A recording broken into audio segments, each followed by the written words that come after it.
Chapter 1. Survival on the Dual Staircase, a match with the alluring school bell. In a dilapidated building, Gu Fan found himself disoriented, a chilling sensation enveloping him. The floor beneath was uncomfortably hard. He was soon jolted awake, his gaze landing on the crumbling ceiling. In a state of panic, he sat up, only to discover he was nestled in a corner of a corridor. Where the hell am I? Wasn't I in class? Gu Fan was utterly bewildered. Nearby, on the staircase leading upwards, sat a captivating woman with her hands strategically covering her most intimate areas. Upon noticing Gu Fan had regained consciousness, a palpable panic crossed her face. The reason she shielded her modesty with her hands was that she was entirely unclothed. A closer look revealed her exquisite beauty, with a curvaceous figure that radiated an enchanting fragrance, embodying the essence of a campus goddess. Wait, isn't that Liyue? Why on earth is she naked? Could it be that she harbors ill intentions towards me? As Gu Fan inadvertently glanced down, he realized the source of his chill too was devoid of clothing. What in the world was happening? You're finally awake, Gu Fan. Upon witnessing Gu Fan's return to consciousness, Liyue, with reddened eyes, sighed in relief. However, upon sensing Gu Fan's unabashed gaze, she blushed deeply and exclaimed, "Why are you still looking? Turn around at once." She had been the first to awaken, and the shock of finding herself unclothed left her utterly flabbergasted. Seeing Gu Fan in a similar state of undress and unconsciousness had initially filled her with dread. Thankfully, he had awakened, otherwise she would have been terribly frightened to remain alone in such a bizarre place. "Liyue, where are we? Is this some decrepit apartment hallway? And why are our clothes missing?" Gu Fan fought to suppress his own wandering gaze. They were childhood friends, having shared a close bond in their youth. Due to Liyue's striking beauty, impressive physique, and quirky personality, she had always been the belle of the ball in every academic setting. Currently, at Yangcheng University, countless suitors vied for her attention, including numerous wealthy heirs and officials' offspring, all of whom she had steadfastly rejected without exception. "I have no idea, Xiao Fan. I woke up here in this corridor, and without any clothes. I was terrified. At first, I thought you had kidnapped me, but seeing you in the same predicament, unconscious and bare, it seems we have both been stripped and abducted." Liyue expressed her despair. However, as Gu Fan remained unashamed, she inadvertently cast a glance at him, her heart racing, before quickly diverting her gaze, striving to avoid looking at him further. Gu Fan, on the other hand, was indifferent to being observed. After all, it was only fair, given that he could just as easily admire Liyue. He then surveyed their surroundings. The building was indeed peculiar, reminiscent of an old residential complex, rather run down. Upon opening the grand door from the corridor, a staircase immediately came into view, for this building lacked an elevator. The two individuals stood facing the staircase. He pushed against the door behind him, the one leading to the outside corridor, but it would not budge. Gu Fan could sense a thick haze outside, impenetrably dark and decidedly eerie. "Stop trying, Gu Fan, it's impossible to push open. I attempted it moments ago, and that ominous black fog outside seems foreboding. Could it be that we are ensnared by some malevolent force?" Liyue explained, her voice trembling, a flicker of fear dancing in her eyes, revealing her vulnerability. Yet, she exhibited remarkable fortitude despite realizing she had been kidnapped and was unclothed. A terrifying ordeal, she did not succumb to despair or panic. Instead, she maintained a calm demeanor, showcasing an impressive psychological resilience. "I truly do not comprehend how we ended up here. Weren't we just attending a calculus class? Just moments ago, they had been engaged in their studies, only to suddenly lose consciousness and awaken in this bewildering place. My phone is missing, my clothing is gone, and even my glasses have vanished. Despite my mild myopia, who could have abducted us?" As the two exchanged bewildered glances, a cold, emotionless mechanical voice echoed near them. "All players have been detected. As awake, the dual staircase survival game has commenced. Please attentively heed the following simplified game rules. 1. Your task is to continuously ascend the staircase. In 10 minutes, the black fog will gradually creep through the door, rising at a rate of 100 floors per day. Ensure that you ascend beyond the 100th floor today. 2. Players will be paired as one male and one female, matched based on interpersonal relationships. Those without a known counterpart of the opposite gender will be randomly paired. 3. Resources may be found within the staircase, but dangers lurk as well, with terrifying monsters waiting in some corridors. 4. Some players may begin with unique abilities, which can greatly assist them. 5. During your ascent, you might discover doors within the corridor. Opening them may yield delightful surprises. 6. The remaining features will be for players to explore independently the game panel has materialized. 7. Additionally, each personal backpack will contain a complete outfit, randomly selected, with myopic individuals receiving glasses and those with hearing impairments provided with hearing aids. Thus, players are encouraged to explore the remaining features independently. And good luck to all. Drawing from years of reading 4 novels, Gu Fan had gained a clear understanding of his predicament. With a grave expression, he addressed Su Liyue. It seems we have collectively traversed into another realm, thrust into a survival scenario akin to those depicted in tales of island escapades or dormitory trials. Su Liyue, familiar with such thematic narratives, gradually accepted the rules after a brief moment of contemplation. However, the reality of the situation remained a significant blow. The two quickly rummaged through their backpacks to examine the clothing inside. Gu Fan's backpack contained a set of casual sportswear, complete with socks and running shoes. As for Su Liyue, the outfit she revealed was unexpectedly a blue and white JK uniform. Moreover, her undergarment was a pale pink Hello Kitty design, paired with white socks and petite black shoes. This ensemble was something Gu Fan had never witnessed before. Of course, due to Su Liyue's nearsightedness, she also wore a pair of black-rimmed glasses. "Gu Fan, you pervert! Why are you looking?" Su Liyue exclaimed, waving her hands in indignation. How many times had he seen her by now? It was utterly infuriating. Gu Fan, both amused and exasperated, replied, all right, I won't look. Let's just get dressed quickly." The sound of rustling fabric filled the air, and soon both had donned their outfits. Gu Fan turned to Su Liyue and was instantly mesmerized. She looked stunning. At that moment, Su Liyue was adorned in a blue and white JK uniform, the crisp collar hugging her form. The pleated skirt accentuated her slender waist, while her legs beneath the skirt were shapely and elongated. Her exquisite features, complemented by the black glasses, exuded an unparalleled innocence. "Do I look all right?" Su Liyue, blushing, gazed at Gu Fan's rapturous expression, curiosity evident in her voice. "You look beautiful," Gu Fan praised, snapping back to reality. "Then why have I never seen you pursue me?" Su Liyue turned her head away, voicing her discontent in a tone only she could hear. A veteran author of dual survival narratives, I humbly seek your support, dear readers. The Dual Square, Cave, and Dormitory stories are also penned by me.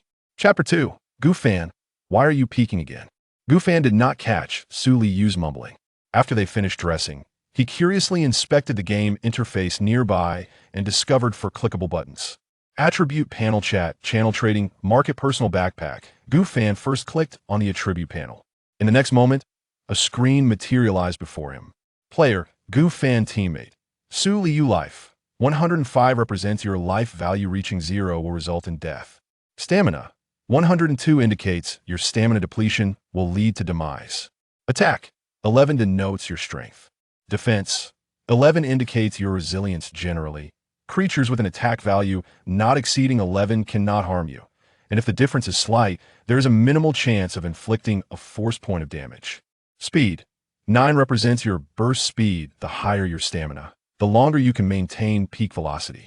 Note, your attributes have been digitized by the game. The average level for adult males on Blue Star is 100 for life and stamina, with other attributes at 10. Digitized attributes? How remarkably intelligent. Gu Fan marveled for a moment before checking Su Liyue's stats. Player, Su Liyue teammate, Gu Fan life, 95 stamina, 110 attack, 7 defense, 8 speed. 9. The disparity between Su Liyue and Gu Fan was significant. The former, having enjoyed running on the playground, boasted decent stamina and speed. However, perhaps due to her college life, Su Liyue had taken to secretly mining under the covers in her dorm whenever her roommates were absent. Thus, her other physical attributes remained rather average. This point was unclear to Gu Fan, yet he did not pay it much mind. It was already quite commendable for the girl to possess such an attribute. At that moment, Su Liyue appeared both serious and somewhat astonished. Simultaneously, Gu Fan heard a notification by his ear. Player Gu Fan, you have acquired this level talent. Daily choice. Daily choice. Each day, you will be presented with 3 options, each representing a reward of variable magnitude. First day of survival. Option 1, attack 1 point. Option 2, stamina 1 point. Option 3, defense 1 point. Gu Fan was momentarily taken aback, followed by a surge of joy. Surviving a single day could yield a reward? Would that mean surviving 100 days would grant him 100 rewards? This was undoubtedly a late-game talent. The further one progressed, the more rewards one would accumulate. Gu Fan swiftly opted for the defense enhancement with increased defense. He would be less susceptible to unforeseen dangers, especially since his inherent defense was already quite commendable. Selection successful. Your current defense, 12 points. After making his choice, he noticed Su Liyue beside him, equally filled with astonishment. Simultaneously, Gu Fan and Su Liyue exclaimed, Gu Fan, Su Liyue, I have good news to share. They exchanged glances, seemingly having anticipated something. You go first. All right then, I shall begin. The two stared at each other in bemusement.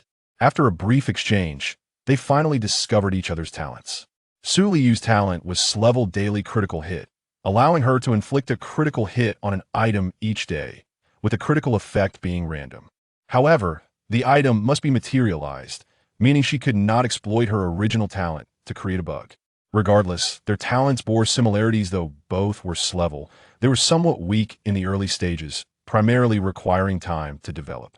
Gu Fan, our talents are so formidable. As long as we can survive steadily from here on, we should be secure. Su Liyue exclaimed joyfully while grasping Gu Fan's hand. Indeed, let's persevere. Liyue must strive to survive. Upon finishing his words, Gu Fan opened the chat channel, curious to see how others were faring and whether many players had acquired talents. Chat channel for area 100,000 people upon opening. He was greeted with a prompt indicating area 100. It appeared that players across Blue Star were divided into numerous regions, each comprising approximately 100,000 individuals. By this estimation, given the global population, there were a total of 100,000 regions. Wow, everyone, I was matched with my stepmother. Is my father having an affair? To the person above, I'm not sure, but I was matched with my cousin. What about my girlfriend?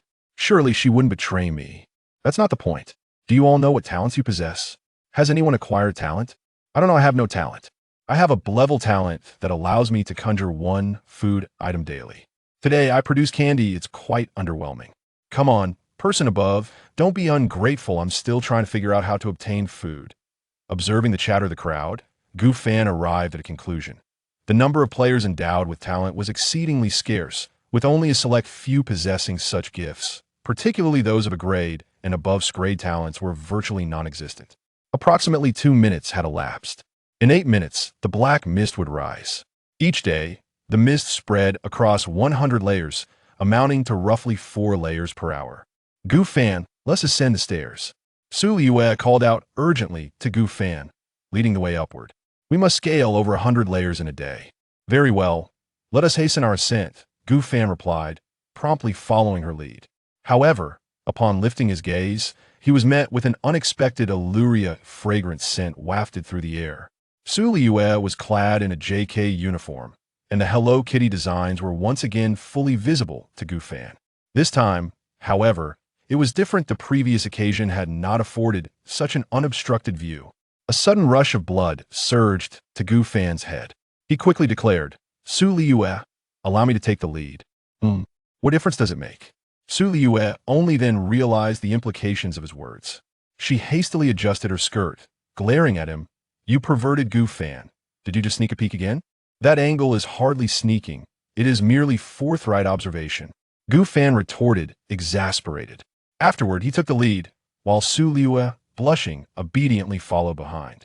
She felt as though she had been seen numerous times today. Ultimately, she decided not to dwell on it, as it mattered little to her.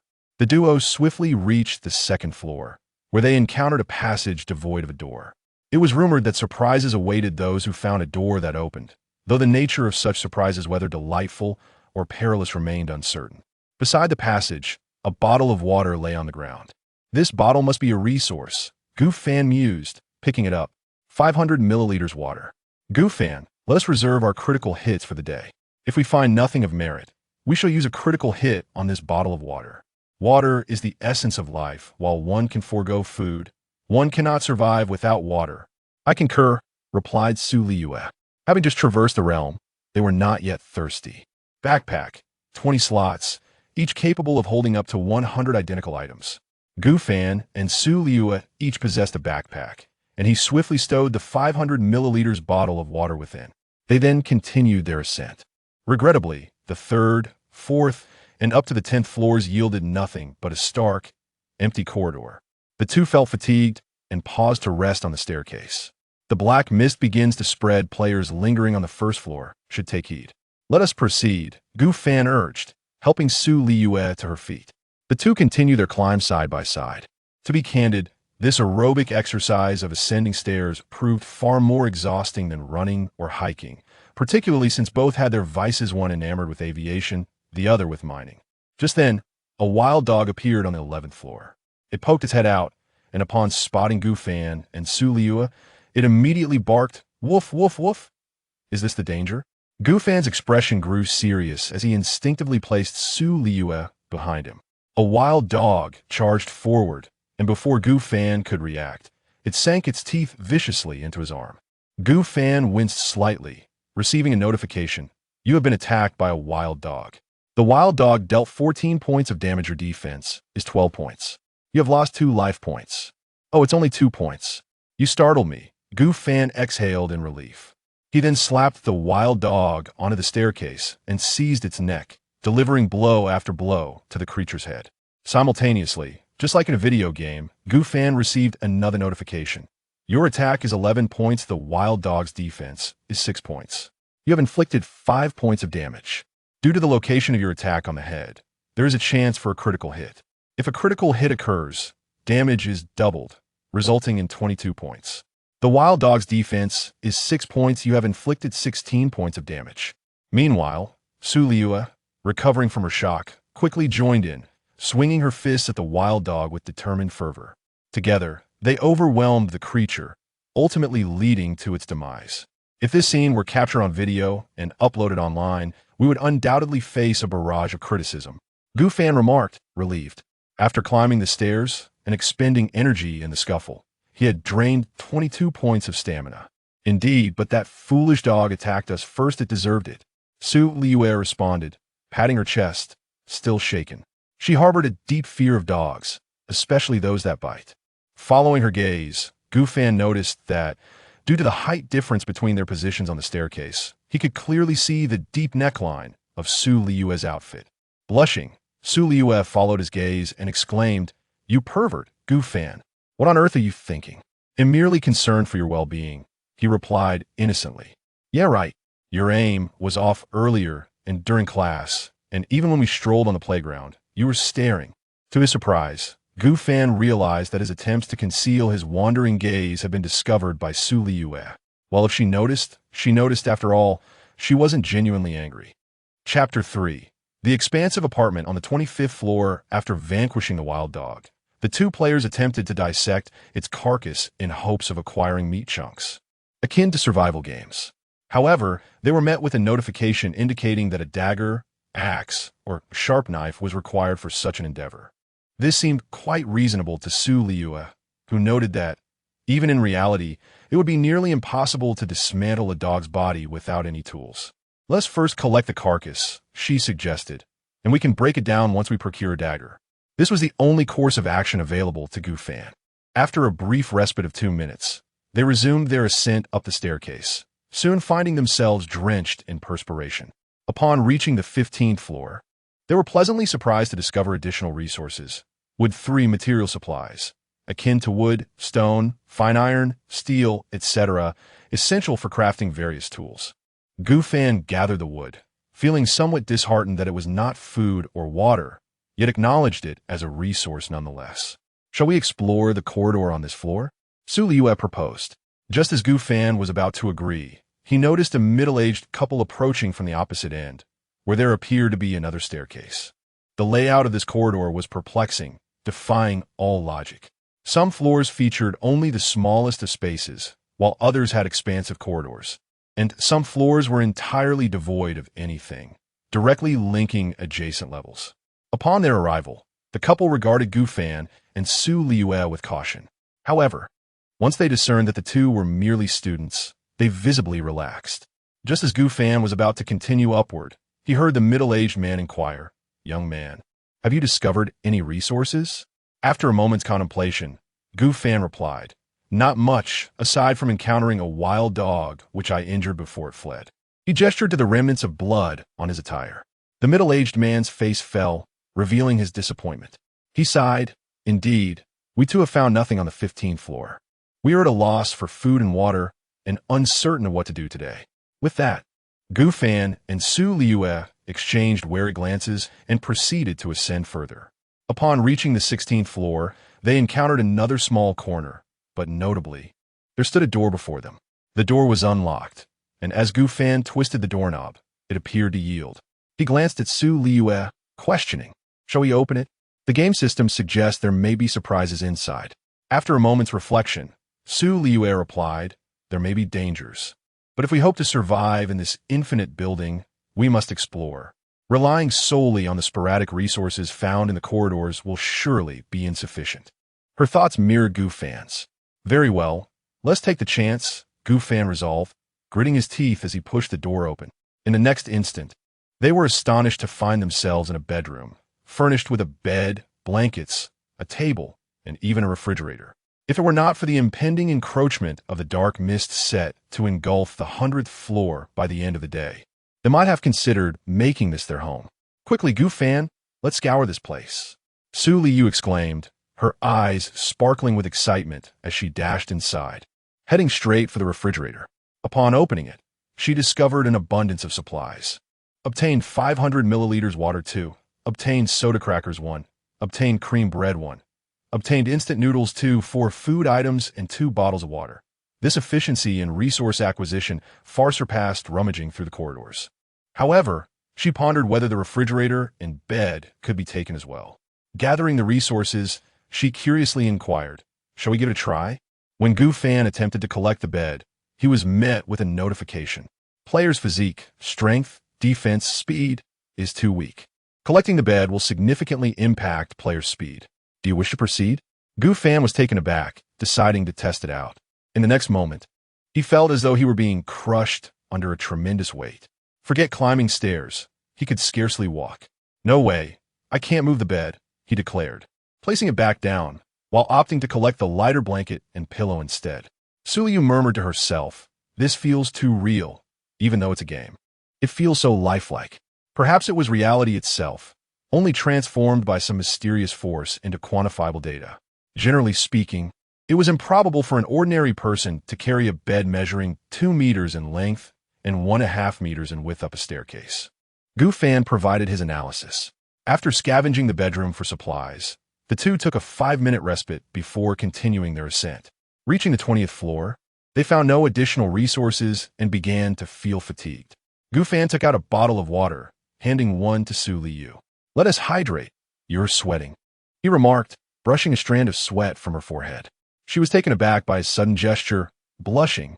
"You shouldn't keep touching me. What, are you shy?" Gu Fan teased, "And why's your face so flushed?" "That's just from climbing stairs, you fool.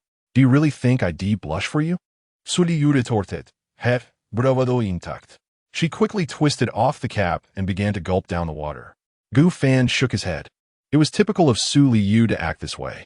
After a brief rest and finishing their water, the pair resumed climbing. Upon reaching the 25th floor, the environment shifted dramatically, revealing a vast open space with numerous rooms, spanning at least several hundred square meters. Concurrently, there were 6 staircases, including their own, evenly distributed across this expansive level. The layout had transformed once more, and this building truly was remarkable. It appears a maximum of 12 people could emerge from the staircases here, Su Liyue quickly deduced.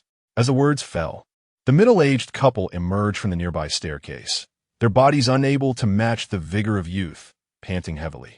Despite Gu Fan and Su Liyue having wasted some time in the previous room, their pace was still significantly swifter than that of the middle-aged couple.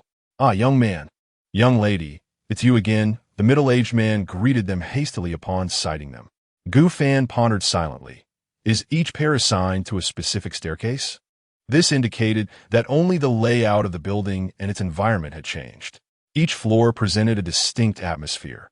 Some featured corners devoid of anything, while others offered corridors connecting 2 staircases, and then there were expansive levels interlinking 8 staircases. In summary, a conventional construction team would never undertake such work. Soon, more footsteps echoed through the air. A man, carrying a girl on his back, exerted himself to reach the 25th floor, curiosity gleaming in his eyes. Liyue tugged at Gu Fan's hand, gesturing towards the couple. Upon closer inspection, Gu Fan was struck by the realization that the girl was legless. She was a disabled individual who had undergone amputation. The girl was quite young, and the man appeared to be of a similar age to Gu Fan, suggesting they were likely not lovers. Their resemblance hinted at a sibling relationship. It was indeed a tragic sight. She had lost her legs in an unforeseen circumstance, forcing her brother to carry her up the stairs. Gu Fan could faintly discern the expression of guilt etched on the young girl's face, evidently feeling remorseful for being a burden to her brother. Chapter 4. Do not judge a book by its cover. Before long, the other 3 teams of players arrived. Among them were 2 elementary school students who had yet to mature, drawn into this game prematurely. Another pair comprised an elderly man and woman, despite their advanced age. Their physical condition appeared surprisingly robust, likely due to their regular participation in square dancing. The final duo featured a tattooed man clad in a tank top and a young woman elegantly adorned in a qipao, exuding an air of formidable presence. When the tattooed man glanced at Liyue, who stood beside Gu Fan, he momentarily paused, perhaps taken aback by her beauty or something else entirely. Gu Fan discreetly cautioned Liyue that these individuals were strangers and they must exercise utmost vigilance, especially regarding the tattooed man. Yes, I understand. That tattooed fellow clearly does not seem trustworthy, she affirmed. The 2 resolved that should anyone dare to harm them, they would flee without hesitation. Regrettably, the rewards for the first day did not yield any weapons. A machete or a dagger would have alleviated their vulnerability. Greetings. Are you all participants in this game?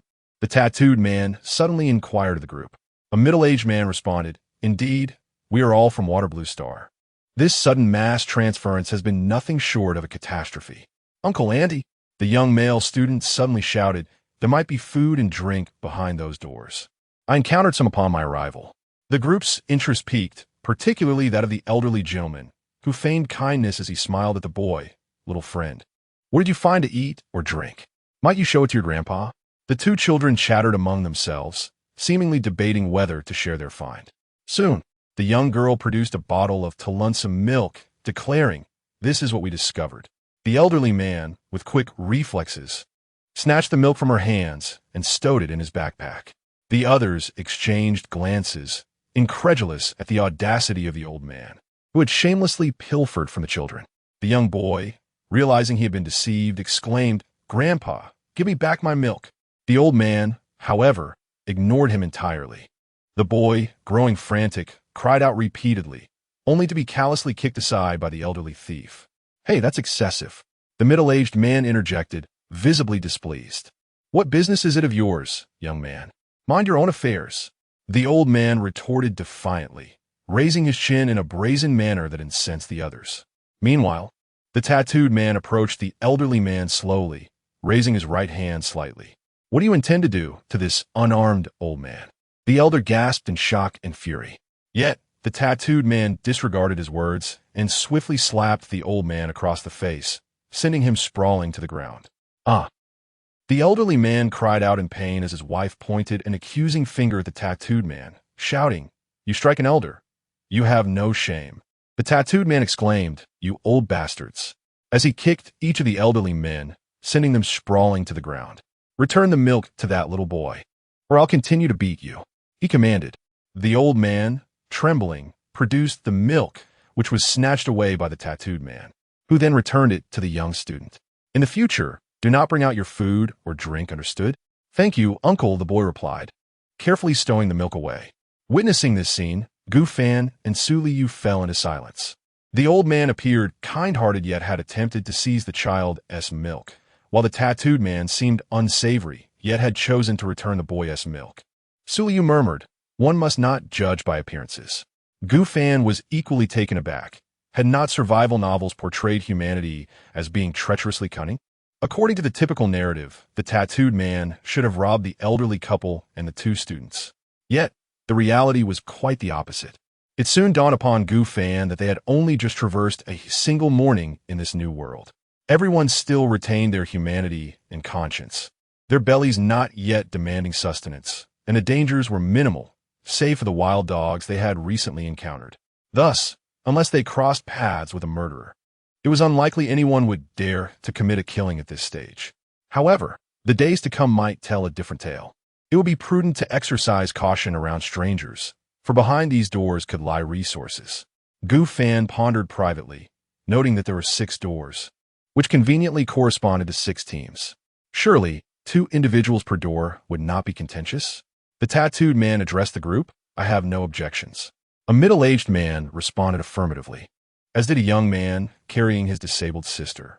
Seeing that no one opposed, the old man rose and carelessly approached the door, pushing it open. In the next moment, a low growl emanated from behind the door. Gu Fan quickly ushered Liyue up to the 25th floor, peering down to catch a glimpse of the scene below. Suddenly, a grotesque creature, its body decomposed and skin shriveled, with malevolent eyes, lunged at the old man, tearing at him with its teeth. "Ah!" a woman cried out, seeking refuge behind the tattooed man. "Help me, dear." The tattooed man, too, felt a surge of anxiety. This being was clearly not human. Fortunately, after a few savage bites, whether due to social anxiety or in adherence to some unseen rule, the creature dragged the old man's lifeless body into the room, letting out a roar before closing the door behind it. A shiver ran through the onlookers, cold sweat beading on their brows. This door was akin to a gamble. Gu Fan wiped the perspiration from his forehead, realizing that some doors concealed resources while others harbored monsters. The others turned their attention to the young student, seemingly intrigued by his insights. "I don't know," the boy exclaimed in terror. "There was clearly a bottle of milk when I opened the door." It appeared that danger and sustenance coexisted in this precarious new reality. The tattooed man slowly inquired, "What do you say? Should we open the door?" "Brother, let us not open it. It's better if we leave," replied the sister, who had lost her legs, addressing the young man. "All right, let's depart." "Never mind, young man. We shall refrain from exploring, as we are not hungry at the moment." After a brief discussion, the middle-aged couple decided to leave, unwilling to take any risks. Only Gu Fan, Liyue, the tattooed man, the young woman, and the elderly lady, who sat on the ground weeping in despair, remained at the scene. "Have you two not left?" The tattooed man cast a glance at Gu Fan and asked. Gu Fan shook his head, responding, "We wish to leave as well. But I understand that merely relying on the resources in the corridor is utterly insufficient." "Quite bold, aren't you?"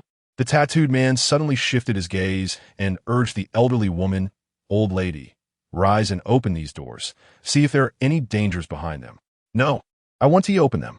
"I refuse." "Listen, if you open the door, you will obtain supplies. If there is any danger, I will stand in front of you to protect you. Do you comprehend?" Under the tattooed man's coercion and persuasion, the elderly woman trembled as she stood and approached the door to open it. It is noteworthy that none of the remaining 5 doors posed any danger. 3 doors led to walls. One contained a machete, and another revealed a vast grassland. Indeed, a grassland. Fresh air swept in from beyond the door.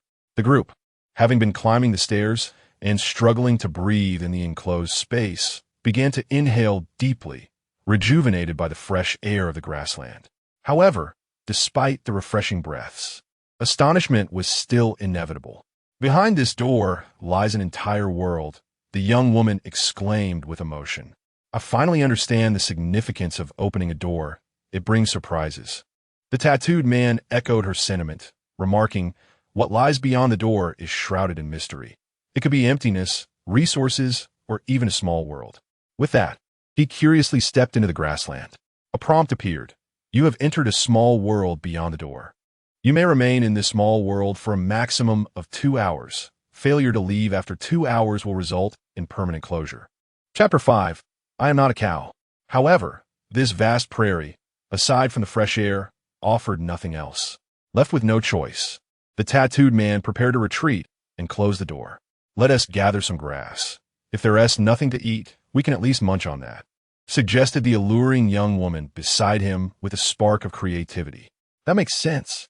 Thus, amidst the curious gazes of Gu Fan and Su Liyue, the tattooed man and the woman squatted down to forage for grass. Obtain fresh grass x10. Obtain fresh grass x10. Observing this, Su Liyue enthusiastically chimed in. Why don't we give it a try too? You're not a cow, why would you eat grass? Gu Fan replied, exasperated. But what if I am a cow? Su Liyue playfully smacked Gu Fan. I meant, what if it's edible? And besides, I am certainly not a cow. Gu Fan was taken aback by her persistence. Seeing Su Liyue's eagerness to dig, Gu Fan joined her, and after about 10 minutes of foraging, they managed to collect 100 portions of fresh grass. Let us go. There's nothing left on this 25th floor. As the tattooed man approached to retrieve a machete, Gu Fan felt the urge to take it as well. Yet he remembered that the man had acquired it through coercion of the elderly lady. This is for you. The tattooed man pulled 2 loaves of bread from his backpack, handing one to the elderly lady and the other to Gu Fan. Generally, it's customary to share. But since this machete is singular, I'll keep it. Sharing some food with you should be acceptable, right? He regarded Gu Fan, his tone leaving little room for dissent, especially since he had bestowed upon Gu Fan a loaf of bread. Whole wheat bread x1. The elderly woman trembled as she accepted the whole wheat bread and departed. Her husband had been slain by a monster lurking behind the door, leaving her to navigate the perilous path alone. I have no objections, but my friend, could we borrow that machete for a moment? Gu Fan inquired, retrieving a dog's carcass from his backpack. The bloody remains prompted a system notification indicating that disassembling the dog required a controlled knife, dagger, or machete. Here, the tattooed man showed no fear of Gu Fan seizing the machete. After all, he could easily overpower these 2 youngsters with a single punch. Gu Fan meticulously used the machete to dissect the dog's corpse. Obtained raw dog meat x50. Obtained bones x10 after some contemplation. Gu Fan offered the tattooed man 5 pieces of raw dog meat and 2 bones, along with the machete. This is your reward. You certainly know how to handle things. The tattooed man grinned. I'm Chen Wei, and this is my beloved, Liu Yan. What are your names? I am Gu Fan, and this is my friend, Su Liyue. As they were all strangers, there was little to conceal, especially considering Chen Wei's amiable nature. They exchanged greetings and continued their ascent up the staircase. Upon reaching the 28th floor, which was entirely separate, devoid of any supplies, Su Liyue boldly inquired, Gu Fan, do you think Chen Wei and his companion are good people? Gu Fan shook his head in response, remarking that no one could be certain about the situation. After all, they had just traversed into this realm, and everyone was still relatively polite to one another. However, as time passed, that would surely change. I share your sentiments, Gu Fan. Su Liyue nodded. We lack adequate means of defense, so we must remain vigilant when encountering other players.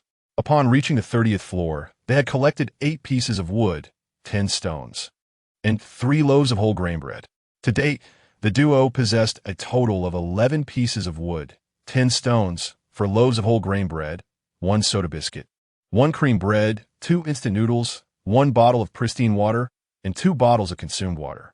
The supplies were barely sufficient for a day's sustenance. Regrettably, from the 30th to the 50th floor, a full 20 floors, there had been no resources and not a single creature in sight. The desolate hallway would surely drive any player with claustrophobia to madness. Gu Fan, I'm feeling famished. Let us have something to eat, Su Liyue panted, her brow glistening with sweat, her tongue lolling out as her legs trembled slightly. This is the 50th floor. While I can manage a jog, climbing stairs is utterly exhausting. Su Liyue, you look like a little dog panting to cool off. Gu Fan teased upon witnessing her state. Shut up, you mutt. You're the little pup. Su Liyue shot him a glare, then plopped down on the stairs, sitting shoulder to shoulder with him. Gu Fan retrieved 2 loaves of whole grain bread and began to eat. Although the bread was unpalatable and low in calories, it was filling enough. While eating, Gu Fan opened the chat channel to see how others in Zone 100 were faring. I'm so exhausted, brothers. I've climbed 70 floors, and my food and water supplies are running low. I'm utterly spent. I'm doing all right. I maintained my fitness before the traverse and relied on the stair climber for cardio. I've reached 100 floors and aim to hit 200 today. Impressive. You're amazing. I'm also managing well. But I have a question. Why haven't I encountered any supplies after reaching 100 floors? The corridors, spacious rooms, and doors you all mentioned. I haven't seen any of those. What gives? Do I even need to answer that? You up there, you're just lucky. I'm only at the 30th floor. You all are incredible. Be cautious. There may be dogs in the hallway. I got bitten. Who has a bandage? Can someone help me? Pray you don't contract rabies. Damn it, I have rabies. The status section just notified me. I need treatment. It seemed they, too, had encountered dogs. Liyue rested her head on Gu Fan's shoulder as they both observed the virtual chat interface while munching on bread. It appeared the dangers others faced in the corridors were likely the same dogs. You haven't been bitten, have you? Liyue asked anxiously, touching Gu Fan's body. Don't be so reckless. Rest assured, I'm fine, Gu Fan replied, his status panel displaying no abnormalities. Seeing Gu Fan's apparent disdain for her touch, Liyue intensified her playful poking. Just touch. Why don't you bite me? What could Gu Fan do but maintain a look of disdain while allowing Liyue's delicate fingers to roam freely? After finishing their meal and resting for an hour, the two continued their ascent up the stairs. Upon reaching the 55th floor, Gu Fan noticed a trading machine before him, reminiscent of a toy capsule vending machine, yet equipped with an intelligent interface. They received a prompt from the machine. Trading machine, you have 3 opportunities for trade. Trade 1, exchange 10 pieces of iron ore for a cleaver. Trade 2, exchange 1 whole wheat bread for 1 cream bread. Trade 3, exchange 20 pieces of raw meat for 10 pieces of cooked meat. Gu Fan's eyes sparkled at the sight. Both Trade 2 and Trade 3 were viable options. The cream bread, enriched with butter and not made from whole wheat flour, boasted higher calories and superior taste. While some disciplined players might have opted for whole wheat bread in the past for its lower caloric content, this was a phase of survival, and the former option was evidently more advantageous. Trade 3 was even more appealing. Although raw meat was consumable for them, it could lead to digestive distress and even illness. Moreover, the health status of the dog from which the meat was sourced was uncertain. With determination, Gu Fan retrieved the items for trade and placed them into the machine. In the next moment, the machine began dispensing the traded goods. Cream bread 1, cooked dog meat 10. The cooked dog meat exuded a savory aroma. Still steaming from the heat, and Liyue could no longer contain herself as glistening drool formed at the corners of her mouth. Gu Fan, I wasn't full just now.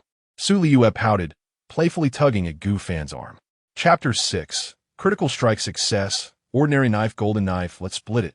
Gu Fan said as he handed 5 pieces of cooked meat to Liyue, before savoring a piece of dog meat himself. The succulent fat and rich aroma burst in his mouth. In a world prior to his transference, consuming dog meat might have drawn scorn, yet now, in this survival realm, Gu Fan felt no moral qualms. In fact, he contemplated hunting a few more wild dogs to amass a greater supply of meat. The pleasure of eating meat far surpassed that of consuming bread. Beside him, Liyue chuckled as she indulged in the dog meat, her lips smeared with grease. Smacking her lips in delight, Gu Fan remarked with feigned disdain, "You are so beautiful, yet you eat so messily. Look at your greasy mouth." Despite his mockery, he reached out to wipe the remnants from her rosy lips. "What business is it of yours?" Liyue retorted softly, tilting her head away. "Huh, I'll just wipe all the grease from your mouth onto your clothes," Gu Fan teased, carelessly smearing it across her attire. Liyue exclaimed, "Not again. Just when I thought we were enjoying a moment. What are you doing? You mischievous Gu Fan." In playful retaliation, Liyue wiped the grease from her own mouth onto Gu Fan's shirt, and the two engaged in light-hearted banter, completely oblivious to the dire urgency of survival. After consuming 2 servings of dog meat, complemented by the water they had just drunk and some bread, both felt sufficiently satiated. Now, we only have the first trade left. We are in need of fine iron. What shall we do? Gu Fan pondered for a moment. Do we not have the trading market at our disposal? He opened the trading market interface. Trading market, Area 100. This market is exclusively designated for Area 100. Notably, while the area originally housed 100,000 individuals, the population has dwindled to just over 90,000, with several thousand lives lost. Such a high mortality rate attests to the perilous nature of survival in this stairwell. Many have perished either at the jaws of lurking dogs or due to the dangers that await beyond each door. There remains the possibility of paired matches, where both individuals are incapacitated and thus consumed by the ominous fog. 1 bottle of water for 3 loaves of bread. Anyone willing to trade? 2 pieces of wood for 1 stone. Trading machines are essential. Instant noodles for 2 loaves of bread. Who will trade with me? Most exchanges consisted of basic resources for basic resources. Gufan's eyes suddenly lit up as he spotted a trade that piqued his interest. Fine iron for food. Any type of food will do. Please offer a price. He clicked on the trading post and then on the avatar of the trader, initiating a transaction. The individual was named Yang Tianhua. Cooked dog meat for 5 pieces of fine iron. Are you interested? Gufan sent this message, presenting a compelling offer. Are you out of your mind? 5 pieces of fine iron for just 1 piece of dog meat? This is cooked meat, mind you, and it is indeed meat. If you won't trade with me, I can easily find someone else in the market to take my offer. That's impossible. Fine iron is exceedingly rare now. There are hardly any left. This resource is scarcer than stone or wood. You want to find a trade? Then it seems we must part ways. A large piece of cooked meat is not something one encounters every day. Gufan feigned an intention to conclude the conversation. The other party quickly replied, all right. How about 3 pieces of fine iron for 1 piece of meat? 3 pieces of meat in exchange for 10 pieces of fine iron would suffice to sustain you for 2 days. Will you trade or not? If not, so be it. Let us trade. Gufan swiftly engaged in the transaction. Acquired fine iron 10. With 10 pieces of fine iron in hand, Gufan approached the trading machine once more. In the next moment, a formidable large saber materialized in his grasp. Acquired ordinary low-grade saber 1, increasing attack by 10 points. Now, wielding the saber, Gufan's total attack power reached an impressive 21 points, granting him the means to confront Shen Wei, even should the latter choose to strike first. Su Liyue's eyes sparkled as she suggested, Gufan, how about I channel today's critical hit into this saber? What do you think? I believe that a suitably powerful weapon is indeed of paramount importance. Su Liyue took hold of the saber and then invoked her talent. Is this a critical hit? You have 1 critical hit opportunity per day, refreshing at 6 in the morning. The effect is random. It may yield a legendary item or merely a modest enhancement. Yes. In the next instant, golden light flickered, and the saber in Su Liyue's hands underwent a remarkable transformation. The entire iron blade shimmered with a golden hue, becoming exceedingly sharp. Critical hit successful. Acquired excellent upper grade item, golden saber. Item grade, ordinary, excellent, fine, epic, legendary. Golden saber. Quality, fine upper grade. Increases attack by 150 points. Capable of slicing through iron as though it were mud. Crafted from special gold using exquisite techniques. Evaluation. A perfect and exquisitely sharp masterpiece. Su Liyue's eyes widened in astonishment at the outcome of the critical hit. 150 points of attack. Could one strike down a child with a single blow? Gufan exclaimed in wonder. Is this the effect of an S-grade talent? I feel that my talent surpasses yours, Gufan. Perhaps it is merely a matter of luck. My fortunes today have been rather ordinary, yielding 3 rather mundane rewards, whereas your luck seems favorable, granting you a significant boon with this critical hit. Gufan could only rationalize it thus. Well, I share that sentiment. I hope you receive 3 excellent rewards tomorrow. The two continued their ascent. As for the golden saber, it was bestowed upon Gufan, for Su Liyue, being a young girl, had no desire to wield a blade, deeming it too perilous. They reached the 75th floor without encountering much. Today, the first half of the 100 floors had presented far more challenges. On the 80th floor, a corridor appeared, though it led to the opposite side of the previously encountered middle-aged woman. However, as they turned the corner, a red-eyed wildcat, roughly the size of a dog, emerged. Meow. It fixed its gaze intently upon Gufan and Su Liyue. In an instant, as the creature approached, Gufan swung his saber, severing the wildcat's neck with a single, swift stroke, blood splattering across the floor. Su Liyue remarked with interest, Gufan, it seems we've encountered a frenzied Hakimi. What is a Hakimi? Gufan shook off the blood from the golden knife and prepared to dismember the cat. It's just a cat. Haven't you scrolled through Douyin? Hakimi's antics are all the rage. So Liyue chirfeli-sang. Gu Fan, with a serious demeanor, gently touched Su Liyue's forehead and inquired, "No fever? Why does it seem like you're acting strangely?" Su Liyue, in response, pinched his waist with her small hand, indicating her displeasure. Gu Fan retaliated by pinching her back. Upon dismembering the Hakimi, acquired raw cat meat 20. Although this cat was roughly the size of an average dog, it was too emaciated, yielding only about 20 pieces of raw cat meat. However, this scene was entirely witnessed by a pair of unfamiliar players. One girl, sporting twin ponytails, pointed at the duo and scolded, "You two, how could you be so cruel as to dismember a cat? It's so adorable. Why would you do such a thing?" Gu Fan, Su Liyue. The two looked up to find a man and woman accusing them.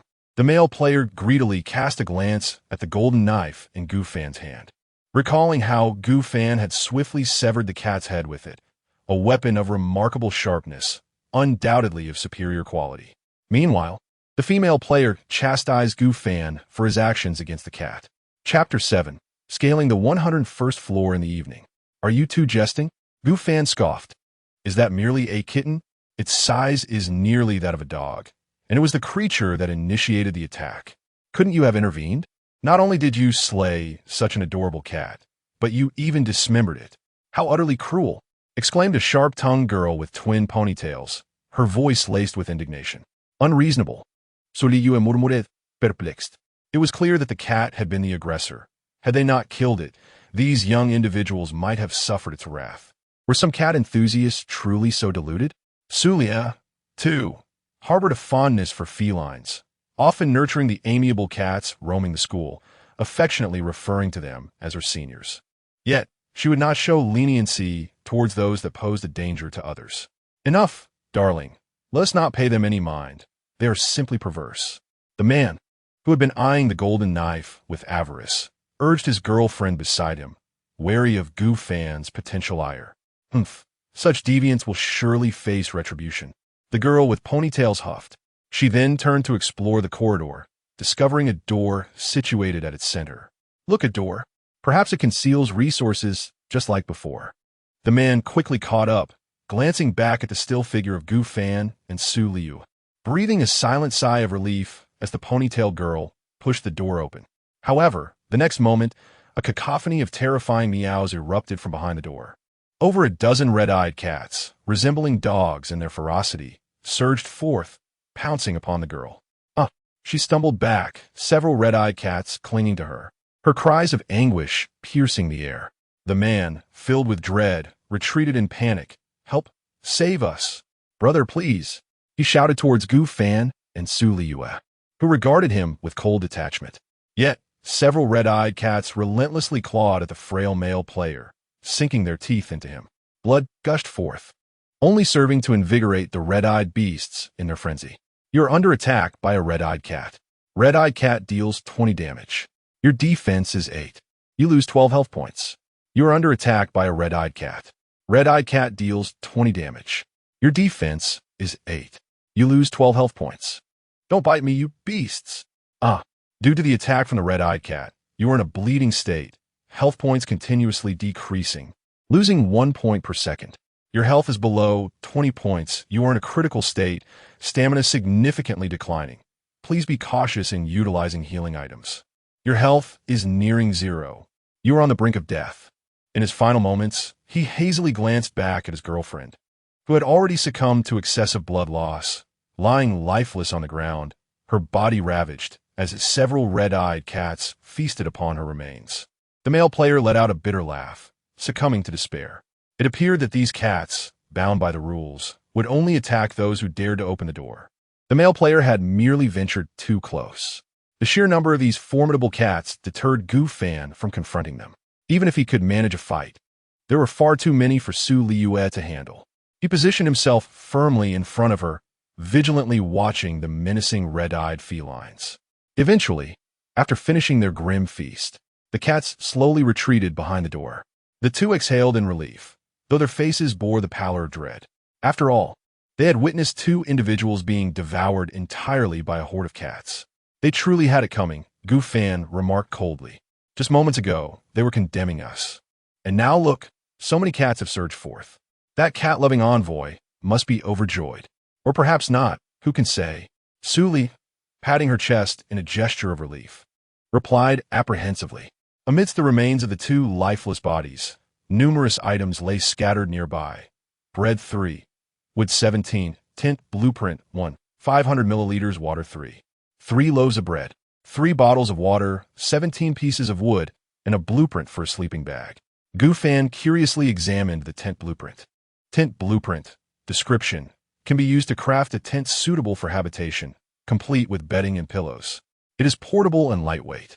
Crafting requirements, wood 50, fabric 30. This tent blueprint is quite splendid. I never expected these two to possess such a treasure, Gu Fan mused. With this tent, if we manage to create it, we need not sleep in the chilly corridors anymore. Liyue also felt a surge of excitement, quickly dismissing the memory of the deceased couple. As dusk descended, the two exhaustedly climbed to the 101st floor, having ascended 100 floors in a single day. The distance between each level was not insignificant. Traversing one floor often felt like ascending two, as the corridors twisted and turned. Shall we ascend another 10 floors to distance ourselves from the dark mist? Liyue suggested. Gu Fan found merit in her proposal and, with considerable effort, ascended another 10 floors. Unfortunately, since reaching the 75th floor, they had encountered little beyond basic materials. As of now, Gu Fan had amassed 33 pieces of wood, but not a single scrap of fabric. After consuming some meat, they resolved to trade a portion of their raw meat for wood, knowing that if left uneaten, it would lose its value. Presently, their food options included cooked meat, instant noodles, and bread, with raw meat being the least desirable choice. However, other players might not share their fortune. Those unfortunate enough to lack food would have no choice but to consume raw meat, even in its uncooked state. 1 piece of raw meat can be exchanged for 5 pieces of wood. Once Gu Fan posted the offer, it was not long before players began to arrive to make purchases. Although the price was somewhat steep, wood remained a fundamental resource, and many had managed to acquire it. Moreover, most individuals acquire easily preserved food and store it away, which allowed Gu Fan to effortlessly sell 4 pieces of raw meat, thereby obtaining a substantial 20 pieces of wood. Next came the fabric. Having never encountered fabric before, Gu Fan was uncertain of its rarity. It is essential to note that in the present circumstances, the value of items is closely tied to their scarcity. Subsequently, Gu Fan expended nearly 10 pieces of raw meat to barely exchange for 30 pieces of fabric. At last, he had gathered all the materials necessary for the tent. The 111th floor was not a corridor, but merely a narrow passageway. Gu Fan laid out all the required tent materials and then utilized the blueprint. In the astonished gaze of his companion, all the materials converged into the blueprint, and a brand new tent materialized out of thin air, approximately 2 meters wide and 2 meters long, occupying 80% of the corner of the passageway. Gurgle, gurgle, Liyue felt a bit hungry.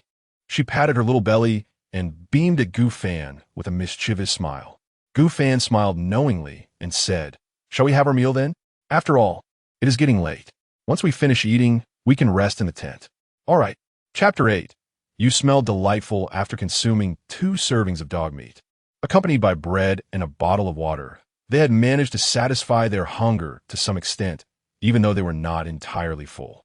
However, a slight regret lingered due to the absence of fruits and vegetables, leading to insufficient dietary fiber. Prolonged indulgence in such meals would undoubtedly be detrimental to their digestive health, likely resulting in constipation. Once they had their fill, Liyue, her cheeks flushed, remarked, "Gu Fan, I feel the urge to use the restroom. What should I do?" "Then go ahead," Gu Fan replied, sensing a similar need himself. "Let us head down a few floors. The odor won't be too overwhelming there." All right. As they descended, Gu Fan's gaze lingered on Liyue. "What are you staring at? Hurry up," she urged, squatting down to remove her pants, only to find Gu Fan still lingering nearby. "I'm just worried about your safety, Liyue," he defended himself. Liyue rolled her eyes, but eventually, Gu Fan was shooed away, albeit not too far. He positioned himself around the corner, reluctant to stray too far, as one is most vulnerable when attending to such needs. The prospect of a wild dog drawn by their scent was a daunting thought. After addressing their physiological needs on the lower floors, they returned to the 111th level. Right beside their tent, both felt the fatigue in their legs. Liyue crawled into the tent, followed closely by Gu Fan.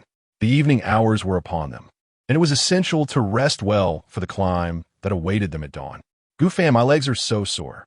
I fear I won't be able to walk tomorrow, she complained, gazing at him with pleading eyes, her lips pouting in a charming manner. The fatigue was genuine after climbing over 100 floors in a single day, with more to come next. Gu Fan's eyes drifted to her long, slender legs. Clad in white stockings and complemented by a blue and white JK uniform, exuding an alluring charm. A mischievous thought crossed his mind. How about I give your legs a massage? Liyue eyed him with suspicion. Really? You can massage? She queried, extending her leg towards him, still unsure. Then go ahead. But remember, you offered this. Just don't blame me for being a rogue if I stray where I shouldn't tea, Gu Fan cautioned. If you touch anything inappropriate, just try it, she warned, clenching her fist. Rest assured, my lady, he reassured her, placing his hands on her thighs and kneading them. After about 10 minutes, Liyue noted a significant reduction in the soreness. To my surprise, you actually know how to massage, she remarked, astonished. How does it feel? Is it comfortable? He inquired. Not bad at all. You're quite skilled, she replied with a hint of pride, shooting him a playful glance. She drew her legs back and leaned against him, perhaps retaliating for his earlier teasing when he called her a puppy. They sat facing each other, lost in their thoughts, as the air between them grew thick with anticipation. Liyue found herself admiring her own audacity as she boldly extended her leg to Gu Fan for a massage. Gu Fan, in turn, felt a palpable tension, sensing a shift in their relationship. Today alone, Liyue had bestowed upon him countless favors, both intentional and unintentional. With a faint sigh, Gu Fan began to realize that perhaps the illustrious campus beauty harbored deeper feelings for him. However, before his transmigration, the disparity between them was insurmountable. Liyue came from a wealthy family, receiving a monthly allowance of 20,000 yuan, with her family owning a company, and she was the belle of Yangcheng University, pursued by many suitors. In stark contrast, Gu Fan was an orphan with little financial means. Their only commonality was having grown up together. Thus, Gu Fan had consistently overlooked the possibility of a romantic connection, believing their bond to be purely platonic. In retrospect, friends do not engage in such intimate activities, attending classes together, dining in the cafeteria, strolling in the playground, traveling together, and even climbing stairs side by side. By the nature of their relationship, he was Liyue's best male friend, and she was his best female friend. What are you thinking about, you pervert? Liyue broke the silence first. Gu Fan quickly redirected the topic. I was just pondering where our parents might be and what has become of our water blue star. He sighed, his tone heavy with melancholy, all the while discreetly observing Liyue's reaction. As expected, upon hearing his words, her eyes glistened with unshed tears, reflecting her own sense of loss. I have no idea. There are 100,000 regions, each with 100,000 players. Who knows when we will find them? After speaking, Gu Fan opened the chat channel. Zhang Wei, are you there? It's your father, Zhang Fan. Are you in this region? No, in the upper floor, with so many names similar to yours. How come I find them? But we must search. Zhang Wei, where are you? Wang Gang, I'm your mother. Where are you? Undoubtedly, in the late hours, players were frantically searching for their relatives and friends in the chat channel. However, it felt as futile as searching for a needle in a haystack. Liyue decided to try her hand at it, only to meet the same silence that enveloped others. Soon, she curled up under the blanket, hugging her knees and sobbing softly. Gu Fan realized he had misspoken, but this confrontation was inevitable. Gently, he pulled Liyue into his embrace. May I hold you like this, Liyue? With his actions offering solace, she responded with a hesitant, Her body trembled slightly. They had never been this intimate before, especially not while sharing the same tent, surrounded by each other's warmth. Yet, she did not resist. Instead, nestling comfortably against him, she opened her eyes, her gaze dreamy as it lingered on Gu Fan. From now on, You will be the one to accompany me. Yes, I will always be by your side. Though you could be rather loud and lack grace at times, smacking your lips while eating, you're my dearest friend, Gu Fan replied, tentatively. Su Liyue pinched the soft flesh at Gu Fan's waist, exclaiming, "What nonsense are you spouting?" She felt a surge of annoyance. Taken aback by Gu Fan's perception of her, particularly by his concluding remark that she could only be his friend, the more she pondered, the angrier she became. Gu Fan, when you hold me and keep me company, what exactly is your intention? What is the nature of our relationship? Gu Fan regarded Su Liyue with a teasing glimmer in his eyes. Inside, her heart raced. How could this incorrigible fellow suddenly have an epiphany? Perhaps it was too sudden. And Su Liyue lowered her head, murmuring, I don't know. Gu Fan recognized that Su Liyue was shy. Despite her usual boldness, she had a tendency to falter in pivotal moments. Well then, let us remain in this embrace, Gu Fan thought, holding Su Liyue tightly, their heartbeats resonating in the quiet space between them. You really ought to take a shower, Su Liyue. You're quite sweaty, Gu Fan teased. Shut up. Do you think you're any different? Su Liyue retorted, exasperated. I've been climbing stairs all day. Yes, I know, but your sweat has a delightful fragrance. Gu Fan pretended to relish the moment as he took a whiff of her hair. You're such a pervert, Su Liyue protested, gripping Gu Fan's arm and without hesitation, sinking her teeth into his forearm. You're nothing but a little dog, Su Liyue, Gu Fan exclaimed in mock pain. And what of it? After a playful scuffle, Su Liyue soon fell asleep in Gu Fan's embrace, a faint smile gracing her lips. Perhaps it was the warmth of Gu Fan's hold or the thought that their relationship had deepened. Gu Fan, however, remained awake, resting with his eyes half closed, acutely aware of the evening's potential dangers lingering in the corridor. Chapter 9. I can also achieve maximum loyalty. In the deep of the night, Su Liyue woke quietly. It was improbable for the two to sleep soundly together, especially in such an insecure environment as the corridor. Thus, she set an alarm on the game panel for 2 o'clock, much like one would on a mobile phone, simply tapping the desired time. Not sleeping? Gu Fan inquired, a half-smile playing on his lips as he regarded Su Liyue. Go ahead and sleep. I will keep watch, she replied. With that, Gu Fan drifted off peacefully until the clock struck 6 in the morning. Survival Day 2, Option 1. Health 10, Option 2. Automatic Furnace X1, Option 3. Exceptional Sexy Goddess. Maximum Loyalty. Gu Fan was roused from his slumber by the notification of his abilities and nearly expelled the remnants of last night's meal in shock. What is wrong, Gu Fan? Su Liyue asked, rubbing her eyes. Though she had not slept much, she had been vigilant through the night, occasionally gazing at the peacefully slumbering Gu Fan with a silly smile. Gu Fan then explained the 3 options to her, and she too was taken aback. How can one be rewarded with a goddess? Shall I give a try? Do you dare? Su Liyue glared fiercely at him. You already have a goddess in me. Why would you want another? But this goddess has maximum loyalty, Gu Fan pointed out. I can also achieve maximum loyalty, Su Liyue declared, patting her chest earnestly. Is that so? Then can you kneel and declare, I'm a little dog? Su Liyue. In a fit of anger, she lunged at him, attempting to scratch his face with her 9-inch white bone claw. Wait, my lady, Gu Fan exclaimed. I was merely jesting. I doubt you would dare. With her hands on her hips, Su Liyue forced Gu Fan to choose between options 1 and 2. As for which one to select, Gu Fan ultimately decided on option 2. While gaining 10 additional health points was indeed crucial. After all, a higher health pool meant a greater chance of survival. Especially in this digitized world, having a suitable furnace was equally vital. The furnace could turn raw meat into cooked meat, which is not only calorically dense, but also rich in protein and fats. In the trading market, cooked meat held substantial value. Option 2. Selection successful. In the next moment, a furnace approximately 1 meter wide and 1 meter long appeared before them. Automatic furnace. Quality, ordinary mid-grade. Place food or minerals on top and fuel, such as would below. Once the fuel is inserted, it will automatically begin to cook food or refine minerals. Evaluation. An average furnace. Gu Fan, do you think I should attempt a critical hit on this automatic furnace?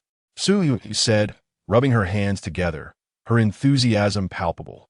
Of course, go ahead, Gu Fan replied, equally intrigued by what level the furnace might ascend to after a critical hit. Could it possibly reach an excellent level?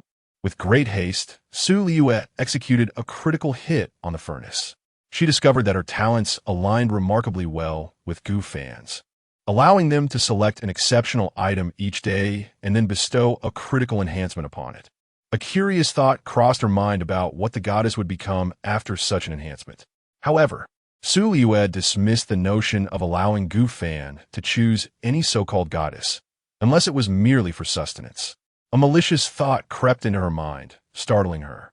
How could such a venomous idea suddenly surface? Critical success. Ordinary low-grade automatic furnace, excellent superior grade super furnace. Super furnace. Quality, excellent superior. Material consumption significantly reduced. And each piece of raw meat, once cooked, transforms into 3 identical cooked pieces. Each unit of or yields 3 times the original metal upon smelting. Evaluation. A miraculous super furnace, 1 turns to 3, and 3 to 9. Gu Fan and Liyue exchanged a glance, their breaths quickening. This super furnace indeed lived up to its name. Food and minerals would yield triple the amount. It seemed almost absurd, as though it defied the law of energy conservation. Liyue murmured to herself, astonished that meat and metal could simply materialize from nothing. Gu Fan placed the raw cat meat and the remaining raw dog meat into the upper chamber of the furnace, followed by the leftover wood in the lower chamber. With a crackling sound, the furnace ignited, and the raw meats began to burn. Seizing the opportunity, Liyue stifled a yawn and said, "Gu Fan, I need to use the restroom. Accompany me." "All right, I'll go with you." Having just risen, they needed to find a suitable place for their needs. Moreover, they were curious about the black mist below. They vaguely remembered that during their teleportation yesterday, they had been at the 7th or 8th floor in the morning.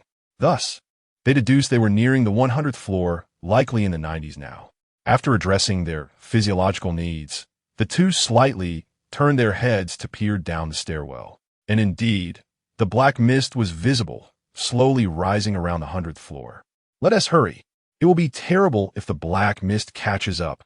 Liyue. As for the cooking meat in the furnace, Gu Fan intended to retrieve it, but Liyue insisted otherwise. "Allow me, Gu Fan. Your backpack is already quite full. I will handle the furnace, and you can manage the tent." "Very well, but do be cautious. If you grow weary, just hand me anything you can," Gu Fan advised her. "Rest assured, I merely wish to share the burden with you." Hearing this made Gu Fan's heart warm. The pair continued their ascent. Perhaps fatigued from climbing 100 floors the previous day, each step causing their thigh muscles to ache. Yet, there was no alternative. Survival demanded movement. For remaining idle would inevitably lead to being engulfed by the black mist. "Gu Fan, we need to climb further today," Liyue gasped. "Otherwise, we risk being trapped at the edge of the black mist with too little margin for error. Let's aim for the 250th floor today, allowing ourselves a 50-floor buffer." "I believe we can do it. Keep going, Gu Fan, we're the best." Liyue giri fun. Indeed, Liyue darling is the most plump. Liyue, feeling flustered, puffed out her chest and retorted, "Where am I plump? Just look at my slender arms and tiny waist." Due to the height difference between them, Gu Fan's gaze prompted Liyue to lower her head, and she soon realized which part Gu Fan referred to as plump. "All right, I admit that area is indeed a bit fuller." They continued their ascent to the 120th floor when a notification chimed in their ears. "Congratulations to the surviving players for enduring the first day of the survival game. All players, please take note. The first trial will occur 6 days later on the 7th day of survival, known as the Frost Calamity. The temperature within the Infinite Tower will plummet, and all staircases will become icy, lasting for 3 days.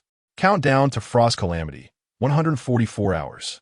It was currently 6:30 in the morning, meaning that the Frost Calamity would commence at 6:30 in the morning, 6 days hence. Both felt a twinge of anxiety. Would this Frost Calamity cause many to perish?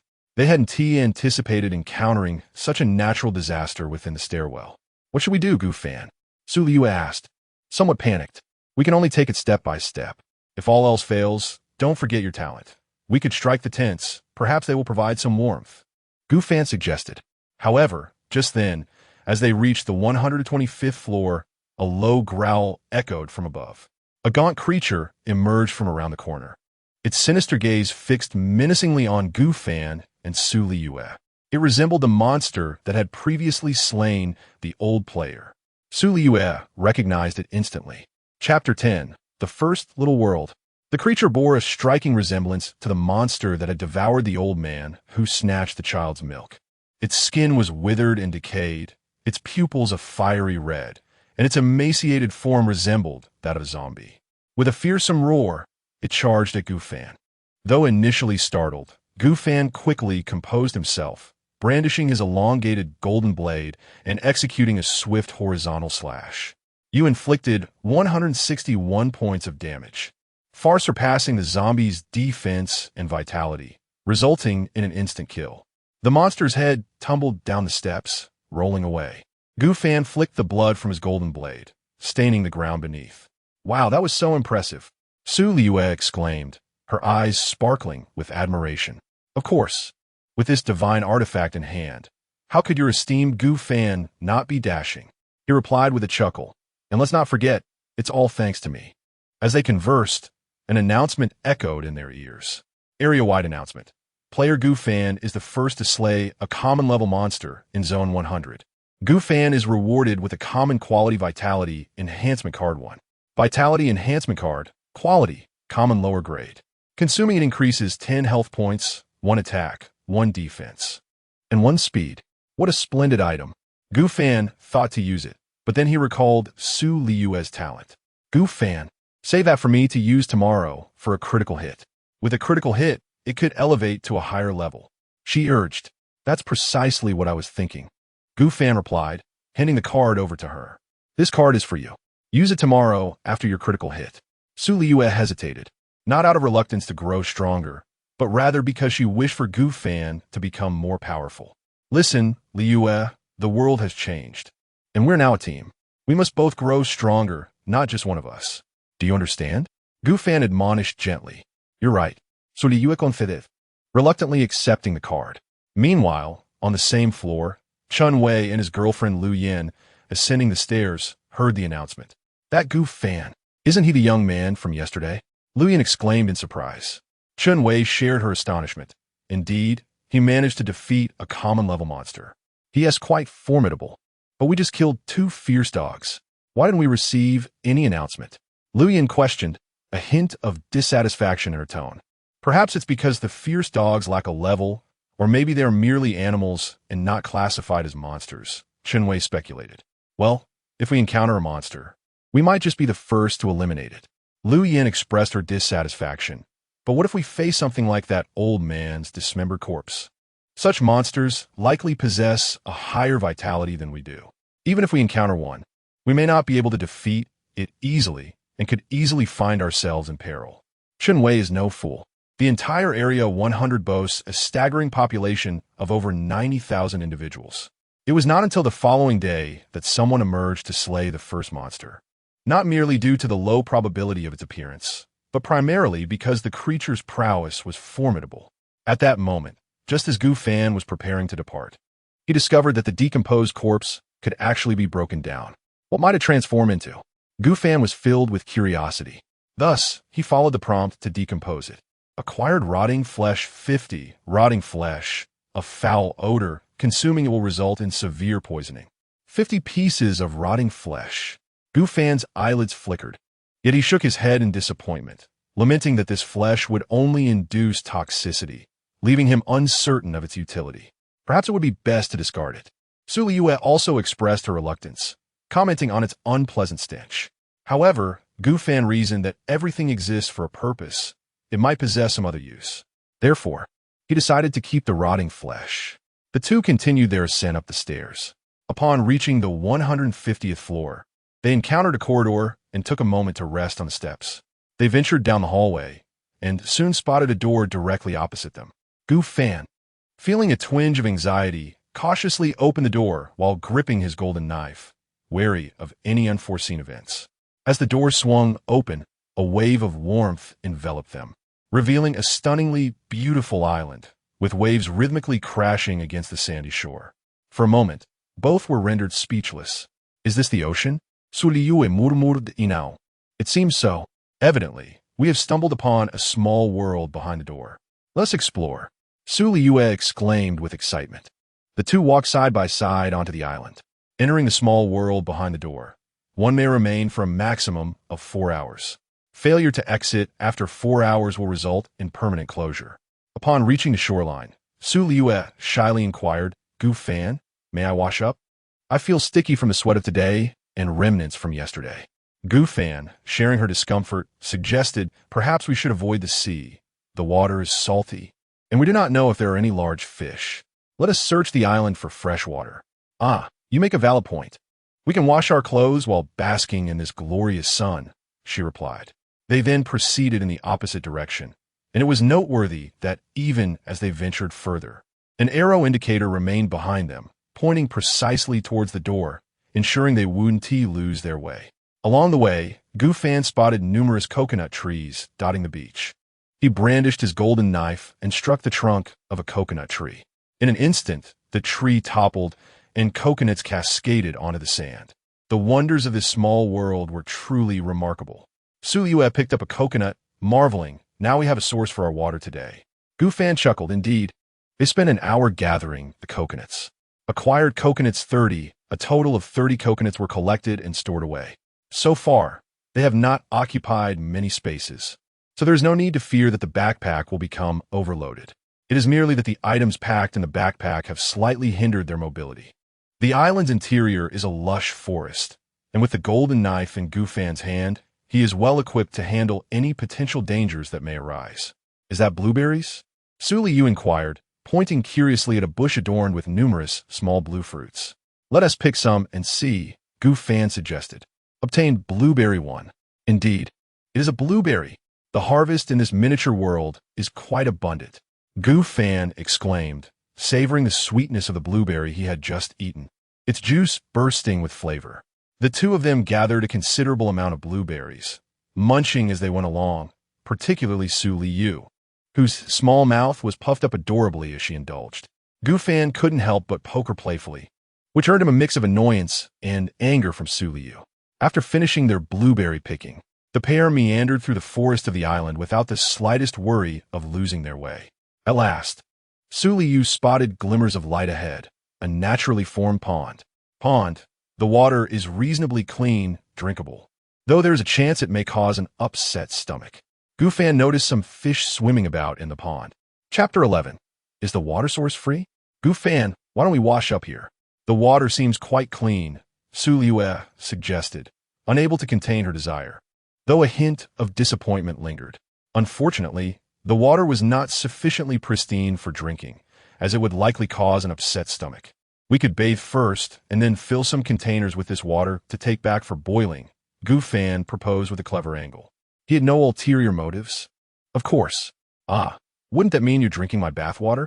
Liyue shook her head in disapproval. "That is of no consequence, for I'm also dirty and plan to bathe as well. In the end, you too shall be drinking my bathwater, and we will be even," Gu Fan asserted with conviction. For a moment, Liyue found herself at a loss for a counterargument. She couldn't even think of the idea of fetching water before bathing. "That does sound reasonable. You go ahead and wash. I will explore nearby. If there is any danger, just let me know. I'll also see if there are any containers available at the market," she replied. "All right, but you mustn't wander too far," Liyue cautioned. "Rest assured, I shall keep you safe. If you truly feel uneasy, we could bathe together," Gu Fan offered. "Absolutely not," Liyue thought defiantly. She was uncertain about their current relationship. Just yesterday, he had taken advantage of her, and today he wished to bathe with her. Would he expect to take liberties tomorrow? Not a chance, unless it were under a different pretext. Meanwhile, Gu Fan was nearby, browsing the trading market for any available containers. After a quick search, he discovered someone selling wooden barrels. "How much for this wooden barrel?" he inquired curiously. "1 barrel for 5 portions of food," came the reply. "Isn't that rather steep?" Gu Fan exclaimed. "The minimum is 3 portions of food.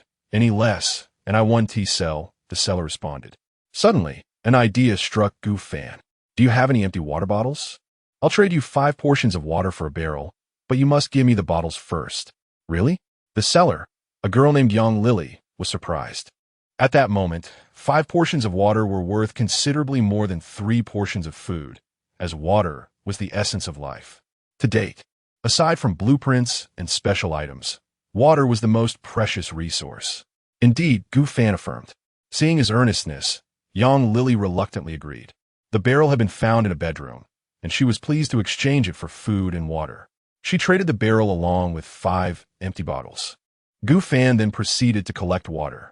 Upon seeing him approach, Liyue was startled and quickly swam deeper, her mind racing with annoyance. What did that insufferable Gu Fan want now? Did he wish to see her again? Though she grumbled inwardly, she recognized that his purpose was to fill the barrel with water. A few fish swam around her, though they were not the vicious kind. Unfortunately, Liyue could not catch them. Their speed was too great, and in the water, her own agility was significantly hindered.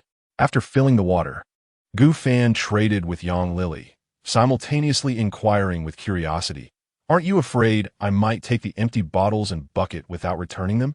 "Well, it's not particularly valuable. And besides, you mentioned needing the empty bottles and that there's likely a water source nearby, which suggests you wouldn't deceive me," she replied. Gu Fan was about to commend her intelligence when she quickly followed up. Why does this water cause diarrhea? Just consider a laxative," he responded, and then set his messages to do not disturb. It was only then that he noticed Liyue was missing, seemingly submerged beneath the water. The water was so clear that Gu Fan could see her fair, delicate form. She began frantically messaging him not to peek. Gu Fan was taken aback and could only explain the earlier incident. He certainly wasn't trying to steal a glance. Nevertheless, Liyue was indeed quite beautiful. With her fair complexion, he collected all the water he had filled in the bucket and continued to search for any storage items available for purchase.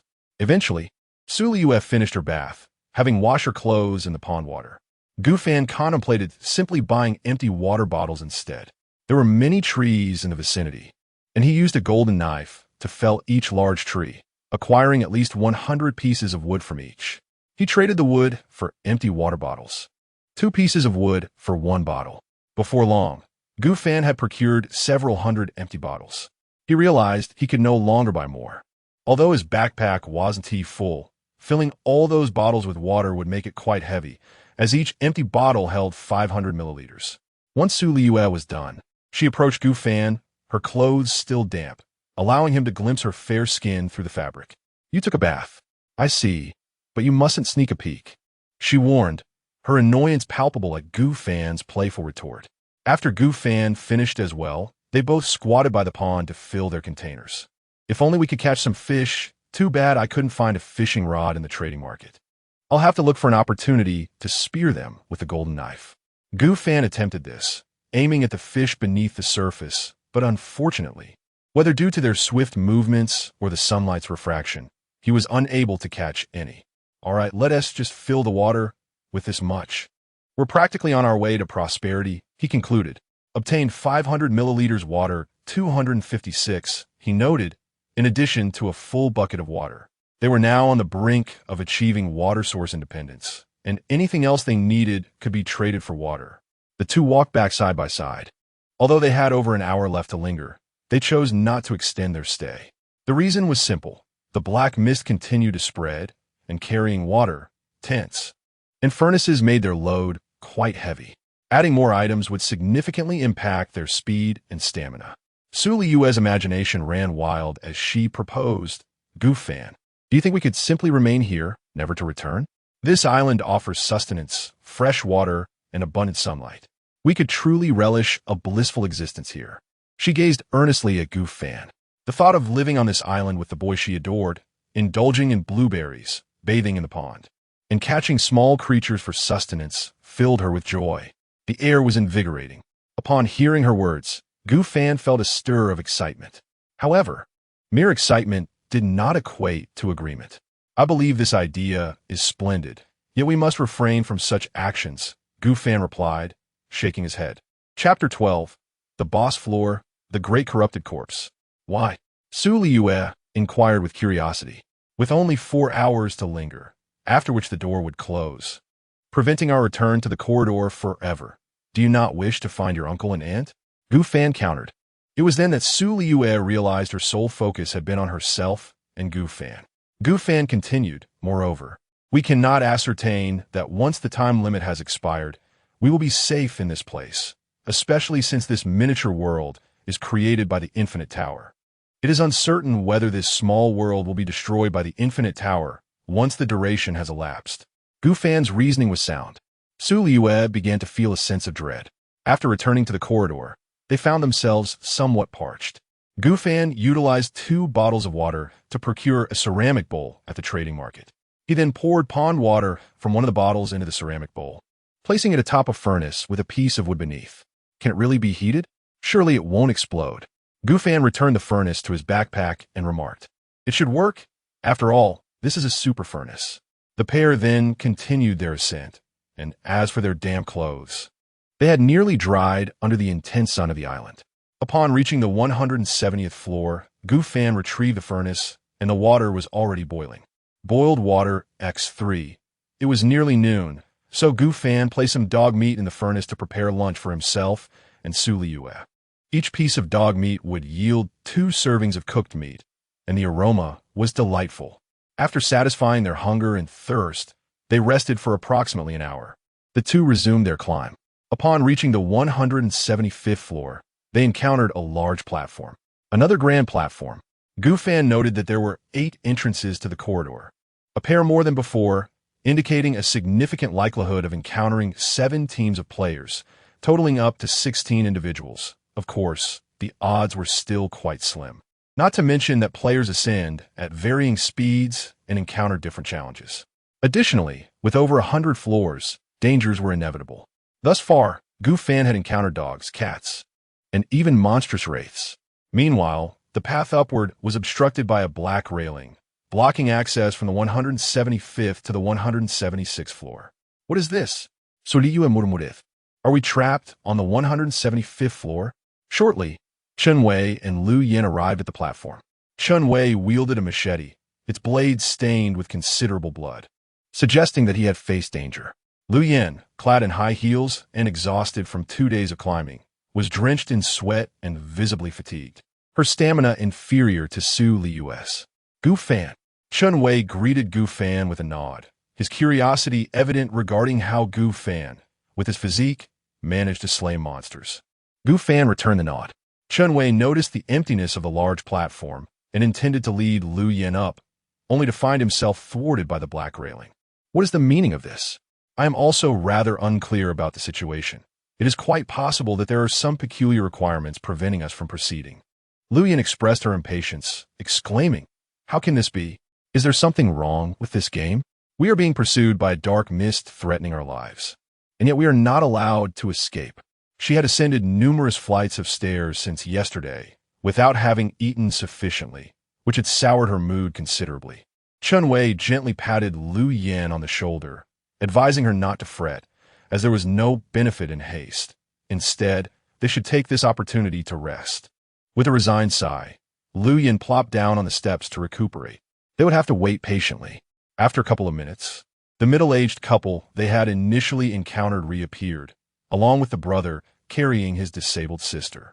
Upon closer inspection, one could see the fresh scabs on his wounds, evidence of recent peril. He seemed momentarily taken aback.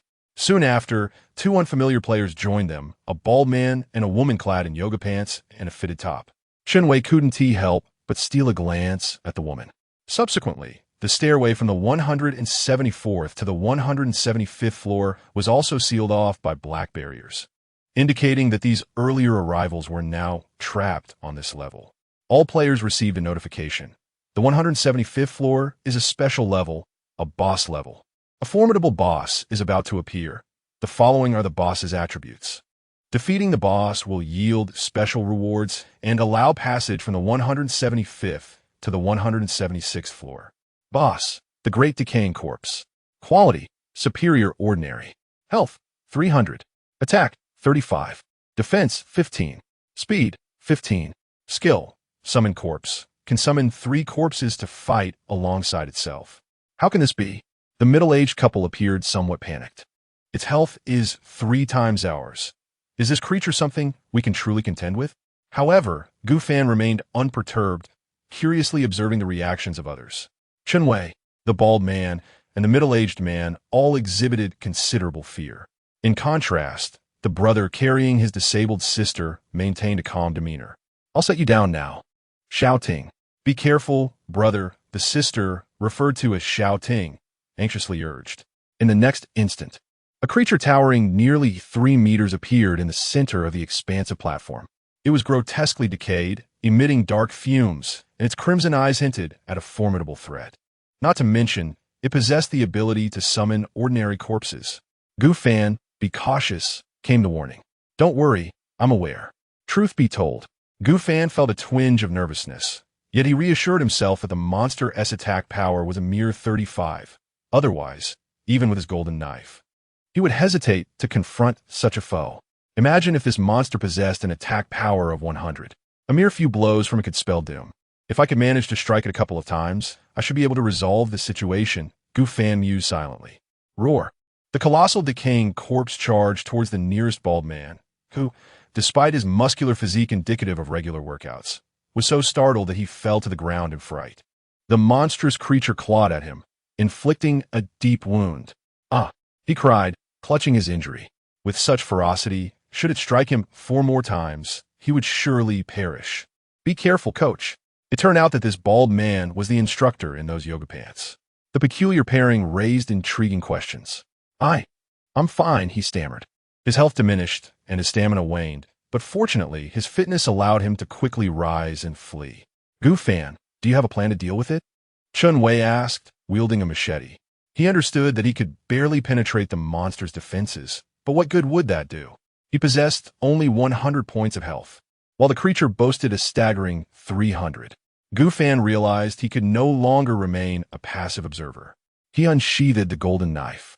Instantly, all eyes turned towards the gleaming weapon in his hand. No, that is simply too radiant, too striking. Yet, the great decaying corpse let out a furious roar and unleashed a skill, summoning 3 additional corpses from thin air. Panic ensued among the crowd. "I can handle the great decaying corpse. You all take care of the other 3, Gu Fan declared coldly, then strode purposefully towards the monstrous entity. Chapter 13. The destruction of the great decaying corpse and the attention of others. I can attempt to confront a decaying corpse, Chen Wei stated promptly, brandishing a large cleaver. Although it lacked the elegance of the golden blade wielded by Gu Fan, he recognized it as the sole weapon he could rely upon at that moment. "I can too," chimed in the previously silent young man, the brother of the disabled girl. In his hand materialized a pair of gauntlets, emitting a faint glow, indicating it was indeed a formidable weapon. No wonder he had always exuded confidence. The middle-aged man mused silently. A sense of imbalance stirred within him. Why should the players of this building be equipped with weapons while he remained empty-handed? Let the remaining decaying corpse be dealt with by others. With so many people attacking it, surely no one will perish, Chen Wei declared. This decaying corpse seemed to deviate from the typical zombies depicted in films. Although they infect others upon scratching, this one did not. The bald man, who had just been clawed, showed no signs of transformation into a decaying corpse. The unarmed players, though reluctant, found themselves helpless. With a roar, the great decaying corpse lunged at Gu Fan. With a swift stroke of his blade, Gu Fan disregarded the notifications ringing in his ears. Simultaneously, the great decaying corpse struck him with a heavy hand. Enduring the pain, Gu Fan retaliated with another strike. The great decaying corpse possessed 300 health points and a defense of 15. Gu Fan's attack, bolstered by his weapon, totaled 161 points. Thus, with 2 decisive blows, the great decaying corpse succumbed, collapsing to the ground with a resounding thud. The sound of its heavy body echoed throughout the space. Yet, Gu Fan had endured 2 strikes in return. The great decaying corpse dealt 35 points of damage, and with Gu Fan's defense at 12, he lost 46 points of health. Despite the lingering agony, the outcome was favorable. The defeat of the great decaying corpse yielded valuable rewards. Acquired Great Decaying Corpse Summoning Card 1. Great Decaying Corpse Summoning Card. Upon use, it will summon a Great Decaying Corpse for a duration of 2 hours. Without hesitation, Gu Fan stowed it away. Chen Wei, witnessing this, said nothing, but he realized that with his cleaver, he was no match for the decaying corpse. The ordinary ones also possess considerable defense and attack, with a primary distinction from the great, decaying corpse being their health points. Observing that those armed with weapons were still unable to contend with the ordinary decaying corpses, Gu Fan swiftly advanced, dispatching the remaining three one by one. "Brother Fan, impressive," Chun Wei exclaimed, giving a thumbs up to Gu Fan and altering his address to him. Despite being 30 years old and a tattooed ruffian, Chun Wei felt respect for Gu Fan's formidable strength. "Thank you, Brother Fan," the young man to the side mimicked, offering a respectful nod before returning to his sister's side. The bald man gazed at Gu Fan with fervent admiration, not precisely at Gu Fan himself, but rather at the golden blade he wielded. The power of this knife is undoubtedly immense. It dispatched the boss with 300 health points in mere moments. If only it could be bestowed upon myself. Meanwhile, the yoga woman whispered something into the ear of the bald man, a detail that caught the attention of Su Liyue and Gu Fan. Instantly, Su Liyue sent a private message to Gu Fan. It seems these two have some dubious intentions. "Be cautious, Gu Fan." Gu Fan replied, "I've noticed they likely have designs on my knife." After concluding their private conversation in the chat channel, they exchanged knowing glances. Their thoughts intertwined. Following the monster's demise, the disassembly button was conspicuously absent, and the other three corpses vanished in a similar fashion, which was somewhat surprising. Typically, like animals, the bodies of monsters should be disassemblable after death. Defeating the boss grants all players on the 175th floor an increase of 10 health points, and the option to ascend to the 225th floor. Will you ascend? Yes, no. This appeared to be a reward for all players. Upon ascension, one could immediately gain access to the 50th floor. While it may seem modest, it represents a considerable amount of effort for a player in a single day. Furthermore, the black mist may continue to increase in intensity.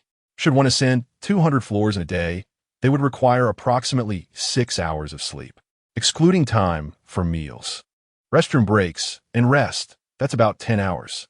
This leaves roughly 14 hours of active time, diminished further by explorations of the small world, special floors, encounters with monsters, animals, and conflicts with other players, resulting in only about 10 hours of climbing. One would need to ascend 20 floors each hour. If the black mist ascended at a rate of 300 or 500 floors in a day, it would be prudent to take advantage of the slower pace in the early stages and climb swiftly. As for the potential treasures or resources between the 175th and 225th floors, that would be of little concern. If they exist and are missed, so be it. With that, Gu Fan chose to ascend. Chun Wei, the middle-aged couple, and the sibling duo also opted to ascend. After they vanished, the bald man waved to the yoga woman, and the two stealthily approached a staircase entrance. Not the original one, but rather the one leading towards Gu Fan's direction. "Coach Lin, we must avoid conflict with them during the day. Let's wait until nightfall when they are asleep to devise a plan to steal their golden knife," the yoga woman advised. "I understand. We won't confront them now. We will ascend slowly. As long as we can acquire that golden knife, we shall be invincible." The yoga woman seemed to have a sudden thought and leaned in closer to whisper, "Coach Lin, have you considered the possibility that the golden knife might not be in the possession of those two young individuals, but rather in their backpack?" Lin Hui quickly grasped what the yoga woman was implying. "Bai Yujia, are you suggesting that the knife is in their backpack?" "Yes, it's quite possible. If it comes to that," Bai Yujia quietly outlined her plan. Lin Hui was taken aback. "That might be unwise, Yujia. Such an act is a serious crime and could even lead to capital punishment."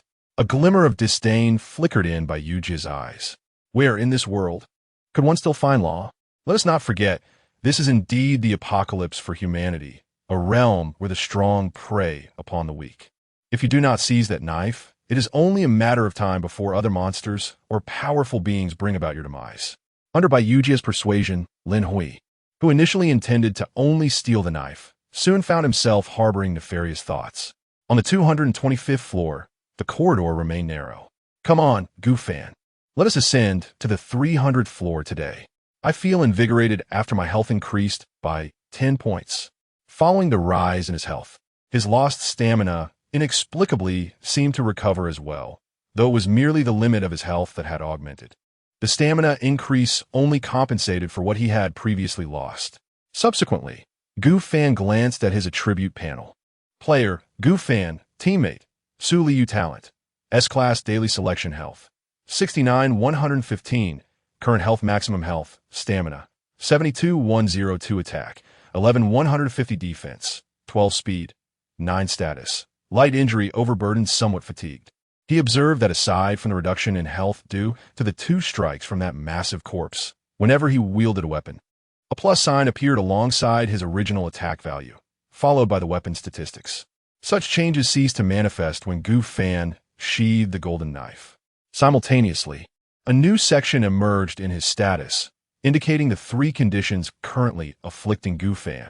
Chapter 14, Lu He and Lu Ting, the injured siblings. The burden they carried, symbolized by their backpacks, weighed heavily upon them, alongside the depletion of their stamina. Out of curiosity, Gu Fan sampled some blueberries and then consumed a portion of cooked dog meat. Remarkably, both his health and stamina experienced a boost. However, the burden status remained unchanged. It became evident that health and stamina could be restored not only through rest, but also more effectively through sustenance. Observing this, Su Liyue decided to partake as well. Although she had been well protected by Gu Fan, her stamina was not at its peak. After pausing to eat, she too found her strength replenished. Should we stock up on more provisions? It seems so, but fret not. We still have cat meat to sustain us. After arriving at this conclusion, the duo continued their ascent up the staircase.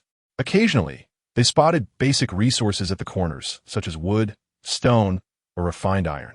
Initially, in the lower levels from 1 to 100, refined iron was a rarity. However, at their current altitude, it occasionally made an appearance. This suggested that the higher they climbed, the more resources they would encounter. As Gu Fan walked, he opened the chat channel to check on the others and glean any useful information. Chat channel, Area 100 everyone.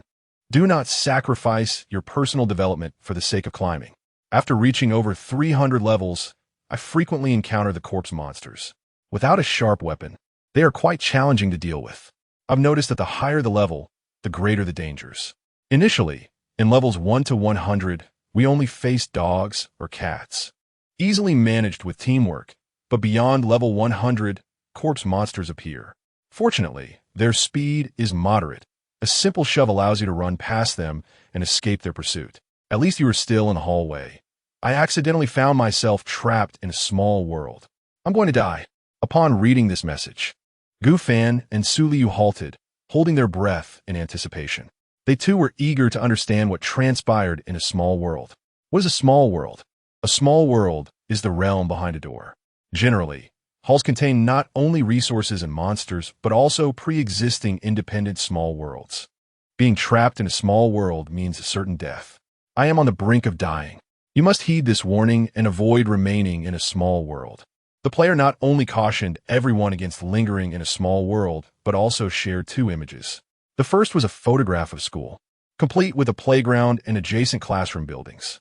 The second image was also of a school, but the sky was ominously dark with clouds, and surrounding it were numerous shadowy figures, monsters poised to charge at the photographer. Zhang Wei, what does this mean? Why are there so many monsters in the second photo? Zhang Wei, are you still alive? Chances are he's finished. A multitude of people tagged him, but no response came. Someone has summarized the essence of Zhang Wei's message. These 2 photographs illustrate the initial entry into the small world and the subsequent entrapment within it. Upon first entering, one is still within the duration of their stay. Thus, Zhang Wei embarks on an exploration. This place resembles a school, complete with a cafeteria, water resources, and even dormitories, prompting the desire to remain. However, once the allotted time elapses, the environment undergoes a transformation, becoming not only gloomy, but also teeming with monsters eager to attack him. Therefore, everyone must heed the warning not to exceed their stay. Doing so invites countless monsters to pursue them, and the difficulty of navigating this world escalates exponentially. Upon reading this analysis, Gu Fan found it to be remarkably accurate. Zhang Wei, it seems, is indeed a good person prior to his demise. He disseminated this crucial information within the group. Su Liyue's delicate complexion turned pale as she remarked, Gu Fan, is this the fate that awaits those who linger in the small world? Fortunately, you did not heed my earlier advice. Simultaneously, She felt a pang of guilt for having previously urged Gu Fan to stay. Had he followed her counsel, both of them would have perished. Thus, it is imperative to consider both sides of an issue. While remaining is undoubtedly appealing due to the abundance of resources, it also harbors hidden dangers. One can never predict how the small world might suddenly transform. Gu Fan offered words of comfort as the two continued their ascent up the staircase. When fatigue struck, they rested. When hunger arose, they ate. When thirst beckoned, they drank. Upon reaching the 250th floor, Gu Fan's health had fully restored, while his stamina hovered around 60. The 250th floor presented a modest platform, smaller than before. At its center stood a machine resembling the previous trading apparatus. Combining machine. Certain materials can be synthesized into special items. There are only 3 synthesis pathways, each granting a single opportunity. First come, first served. Combination 1. 10 refined iron to create a basic iron axe. Combination 2. 10 pieces of wood to create a chair. Combination 3. 50 fresh grass to synthesize 1 excellent health recovery potion. Upon reading the third combination, Gu Fan and Su Liyue's pupils dilated in surprise as they exchanged glances, both recognizing the excitement reflected in each other's eyes. Meanwhile, a young man carrying his disabled sister approached the staircase and greeted Gu Fan, curious about the combining machine. Upon realizing that only 3 opportunities existed and that Gu Fan and Su Liyue were already at the machine, he hesitated not for a moment and turned to leave. Upon reaching the 251st floor, his sister Lu Ting inquired, "Brother, why didn't you participate with that machine?" Lu He, her brother, responded slowly, "That individual, Gu Fan, possesses formidable strength. Although the axe and chair would benefit us, they've already seized the opportunity. It would be inappropriate for us to intrude further." Lu He was no fool. Recognizing Gu Fan's prowess and their frequent encounters, he had no intention of diminishing Gu Fan's regard for him. Indeed, that is a valid point. Lu Ting nodded, a flicker of remorse crossing her eyes. "Brother, I feel truly sorry for you. Before my journey, the treatment for my legs led to our family's ruin. And after crossing over, you still have to carry me up the stairs." As she spoke, an overwhelming urge to weep enveloped her. She felt as if she should not exist in this world. Before her journey, she burdened her parents, and after, she was a weight on her brother. She considered herself a calamity. "Little Ting, it's all right. Losing your legs is not your fault," Lu He quickly reassured her. "Perhaps you should just let me go." Lu Ting felt utterly ashamed to continue asking her brother for support. "Little Ting, do not speak such nonsense. We will certainly survive and reach the rooftop. If you were to perish, I would not wish to live either." Upon hearing her brother's resolute declaration, Lu Ting was moved to tears, feeling a mix of guilt and astonishment at his unwavering choice. Meanwhile, back with Gu Fan, he possessed all 3 composite materials, particularly the third one. Fortuitously, he and Su Liyue had just unearthed 100 fresh blades of grass in that small world. Chapter 15. What is our relationship now? Don't ask, just continue. Acquired common low-grade weapon. Iron Axe 1. Acquired chair 1. Acquired excellent low-grade item. Healing potion. Healing potion, quality, excellent low-grade. Consuming it slowly restores health points. Totaling 100 points. Evaluation. A potion synthesized from herbs using top-tier blueprints or techniques. After Su Liyue collected these items, she couldn't help but marvel at the usefulness of these herbs. What would happen if this healing potion were to achieve a critical hit? I am so looking forward to it. Once the synthesis was complete, the synthesis machine ceased to glow, as it was a one-time use, effectively allowing for the complementary utilization of 3 blueprints. The first 2 were acceptable, but the last one seemed to be a generous gift.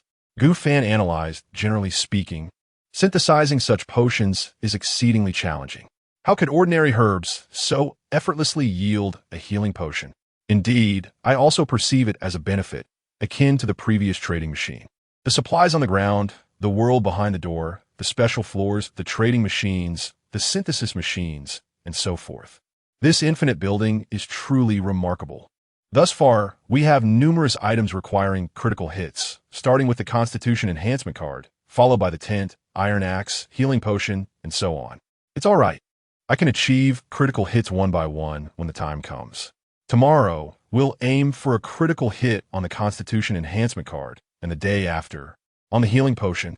However, although this is the plan, circumstances may change unexpectedly.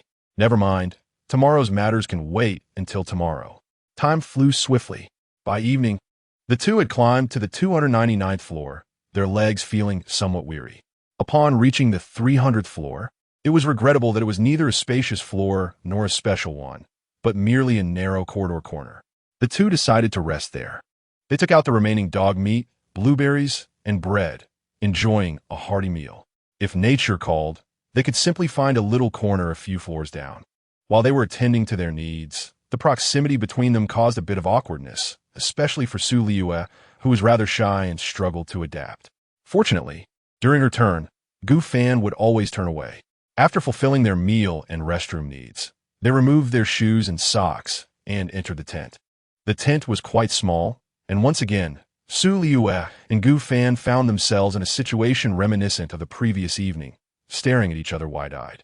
"Hey, Gu Fan," Liyue poked him as he was about to check the chat channel. "What is it, Liyue?" Seeing that Gu Fan was oblivious, Liyue, fuming, crawled over and playfully bit his arm. "Ouch, what are you doing?" Gu Fan feigned disgust, wiping the saliva from his arm, looking utterly speechless at her. "What am I doing?" "Oomph, silly fool, you're such a dog. You're the dog. You're the one who bites. And what of it? If I'm a little dog, then you're a big dog." Liyue scolded him indifferently. "All right, I'm your dog father." Liyue. Her anger intensified. The two faced each other defiantly. At that moment, Gu Fan finally noticed Liyue's unusual demeanor. He reached out and pinched her delicate little face. Soft and tender to the touch, truly delightful. "Don't touch me." Liyue pushed Gu Fan's hand away, but he seized her shoulders instead, embracing her amidst her startled gasp. "You lecherous dog, what are you doing?" Gu Fan, however, remained unfazed. "Aren't you upset that I embraced you yesterday, yet am now ignoring you?" "Nonsense, that's impossible." Liyue shook her head, contradicting herself. In truth, she had harbored feelings for Gu Fan for quite some time, but prior to her crossing over, he had always treated her like a friend, oblivious to her numerous hints. Fortunately, due to her various schemes, she had thwarted other girls pursuing Gu Fan. Up to now, the only female by Gu Fan's side was herself. With Liyue's eyes solely fixed on Gu Fan, it was only natural that they matched well together. Last night, it seemed Gu Fan had finally awakened, and they shared an ambiguous night together. Now, however, Gu Fan reverted to his previous self, just realizing the situation. "Well, it's impossible. That was my overstep. I shouldn't have embraced you." Gu Fan feigned disappointment, releasing Liyue and creating a small distance between them. Liyue. She was on the verge of exploding with rage. Could it be that Gu Fan was oblivious to the mixed signals in her tone? Frustrated, she felt an urgent desire to confine Gu Fan in a small dark room, imprisoning him day and night. She glared at Gu Fan, yearning to leap forward and kiss him forcefully, yet her rationality quelled that impulse. Gu Fan, meanwhile, secretly observed her reaction. He was well aware of Liyue's affections for him, especially now, free from societal constraints and disparities, both of them possessing S-level talents. They were indeed a perfect match. Seizing the moment while Liyue was upset and disheartened, Gu Fan drew her into his embrace once more. With a look of grievance on her face, he leaned down and captured her lips in a kiss. Soft and fragrant. Those were the only two words to describe it. The two lost themselves in the kiss, leaving Liyue utterly astonished by this sudden turn of events. Initially, she didn't know where to place her hands, frozen in mid-air. But soon she regained her senses and wrapped her arms around Gu Fan. Liyue found it hard to breathe, yet she did not push Gu Fan away, primarily because she relished this moment. What if she pushed him away and he refused to kiss her again? After a while, Gu Fan's hand began to wander. 15 minutes later, Gu Fan finally released Liyue. At this moment, Liyue's petite face had turned a deep shade of crimson, overwhelmed by a profound sense of embarrassment. She slightly lowered her head, her mind swirling with thoughts of Gu Fan's assertiveness from earlier. Subsequently, Liyue tugged at the wrinkled collar of her garment, her delicate brows knitting together as she softly remarked, "Ahem, you lecherous dog. Gu Fan gently drew her into his embrace, playfully blowing into her ear while smirking. You were even more proactive than I was just now. If I am a lecherous dog, then what kind of dog are you? Who is the one being assertive? You coerced me. So Liyue feigned a pitiful ton, boo. Still putting on an act. You disobedient little Liyue. Gu Fan playfully swatted at her. Shamefaced. Su Liyue buried her head in Gu Fan's chest, uncertain of what to say, only aware of the rhythmic beating of their hearts in unison. Once they regained their composure, Su Liyue finally snapped back to reality, casting an expectant glance at Gu Fan. Gu Fan, what do you think our relationship is now? Ahem, no more questions? Let us continue. Su Liyue, frustrated by Gu Fan's abstract response, playfully tugged at his ear. Ahem, stop pulling my ear. What other relationship can we have? I've already given you my first kiss. With that, Su Liyue felt reassured, though she continued in a pitiful tone, clearly. You forcibly took my first kiss, and yet you say you saved it for me. Just admit if you enjoyed it. I did. Su Liyue, now unembarrassed, quietly lowered her head in acknowledgement. Observing her, Gu Fan held Su Liyue tightly, both savoring each other's warmth and scent. From this moment forth, you shall be my girlfriend, all right? After a while, tears glistened in the corners of Su Liyue's eyes, cascading down her exquisite face. Perhaps it was the intensity of that kiss, or perhaps Su Liyue was simply exhausted. Or maybe it was because she finally received the answer she had long awaited for over a decade, filling her with a profound sense of security as she drifted into slumber in Gu Fan's warm embrace. Gu Fan intended to place her on the cushion and cover her with a blanket, but discovered that little Liyue instinctively clung to him like a rag doll. He chuckled softly, realizing that this little girl had harbored feelings for him for quite some time, feeling utterly pent up. Well, if you want to be held, then I shall hold you. I quite enjoy this too, Gu Fan murmured to himself. Chapter 16. The Midnight Assault. Gu Fan and Su Liyue's decisiveness in the dead of night. Gu Fan closed his eyes to rest. Though he longed to succumb to slumber, he was acutely aware that the corridor was far from safe. Whether it was the feral dogs, the wild cats, or the grotesque corpses, these were inconsequential. As they lingered motionless in the hallway, the real peril lay in the potential encounter with other players. As Gu Fan pondered how to navigate the following day with Su Liyue, faint voices reached his ears. Do you think that fellow named Fan is asleep? He should be. It's already past 1. They've been climbing stairs all day. I doubt they're still awake. The voices belonged to a man and a woman, accompanied by the sound of approaching footsteps. Why had these two intruders materialized in his corridor? Bai Yujie, use your talent, thermal vision, to pinpoint their location. Understood. The woman clad in yoga pants possessed a C-grade talent known as thermal vision, allowing her to discern temperature variations and accurately locate adversaries. They lay entwined, seemingly oblivious, as if nestled within a tent. Very well, just as Gu Fan contemplated rising, he was taken aback by their conversation. Though their voices were hushed, he gleaned a crucial piece of information. The woman's talent, red heat vision, could ascertain his and Su Liyue's positions. No wonder they dared to launch an attack. Fury surged within him. How dare they provoke him? Quickly, he pinched Su Liyue awake. Seeing her bewildered expression, he covered her mouth and transmitted a message. Enemies approaching, 2 of them. Remain silent. They can detect our locations. I will strike them down as they draw near. As the footsteps grew ever closer, Gu Fan sensed a slight tremor in Su Liyue's body. Was it fear? His anger intensified. He had not sought confrontation, yet someone had the audacity to threaten him, courting death in the process. Meanwhile, Lin Hui drew nearer, reaching the 300th floor where he spotted the tent, a knife appearing in his hand. Don't blame me. This is all due to your splendid gear. Possessing treasure invites envy. Lin Hui, inexperienced in taking lives, felt a twinge of anxiety at this first venture. However, in the next instant, the tent abruptly flung open. As he prepared to speak, his world spun violently. A golden longsword flashed through the air, severing his head from his body, blood gushing forth as his form collapsed downstairs. Feigning sleep, Gu Fan rose and swiftly ended Lin Hui's life. The agonized screams did not emanate from the deceased Lin Hui, but from Bai Yujie, clad in her yoga pants, who stood frozen in shock, unable to fathom that the two had merely been pretending to rest. Do you consider yourselves clever or foolish?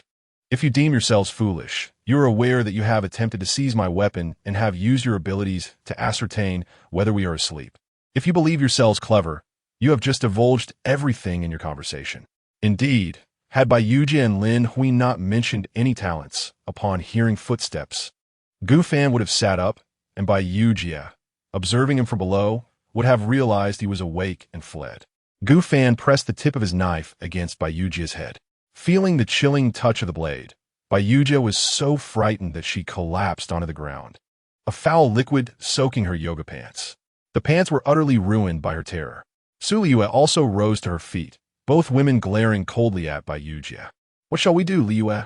Liyue hesitated for a moment, biting her lip, and resolutely declared, "Root out the threat." Although she had been gentle and endearing in Gu Fan's embrace, she transformed entirely in the presence of her enemies, especially when confronted with those who sought to harm her. Gu Fan smiled in satisfaction, contemplating whether to consider Liyue's feelings, but reflecting now, he realized she was even more decisive than he. It was no wonder they had grown up together as childhood companions, their thoughts perfectly aligned. As they prepared to eliminate the threat, Yangcheng immediately knelt and cried out, "Please, brother, spare me. I was coerced. It was that bald man beside me who commanded me. Do not kill me. I can be of service." Hearing Yangcheng's disgraceful pleas, Liyue's eyes reddened. She would not allow anyone to harbor thoughts about Gu Fan or make lewd remarks about him, save for herself. Gu Fan, with his handsome visage and towering stature, had attracted many female admirers at school, all of whom Liyue had skillfully deterred. Thus, it was no surprise that someone dared to tarnish her man. Such audacity was tantamount to seeking death. An iron axe materialized in Liyue's hand, its description declaring a 9 attack and double efficiency in felling trees. She relentlessly swung the axe at Yangcheng. Gu Fan merely observed coldly, his gaze tinged with surprise at Liyue's terrifying transformation. Typically abstract and somewhat unruly, Liyue had become a formidable force. However, Yangcheng was indeed an enemy. It was likely a mere coincidence, Gu Fan mused. Amidst the cries for mercy and agonizing screams, Yangcheng met her demise, her end far more brutal than Liyue's. At least Liyue had succumbed to a single blow from the powerful golden knife, while Yangcheng, despite her penchant for the gym, pool halls, and various bars before her crossing over, had a meager defensive score of only 5. Liyue's strike dealt substantial damage, and within less than 10 blows, she had dispatched this insignificant adversary. Once the deed was done, Liyue stepped back, and Gu Fan quickly embraced her, asking, "Are you all right?" However, a glimmer of excitement flickered in Liyue's eyes. "No, it's nothing, Gu Fan. I managed to do it too. I have killed the enemy." Gu Fan smiled with relief, grateful that Liyue had persevered.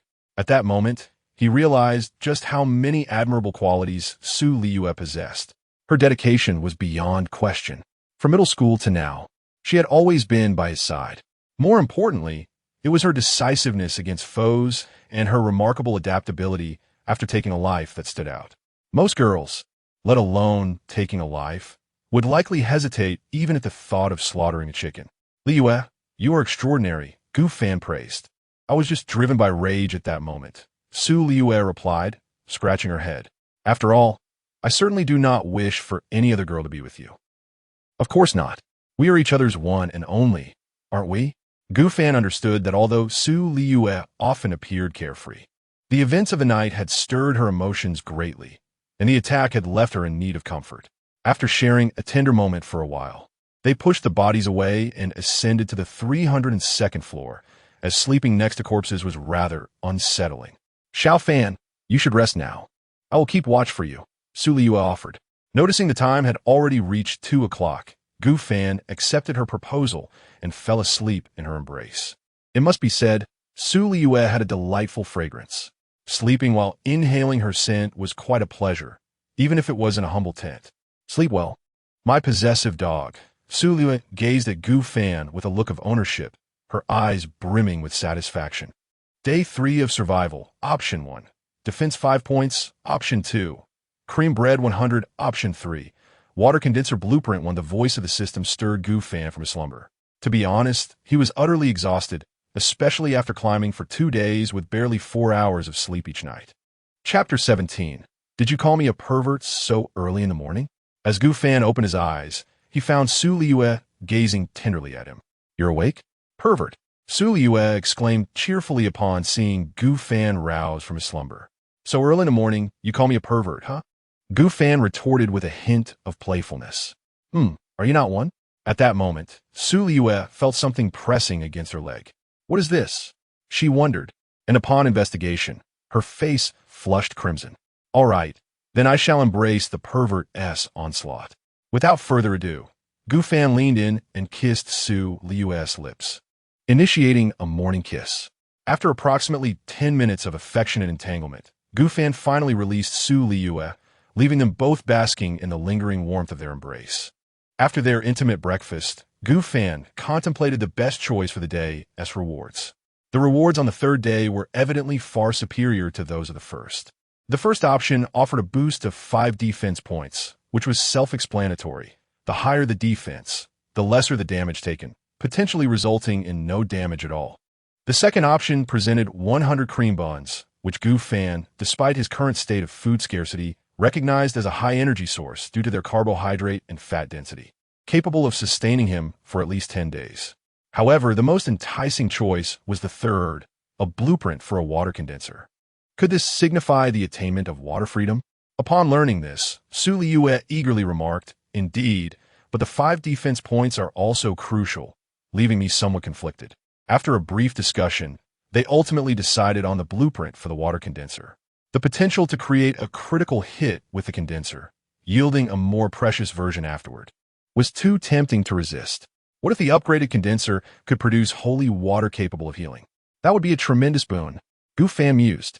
As for the 5 defense points, equipped with a golden knife that boasted a 150 attack bonus, he could dispatch monsters with a single strike, rendering immediate defense unnecessary. Choice 3. Choice successful. Player Gu Fan has acquired the water condenser blueprint. Water condenser. Synthesis requirements. Refined iron 50, energy crystal 1. Can condense 2 liters of pure water daily. What exactly is an energy crystal? Gu Fan pondered curiously. Is it a resource required for such advanced technology? Let us search the trading market for it. Su Liyue, having never encountered this item, quickly began her search in the market. With so many people in Area 100, surely someone would have it available. Energy crystals for sale. The seller is unsure of its value. Please make an offer. The first trading post reeked of naive simplicity. Gu Fan, look at this person. How foolish to admit they have no idea of its worth. Su Liyue chuckled, covering her mouth in amusement. Indeed, such a statement would make it challenging to fetch a fair price. Why don't you inquire if they would trade it for 10 units of food or 100 pieces of wood? Su Liyue suggested, before proceeding to ask. The individual responded promptly, expressing his willingness to trade. Of course, I am selling. I require 10 portions of sustenance. As for the wood, it is unnecessary. However, could you enlighten me about the value of this item post-transaction? Recognizing his sincerity, Gu Fan placed 4 raw cat meats into the furnace, swiftly yielding 12 cooked cat meats. After completing the trade with him, Su Liyue remarked, the energy crystal holds significant worth. It may serve a purpose in certain high-tech blueprints, such as those for water purification systems. She deliberately refrained from mentioning the term condensation device, opting instead for water purifier. I comprehend. Thank you, he replied. The man's name was Liyue, and Gu Fan discreetly noted this, prompting Su Liyue to inquire, where did you acquire this energy crystal? If you don't mind sharing.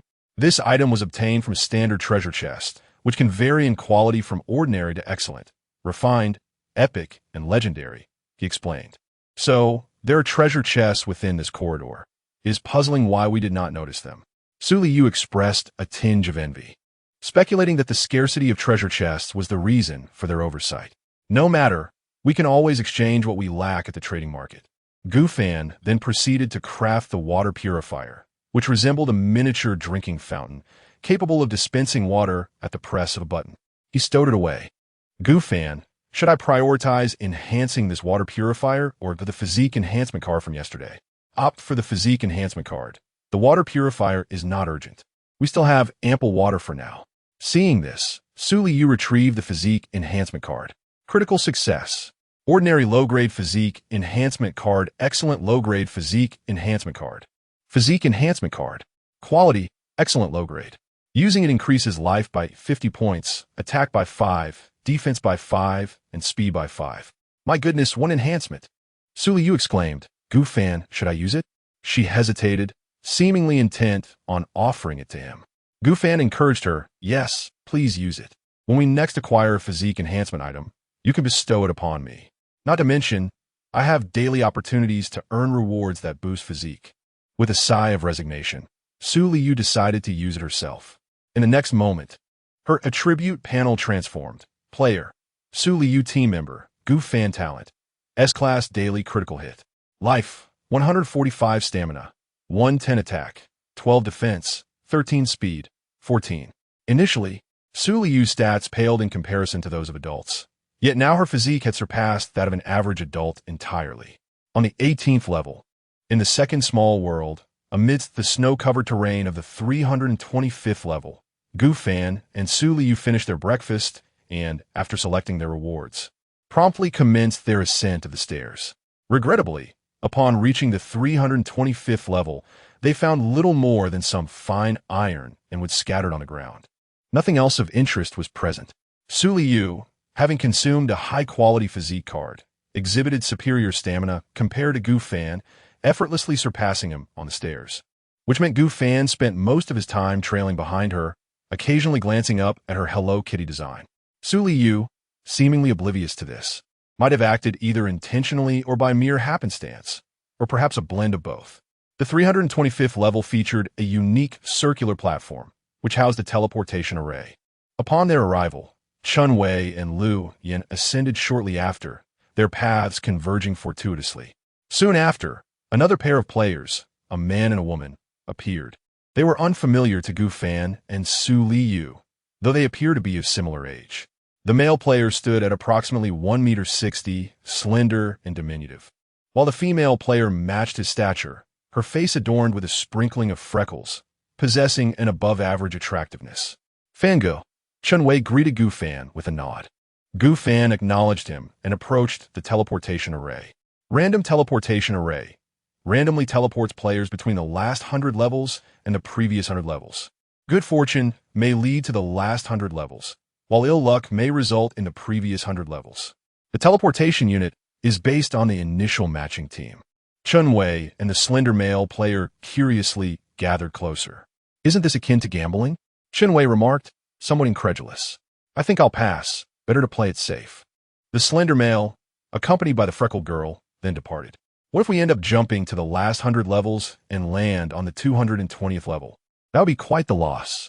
Chun Wei pondered aloud, glancing at Gu Fan. What do you think?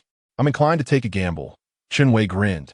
It's just past 6 in the morning, the third day just commencing, and the previous day's climb likely only reached the 200s. So even if we teleport to the 220th level, it shouldn't be too detrimental. Gu Fan felt a shift in his thoughts. The four of them decided to sequentially utilize the teleportation array, placing their bets. Moments later, a notification echoed in their minds. Players Gu Fan and Liyue have been teleported to the 365th level. The teleportation mechanism was remarkably user-friendly, functioning based on team units, thus preventing any disbandment. It would be disastrous if one player ended up in the last 100 levels while another found themselves in the first 100, separated by a staggering 200 levels. After benefiting from 40-level ascent, they were greeted by a corridor ahead. At the end of the corridor stood a door. Without hesitation, Gu Fan and Liyue approached it. Gu Fan, our luck is astonishing. We just teleported up 40 levels, and now we encounter a special floor. Liyue exclaimed, to which Gu Fan readily agreed. He swiftly opened the door, only to be met with a sudden burst of frigid air. Both Gu Fan and Liyue were immediately buffeted by the icy gust, causing them to stumble. In the ensuing fall, Liyue inadvertently landed atop Gu Fan's face. Ouch! Gu Fan, are you all right? Does it hurt? Liyue quickly sprang to her feet, casting an apologetic glance at Gu Fan. Oh dear, so large and so soft. Gu Fan touched his face, remarking, you truly are an incorrigible rogue. Of course I have the remedy. You are my remedy.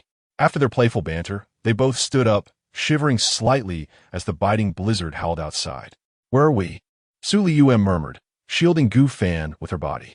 The reason for her protective stance was that her physical prowess currently surpassed Gu Fan's. Naturally, she felt compelled to safeguard her man. This must be a snowstorm, Gu Fan stated earnestly. Shall we continue to explore this world? I wonder if there might be some dangers lurking. They exchanged a knowing glance. Gu Fan, I believe we must proceed. Liyue presented her reasoning. In 4 days, the internal cold disaster will strike. By then, the temperature amidst the blizzard will only drop further. The configuration of this snowy realm must hold significance. For instance, in the previous grassland, we could exchange grass for healing potions. On the island, there was a plethora of food, water, and wood. I see, Liyue. Gu Fan grinned. You mean to say that this blizzard might contain the resources we require, correct? Since little Liyue is unafraid, what do I have to fear? Let's go. Onward, my rogue. Gu Fan naturally took Liyue's hand, guiding her into the storm. Initially, they were buffeted about by the wind, disoriented from the transition after being in a still environment for so long. However, now things were different. Hand in hand, they moved in close proximity, almost overlapping, managing to endure the fierce gale. Upon entering the small world beyond the door, one may remain for a maximum of 5 hours. Failure to depart within this time frame will result in permanent closure. The landscape was a vast expanse of white. Liyue murmured, her body trembling as the frigid air enveloped her. Player Liyue, you are in a state of cold. Every 5 minutes, 1 point of health will be deducted, and your stamina will decrease at an accelerated rate. Please take caution. Gu Fan, equally chilled, suggested, let's move forward and explore for a while. If we find nothing of value, we can return to the corridor. Their status indicators now displayed the effects of the cold, with their stamina limits significantly diminished, and their vitality steadily waning. If they lingered in this icy realm all day, they would surely perish from the cold. After approximately 10 minutes, they noticed something ahead. Upon closer inspection, it was a frozen corpse, the time of death a mystery. Is this the native of this world? Gu Fan mused, gazing down at the remains. He wondered if this native spoke the language of Huaxia. Liyue quipped in response. At this moment, Gu Fan finally comprehended the situation. He gazed at the lifeless body, which was enveloped in a thick cotton coat that shielded its upper body, accompanied by cotton trousers and boots. Gu Fan hastily stripped the corpse of its clothing.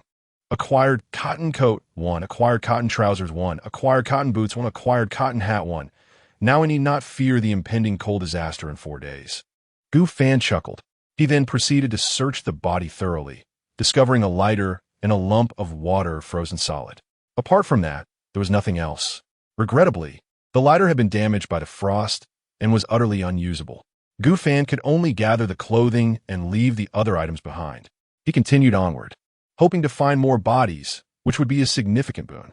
Indeed, this region remained frigid, and those who ventured here for exploration would typically don heavy garments. Fortunately, Gu Fan had acted quickly, otherwise he would have suffered a considerable loss. Alas, there was but a single corpse in this vicinity, with none to be found elsewhere. As the two were preparing to return, they heard a commotion behind them. A polar bear, camouflaged against the snowy backdrop, suddenly rose to its feet, fixating its gaze on Gu Fan and Liyue. Roar! The polar bear bellowed, lunging toward Gu Fan. Gu Fan! Yes, I know! Gu Fan exclaimed as he brandished his golden blade, ready to confront the creature, only to discover another polar bear had appeared behind him. The two bears, their eyes gleaming with a feral hunger, regarded Gu Fan and Liyue as delectable prey. Two, are they a mated pair? Gu Fan thought helplessly, shouting, Liyue, use that summoning card. In response, Liyue swiftly retrieved the Great Corpse summoning card and activated it. Instantly, a towering 3-meter-high corpse materialized, its crimson eyes fixated on the polar bear, charging towards Liyue. Defeat this bear. Upon receiving the command, the Great Corpse charged at the polar bear. Gu Fan, too, swung his blade at the oncoming beast. Although he was hurled backward by the impact, the polar bear sustained a grievous wound across its chest, blood gushing forth. You have suffered an attack from the polar bear. Polar bear attack, 45 points. Your defense, 12 points. You lose 33 health points. Your attack, 161 points. Polar Bear's defense, 45 points. You inflict 116 points of damage to the polar bear. Chapter 19. Unraveling the Heart's Knot. Growing together, the wounded polar bear let out another furious roar, charging towards Gufan.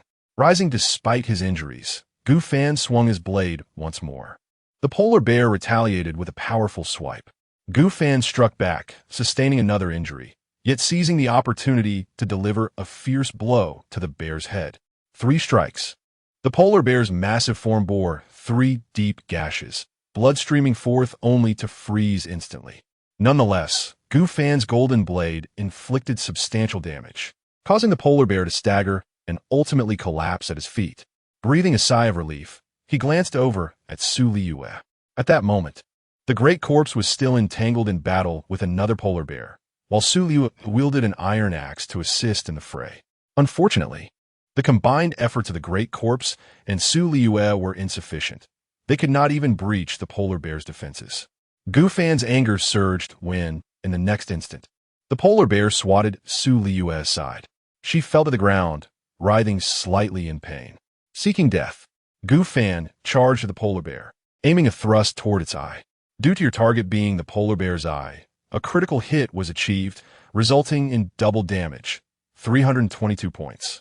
The polar bear's defense is 38 points, inflicting 284 points of damage. Witnessing the impact, Gufan plunged his golden blade into the polar bear's eye socket once more. Roar! The polar bear emitted a pained howl and retaliated with another swipe at Gufan. The great corpse intervened, only to be sent flying. This polar bear appeared to possess even greater mass, yet its defenses were notably lower than the previous one. Seizing the moment, Gufan hastily consumed a healing potion. With his current health, enduring another couple of swipes from the polar bear would surely be fatal. Rejuvenated, Liyue seized her iron axe once again and joined Gufan in the assault against the polar bear. Although she could not penetrate its defenses, her presence alongside Gufan reduced the likelihood of him receiving blows. Gufan landed 2 more strikes upon the bear, and finally, its colossal form crashed to the ground. Defeated by his hand, he inhaled the frigid air, while Liyue, shaken, shared in the relief. They had narrowly escaped death. Had it not been for the great corpse's assistance in absorbing some of the blows, their fate might have been sealed. Despite wielding the formidable golden blade, Gufan's health and defense were far from robust. Enduring 3 or 4 consecutive strikes would undoubtedly lead to his demise. Subsequently, he proceeded to dismantle the 2 polar bears. Acquired polar bear hide 2. Acquired polar bear meat 300. Surely, we are liberated for the constraints of meat, both thought instinctively. Gufan, we cannot linger here any longer. We must return to the corridor, Liyue urged. Gufan concurred, despite having consumed the healing potion and witnessing a gradual recovery in his health. His stamina had dwindled to a mere 40. Coupled with the looming threat of unknown dangers, this little world remained perilously treacherous.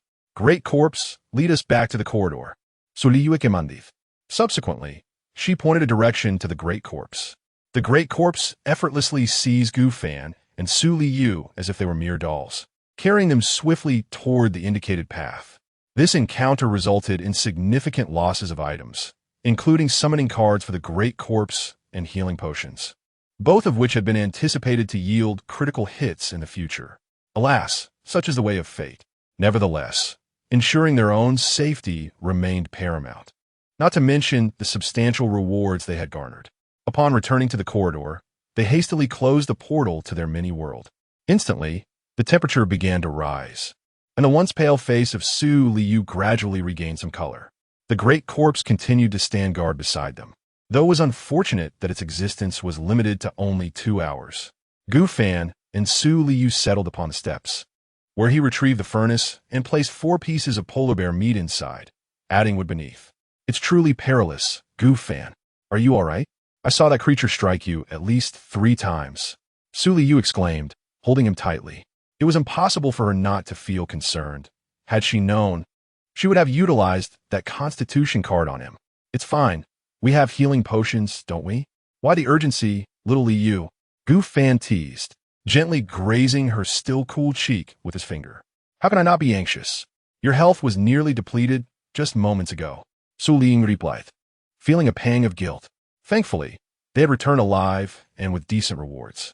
At that moment, the furnace crackled as the polar bear meat, still too cold, required additional time to cook.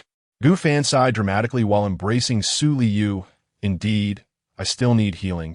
Otherwise, I shall lack the strength to continue. Ah, Gu Fan, what do you need healing for? She inquired, her curiosity piqued. My lips have been frostbitten. I require your assistance to heal them properly, he replied with a chuckle. Su Liyue initially failed to comprehend what he meant by needing to heal his lips. However, the next moment, Gu Fan leaned in and pressed his lips against hers. Though cold from the snow, warmth soon enveloped them, and their body temperatures began to rise, especially for Su Liyue, who flushed with embarrassment. Before long, Gu Fan released her, saying, all healed, thanks to my little Liyue. You rascal. No matter what I am doing or saying, you always find a way to tease me, she retorted. Yet, you seem to relish it, Gu Fan replied, to which Su Liyue blinked, acknowledging the truth of his words, though she would never admit it. Relish it? It feels more like being nibbled by a little dog, she scoffed. During their respite, Su Liyue rested her chin upon Gu Fan's shoulder. You've suddenly become quite perceptive, haven't you? What is the matter? Oh, I just recalled that last night you fell asleep in my arms. I had intended to say something to you then. I was simply too exhausted, and your embrace was exceedingly comfortable, Su Liyue confessed shyly. Gu Fan pondered momentarily before deciding to respond to Su Liyue's inquiry. I have harbored feelings for you for quite some time. However, the disparity between us prior to our journey was considerable. Before we traversed, your family was affluent, and you were the belle of the school, constantly pursued by admirers. As for me, I was not in a similar position. Why couldn't you? Su Liyue retorted, a hint of irritation in her voice as she playfully nipped at Gu Fan's ear. Gu Fan sighed, it is a matter of social standing as we, the people of Huaxia, have always emphasized compatibility in such matters.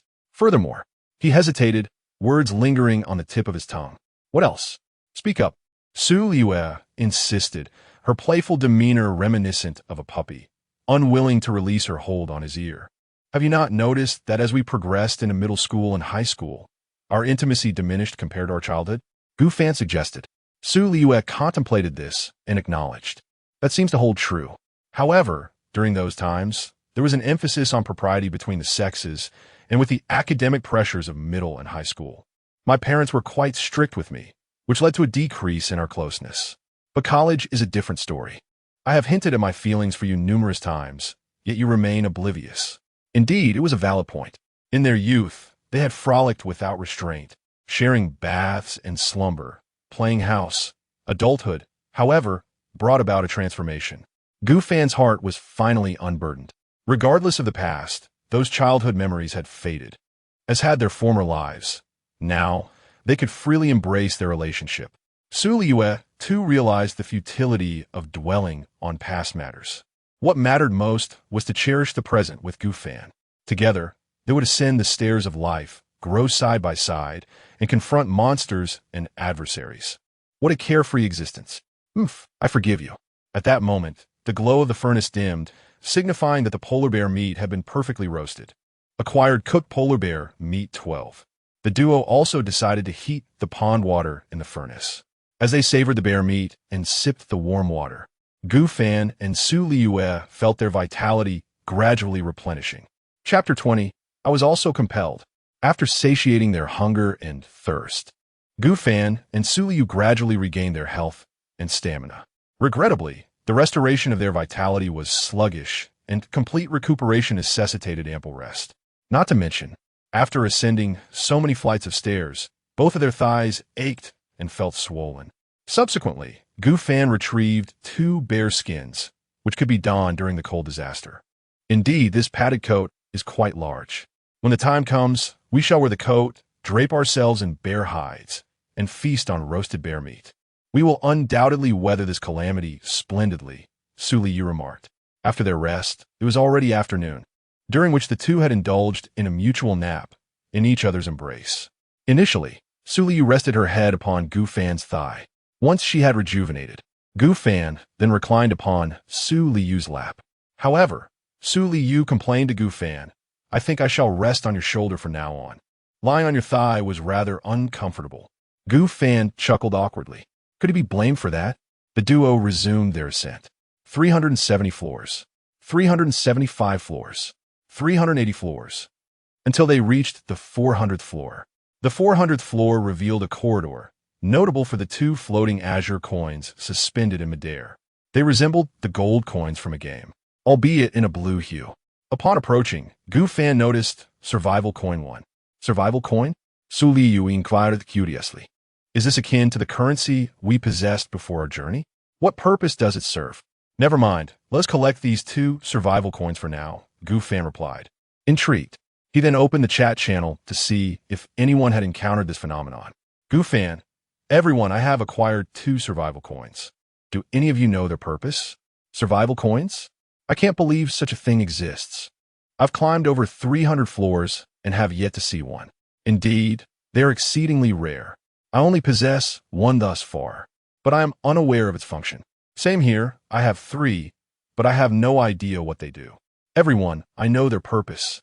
A mysterious figure clad in a black robe and mask just passed by. Initially, I mistook them for a monster, and I was terrified. However, they informed me that they are a traveling merchant who specializes in purchasing survival coins, which can be exchanged for rare items that one typically cannot find. 666. So that's how it is. Can you share what special items can be exchanged?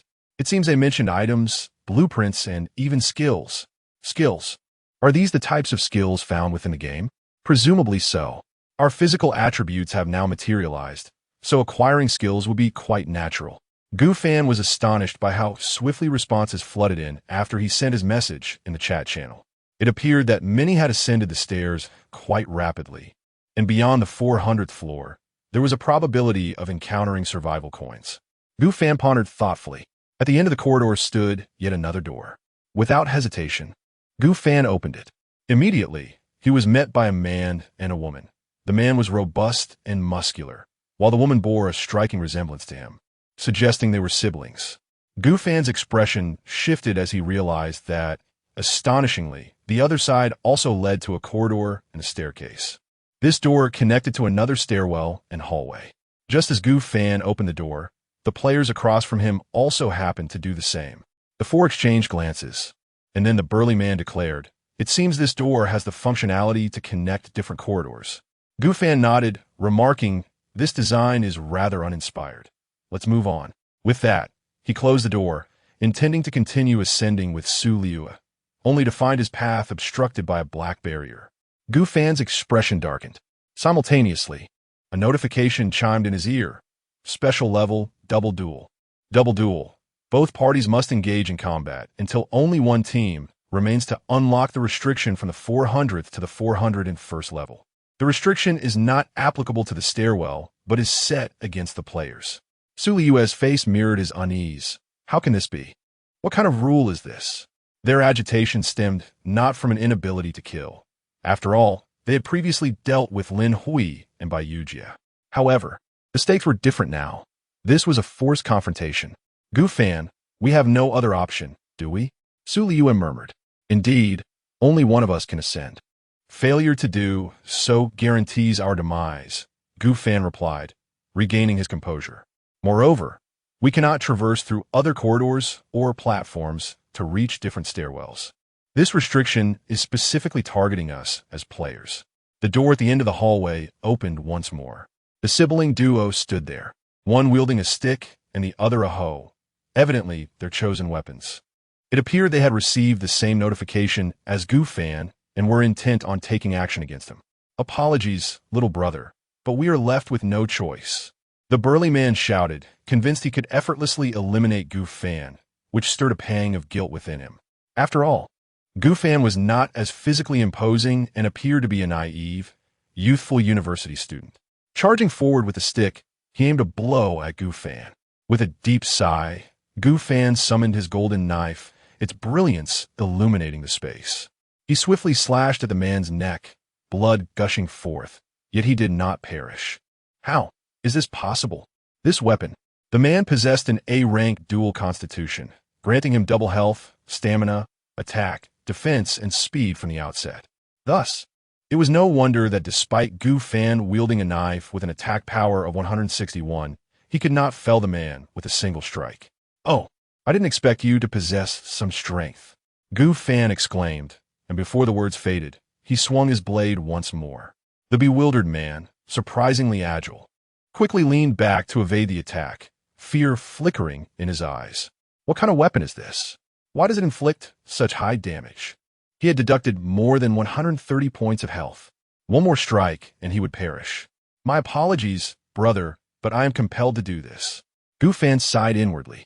He truly did not wish to harm an innocent player. Yet what choice did he have? Everything was a matter of compulsion. In this brutal world, one can only gradually transform one's former self. Gu Fan delivered another blow. Due to the narrowness of the corridor, even speed was of little consequence. Soon, the burly man was cornered and his head was severed. Another female player, wielding a hoe as her weapon, cried out in anguish, "You killed my brother. I will avenge him." Gu Fan swung his long knife. Whoosh! The female player was swiftly dispatched without suffering. He sat down on the ground, lost in thought. Beside him, Liyue felt a pang of discomfort as she held Gu Fan's hand, offering her companionship. "It's all right, Gu Fan. We have no other choice. The game made them kill. It is not our fault." "Yes, I understand," Gu Fan replied, sheathing his golden knife and calming his emotions. The two then proceeded to scavenge the resources from the two corpses.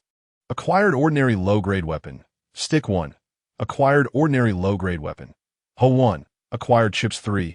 Acquired chocolate 2. Acquired wine 2. Acquired pills 7. Pills restores 20 health points immediately upon consumption.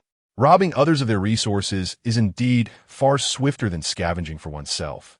Gu Fan remarked, unable to suppress his sarcasm. Chapter 21. Another unique floor. The powerful Gu Fan, to her astonishment, Liyue murmured to herself. It appears that these two individuals possess quite an ample supply of resources. Moreover, that man possesses formidable strength. He endured a strike from your golden blade and still stood unharmed. Gu Fan's golden blade boasted an impressive attack power of 161. In confronting the creatures of the lower levels and the current players, it should have been a decisive advantage. Yet, when Gu Fan aimed to strike at the male player, he astonishingly did not fell him with a single blow. Rather, a second strike was required. This clearly attested to the player's formidable prowess, with health and defense surely exceeding 161 points. Indeed, he must possess some extraordinary talent. A typical individual would typically have around 100 health points with attack, defense, and speed hovering around 10. Once Gu Fan and Liyue regained their composure, they continued their ascent up the staircase. At that very moment, in a nearby corridor, Wei wiped the blood from his blade while gazing at the lifeless bodies of two players on the ground, lost in thought with a distant expression. Liyue cried out in anguish, "Ah Wei, we have taken lives." "Yes, we have indeed killed," he replied, "but we had no choice. If we do not slay, we cannot ascend the staircase, and without ascending, we will be gradually consumed by the encroaching black mist. Do you wish to be engulfed by the mist? Do you wish to die?" Wei's emotions ran high, yet he felt compelled to act thus. "Ah Wei, I do not want to die," Liyue responded, her agony palpable. "Then that settles it. This world is merciless, be it the monsters in the corridor, the dangers lurking beyond the doors, or the struggles among players. If we wish to survive, we shall inevitably encounter such circumstances time and again." Wei sighed, then took Liyue's hand and urged her onward. Not only Gu Fan and Liyue faced such harrowing situations. Wei and Liyue were similarly ensnared in this grim reality. Liyue, the brother carrying his disabled sister, was no exception. His fists were stained with blood, while Lu Ting sat on the ground, clutching her head in terror. Liyue bore his own wounds, with at least 2 severe gashes, panting heavily as if he had just emerged from a fierce battle. On the ground lay the bodies of a man and a woman. Upon closer inspection, they were the middle-aged couple that Gu Fan had initially encountered. Indeed, the two pairs who had been forced into conflict moments ago were none other than this couple and the siblings.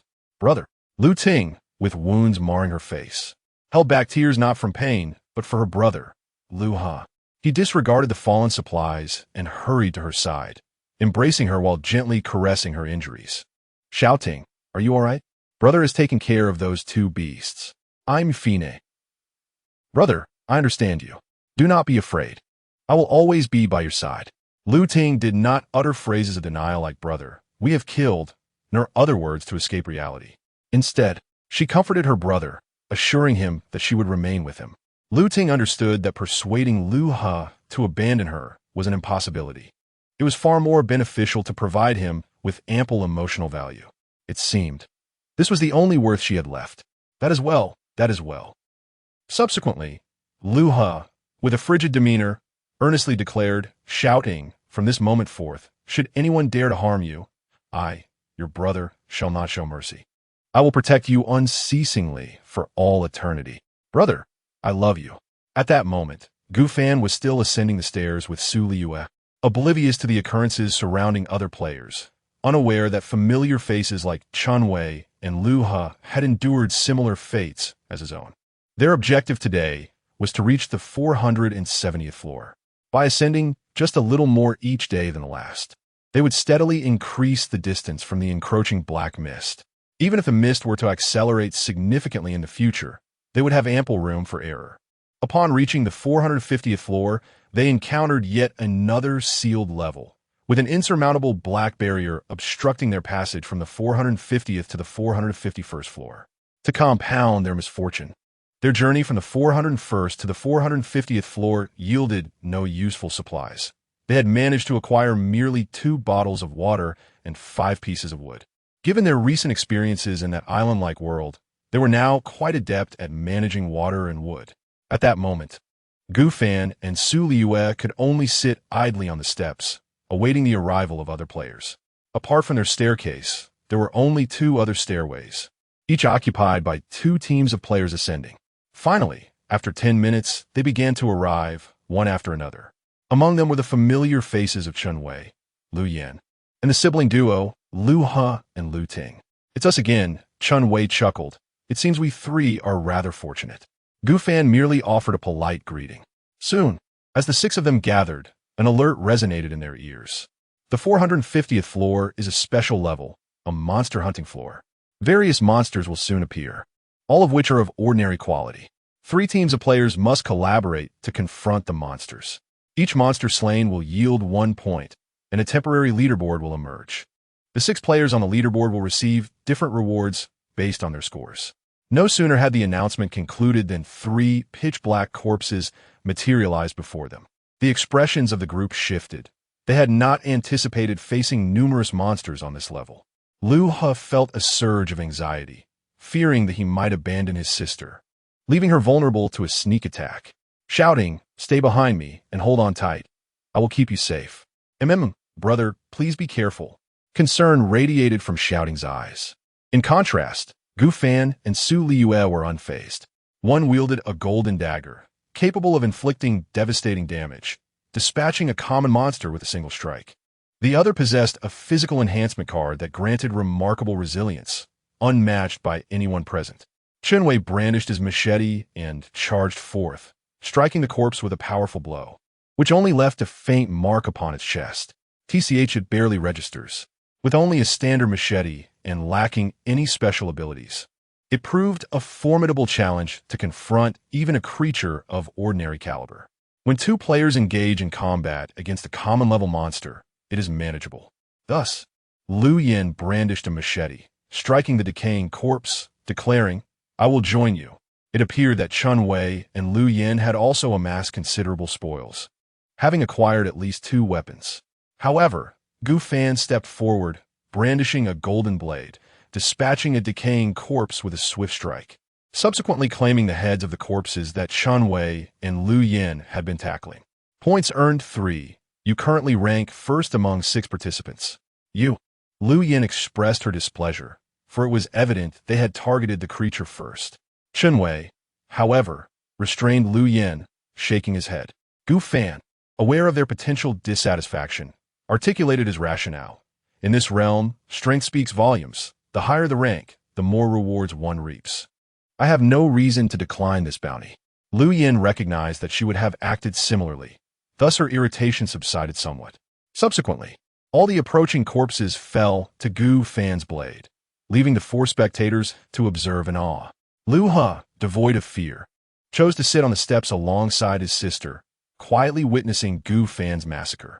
Chunwei and Liu Yin continued to devise strategies to salvage what they could. Against ordinary-level monsters, a single strike is all it takes. There is little I can do, Gu Fan declared, wielding his long knife to eliminate yet another corpse. However, the next moment, the grand platform was suddenly inundated with 15 new adversaries, skeletons, unarmed and menacing. Skeletons? The group felt a wave of tension, for this was an unfamiliar foe. Gu Fan swung his sword at a skeleton, which crumbled under the weight of 161 damage, collapsing into a pile of bones that could be collected. Liyue stood beside Gu Fan, aiding in the battle, and thanks to Gu Fan's assistance, her points soared to 3, placing her in second position. Chunwei managed to salvage a single corpse, but one of the decaying corpses bore greater vitality, allowing him to scrape by with a meager point total of 1. Ranking him third, the standings among the 6 were as follows. First place, Gu Fan, 18 points. Second place, Liyue, 3 points. Third place, Chunwei, 1 point. Fourth place, Liu Yin, Liyue, Liu Ting, 0 points. Chapter 22. The apartment on the 470th floor. Gu Fan glanced at the rankings and remarked to Liyue, the skeletal creature's defenses and health seem inferior to that of the corrupted corpse. The next challenge is yours. Upon finishing his statement, he handed the golden dagger to Liyue. Chunwei, observing from the side, was left speechless, questioning the validity of such a method for accruing points. Liu Yin, envious, couldn't help but resent Chunwei for not acquiring such splendid equipment. Just watch how I effortlessly dispatch these corrupted corpses, Liyue declared with a hint of pride, then swung the dagger at the skeletons, each strike resulting in instant annihilation, scattering bones in every direction. Meanwhile, Chunwei and Liu Yin did their utmost to combat the skeletons, while Liyue, equipped with brass knuckles, scavenged for spoils nearby. Liu Ting had already secured the last position. Nevertheless, Liyue aspired to claim 4th place, after enduring several waves of skeletons. Half an hour later, the final rankings were revealed.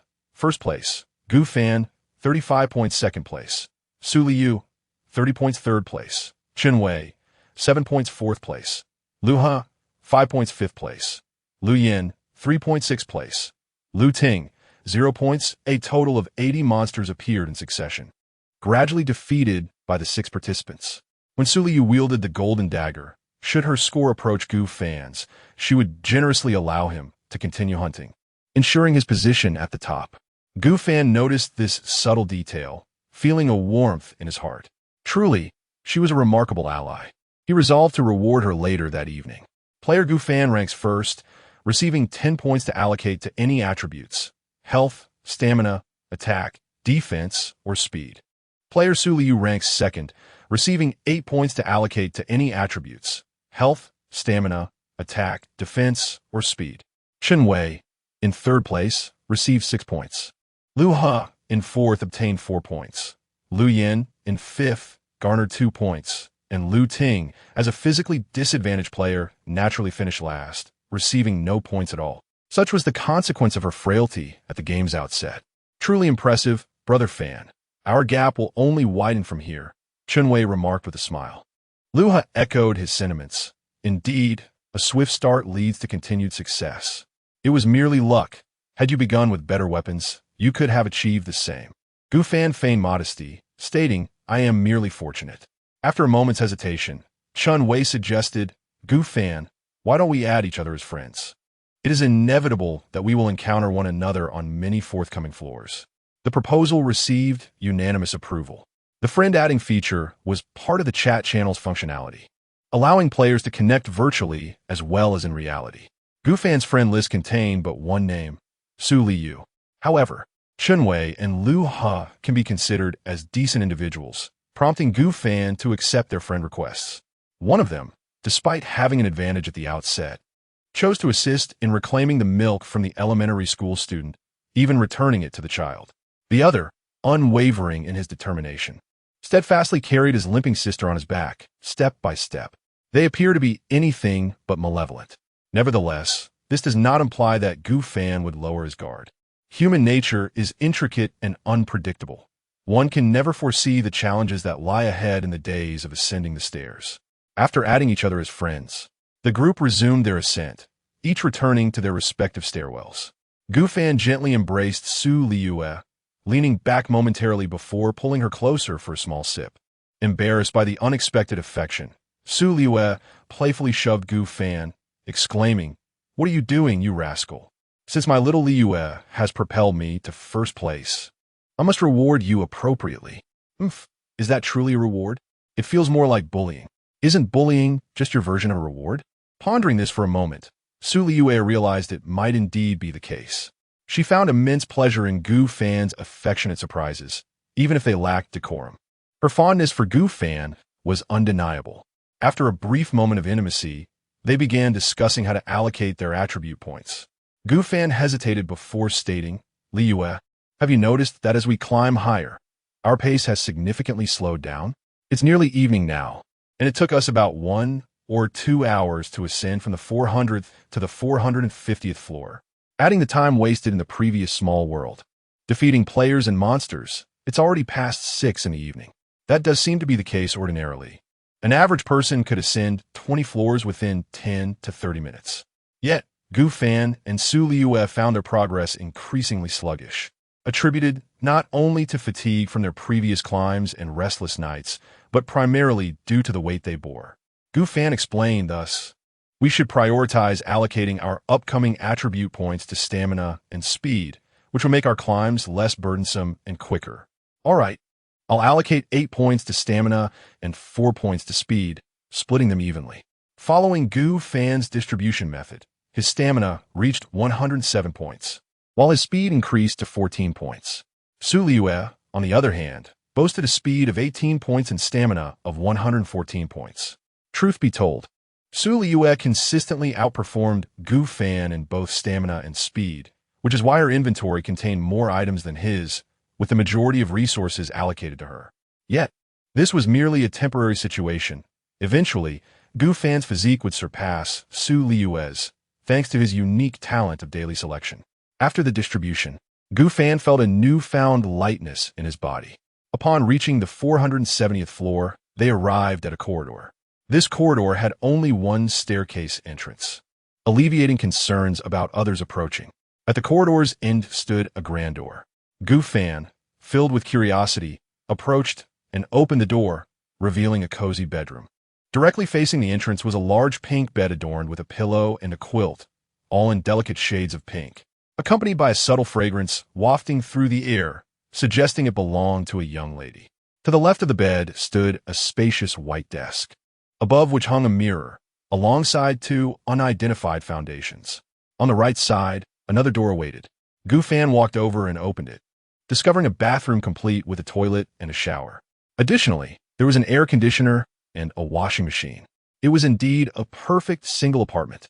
So Liyue exclaimed, her eyes sparkling with excitement. How delightful it would be to spend the night here with Gu Fan. Shall we sleep here tonight? Gu Fan inquired. Absolutely, absolutely. Su Liyue's eyes gleamed with joy. Chapter 23. Su Liyue's bath. Just as Gu Fan and Su Liyue were about to close the door and settle in for the night, a notification chimed beside them. Player Gu Fan, player Su Liyue have entered a special room. Cozy apartment. Cozy apartment. To stay here for 1 night.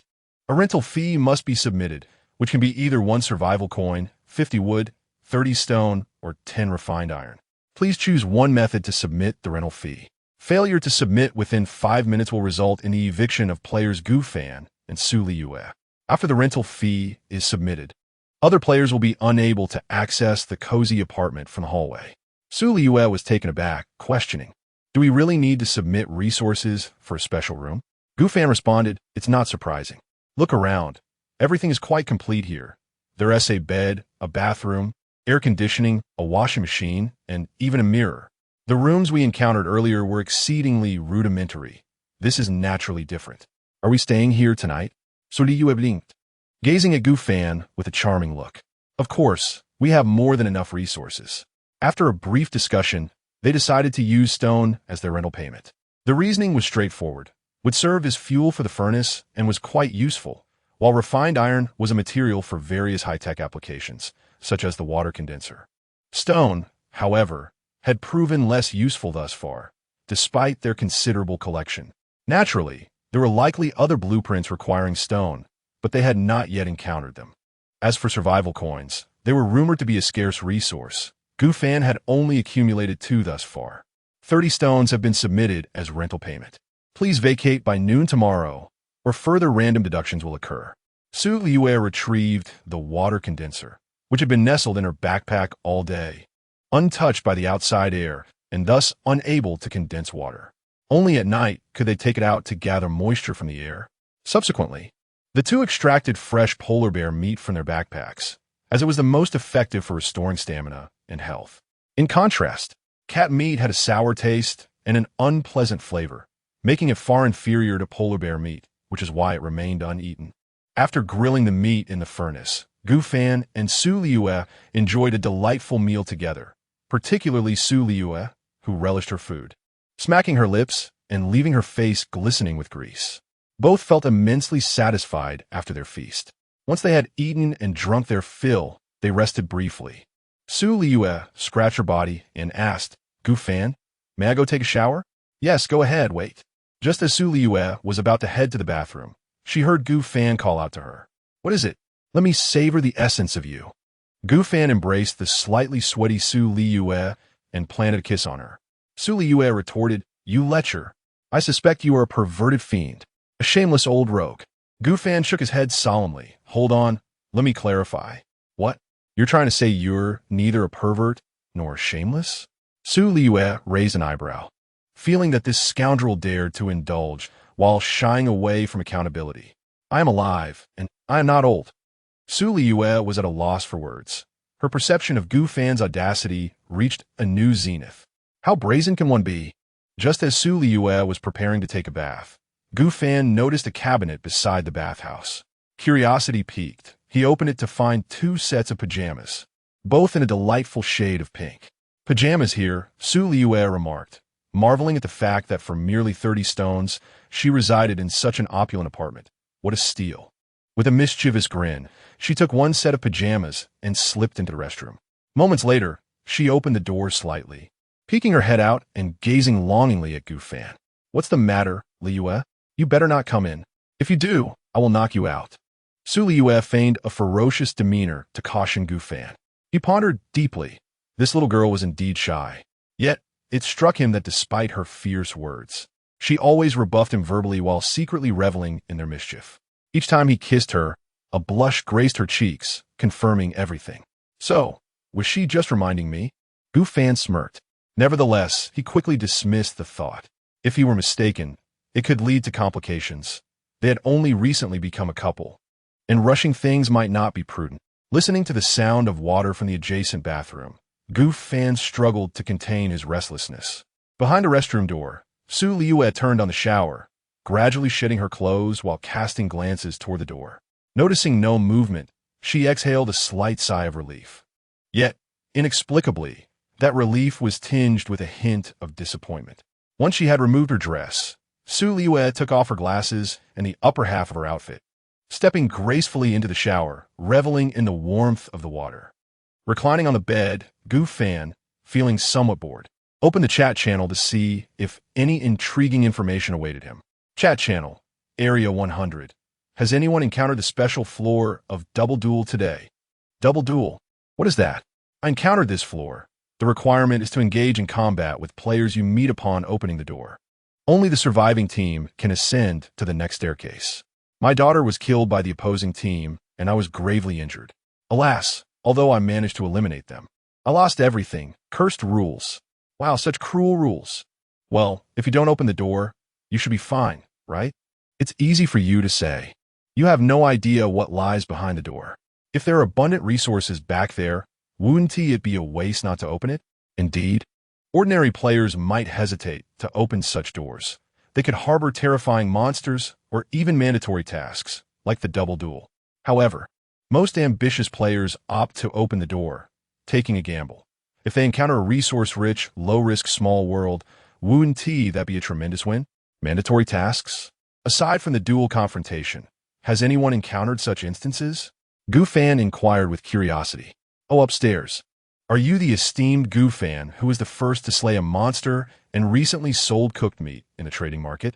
Someone recognized Gu Fan due to the regional announcement, which had granted him a degree of notoriety. Yes, that's me, Gu Fan replied. Soon, others began to respond to him.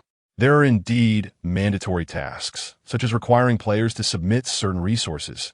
Failure to comply prevents them from leaving. For instance, players may be compelled to sever their own limbs.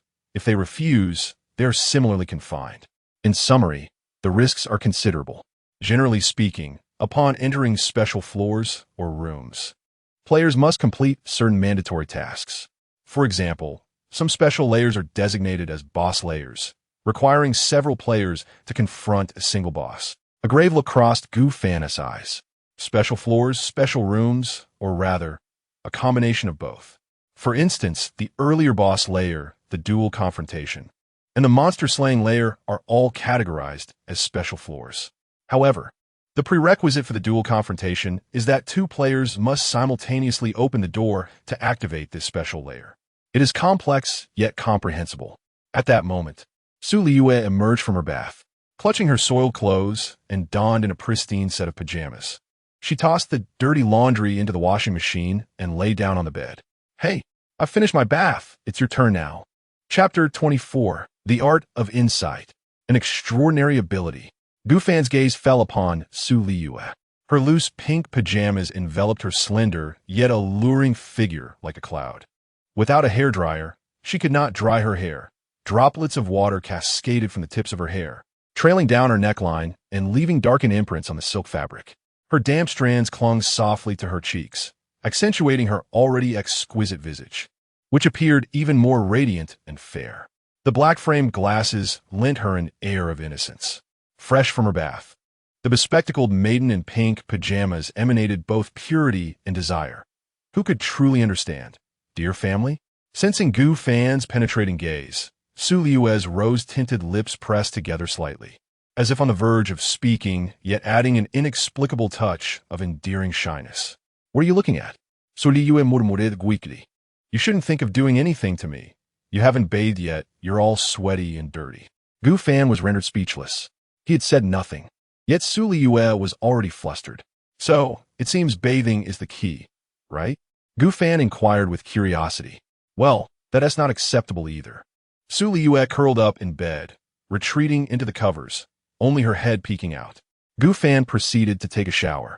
Apart from a simple rinse during their time on the island, he had not properly bathed since his arrival. He entered the bathroom and discarded his clothes. Observing this, Liyue stood up, picked up his dirty garments, and was preparing to toss them into the washing machine alongside her own. The washing liquid sat conveniently nearby. However, after discarding her clothes, she inexplicably brought Gu Fan's soiled garments to her nose for a sniff. After Gu Fan finished a shower, the washing machine continued its rhythmic clatter. Noticing that Liyue had snuggled back under the covers, he joined her, wrapping his arms around the innocent yet enticing glasses-wearing girl. Pervert, Liyue muttered under her breath. Ahem, Liyue, what about tonight? Gu Fan, being a normal man, was aware of the implications. Yet Liyue's eyes still bore traces of anxiety. Xiao Fan, are you really going to? Liyue's words trailed off. But Gu Fan understood her meaning. He recognized her tension, her fear, but more so, her concern. Look at you trembling. If you're unwilling, I would never force you. Gu Fan remarked with a smile. No, it's not that I don't want to. I'm just afraid of what would happen if I got pregnant. Liyue quickly voiced her inner fears, and given the apocalypse, with monsters and dangers, and no hospitals, if I were truly to become pregnant. She seemed apprehensive that Gu Fan might be displeased and hastily added, Forget it, pervert. Just take me tonight, but let us be cautious, all right? Liyue closed her eyes, visibly tense. Are you not afraid of getting pregnant? Gu Fan observed her words, acknowledging their validity. This world was no longer the one they had traversed before. Once Liyue became pregnant, the short-term situation seemed manageable, but the long-term implications were undoubtedly significant. Ultimately, it was Liyue's fear that prevailed. Previously, when the two shared the restroom, they were uncomfortably close, each wary of the other's safety.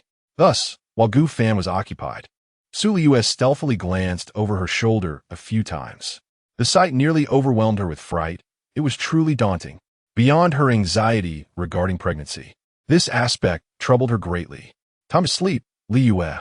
Gu Fan embraced Su Liyue and planted a gentle kiss on her lips.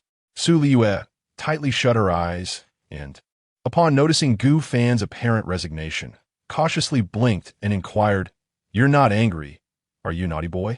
"Angry? Liyue, you are my girlfriend. I must show you respect." Gu Fan could not help but chuckle, yet he understood that Su Liyue secretly yearned for such intimacy, despite her fears and anxieties. In due time, he would subtly provoke and entice her, confident that with her affection for him, she would not be able to resist. "Xiao Fan, as long as you're not angry." "I'm relieved." Su Liyue exhaled, holding Gu Fan close, then playfully nibbled at his ear. The two nestled together on the soft bed, reassured by the absolute safety of the room and the exhaustion from their day's endeavors. They soon fell asleep, enveloped in each other's warmth. Day 4 of survival. Option 1, defense 30 points. Option 2, special skill, insight. Insight allows one to perceive useful information, details behind doors, and the attribute panels of monsters, animals, and players. However, if the disparity in strength is too great, one may only glean partial insights or none at all. Skill quality levels: ordinary, excellent, fine, epic, legendary, and special qualities. Option 3, jump up 200 levels.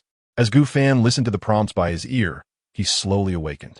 Upon opening his eyes, he was momentarily bewildered. The rewards for today were astonishing. He chose to disregard the third option. The first and second options were paramount, with the second being of utmost importance. While the first option provided a substantial boost in defense, an additional 30 points in the early stages would render him impervious to many monsters, animals, and players. However, as the game progressed, 30 points of defense will be trivial against higher-tier monsters. In contrast, the second option offered the insight skill, which Gu Fan felt could be classified as an S-grade talent on its own. With this ability, he could uncover valuable information behind doors and access various monsters' attribute panels. Previously, during battles, he had suffered due to a lack of information about his opponents. When Su Liyue awoke, she unhesitatingly urged Gu Fan to choose the second option. After making his choice, Gu Fan felt a tingling sensation in his eyes as the insight skill began to take effect, prompting him to gently close his eyes. 5 minutes later, Gu Fan opened his eyes once more. His previously slight nearsightedness had vanished entirely, allowing him to see with remarkable clarity. He turned his gaze towards Su Liyue, and beside her, her attribute panel materialized. He then glanced at the washing machine. Washing machine, quality, ordinary inferior, suitable for washing clothes. Next, he looked at the bed. Cozy king-size bed, quality, ordinary medium, suitable for sleeping. Whatever he observed, it provided a prompt. When he mentioned this to Su Liyue, she exclaimed in delight, "This is incredible. This ability could easily be considered a new talent." Gu Fan smiled faintly, but as he turned to examine his own attribute panel, he noticed a decrease of 2 points in his stamina. His expression shifted slightly. Something felt amiss. Wait, this skill consumes stamina as well. I should be at full stamina after just waking up. This must be the side effect of using the skill, stamina depletion, akin to a mana resource. Su Liyue reached this conclusion. However, Gu Fan had no significant grievances. Losing 2 stamina points after a couple of inquiries was manageable, and he certainly wouldn't be probing more than 100 times in a single day. Chapter 25. What if she's a good girl? I believe, Gu Fan, that you need not investigate items. As you can see, even without the insight skill, one can still discern the properties of objects. This is indeed true. Only players and monsters cannot probe. I am aware and shall make good use of the insight skill. The two proceeded to freshen up and attend to the morning's trivialities. As for the old clothes, they were still damp, so they had no choice but to take them along, climbing the stairs in their pajamas. Ahem, since we are all set to depart, shall we not scour this place for some treasures? Su Liyue exclaimed with sparkling eyes. There are indeed many valuable items here, such as the washing machine, mattress, and bed. Unfortunately, the washing machine was too cumbersome to carry. Gu Fan and Su Liyue's backpacks were already too full for anyone to lift. If they could not manage the washing machine, naturally, the air conditioner was out of the question as well. They gathered tissues and towels from the bathroom, along with clothes. Su Liyue even took the mirror and foundation from the tabletop, seizing every small advantage. By the way, Su Liyue, why not dedicate today's critical hit to the iron axe? Gu Fan suggested. The tent and the condensation device can be left for tomorrow's critical hits, but a reliable weapon can provide tremendous assistance. The golden knife had proven invaluable to Gu Fan. Thus far, every enemy encountered had been felled in a single strike. Therefore, bestowing the critical hit upon a weapon is the most prudent choice. Su Liyue found this reasoning sound. She had originally intended to direct her critical hit at the condensation device. Subsequently, she allocated it to the iron axe. Critical hit successful. Ordinary low-quality weapon iron axe. Excellent premium weapon Linglong axe. Linglong axe. Quality excellent premium. Increases attack by 120 points with a slower attack speed. The first strike after disengagement inflicts 160 points of damage. Crafted with Linglong stone, this axe boasts exceptional sharpness due to its unique craftsmanship. Evaluation. The Linglong axe possesses special abilities, ranking among the finest within excellent quality weapons. Suddenly, the iron axe in Su Liyue's hand, originally black, transformed into a pure white hue. The Linglong axe, astonishingly, dealt 10 points more damage with its first strike than the golden knife. Su Liyue swung the Linglong axe a few times, delighting in its prowess. However, she soon realized that its attack speed was lacking. Weapons of the axe variety generally have a slower attack rate compared to those of the long knife type. After all, the axe's primary function is to fell trees. Gu Fan contemplated and analyzed his thoughts, noting that the Linglong axe was heavier than the golden knife. Equipped with a dependable weapon, the two continued their ascent up the stairs. Upon reaching the 475th floor, a ferocious wolf crouched on the steps, immediately charging toward Gu Fan upon spotting him. Gu Fan, danger! I know. Gu Fan responded, maintaining his composure as he examined the wolf's attributes. Wild wolf. Quality, ordinary upper grade. Health, 135. Attack, 26. Defense, 22. Speed, 28. Skill, ferocious bite. A fierce bite directed at an enemy in front, inflicting 50 points of damage. Cooldown, 5 minutes. Gu Fan was taken aback. The quality of this wild wolf was strikingly similar to that of the previous decaying corpse, both categorized as ordinary superior quality. He surmised that this was likely due to the fact that the decaying corpse had inferior speed and defense compared to the wild wolf, combined with the latter's active attack abilities. It was also possible that even within the ordinary superior tier, there existed variations in quality. Nevertheless, as long as the sum of health and defense did not surpass the offensive capability of Gu Fan's weapon, it would be a swift execution with a single strike. With a decisive motion, Gu Fan brought down his knife, severing the wild wolf's head in an instant. Acquired wolf skin 1. Acquired fresh wolf meat 50. It was a task accomplished with effortless ease. Little Fanzi truly exuded charm. Su Liyue, perceptive as ever, observed Gu Fan's nonchalant triumph over the creature and quickly remarked with a grin of praise. At the 480th floor, a black rabbit, roughly the size of a dog, charged towards Gu Fan. Large wild rabbit quality, subpar. Health, 50. Attack, 7. Defense, 5. Speed, 15. Undoubtedly, this large wild rabbit was inferior even to the dogs and cats encountered previously, falling victim to yet another swift kill. As Gu Fan ascended through the 495th, 500th, and 508th floors, he encountered more beasts and monsters. Su Liyue spoke gravely. Gu Fan, have you noticed the significant increase in the frequency of these animals and monsters? It was highly likely that as they ascended to higher floors, the difficulty intensified. Gu Fan pondered this quietly. At that moment, Chunwei sent a private message. Brother Fan, have you encountered many beasts? I came across a multitude this morning. Me too. It appears that as we approach the 500th floor, the difficulty has escalated considerably. This is quite bothersome. If this continues, it will greatly hinder our progress up the stairs. Not only Chunwei, but Gu Fan also noticed players in the chat channel expressing their grievances about the increasing number of beasts. Everyone, Have you noticed that the beasts and monsters in the stairwell are multiplying? I have noticed. Is there a senior player who can guide me? I'm too frightened to continue climbing. I'm fit and attractive.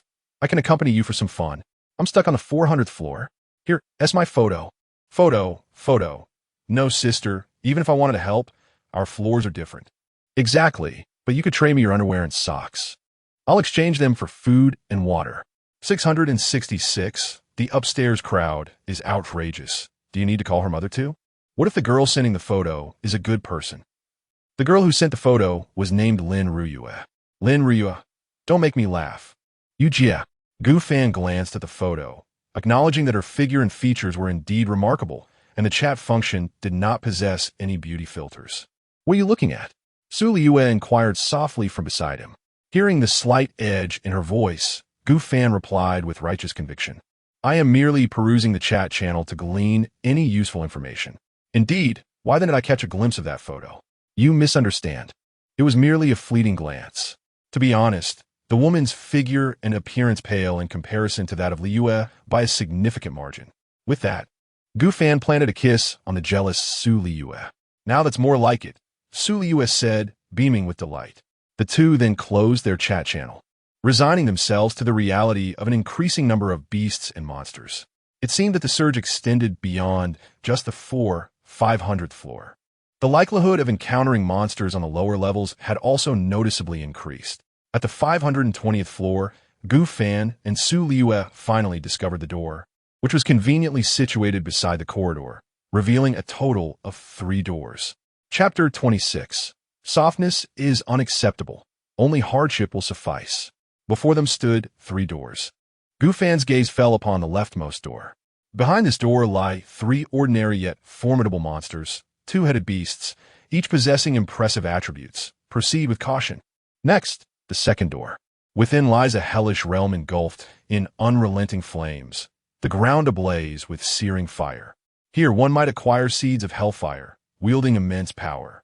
However, beware. Without fire resistance and sufficient strength, do not venture into this terrifying inferno. Hellfire, Gu Fan exclaimed, his pupils constricting. Is this not something plucked from the pages of a fantasy novel? After explaining to the bewildered Su Liyue, she began to comprehend the gravity of their situation. Yet, she expressed her trepidation, questioning the daunting nature of this small world. Are we truly to embark on this perilous exploration? Curiosity ignited within Gu Fan as he pondered the appearance of this fiery realm. Slowly, he opened the door, and a wave of oppressive heat enveloped him. Upon peering inside, he beheld a scene reminiscent of hell itself, the ground consumed by fierce crimson flames. To his astonishment, a pig-headed creature adorned with a golden hat was ablaze not far off. While an ordinary pig would have been reduced to char under such flames, this creature was different. Sensing the gaze upon it, it swiftly turned, its horrific eyes locking onto Gu Fan and Su Liyue. With a fearsome roar, the pig-headed creature charged at Gu Fan. Hellish pig head. Quality, inferior excellent. Health, 750. Attack. Defense, 79. Speed. Skills. Realizing the imminent threat, Gu Fan hastily slammed the door shut. Bang, bang, bang. The door reverberated with violent impacts. Gu Fan and Su Liyue scrambled up the staircase. Yet beyond the door's relentless battering, silence reigned. With a sigh of relief, Gu Fan concluded that the menacing pig-headed creature would not breach their sanctuary. After a few more thuds, the chaos subsided entirely. This world is perilously treacherous, Su Liyue murmured, her heart racing with fear. Gu Fan remarked that there might be even more daunting realms ahead, and he was grateful for the information revealed behind the doors. Next came the third door. Behind this door lies a silver-backed wolf cub, a creature that could mature into a beast of excellent quality. Presently, it possesses only ordinary strength, yet it can be tamed with delectable, energy-rich meat or through more forceful means. After relaying this information to Su Liyue, excitement danced in her eyes. Let's open it. If we can tame it as a pet, it would indeed be splendid. Indeed, having a wolf to aid in guarding the night and exploring would be immensely beneficial. Gu Fan retrieved his furnace, placing within it meat from a polar bear, unwavering in his belief that such formidable fare would surely subdue the wolf cub. After roughly grilling 20 pieces of meat, Su Liyue's nose twitched. Although she had already had breakfast, her appetite was still piqued. Noticing the girls stirring, Gu Fan remarked, somewhat exasperated, "This meat is intended for the wolf cubs." "Hee, you often call me a little dog, so I must be a puppy," Su Liyue retorted. Gu Fan was at a loss for words. Her comments were always so striking. Amused yet helpless, he handed a few pieces of grilled polar bear meat to her. He then opened the third door once more. Inside, a silver wolf cub awaited. Seemingly alone, its vigilant gaze fixed intently on the two intruders. Howl the silver-backed wolf cub, on high alert, barked at the strangers in an attempt to scare them away. Silver-backed wolf, juvenile, quality, ordinary mid-grade. Health, 188. Attack, 15. Defense, 22. Speed, 35. Skill, silver-back claw. Delivers 2 claw strikes to an enemy, each inflicting 40 points of damage. Capable of evolving into a refined beast. Gaining 1 skill with each quality upgrade. What a feeble little cub, Gu Fan mused. It has just been born. Yet it's already stronger than the vast majority of players. Shortly thereafter, Gu Fan and Su Liyue presented the enticing, freshly grilled polar bear meat. The aroma wafted through the air, seducing the senses. The wolf cub's nose twitched in response. Truth be told, this scene mirrored Su Liyue's earlier behavior as she sniffed, resembling a playful puppy. Though the silver-backed wolf cub was tempted, it remained cautious of the two humans. Hesitating, it let out 2 more yelps. Observing this, Gu Fan tossed a piece of meat before it. "Go on, eat. We mean you no harm." The wolf cub took a few steps back, but upon realizing that the two did not charge at it, it cautiously approached the meat, extending its tongue to sample a few licks. Perhaps driven by hunger or the deliciousness of the meat, it promptly tore into the piece and swallowed a whole. Howl! After finishing, the wolf cub's gaze toward Gu Fan became clearer. Then it was Su Liyue's turn. They took turns feeding the little wolf, striving to win its trust. Su Liyue tossed another piece of polar bear meat. The silver wolf instinctively retreated 2 steps, though not as far as before. This pattern continued. After discarding nearly 20 pieces of polar bear meat, the wolf cub was nearly stuffed, yet it still regarded the two with a wary eye, though its previous level of suspicion had diminished. However, this progress was far from satisfactory for the pair. Gu Fan and Su Liyue exchanged glances unconsciously. "Liyue, why hasn't this wolf cub submitted to us yet? Something feels amiss. It has consumed over 20 pieces of meat. Enough to exchange for a significant amount of resources in the trading market. Cooked meat is exceedingly rare there. Not everyone possesses a furnace or the ability to roast raw meat. While there is an abundance of raw meat, its price is still lower than that of bread. Compressed biscuits or instant noodles. Everyone is not a savage. We have ordinary bread, instant noodles, and biscuits. Who would resort to eating raw meat?" Gu Fan approached the little wolf, observing its still vigilant eyes. A new idea struck him. He drew forth a golden dagger and placed it against the wolf's neck. The little wolf gasped, realizing the predicament it was in. "You've consumed so much of our meat, yet you still dare to bare your teeth at us? You now face 2 choices, submission or death, you insolent creature." Sensing the sharpness of the golden dagger, the little wolf's gaze softened and cleared, its tail wagging energetically behind it, tongue lolling out, displaying an endearing submission. "Detected, silverback wolf, juvenile, is submitting. Would you like to tame it?" Su Liyue, standing nearby, couldn't help but chuckle at the sight. This little wolf cub only responded to firmness rather than gentleness. Gu Fan accepted the offer to tame it. Taming successful. In that instant, a bond formed between Gu Fan and the little wolf. Due to the relationship between Gu Fan and Su Liyue, Gu Fan became its male master, while Su Liyue became its female master. Taming successful. Bait, silverback wolf. Loyalty, 30 points out of 100. Quality, ordinary mid-grade. Health, 188. Attack, 15. Defense, 22. Speed, 35. Skill, silverback claw. Inflicts 40 points of damage with each claw strike. Capable of evolving into an excellent beast, gaining a skill with each quality enhancement. After taming, the loyalty metric appeared, but regrettably, because Gu Fan had forcibly tamed it, the little rascal's loyalty was surprisingly low. Global announcement. Player Gu Fan is the first player in Area 100 to tame a pet, rewarding player Gu Fan with 3 premium pet pills. Premium pet pill. After taming, when fed to an animal or monster, it will forcibly increase its loyalty to the feeder to 100 points, which will never decline. Sometimes, a forcibly harvested fruit may not be sweet, but it can quench one's thirst. Chapter 27. What is the Tiger and Dragon Gang? It leaves one utterly speechless. This little wolf is remarkably cunning, isn't it?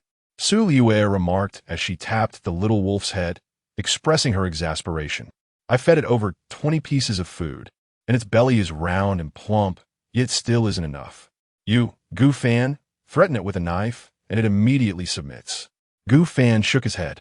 This wolf was coerced and had not truly submitted. To gain its genuine loyalty, one must offer a special treat. With that, Gu Fan presented the exquisite pet pill to the little wolf. Initially, Gu Fan had intended to nurture it gradually. However, after some contemplation, he decided otherwise. If he required this little wolf to keep watch at night, its loyalty must be assured. If its loyalty faltered, Gu Fan would not dare to leave it alone on guard.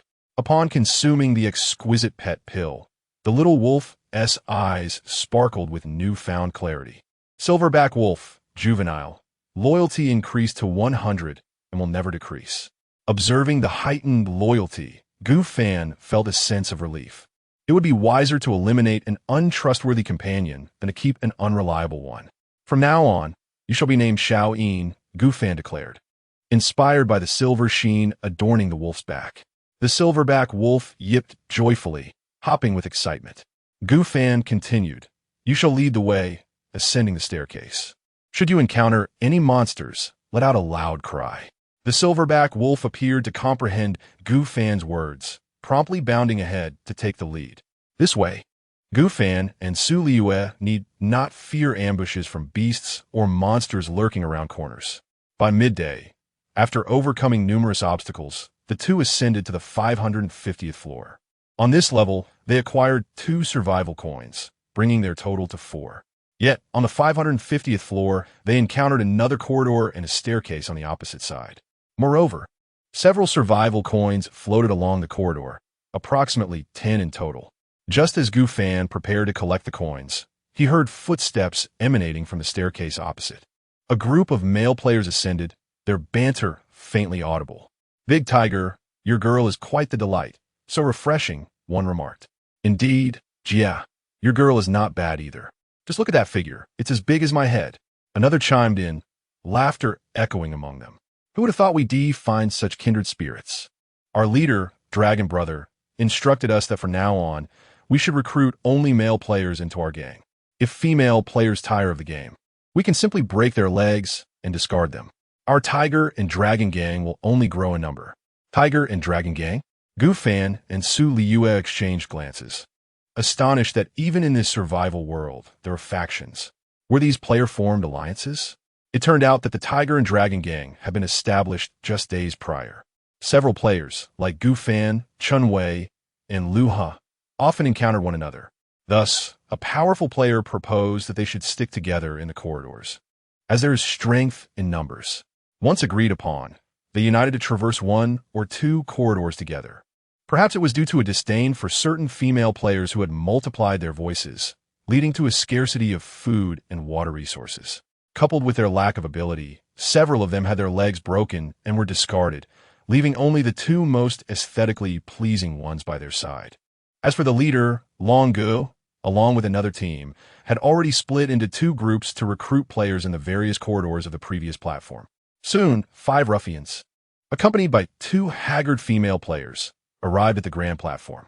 Upon spotting Gu Fan and Liyue, the ruffians were momentarily taken aback, particularly by the stunning figure of the bespectacled girl beside Gu Fan. She was extraordinarily beautiful and alluring. The ruffians exchanged glances, instantly formulating a plan. Ah, what a coincidence. This young man and this beautiful lady, the leader, Jieko, said with a grin, his gaze towards Gu Fan and Liyue betraying a glint of greed. Might we get acquainted with you, my dear? Why stick with that pretty boy? Come, join us. We shall protect you. Realizing that these ruffians had no intention of letting them be, Gu Fan's expression turned icy as he commanded, Heroine, go, eliminate these scoundrels. With a fierce howl, the silverback wolf lunged at Jie Ge. A mere pup dares to. Jie Ge scoffed, but his derision faltered when the diminutive creature, smaller than a cat, pounced upon him. Xiao Yin's attributes far surpassed those of most players. Jie Ge was knocked to the ground, enduring relentless bites from the wolf. Another ruffian, Hu Ge, bellowed, "Attack! Kill the men, spare the women. How dare you provoke our Long Hu gang? You deserve death." The two female players cowered in despair, witnessing the scene unfold. Once spirited and hopeful, believing they had a fresh start alongside their boyfriends, they now found themselves betrayed by a pack of brutes, who had first violated them and then discarded the less attractive ones, treating them as less than human, leaving only the two to bear the brunt of their wrath. Gu Fan drew his golden blade, severing Jie Ji's head in a single stroke. Though it was his third kill, he had grown considerably steadier. He understood that such occurrences would only proliferate. As time wore on, most players would forsake their morals, resorting to increasingly ruthless methods. Then, witnessing Gu Fan's formidable prowess, the brash Hu Ge brandished a dagger and charged at Su Liyue. His intent was to subdue her first, threatening Gu Fan to surrender his weapon. Yet, a flicker of murderous intent flashed in Su Liyue's icy gaze as she brandished her exquisite axe, cleaving towards Hu Ge. His skull shattered upon impact, and he collapsed, convulsing for a brief moment before succumbing to death. Seeing Gu Fan and Su Liyue dispatch the two strongest ruffians with such ease, the remaining miscreants were filled with dread. One of them shouted, "No, please, spare us. We are members of the Long Hu gang, loyal to Long Ge." How laughable! This so-called Long Hu gang. Gu Fan scoffed and then struck at him. The man, taken aback, sent a message to Long Ge before meeting his demise.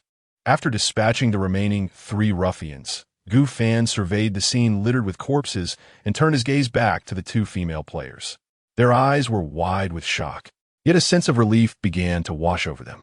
"Thank you, big brother, for saving me," exclaimed one of the well-proportioned female players as she knelt before him. Gu Fan was momentarily taken aback. Upon closer inspection, he noticed the 2 women were covered in numerous wounds, evidently having been tormented by the 5 thugs. "What is the Long Hu gang? Tell me everything you know," Gu Fan inquired. As the 2 female players divulged information, they began to comprehend the situation. The Long Hu gang consisted of more than 10 members, a collective of nearby players who had banded together. Long Gu, the leader, was accompanied by 4 others on another floor, recruiting additional players. Su Liyue shook her head, remarking, "I never imagined these individuals could be so ruthless, brutally injuring other female players. If the black mist descended upon them, their demise would be inevitable." Simultaneously, she recognized that weaker female players in this apocalyptic corridor were merely resources to be exploited. Meanwhile, in a nearby corridor on the 512th floor, a lanky figure with a knife, Huang Jialong, was ascending the stairs accompanied by 4 others. Soon, he received a message from a friend. "We're about to be annihilated, Long Ge.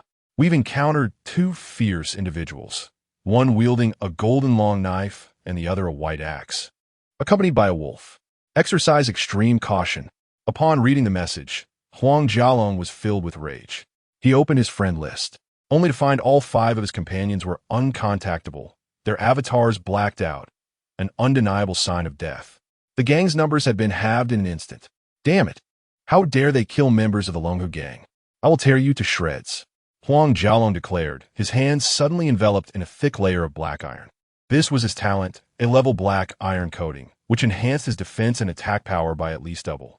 At the same time, Gu Fan and Su Liyue were gleaning intelligence from the 2 female players. A talent that can control iron? No wonder they have the means to form a gang. Gu Fan said coldly, "Big brother, we've shared all the information, but could you possibly?" One of the female players stammered timidly. "I can let you go." Gu Fan replied, "We are not bloodthirsty, so let us part ways here." Just as he prepared to leave with Su Liyue, one of the women interjected, "No, big brother. Big sister, you misunderstand. Could you take me with you? We can do anything." "That is impossible," Su Liyue interjected firmly. "We only wish to remain together as 2. You should take another corridor." Su Liyue's rejection left the 2 women despondent, yet surviving was already a tremendous fortune. What more could they hope for? Gu Fan and Su Liyue gathered the 10 survival coins scattered on the ground, along with the fallen resources, and continued their ascent up the staircase. Regrettably, this band of ruffians possessed little in the way of resources. Aside from some basic supplies, they lacked any significant assets.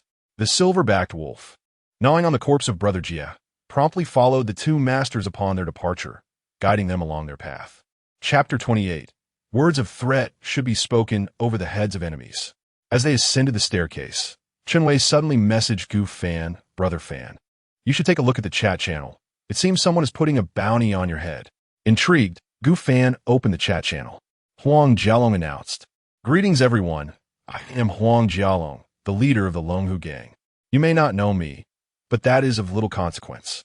I offer a reward of 5 rations and 5 bottles of water, along with a favor from the Longhu gang, or the opportunity to join us.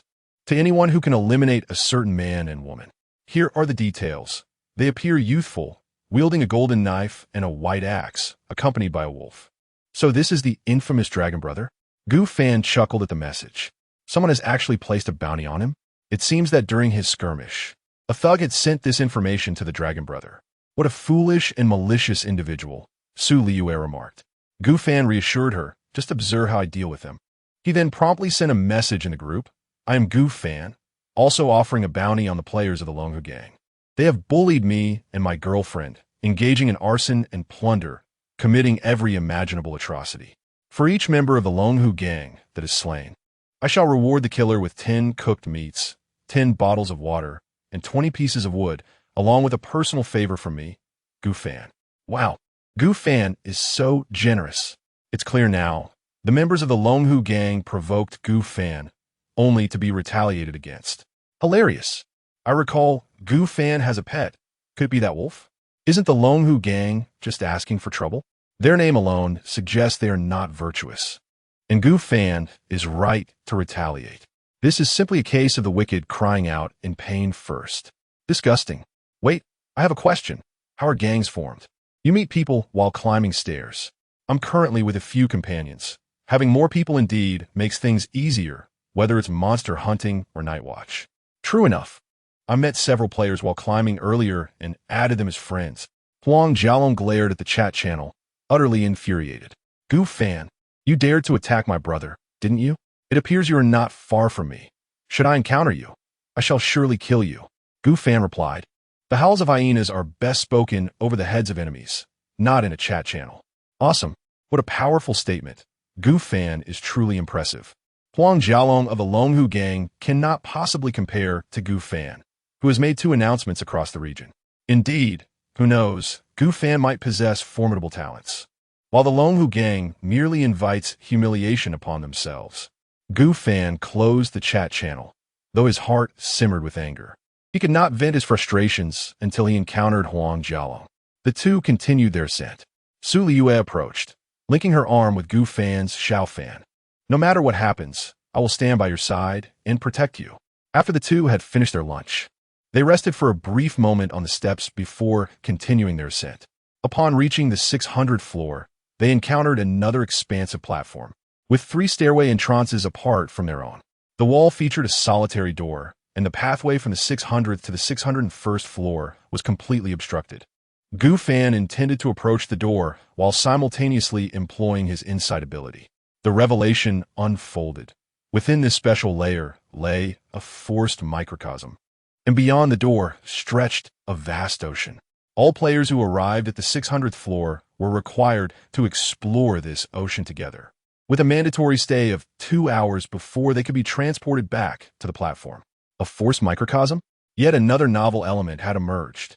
Su Liyue, standing beside him, was perplexed by Gu Fan's words, as she lacked the insight ability. Gu Fan patiently elucidated the situation, and Su Liyue soon grasped the unfolding events. A boundless sea. Can you swim, Gu Fan? I can swim. Can you? Then we are in luck. However, we must at least acquire swimming goggles at the trading market. And it would be splendid if we could obtain flotation devices. Seizing the opportunity before the other 3 teams of players arrived, they resolved to make preparations. With the inside ability akin to having an unfair advantage, Gu Fan searched the trading market and indeed found individuals selling swimming-related items.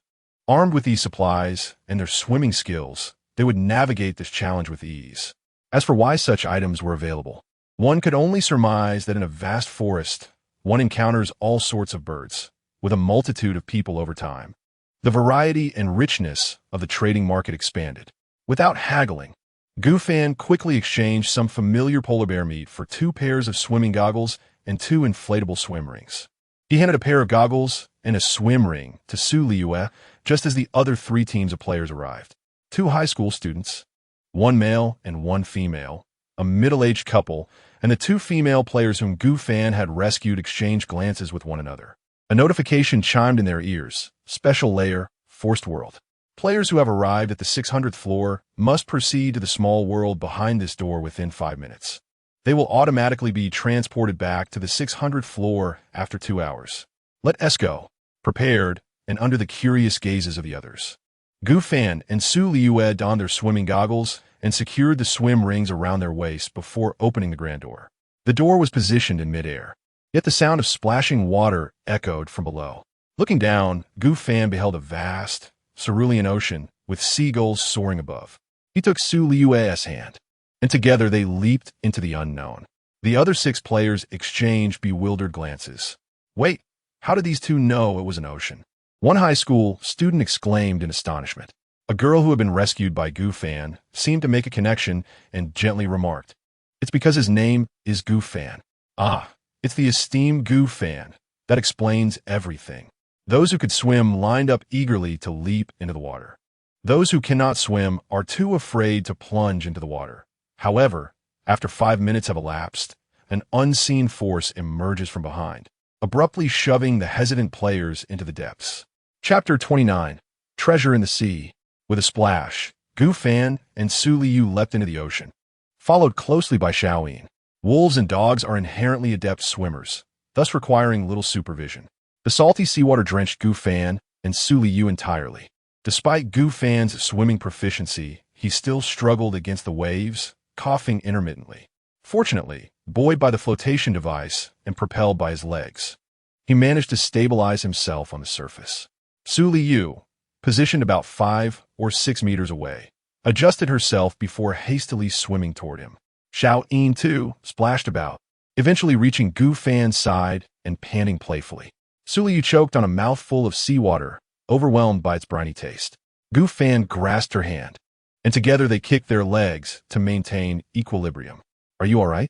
Did you swallow water?" he inquired, to which she replied with a cough. Gu Fan gently patted her back as they both steadied their nerves. He had also ingested his share of seawater. Without the buoyancy of the flotation device, he would have struggled even more. Before long, other players began to jump into the water like dumplings being boiled. Some, like Gu Fan and Su Liyue, managed to swim after a brief bout of choking. However, those who could not swim faced dire consequences, floundering helplessly and gulping down seawater before sinking. Gu Fan witnessed a female player among a pair of high school students beginning to sink beneath the waves. Her male companion, albeit a capable swimmer, was frantic, watching helplessly as his girlfriend descended. "Hey, Gu Fan, can you save my girlfriend? She's going to drown," the boy shouted, his voice laced with desperation. He was convinced that Gu Fan, given his prowess, could assist. Taken aback, Gu Fan responded, "If she's your girlfriend, why aren't you saving her?" "I don't have a flotation device," the boy pleaded. "Please, you have to help us. We'll repay you." "Are you joking?" Su Liyue interjected coldly. "If you want a flotation device, go buy one at the market. You expect my partner to rescue your girlfriend? Have you no shame?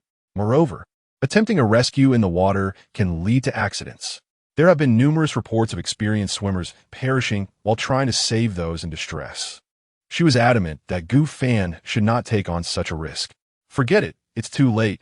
She has already gone under," the male student muttered through gritted teeth, filled with rage and helplessness. He understood the dangers of attempting a rescue, which was precisely why he had sought assistance from Gu Fan and Su Liyue, who were both equipped with goggles and flotation devices. The 2 female players rescued by Gu Fan quickly searched the trading market and purchased swimming gear. However, the availability of such equipment was woefully inadequate. It was quite remarkable to find just a few swimming items in a market of tens of thousands. As the high school student prepared to make a purchase, he discovered that everything had already sold out. The middle-aged couple and the two girls had donned their swimming rings, though the couple only possessed one, making it a struggle for them to float on the surface of the sea.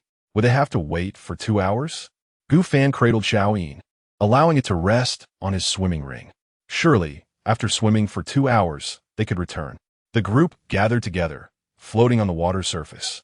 Alas, the female high school student, in her youthful bloom, sank beneath the waves, while the male student, a coward at heart, lacked the courage to save his girlfriend. After about 15 minutes, the male student began to tire, reclining on the water's surface to conserve energy. However, he soon noticed a shadow lurking beneath the waves. Gu Fan sensed something amiss, while Xiao Yin continued to scream in alarm. Suddenly, a massive shark opened its gaping maw and swallowed the male student whole. A shark! A shark!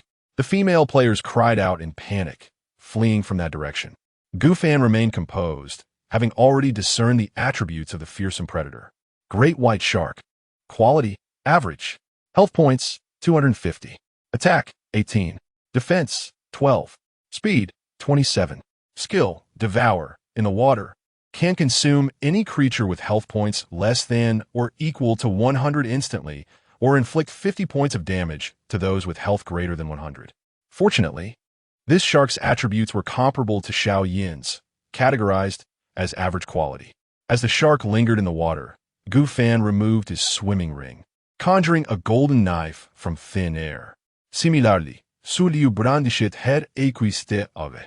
With a single strike from the knife and a swift swing of the axe, the duo executed a combination attack that annihilated the shark in an instant. Good heavens, is this the prowess of the esteemed Gu Fan? The middle-aged man had no qualms about referring to the younger Gu Fan as esteemed. It's not just the weapons. If only we had weapons, we could achieve the same. Luck is a component of strength. Ignoring the remarks of others, Gu Fan submerged to collect the fallen items. Great white shark meat X30. Great white shark teeth X2. Gu Fan realized that his inventory was nearing capacity. If he continued to gather items, it might become problematic. With Gu Fan and Su Liyue's combined inventory slots totaling 40, it seemed ample, yet in reality, it was rather limited. After securing the shark meat and teeth, Gu Fan simply discarded the cat and remaining dog meat. Raw cat meat spoiled, raw dog meat spoiled. However, the raw cat and dog meat had already spoiled. Initially taken aback, he soon grasped the reason behind it. It was merely due to the unfinished dog and cat meat lingering too long in the backpack, resulting in spoilage. He discarded the spoiled dog and cat meat into the sea, striving to clear out his backpack as much as possible before slowly swimming back up. As he surfaced, the gaze of the onlookers was astonishingly unanimous, all fixated ahead. Gu Fan focused his eyes and soon discovered a treasure chest bobbing towards him, emanating a green glow. A treasure chest glowing with such radiance. Could it be of superior quality? A middle-aged man nearby couldn't help but exclaim. A treasure chest of excellent quality? It indeed seemed plausible. Ladies and gentlemen, first come, first serve for that treasure chest. I'm going for it. The middle-aged man theatrically shouted before hastily swimming towards it. The swimming ring was given to the middle-aged woman. Lacking swimming skills, could only watch her husband advance. The other two young women exchanged glances, then dashed forth as well. The savior was indeed a savior, yet the competition for the superior treasure chest took precedence. Gu Fan chuckled to himself. Competing in speed against the agile silver-backed wolf was no jest. Little Silver, go and seize that treasure chest for me. Awoo, awoo. The silver-backed wolf swiftly paddled through the water, rapidly approaching the treasure chest. Its speed was astonishing, at least double that of the three individuals. The silver-backed wolf was inherently swift. It seems the pet pills were indeed worth it. Little Silver had truly become obedient. Xiaoli, you should also learn to be obedient, Gu Fan said, pulling her into his embrace. The wet Su Liyue was remarkably comfortable, soft in his hold. Su Liyue shot a glance at Gu Fan. I am your girlfriend. If I don't listen to you, who else should I heed? Little Silver, with its dog paddling style, swam at great speed and soon surpassed the other players. They stared in astonishment as Little Silver steadily closed the gap to the exquisite treasure chest. Yet, under their reluctant gazes, Little Silver, with the treasure chest in its mouth, swiftly returned to Gu Fan's side. Excellent low-grade treasure chest. Truly an excellent treasure. Gu Fan stored it in his backpack, saying, Liyue, remember to unleash a critical strike on this treasure tomorrow. Of course, after a critical hit, the excellent treasure might just transform into a refined grade treasure. Liyue said eagerly. Shortly after, two sharks appeared but were effortlessly dealt with by Gu Fan and Liyue. Having powerful weapons in the early stages was indeed advantageous. After spending 2 hours in this vast ocean since their arrival, the four soon returned to the 600th level. Once back, Liyue hid behind Gu Fan, not wanting her wet allure to be seen by others. This forced mini-world was a new special layer. While the ocean was manageable, the fear of being tossed in a magma or a volcano in the future was daunting. Gu Fan, shall we take our leave now? The two girls greeted Gu Fan before departing from their corridor. Similarly, the middle-aged couple also left. Gu Fan and Liyue were preparing to continue ascending the stairs. Though Liyue's attire was damp. Gu Fan, perhaps we should change our clothes. The garments washed last night should be dry by now. Gu Fan endeavored to suppress the urge to gaze at the alluring sight of Liyue's pink, water-soaked sleepwear clinging to her delicate form. It was simply too enchanting. His gaze unwittingly lingered, observing Gu Fan's unwavering stare. Liyue spoke with exasperation. Well, such a beautiful view should not be seen by other players. Then turn around and don't look at me, she shyly insisted. Gu Fan was momentarily speechless. Liyue remained quite reserved. Yet, this was understandable. After all, young women often embody such modesty. Turning away, Gu Fan listened to the rustling of clothing behind him, feeling as though he might burst from anticipation. All right, little Fan, I commend you for not peeking. With her wet sleepwear tucked away, Liyue bounced over to Gu Fan and planted a quick kiss on his cheek. Soon after, Gu Fan changed his clothes as well. Once they were both attired anew, they resumed their ascent of the stairs. By now it was afternoon. After climbing for a while, they reached the 630th floor. Having swum for 2 hours prior, they were utterly exhausted. The day before, they had climbed to the 470th floor, so reaching the 630th today was quite sufficient. More importantly, there was a room on the 630th floor that contained 2 bento boxes. They were both exhilarated, as they had traversed this realm for several days without tasting rice even once. As natives of Huaxia, the absence of rice was indeed a challenge. Regrettably, the empty room held nothing but the 2 bento boxes. There were no beds or bathing facilities, and the door could not be locked. Gu Fan instructed Xiao Yin to keep watch outside, ready to call out if anything unexpected occurred. At this stage, very few players could rival Xiao Yin's prowess, making her vigil quite secure. Chapter 30. Hello, handsome Xiao Fan. After a night devoid of conversation, Gu Fan and Liyue took several steps forward in their relationship. Gu Fan persistently employed various methods to entice Liyue, and it seemed likely that in just a few days, she would be completely captivated. Day 5 of Survival. Option 1. Stamina 10, Speed 5. Option 2. Random Ordinary Weapon.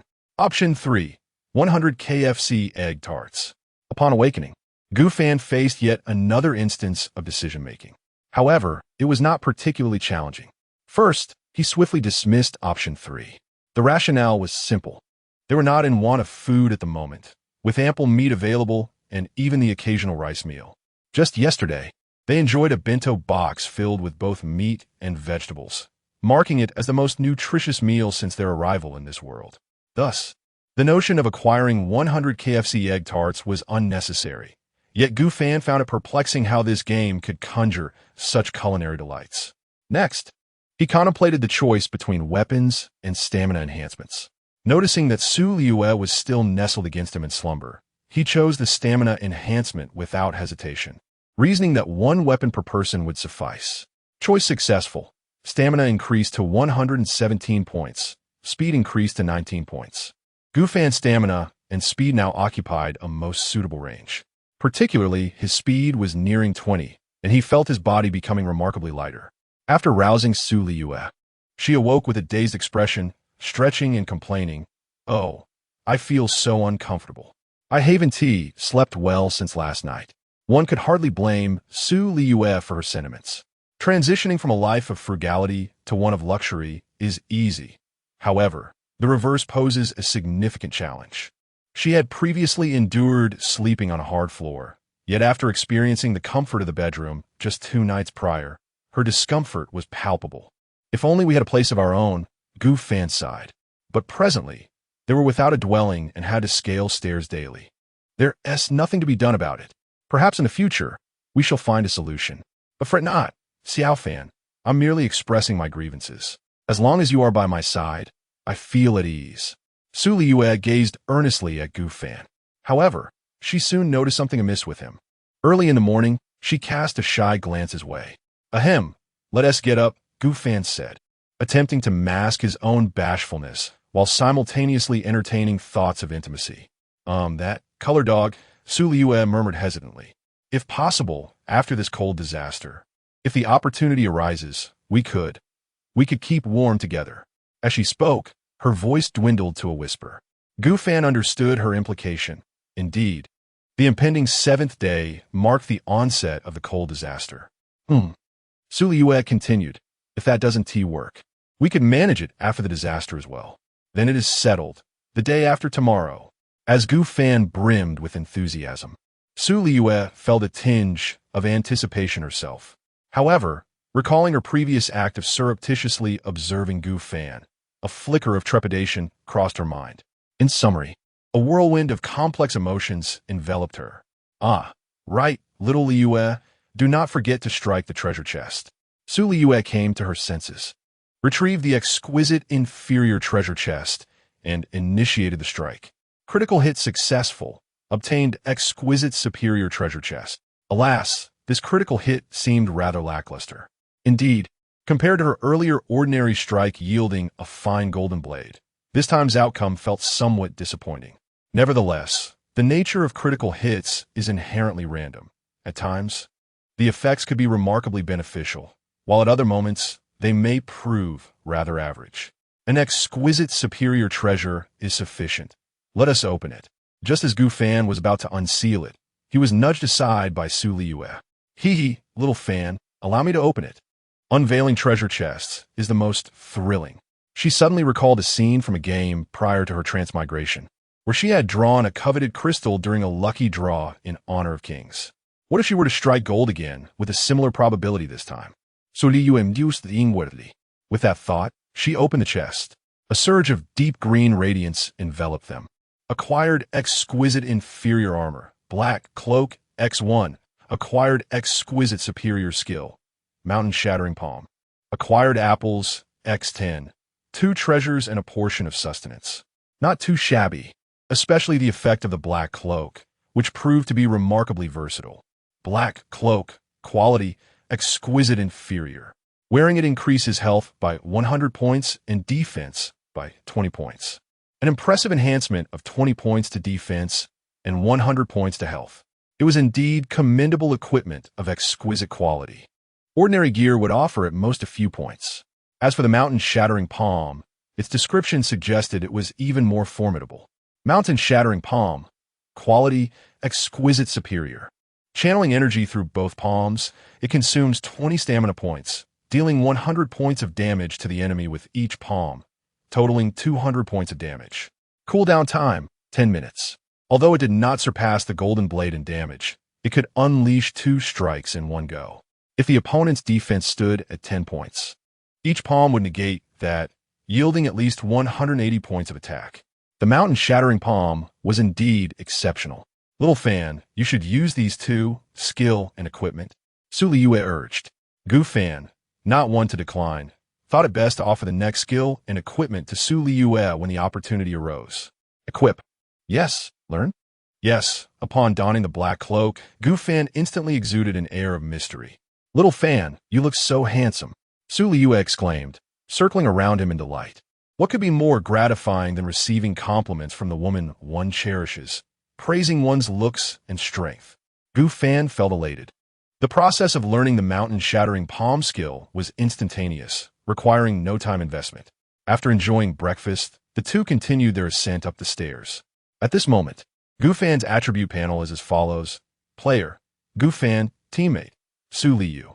Talent, S-level daily choice. Health, 115-100. Stamina, 117. Attack, 11. Defense, 12-20. Speed, 19. Status, normal. Pet, silverback wolf, juvenile phase. Adorned in a black trench coat, with over 200 health points and more than 30 in defense. He is virtually invincible at this stage. Chapter 31. The emergence of the guild. What a remarkable transformation. Who could have imagined that I would become so powerful in just a few short days? Gu Fan expressed his satisfaction. With skills and equipment at his disposal, he must surely be ahead of many others. Indeed, my boyfriend is truly invincible. Liyue exclaimed, had émotionnel support invaluable. This was precisely why Gu Fan cherished being in her company. As they reached the 640th floor, they found their path from 640 to 641 obstructed, with only a single staircase available, indicating that only Gu Fan and Liyue occupied this level. Suddenly, a prompt echoed in their ears. The 640th floor is a special level, a boss level. An exceptionally strong boss is about to appear. Below are the boss statistics. Defeating the boss will yield special rewards and unlock the passage from 640 to 641. Boss, two-headed monster. Quality, ordinary premium. Health, 355. Attack, 43. Defense, 25. Speed, 26. Skill, split. Upon death, it divides into two identical forms, each with only one head. At that moment, the two-headed humanoid creature materialized before Gu Fan and Liyue. Humans, it snarled, its gaze filled with brutality as it fixed its stare upon them. Have you prepared for your demise? Its skin was a ghastly gray, exuding an aura of terror. Gu Fan and Liyue exchanged glances, drawing their golden blade and exquisite axe, and launched their assault on the beast. As Gu Fan swung the golden blade, he simultaneously executed the mountain splitter palm against the creature. Wait, human! The two-headed monster sensed their formidable attack, and a flicker of fear crossed its eyes. This was unusual. Hadn't it been said that players below the 1,000th floor were merely weaklings? Why were these two wielding weapons with such devastating power? With a final, reluctant wail, the two-headed monster met its demise. Upon its death, it immediately split into two single-headed forms. One of them, filled with dread, attempted to plead for mercy, only to be swiftly dispatched by Gu Fan and Liyue once more. Why wait around? If it can be eliminated in an instant, what is the point? Gu Fan remarked, exasperated. He then examined the dropped items. Obtained, two-headed monster armor. Two-headed monster armor, quality, ordinary premium. Increases health by 50 points. Defense by 10 points. The defeated two-headed monster had dropped a piece of armor, a grayish hue adorned with grotesque monster-like patterns on the chest, rather unappealing in appearance. Let me don this, though it may be somewhat unsightly, it will suffice, Liyue declared, putting it on without hesitation. Little did the two-headed monster anticipate that its dropped armor would be met with disdain. The pair continued their ascent up the stairs. What posed a significant challenge for most players appeared to Gu Fan and Liyue as effortless as slaughtering chickens and dogs. However, at that moment, an alert sounded in their ears. Global announcement, 70,000 players remain in Zone 100. A new feature will be introduced, Guild Creation. Guild Creation, players may consume 10 survival coins to establish a guild. Upon creation, they will become the guild leader. And the following are the special privileges of the guild. 1. Players within the same guild can be aware of each other's levels. If two players are on the same level and both agree to merge, they can ascend directly to the next level together, facilitating group formations among guild members. 2. The guild will issue daily tasks, and completing these tasks will yield rewards. 3. Players in the guild will receive subsidies from the game system, earning 1 survival coin daily, which will be allocated to the guild leader. 4. To prevent players from exploiting the guild survival coins, each team may only create 1 guild with 2 members. Remaining guild features are still under development. In essence, the guild function in this game serves to assist players in forming teams to ascend the levels. For players within the same guild wishing to team up, they must be on the same level, such as level 600, and if both parties consent to merge, they will ascend to level 601 under the game's arrangement. This proves one significant point. Within this building that accommodates billions of players, The internal space is not only intricate, but entirely devoid of regularity. The next level can be anything. Moreover, at the stairway to Gufan's left and the stairway to his right, despite being in the same location, different teams ascend. Additionally, the guild offers support. Completing certain tasks daily will yield rewards. Players will also receive 1 survival coin each day. If sustained for 10 days, this will recoup their investment. Unfortunately, both of them currently possess only a meager 14 survival coins, leaving just 4 after establishing a guild. Liyue exclaimed in astonishment. The game guild has indeed appeared. Gufan, shall we create one? Of course. After creation, we can earn 1 coin daily. However, it seems to prevent teams of mixed genders from creating multiple guilds. So each team may only establish one. If 2 guilds were created, one could earn 2 coins in a day. It is likely that the majority of players will choose to utilize their survival coins to create a guild. Thus, it can be presumed that most guilds will consist of only 2 players. Contemplating this, Gufan opened the chat channel to gauge the thoughts of others and see if they aligned with his own. Can someone lend me some survival coins? I will return them in a few days. I want to create a guild. I haven't encountered a single survival coin. This is too difficult to obtain. I am Huang Jialong from the Longhu Gang, possessing an A-grade talent. I have just established a guild. Talented players join the Longhu Gang to thrive together, climb levels, and survive. Isn't this Huang Jialong the one who offended the esteemed Gufan? Indeed, I doubt many players would dare to approach him. Exactly. Players from the Longhu Gang are being hunted by the esteemed Gufan. At this very moment, Huang Jialong was filled with ire. He had not anticipated that his message in the chat, seeking to recruit players, would yield such a lackluster response. With few expressing interest in joining and others derisively mocking him in the chat channel. However, a handful of discerning players, or perhaps those undeterred by Gufan's notoriety, expressed a desire to join. Huang Jialong welcomed these players one by one, disregarding their potential talents, for they represented a valuable asset in his struggle against Gufan. Meanwhile, Gufan utilized 10 survival coins to establish a guild, aptly named the Guyu Society, symbolizing both himself and Liyue. Guyu Society established successfully, received survival coin 1. Upgrading the guild level will enhance the daily acquisition of survival coins and unlock additional features. Guild members. 1. Today's guild task. Ascend at least 100 levels. Upon completion, rewards include 1 loaf of bread and 500 milliliters of water. Will you accept? Guild upgrade requirements. 100 wood, 100 stone, 100 steel, 10 survival coins. The guild task was straightforward. Ascending stairs would yield food and water resources. Upgrading the guild was also uncomplicated, requiring merely some basic resources and survival coins. Chapter 32. Encountering difficulties, the emergence of mobile merchants upon bringing Liyue into the fold. Both individuals accepted their tasks, taking full advantage of the opportunity to acquire provisions without cost. Gufan promptly appointed Liyue as the vice president, and the two were poised to ascend the stairs once more. At that moment, Chenwei sent a message to Gufan, inquiring, Brother Fan, do you think I could join your guild? Curious, Gufan replied, aren't you planning to establish your own guild? It only costs 10 survival coins to create one, which allows you to earn an additional coin daily. Chenwei reflected for a moment before responding, I considered it, but first, survival coins are scarce at the moment.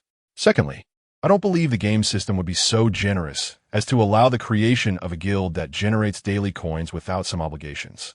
Lastly, aligning myself with a strong player would certainly be more advantageous. Chenwei's intentions were clear. He sought to associate himself with Gufan. After some contemplation, Gufan declined, stating, never mind, I currently have no plans to form a team. He felt no necessity for a group. Any rewards could simply be divided between himself and Liyue as they continued their relentless ascent. In the chat channel, numerous players were recruiting members and various guilds began to emerge. This indicated an increased likelihood of encountering large groups at stairwells in the future, reminiscent of the previous ruffians. At the 655th level, a survival coin awaited. At the 660th level, a pig could be found, which, once slain, yielded a substantial amount of pork.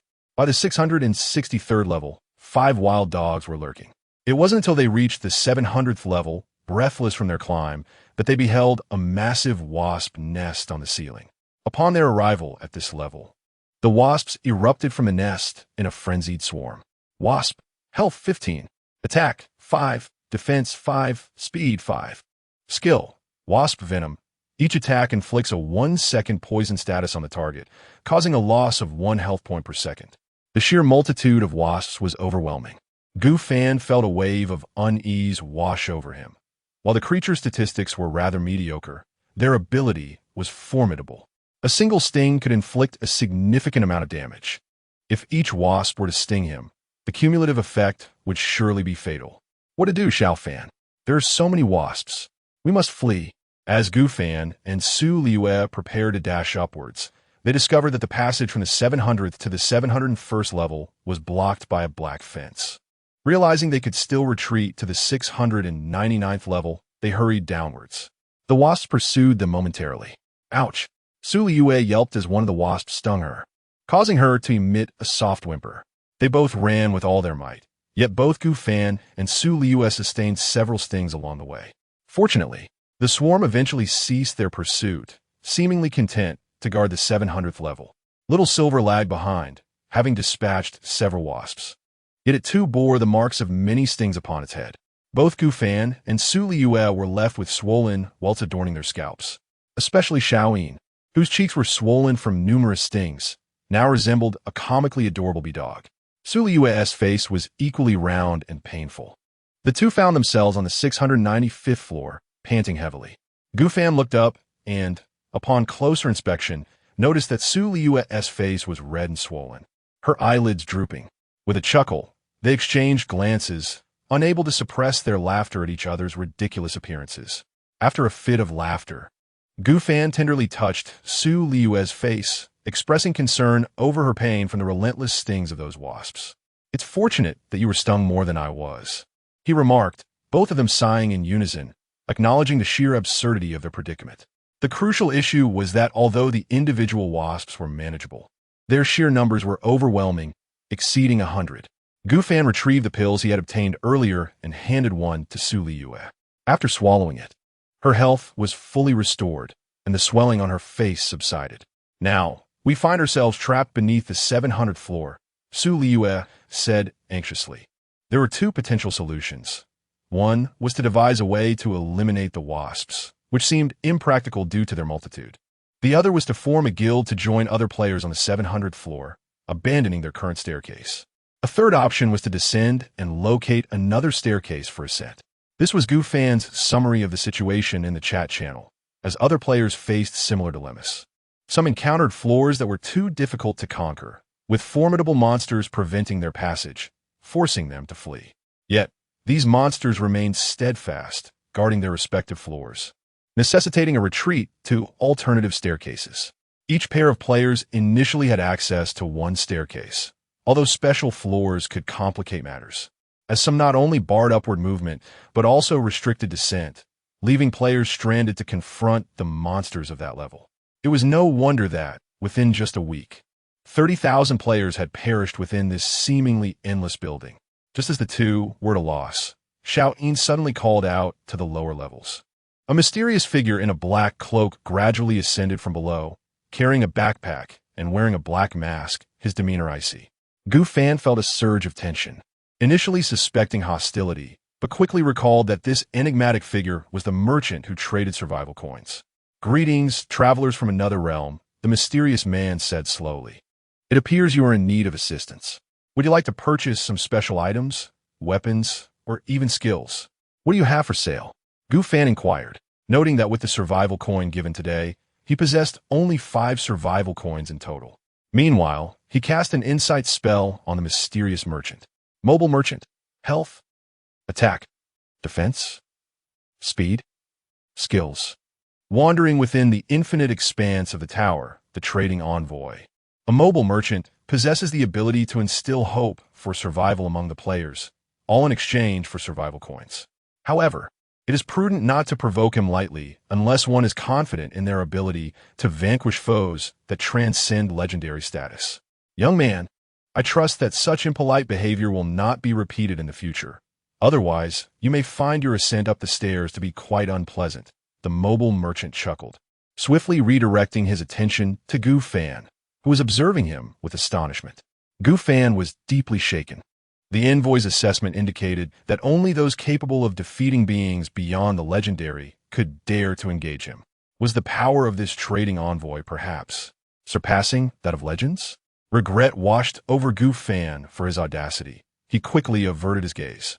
Su Liyue, standing beside him, felt the tension and instinctively pulled Gu Fan behind her. My apologies, esteemed envoy. Might we inquire about the items available for trade? As Gu Fan regained his composure, he grasped Su Liyue's hand, and they stood side by side. Indeed, there are items available, the merchant replied. Upon hearing this, they received a notification. Trade items, excellent mid-tier fireball skill, 150 survival coins. Ordinary mid-tier constitution enhancement card, 20 survival coins. Random ordinary low-tier weapon, 5 survival coins. Ordinary mid-tier fire charm, 5 survival coins. Gold, 1 survival coin. These were all resources that were typically hard to come by. Aside from their astonishment, the only response they had was sheer disbelief. The wares of the trading envoy were remarkably extraordinary. Chapter 33. The burning of the wasp nest and the encounter with the corridor NPC. Firstly, regarding the fireball spell, it resembles the enchanting tales of cultivation, where upon learning it, one can unleash flames at will. It is no wonder it commands such a steep price, 150 survival coins for a mere fireball skill. The other items are equally enigmatic and rare. To date, Gu Fan and Su Liyue have acquired only a single constitution enhancement card, while the fire charm remains an elusive treasure they have yet to encounter. Do you require anything? The mobile merchant inquired, exhibiting a hint of impatience. I only accept survival coins. Indeed, I wish to vanquish that swarm of wasps. Fire is the most effective means. Although I cannot afford the fireball skill, I can purchase a fire charm. Regrettably, the fire charm is a consumable item, and Gu Fan felt a twinge of regret at the thought of using it. Yet, the alternative was dire. The wasps would remain, and seeking another stairway would waste precious time. Moreover, the 700th floor is fraught with perilous obstacles. What then? I shall buy a fire charm, Gu Fan declared, producing 5 survival coins. Very well, the mobile merchant responded, retrieving a crimson talisman and handing it to Gu Fan. After receiving the talisman, Gu Fan relinquished the coins into the merchant's hand. Just as the merchant prepared to depart, Su Liyue interjected, "Excuse me, mobile merchant, where might one find an abundance of survival coins? If one seeks to earn them, it seems scarce within the corridors." Her implication was clear. The survival coins they have found thus far were meager, having collected only a handful upon reaching the 700th floor. Yet, Su Liyue was unperturbed by the merchant's potential reluctance to answer, for the merchant's interests aligned with her inquiry. It was akin to a customer seeking advice from a shopkeeper on how to prosper financially. It would be illogical for the shopkeeper to withhold such information.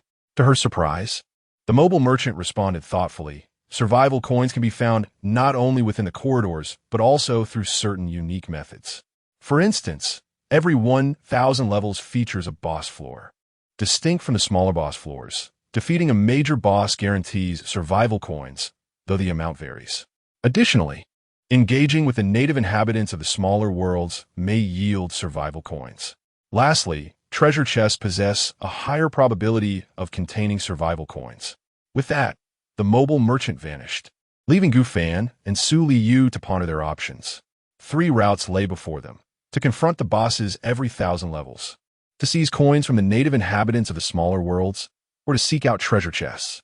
Gu Fan mused, a smile gracing his lips. To be honest, this mobile merchant seemed rather taciturn at first, yet upon your inquiry, he provided such detailed information. After all, our acquisition of survival coins serves his interests as well. Su Liyue's reasoning was not without merit. Gu Fan, clutching a fire talisman, cautiously made his way to the 700th floor.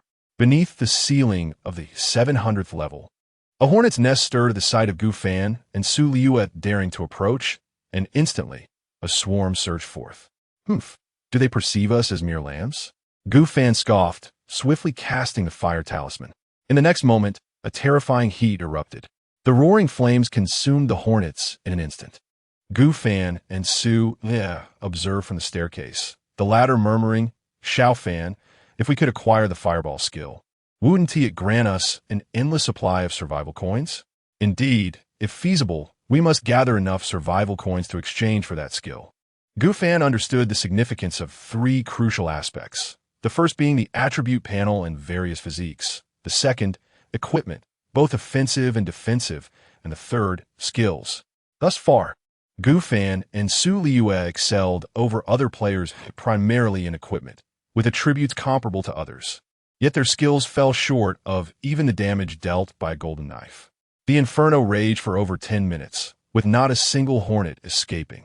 The little silver creature, having been stung, howled, "Ow woo, ow woo," displaying its excitement and disdain for the hornets. Soon after, another 10 minutes passed, and once the ground had cooled completely, Gu Fan and Su Liyue resumed their ascent. 701st floor, 702nd floor, a survival coin was collected at the 703rd floor. Upon reaching the 710th floor, as they stepped onto this level, they encountered an elderly man kneeling before a door. "Please, kind souls, I beseech you, help me." Gu Fan, intrigued, approached and casually cast an insight spell on the old man. The unfortunate old man who lost his wife, daughter, and granddaughter, NPC. Health, 32. Attack, 4. Defense, 3. Speed, 5. His wife, daughter, and granddaughter have been captured by a horde of goblins who seek to use them for breeding. They possess levels ranging from ordinary low-grade to ordinary high-grade, thus requiring a hero's aid to rescue his family. Goblins? A hero? Gu Fan mulled over this information. Upon noticing Gu Fan and his companion, the pitiful old man quickly bowed, pleading, "Noble player, could you venture into the world behind this door and rescue my family from the goblins? If you are able, I shall be eternally grateful." Gu Fan inquired, "What has transpired? Who are you?" The old man replied, "I was once an elder from the Heroes continent, but my family has been overrun by goblins. They have taken my wife, my daughter, and my granddaughter. If you can bring back even one of my loved ones, I shall reward you with 15 survival coins." Seeing the old man's sincerity and the numerous hardships faced by his family, Su Liyue gently poked Gu Fan in the waist. "Gu Fan, shall we give it a try? With the golden knife and the exquisite axe, ordinary monsters should pose no significant challenge." Gu Fan pondered for a moment, then drew a golden knife, pressing it against the old man's throat. "Old Deng, hand over the survival coins, or I shall end your life." Su Liyue was momentarily taken aback, but after a brief contemplation, she realized Gu Fan's reasoning was sound. The old man spoke of assisting in the rescue of his family in exchange for a reward, which implied he possessed survival coins. Thus, it seemed more pragmatic to simply seize them. "Truly, my boyfriend is remarkably clever. They say beauty is in the eye of the beholder." In Su Liyue's eyes, Gu Fan's intent to rob the old man only showcased his intelligence. "Wait," the old man exclaimed in shock. "How can you, a young man, act this way? Why not? Quickly now, hand over all your survival coins. Who knows, if I'm in a good mood, I might even save your family. Otherwise, if my mood sours, I could end your life right here, and then you and your family shall never meet again. Surely, you do not wish to be separated from them eternally, do you?" Upon hearing this, the old man could no longer maintain his composure, casting a pitiful glance at the lovely girl beside Gu Fan, thinking perhaps her beauty masked a kind heart. However, Su Liyue also brandished the exquisite axe menacingly. "Hand over the survival coins, or I shall cleave you in two." Gu Fan's threats, combined with Su Liyue's fierce demeanor, compelled the trembling old man to produce his entire wallet. Gu Fan snatched it away, exclaiming, "Acquired survival coin 63. He was utterly astonished. Wait, saving one family member costs 15 coins, and saving 3 only 45. How could this old man hoard 63 survival coins? Well, now they belong to me entirely." With that, Gu Fan pocketed the coins and, accompanied by Su Liyue, prepared to confront the goblins. The old NPC, initially despondent, was astonished to witness the duo still entering this small world. "You too, are you willing to save my family? Do not misunderstand. We are merely here to slay goblins and seize their resources. Assisting in the rescue of your family is merely a secondary consideration." With that, Gu Fan opened the door and strode in with Su Liyue. The old man's heart was a tumult of emotions. He never anticipated that the players who had robbed him would also be willing to aid in the rescue of his family. In that instant, he felt an unexpected admiration for Gu Fan and Su Liyue. Chapter 34 Encounter with Huang Jialo. Upon opening the door, one is greeted by a magnificent forest. Towering firs and oaks grow in harmonious interlacing, with emerald vines cascading down their trunks, and the occasional flicker of blue-purple luminous butterflies darting between the leaves. The distant sound of a crystal-clear stream mingles with the melodious chirps of unknown birds, their calls sometimes ringing like delicate silver bells, at other times resonating with a deep, sonorous echo. The sky is a washed cobalt blue, adorned with fluffy white clouds floating in midair, while a gentle breeze wafts through the dense woodland, carrying the scent of pine needles and moist earth. The forest in this western realm is far more enchanting than the small worlds encountered previously. Quest accepted. Exterminate the Goblin Clan. Quest reward. Rescue a family member of the NPC and receive 15 survival coins, exceeding the quest reward. A notification sounded in Gu Fan and Su Liyue's ears, and simultaneously, a red arrow appeared before them, indicating the direction of the goblins. Let us proceed. That must be the goblin territory, Gu Fan said, grasping Su Liyue's hand as they hurried towards the indicated path.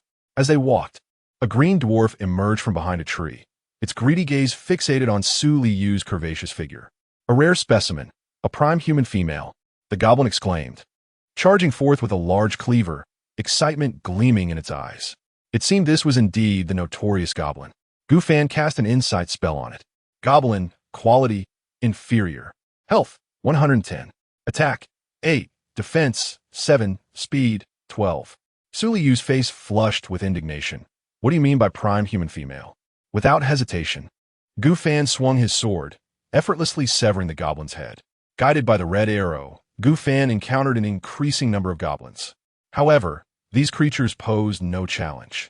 Regardless of their numbers, one sword from Gu Fan and one axe from Su Liyue dispatched them with ease. The goblin meat that dropped exuded a foul odor, rendering it unappetizing to Gu Fan. As they ventured deeper, they stumbled upon an underground cavern. The red arrow pointed towards the interior of the cave, suggesting that the remaining goblins and the old man's family were ensconced within. The two hastily entered. In less than the time it takes to burn an incense stick, the goblins inside were vanquished. Even the mightiest Goblin King proved to be of merely average quality, easily felled by a single strike from a sword or axe. At the far end of the cavern lay a chest emitting a green glow, beside which were a group of bound, naked women. Upon seeing Gu Fan and Su Liyue, their eyes sparkled with surprise, and they began to whimper. A few of them were notably pregnant, evidently due to the vile goblin's actions. Xiao Fanzi, you are not allowed to look. Let me handle this, Su Liyue declared, unwilling for Gu Fan to gaze upon the bodies of other women. If there were to be any viewing, it would only be of her own. Gu Fan acquiesced, for there was little to admire. These women could not compare to Su Liyue's allure and grace. Su Liyue first stowed away the treasure chest, labeled as superior quality chest, before proceeding to untie the ropes binding the women. You may return now, she instructed. The women hastily departed, leaving behind 3 individuals, those whom the old man sought. After rummaging through the cave, Gu Fan discovered some women's clothing and provided 3 sets to the women, keeping the rest for himself. With more garments at hand, they would be better equipped to withstand the impending cold disaster, and perhaps even sell them for a good price during the calamity. Upon returning to the corridor with the 3 women, the old man expressed his gratitude to Gu Fan with several bows before leading them behind the door. Su Liyue murmured to herself, pondering how the old man had managed to escape. Neither she nor Gu Fan could comprehend it. Perhaps the two would encounter various NPCs in the corridor from now on. With a thought, Gu Fan opened the door once more. However, the peculiar western realm had vanished, replaced by an interior where a corpse stood vacantly. Upon noticing Gu Fan and Su Liyue, it lunged at them, but Gu Fan swiftly dispatched it with a single strike. The small world was gone. It seemed that this was not a realm conjured by the building. Su Liyue's imagination soared as she mused. Could it be the real world? After all, the details of the forest they had just encountered were far more intricate than those of the previous small worlds. Unable to decipher the situation, They decided to continue ascending the stairs. On the 730th floor, they came upon another grand door. Behind the door was an automatic vending machine and a black backpack. Upon entering the supply room, Gu Fan immediately opened the vending machine, discovering an array of beverages, iced tea, cola, and snow pear syrup, dozens in total. However, this was not the main concern. Water was not a pressing need for the two of them. Gu Fan lifted the backpack situated below. Backpack, quality, ordinary medium. Capacity, 50 compartments, each able to hold up to 100 identical items. At last, the backpack. Indeed, I was nearly at my limit, as my personal inventory was overflowing. Liyue paid no heed to how absurd her statement sounded. Gu Fan, momentarily speechless, remarked, "Could you be a bit more precise in your speech?" Liyue blinked innocently, responding, "What do you mean by precise? My personal backpack is genuinely nearing its capacity." Gu Fan proceeded to place all the beverages into the black backpack. After slinging the backpack over his shoulders, he found it amusing that even after accommodating 45 bottles, it remained surprisingly light. He then stuffed all the items from his personal inventory, such as the tent, wood, stones, and refined iron, into the backpack. The weight increased slightly, but was negligible for Gu Fan, who found it inconsequential.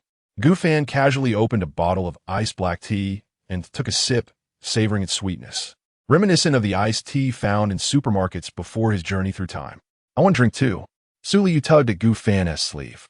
"You can grab one from my backpack." "No, I want yours." Gu Fan was momentarily speechless, then a clever idea struck him. He poured the iced tea into his mouth, but refrained from swallowing. 5 minutes later, Liyue's cheeks flushed crimson as she shyly lowered her gaze. "Xiao Fan, you're so naughty. Just tell me if you like it or not." "Ido." After a brief respite, the two of them placed the empty drink bottles back into the bag. This prompted a question. Isn't Kong Shifu a brand from Huaxia? Why is it referred to as imported?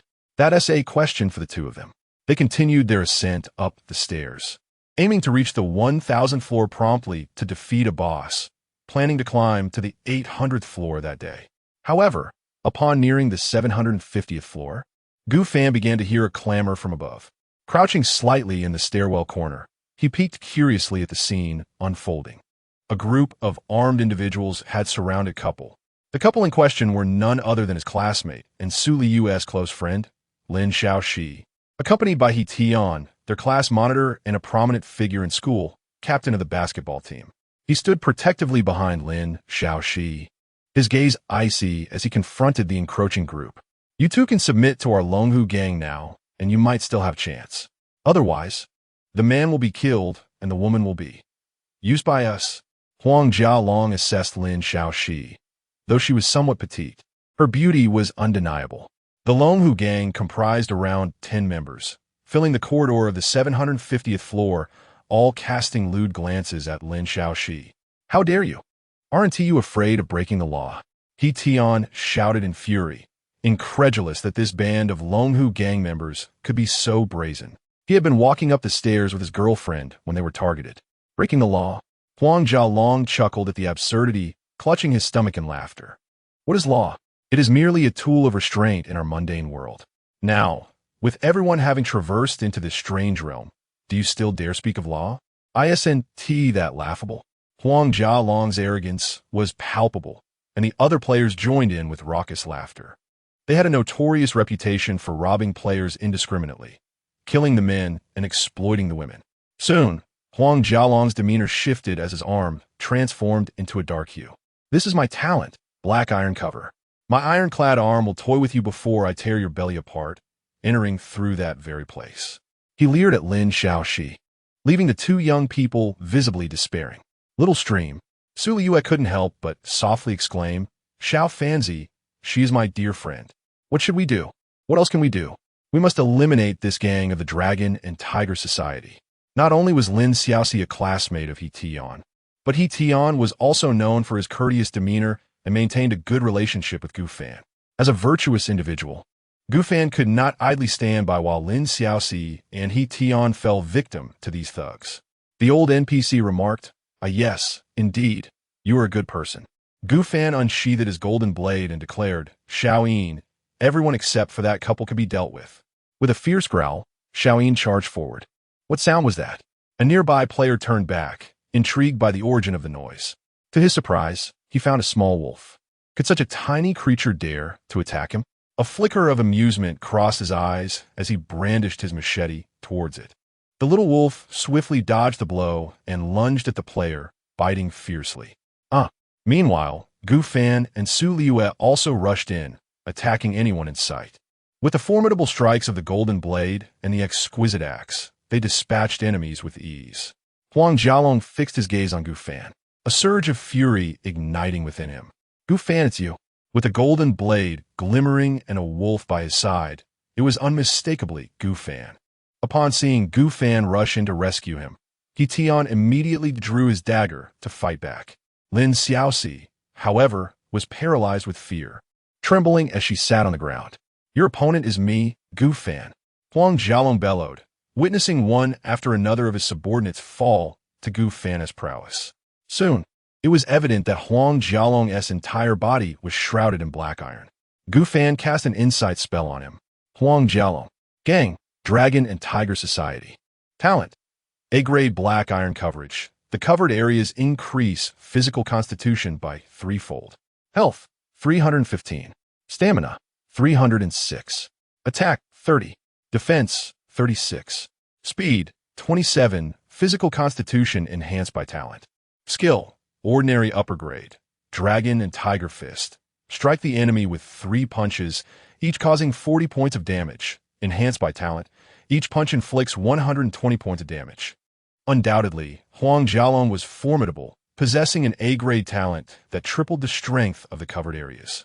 Gu Fan swung his golden blade at Huang Jialong, while simultaneously, Huang Jialong retaliated with his machete. Huang Jialong's eyes widened in disbelief, for his health had plummeted by at least 1/3. How is this possible? Why is your weapon so devastating? Nothing is impossible. Gu Fan stepped back, having suffered minimal damage. After all, his black cloak provided a defense of 20 points, complemented by an additional 12 points of defense, totaling a robust 32 points. Huang Jialong wielded a machete, capable of inflicting at most 4 or 5 points of damage upon Gu Fan. He gazed at Gu Fan in terror, realizing that he would need at least 20 strikes to fell him, while Gu Fan could eliminate him with merely 3 blows. In a panic, Huang Jialong stepped back hastily, his body inching towards the staircase. Thinking of fleeing? Did you consult me? Gu Fan scoffed, positioning himself to obstruct Huang Jialong's path. Simultaneously, Su Liyue had dispatched all of Huang Jialong's subordinates. With the exquisite axe in hand, she dispatched each foe with remarkable ease, their bodies littering the corridor, blood staining the floor. He Tian regarded Gu Fan and Su Liyue with incredulity. They had not anticipated such ferocity from them. Each strike seemingly vanquished a foe. The leader of the Longhu gang, possessing an A-grade talent, was being so thoroughly defeated by Gu Fan, all while contemplating escape. It was utterly astonishing. Huang Jialong attempted to flee downstairs but was intercepted by Su Liyue. With a somber tone, she inquired, "Do you recall what you said about me in the chat channel?" Huang Jialong found his escape route completely obstructed. Even with thrice the speed, it would be futile. Wait, esteemed ones, I believe we can collaborate. Huang Jialong pondered a way to survive. We could form a gang and grow stronger together. I possess A-grade talent and am willing to serve as your subordinate. Huang Jialong assumed that such a proposition would lead to Gu Fan and Su Liyue accepting his request, believing his A-grade talent to be a rare commodity. Chapter 35. Recruitment? Not even a dog would come. However, Gu Fan merely chuckled coldly. Are you jesting? What qualifications do you possess to collaborate with me, given your mere A-level talent? Subsequently, wielding a golden blade, Gu Fan, under the terrified gaze of Huang Jialong, severed his head in one swift stroke. The head rolled to the ground, while the body swayed and collapsed. Acquired survival coins 15, acquired bread 23, acquired 500 milliliters water 21 acquired. Huang Jialong had quite a substantial cache of resources, particularly basic provisions, over 20 loaves of bread and more than 20 bottles of water. Undoubtedly, these minor portions were scavenged by him, while the majority were seized from others. After dealing with Huang Jialong, Gu Fan let out a slight sigh of relief, having finally silenced this audacious individual who had been so boisterous in the chat channel. He then sent a message along with a photograph in the chat channel of Zone 100. The image depicted Huang Jialong's severed head and the headless corpse, alongside other members of the Longhu gang. The message read, "The Longhu gang previously provoked me in the chat channel, repeatedly opposing me and plotting strike. Hence, I annihilated the Longhu gang to issue a warning." Once this message was dispatched, the chat channel erupted in fervor. "No way, Gu Fan, you are incredible. The Longhu gang, over a dozen members, including the leader with formidable talent, was eradicated just like that? Wow, Gu Fan is truly impressive. The Longhu gang was completely wiped out. To be honest, I have long held disdain for the Longhu gang's members. They burn, kill, and plunder indiscriminately, slaughtering men and toying with women before disposing of them. Utterly depraved. The person above, I recall you once applied to join the Longhu gang, didn't you? Damn it. You've mistaken me. That wasn't me. Gu Fan's strength is remarkable. I wonder if I could join Gu Fan's guild and mix with him. Dream on. As if Gu Fan would even glance your way. After silencing the myriad of messages, Gu Fan surveyed his classmates, He Tian and Lin Xiaoxi. He Tian expressed his gratitude. Gu Fan, thank you. If it weren't for you, Xiaoxi and I would have faced dire consequences. Gu Fan replied, it's nothing. We're classmates. I happened to witness it, so I naturally assisted. He Tian hesitated before saying, I wonder if Xiaoxi and I could accompany you. Rest assured, we will heed your instructions. Su Liyue subtly tugged at Gu Fan's sleeve. Gu Fan was taken aback. This young lady preferred not to have their intimate world interrupted. He too shared this sentiment. Being classmates did not necessitate climbing the stairs together. Soon, he shook his head. No need, but we can add each other as friends. Should you require assistance, feel free to reach out. Gu Fan's message was quite clear, and upon comprehending it, He Tian sighed with a wry smile. All right. But allow me to give you something that might be of use, as a token of my gratitude. He Tian retrieved a black rod from his backpack. Gu Fan curiously accepted it. Electric baton. Quality, ordinary superior. There exists a 30% probability of stunning a creature, including players, for a duration of 10 seconds, provided that the creature's constitution does not vastly differ from that of the user. Evaluation. This is a weapon with control capabilities. Perhaps it could be employed for nefarious purposes, though 10 seconds may prove insufficient. Gu Fan's eyes gleamed with interest, not necessarily due to the quality of this electric baton, but rather because of its unique effect, stunning. If this baton were to deliver a critical hit, the results could indeed be more potent. He accepted it with a warm smile, expressing gratitude. Thank you. Should any troubles arise in the future, do not hesitate to reach out to me. With that, Gu Fan and Su Liyue ascended the stairs together, hand in hand, exuding an air of intimacy. Have these two perhaps entered into a romantic relationship? Lin Xiaoxi inquired curiously. Most likely. When I previously suggested forming a team with Gu Fan, Su Liyue subtly tugged at his arm, clearly reluctant for us to join them. Isn't Su Liyue the campus belle? How could she have taken a liking to Gu Fan? Have you forgotten? Their relationship has always been quite close. They spend all their time together. As Gu Fan and Su Liyue continued their ascent, traversing several floors without encountering any obstacles, this would become their routine, climbing stairs, scavenging for resources, and battling monsters to level up. Suddenly, Su Liyue spoke up. Gu Fan, have you noticed something? It seems that all the players in the 100 area are from Yang City. Now that you mention it, that does appear to be the case. Gu Fan pondered, recalling that the two classmates they had just encountered were indeed from Yang City, and others also spoke with a discernible accent from the region. Contemplating this notion, he inquired with Chun Wei, who promptly confirmed his status as a Yang City resident. Gu Fan then opened the chat channel for the 100 area. Greetings. Everyone, are you all from Yang City? How did you know Gu Fan? I happen to be a genuine Yang City resident. Indeed, I hail from the Longtian community in Yang City. Wow, does this mean we are all players from Yang City? I've sensed this too. There must be some rules governing regional matchmaking. Yet, Yang City boasts millions of inhabitants, whereas our area comprises merely 100,000. Could it be that all players in adjacent 100 areas are also from Yang City? Having confirmed this point, Gu Fan closed the chat channel.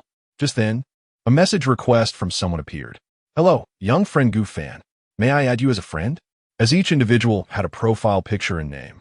With the images reflecting an unfiltered likeness, Gu Fan stared at the face, which seemed vaguely familiar.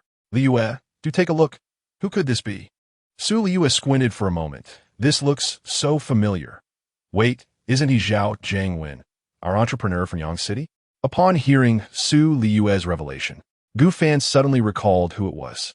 Zhao Jiangwen, a prominent entrepreneur from Yangcheng, boasts assets worth several billion and frequently appears on television. Gu Fan contemplated for a moment and decided to accept Zhao Jiangwen's friend request. Zhao Jiangwen.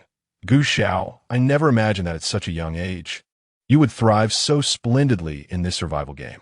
Not only have you vanquished numerous monsters, but you also possess an abundance of resources. I often frequent the trading market.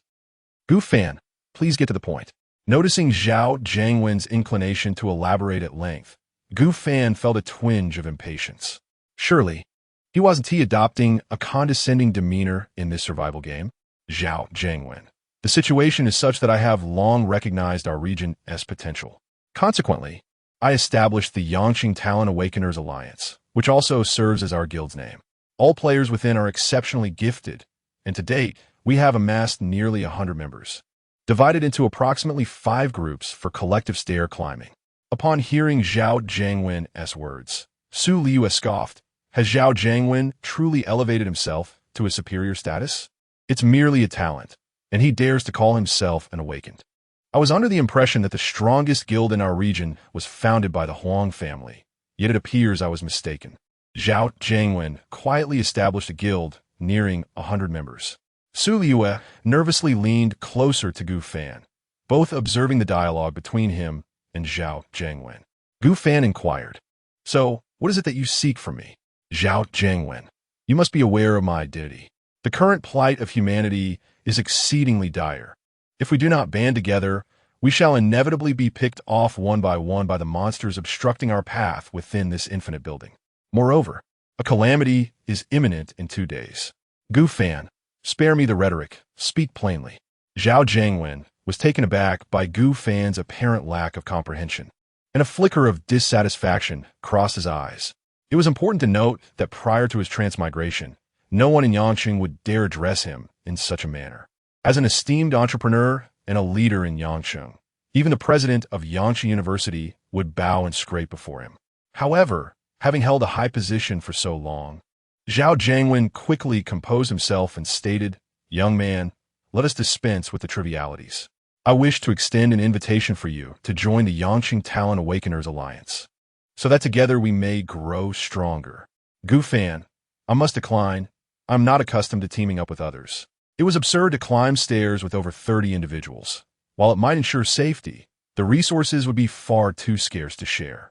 Zhao Jiangwen, do not be so hasty in your refusal. Allow me to outline the benefits of joining our alliance. Gu Fan, such as? Had there been any real threats during their stair climbing, Gu Fan would have lost patience long ago. Zhao Jiangwen, for instance, our alliance manages resources centrally. If you find yourself lacking a particular resource, report it to me, and I can provide assistance. Furthermore, should your strength be formidable, you will be entitled to even greater resources. Naturally, any resources obtained must first be submitted to the organization for safekeeping. Moreover, I believe you are well aware of the abundant resources within the small world. With our numerous presence and collective effort, it becomes increasingly convenient to exploit these resources. Don't you think? It was at this moment that Gu Fan finally discerned Zhao Jiangwen's true nature. One could only say that he was indeed a cunning merchant, exceedingly sly. Such recruitment strategies are unworthy of even a stray dog.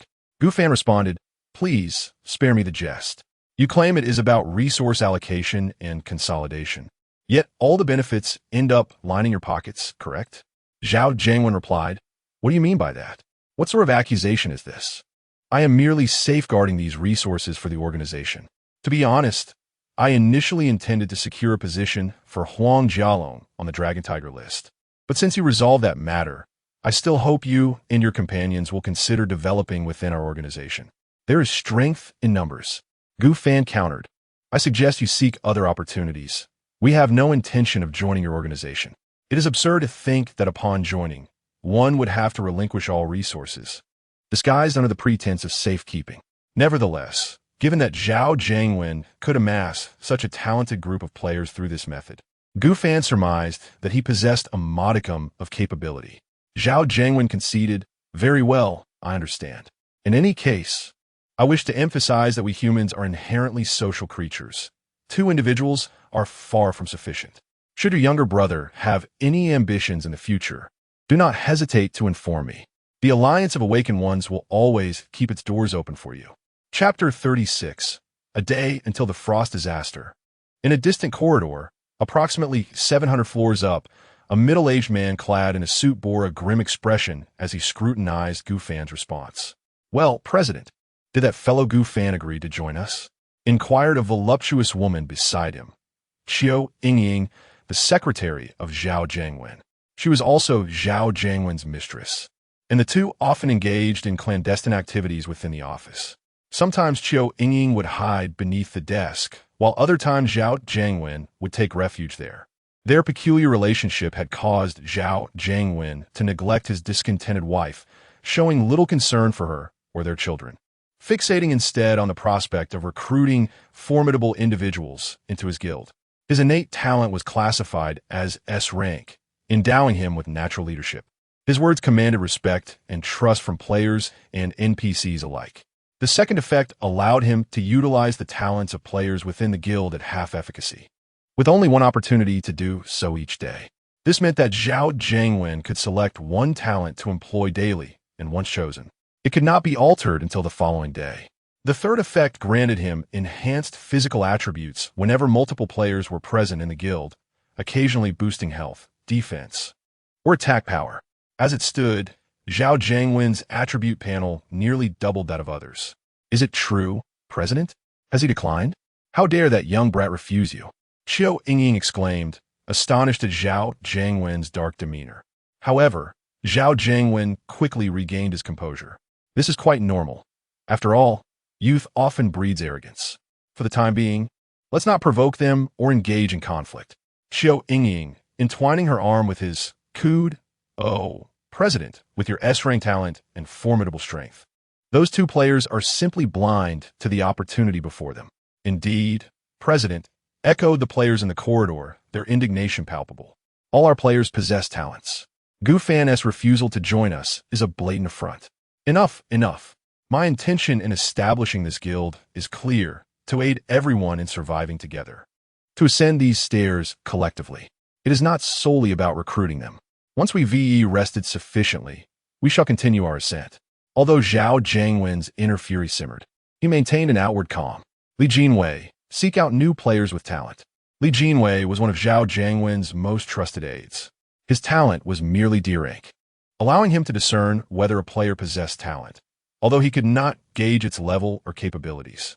Nevertheless, he possessed the unique ability to identify talented individuals even within the chatting channels, which explained why Zhao Jiangwen rarely participated in discussions, yet managed to recruit so many gifted players. He meticulously sought out each individual, uniting everyone in a collective effort to cultivate the guild. His understated presence in the chat channel stemmed from a desire to remain in the shadows, avoiding excessive attention from other players. Furthermore, the majority of those in the chat were relatively inept players, merely idling away their time. Gu Fan dismissed the notion of recruiting this so-called entrepreneur, and the two continued their ascent. Despite climbing to the 800th floor, they encountered no notable levels, their legs weary from the exertion, prompting them to rest in a corner. "I find myself longing for a shower and the comfort of a warm bed." Sao Tzu Liyue. "Alas, our luck has not favored us. We have yet to stumble upon a cozy abode," Gu Fan consoled her. The challenge of navigating the stairs lay in their lack of a place to call home, leaving them in a state of transience. Gu Fan playfully ruffled Su Liyue's hair, to which she responded with a mischievous glint in her eyes. She turned, nestled against him, and teased, "Well then, I suppose I shall just have to use you as my blanket. You don't mind, do you?" Feeling the softness behind her and the delicate fragrance she carried, Gu Fan felt a rush of warmth. "If you're treating me as your blanket and provoking me, I can hardly object, can I?" Su Liyue stuck out her tongue, feigning innocence. What does that have to do with me? If you're feeling heated, it's not my concern. Very well. If it's not your concern, then I shan't hold back. Gu Fan swiftly embraced Su Liyue, playfully teasing her, prompting her to plead for mercy, leading her to acquiesce in a rather unconventional manner. Is this satisfactory? You always claim I provoke you. Are you content now? Su Liyue shot him a playful glare, her words slightly slurred. Indeed, I am satisfied. My dear Liyue is simply the best. Now, grant me a kiss. Gu Fan followed through. Their bond grew ever closer. Perhaps, as Su Liyue had suggested, when the cold disaster arrived or when it subsided, she would unreservedly give herself to Gu Fan. Time flew, and soon it was the 6th day. Warning, only 24 hours remain until the cold disaster. All players are advised to take heed. The black fog has ascended to the 500th floor. For the next 24 hours, its spread will cease for a day, resuming again after the cold disaster commences. The temperature will decrease with each ascending level, starting from the 500th floor, where the maximum temperature will be -10°C, dropping by 0.1 degrees Celsius for each subsequent level. The cold disaster will last for 3 days. Day 6 of survival. Option 1, 3 sheep. Option 2, 10 warm cotton coats. Option 3, 500 spicy chicken wings. Gu Fan awoke with a sense of melancholy. Last night, Su Liyue had fallen asleep, first while he kept watch, and later he had drifted in a slumber while she took over the vigil. Awake at last, my treasure? Su Liyue exclaimed joyously upon seeing Gu Fan stir, disregarding his consent as she showered him with several affectionate kisses. Gu Fan chuckled. We haven't brushed our teeth in days, and you seem undeterred. Su Liyue was filled with indignation. What was wrong with not brushing teeth? She adored your natural essence. And besides, those were your words. Indeed, that was true. Gu Fan and Su Liyue hesitated for a moment before opting for the spicy chicken wings. As their current provisions were sufficient, they had yet to finish the polar bear meat, and the spicy chicken wings were not particularly enticing. Next, they considered 3 sheep and the choice of a warm cotton coat. Undoubtedly, Gu Fan chose the warm cotton coat. This item was undoubtedly a lifesaver against the cold. He envisioned one for himself, one for Su Liyue, and the remaining 8 could be sold for numerous valuable items. Naturally, if the warm cotton coat were to be sold, the next day would be the most opportune time. The black mist would cease its activities for a day, granting a buffer period of 100 layers. On the first day, they could barely acclimate, as everyone could settle around layers 500 to 600. However, by the second day, temperatures above 600 layers would plummet to -20°C, starting at that chilling degree. By the third day, most individuals would have managed to secure some means of warmth. Those who had not were nearly frozen to death. Moreover, with only 1 day remaining, they had to endure. The warm cotton coat would surely not fetch a good price the following day. Chapter 37. This elder is truly kind-hearted. Thus, Gu Fan steadfastly chose the warm cotton padded coat. Choice successful, obtained warm cotton padded coat to Gu Fan, filled with curiosity, took a moment to examine it.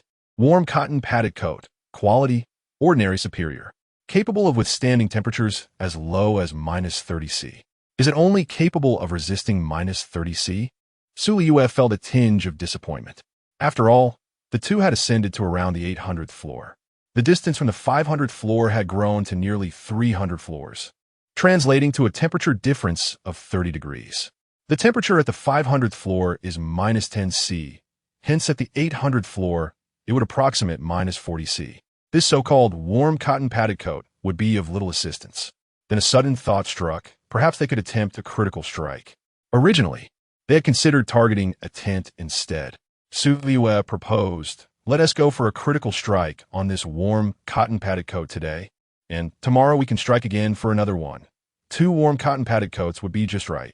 Critical strike successful. Warm cotton padded coat, warm protective suit. Warm protective suit, quality, excellent superior. Can withstand temperatures as low as -100°C. In an instant, the capability surged from -30°C to -100°C. Now that was impressive. The two could potentially reach the 1,400 floor. If they managed 200 floors a day, they would ascend from 800 to 1,400 in 3 days. Satisfied, Gu Fan and Su Liyue resolved to climb 200 floors daily. Although their legs still felt sore, The human body possesses remarkable adaptability. At the 820th floor, Gu Fan and Su Liyue finally located a door. Gu Fan promptly cast an insight spell on it. The door is cursed. Opening it will incur a curse that deducts 10 health points per second for 20 seconds. This curse is quite alarming. Players with less than 200 health points would surely meet their doom upon opening this door. Gu Fan felt a wave of trepidation. Fortunately, he had the insight ability from his talent reward. Otherwise, they would have been oblivious to their impending demise. Su Liyue cast a wary glance at the door, and the two continued their ascent. At the 835th floor, another door appeared. Gu Fan cast another insight spell. Behind the door lies a lake, at the center of which is a treasure chest containing 10 life fruits. Consuming a life fruit increases health by 10 points. However, to reach the center of the lake, one must gain the Elder's consent. Without his approval, he will not guide you to the center. After relaying the situation behind the door to Su Liyue, her excitement bubbled forth. Let us hurry over. Those fruits can increase our health. Yet, I ponder how we might earn the Elder's approval. Just use the old method. Su Liyue chuckled slyly, and Gu Fan understood her intent. Regardless of the approach, as long as they persuaded the elder to ferry them across the lake, it would suffice. He turned the doorknob and opened the door. A gentle breeze wafted in, stepping into this new realm. The first sight that greeted them was an endless expanse of lush green grass, adorned with scattered wildflowers, vibrant as fire and golden like the sun. Across the grassy expanse lay a vast lake, its surface as clear as a mirror, stretching before the eyes. The azure sky and the pristine white clouds, along with the lush trees lining the shore, were all reflected in the shimmering waters. In summary, the scenery was utterly breathtaking. By the lakeside sat an elderly man, cross-legged, holding a fishing rod. He was clad in a simple light gray robe, the fabric unadorned yet impeccably clean, gently swaying in the soft breeze. His grizzled hair was casually gathered by a wooden hairpin, with a few silver strands cascading beside his weathered face. The long white beard beneath his chin swayed lightly in the wind, every gesture exuding an aura of ethereal grace. Particularly noteworthy was his fishing posture, reminiscent of the legendary Jiang Taigong, steady and dignified. What is this old man up to? Su Liyue chimed in, her voice sweet as honey. He is probably just showing off. Let's go take a look. Gu Fan produced a golden knife, while Su Liyue revealed a delicate axe, exchanging a glance that sparkled with excitement. As they approached the elder, Gu Fan immediately cast an insight spell upon him. Old man by the lake, NPC, quality, ordinary superior. Health, 272. Attack, 23 defense, 25 speed, 12. Skill, Chi Shield. Cast a Chi Shield, increasing overall defense by 50 points for 10 seconds, cooldown of 1 hour. Though the old man possessed strength surpassing that of an ordinary player, he was not invincible. Even with his Chi Shield, his defense could only rise to 75 points. Soon, the two stood beside the elder. What brings you here, young ones? The old man inquired slowly. We wish to cross the river to the other side. Gu Fan replied, noting that the elder still had his eyes closed. Isn't he a bit too arrogant? Very well, but you must earn my approval and endure my test. The elder spoke with unwavering confidence, his eyelids barely fluttering. However, he soon sensed the ill intent radiating from Gu Fan and Su Liyue, particularly the glint of greed in their eyes. His expression darkened, yet he maintained his gaze downward, speaking slowly. You two are quite bold. Do you not fear me? Before he could finish his sentence, Gu Fan swung the golden knife at the elder. Initially intending to admonish the presumptuous youth, the old man's expression froze, quickly transforming into one of shock as his eyes widened and pupils constricted. The golden knife inflicted a staggering 161 points of damage. Even with the Chi Shield, he could withstand only a few blows. What do I have to fear? The old man quickly replied with a forced smile, his wrinkled face resembling a withered flower. No, esteemed seniors, you have my approval. I shall take you across the river. He rose, bending slightly at the waist, adopting a servile demeanor as he prepared to escort them across the water. That's more like it. Why all the fuss with tests and approvals? Gu Fan stowed away the golden knife, and upon witnessing this, Su Liyue intended to continue her threats, only to realize that Gu Fan had already sheathed his weapon, prompting her to likewise put away the Linglong axe. Subsequently, as the two boarded the boat, Su Liyue poked Gu Fan in the side and sent him a private message. Su Liyue, Gu Fan, why don't we rob some survival coins? Gu Fan, no rush. Let him take us to the center of the lake first, and we can discuss it once we return to shore. Su Liyue, I almost thought you had suddenly turned into a good person. Gu Fan, ahem, how could your boyfriend not be a good person in your eyes? Su Liyue, you always bully me. You're definitely not a good person. Just yesterday you. Gu Fan, ahem, let us not speak of that. If you do, some mysterious force may silence us. Su Liyue, perplexed, wondered if there was some form of moderation in the chat channel. Eventually, the old man led Gu Fan and Su Liyue onto a simple wooden raft. The two whispered and cuddled behind the old man while admiring the surrounding scenery. The lake's surface resembled an unpolished natural mirror, its crystalline waters reflecting the swaying aquatic plants and smooth pebbles beneath. Moreover, a school of sharp-toothed fish trailed behind the raft, eyeing the occupants with predatory intent. According to Gu Fan's examination, they were piranhas. Piranha. Health, 50. Attack, 35. Defense, 7. Speed, 12. A classic case of high attack, but low defense. Should Gu Fan fall in the water, he would undoubtedly meet his demise at the jaws of these ravenous creatures. I have come to understand why one must earn the lake's approval to cross it, for it is teeming with piranhas, Gu Fan mused. The elder, flattering as ever, remarked that these creatures posed no threat to seasoned players like them. However, Gu Fan interjected, your tone is excessively sycophantic. I find it rather unappealing. I would prefer you return to your original, defiant demeanor. Haha, Gu Fan, you're quite mischievous, Su Liyue chuckled in response. The old man's expression shifted, his demeanor becoming composed, with a hint of disdain flickering across his face. Is that so? Two young ones. Gu Fan remained silent. After approximately half an hour on the raft, the elder's prowess became evident as the raft glided swiftly under his skilled rowing, finally reaching the lake's center. There, atop a highland, gleamed a radiant treasure chest, emanating a deep green glow. Another exceptional quality chest.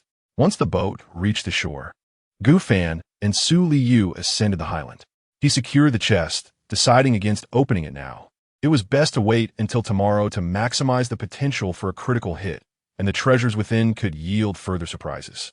Exceptional treasure chest, after storing it away. The duo returned to the raft, preparing for the journey back. On the way, the old man had clearly had enough. He was thoroughly fed up with the frivolities. Although it stirred memories of his youthful past, upon returning to the shore, the old man lowered his gaze and spoke slowly. My task has been accomplished. You may return. Wait, I have one more request, Gu Fan said, noticing the old man's defiant demeanor. Do you possess any survival coins? The elder's expression changed dramatically. What survival coins? I do not comprehend what you are saying.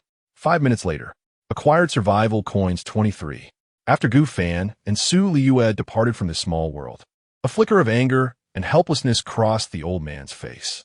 Aren't all players beneath 1,000 layers supposed to be easily manipulated by me? Why are these two players so formidable? Moreover, how did they immediately know to seek the treasure in the center of the lake? This defies logic. Back in the corridor, Su Liyue could not help but laugh. Gu Fan, that old man is truly a good person. Indeed, Gu Fan reflected. Not only did he guide us to the center of the lake, but he also gifted us so many survival coins upon our departure. Chapter 38. Gu Fan's Leap. Su Liyue's evolution subsequently. The two continued their ascent up the staircase, striving to conquer the 1,000th boss level before the impending calamity. Undoubtedly, the challenge of the 1,000th boss level reached an extraordinary degree of difficulty. Upon reaching the 840th floor, they encountered a formidable tiger guarding the way. To surpass the 840th floor, they must vanquish this beast. In the space between the 839th and 840th floors, Gu Fan discreetly cast an insight spell. Tiger, quality, ordinary exceptional. Health, 350. Attack, 42. Defense, 36. Speed, 32. The tiger's attributes of attack, defense, and speed far surpassed those of the duo. A grave expression crossed his face.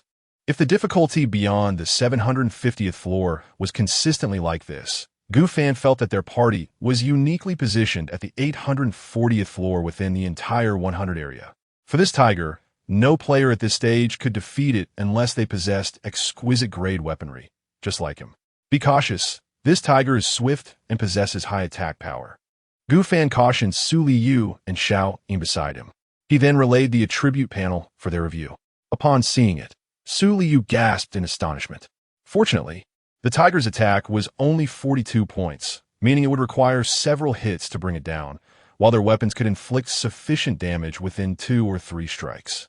If they could corner it, they would find a way to prevail.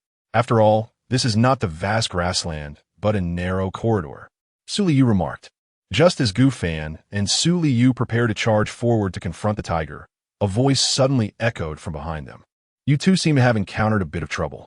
Turning around, Gufan discovered a traveling merchant clad in a black robe and mask. Encountering a traveling merchant again, he thought.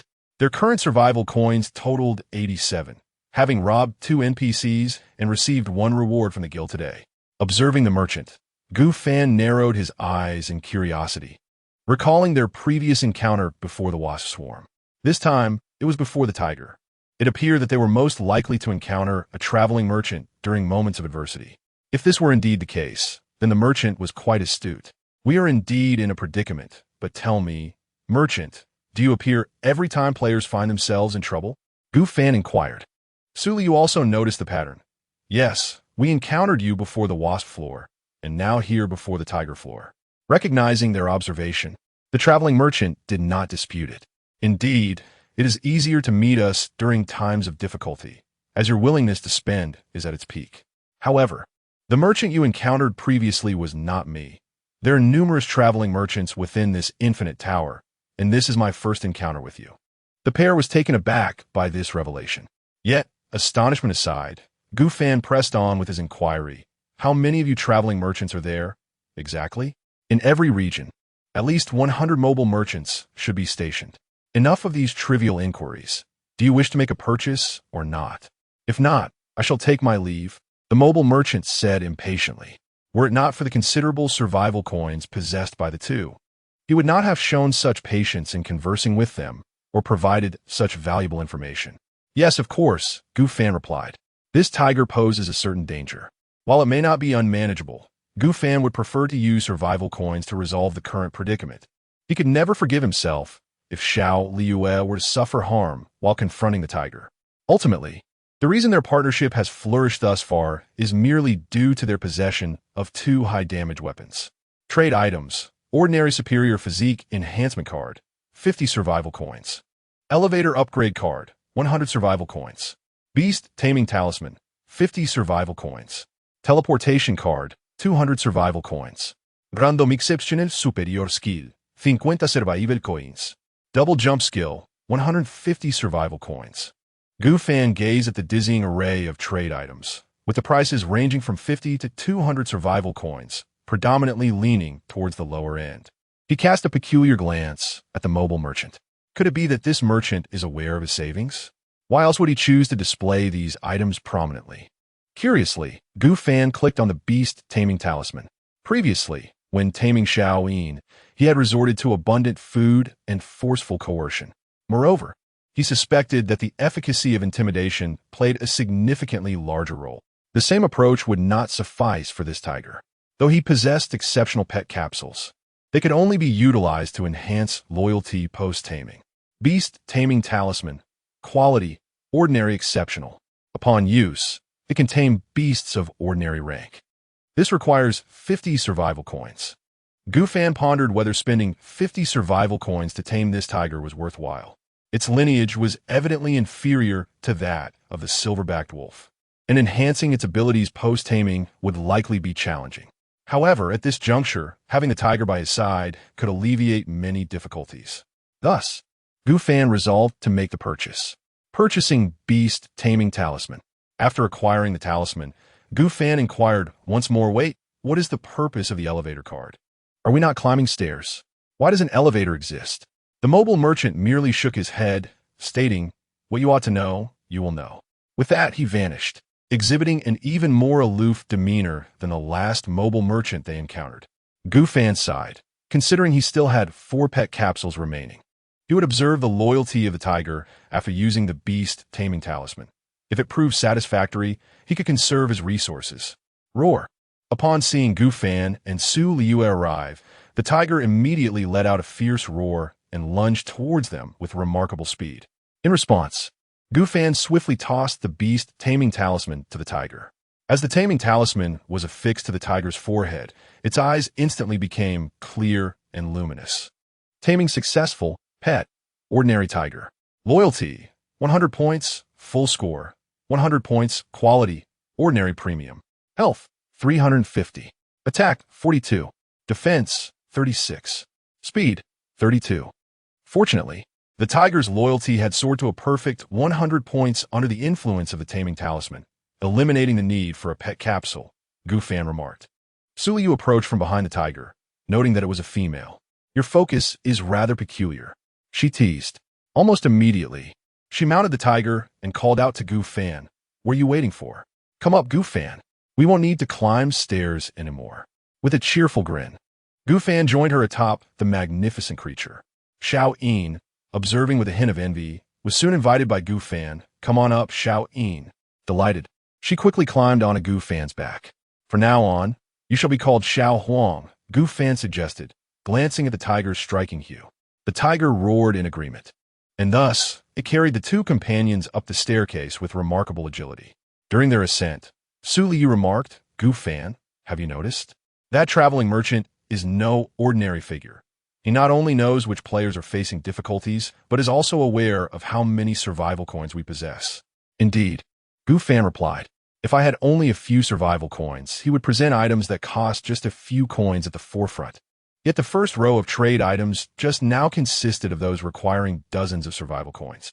The traveling merchant resembles an in-game administrator. Su Liyue mused quietly. And what of the elevator card he mentioned? What does that portend for our future? Gu Fan pondered, filled with curiosity. Their discussion yielded no conclusive understanding. With Xiao Huang's assistance, their pace, 1 human and 1 tiger, was remarkably swift. They soon reached the 870th floor, where danger lurked behind the door. The 900th floor presented a boss level, with the difficulty of defeating the boss rated as ordinary premium, while the 910th floor also concealed perils. They continued until they arrived at the 950th floor, where they encountered a trading machine, regrettably filled with items that piqued neither of their interests.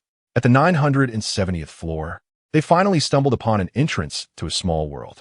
Beyond the door lies a vast expanse of sky. It appears inaccessible, yet do not be deceived by appearances. Jumping down will grant the reward of the brave.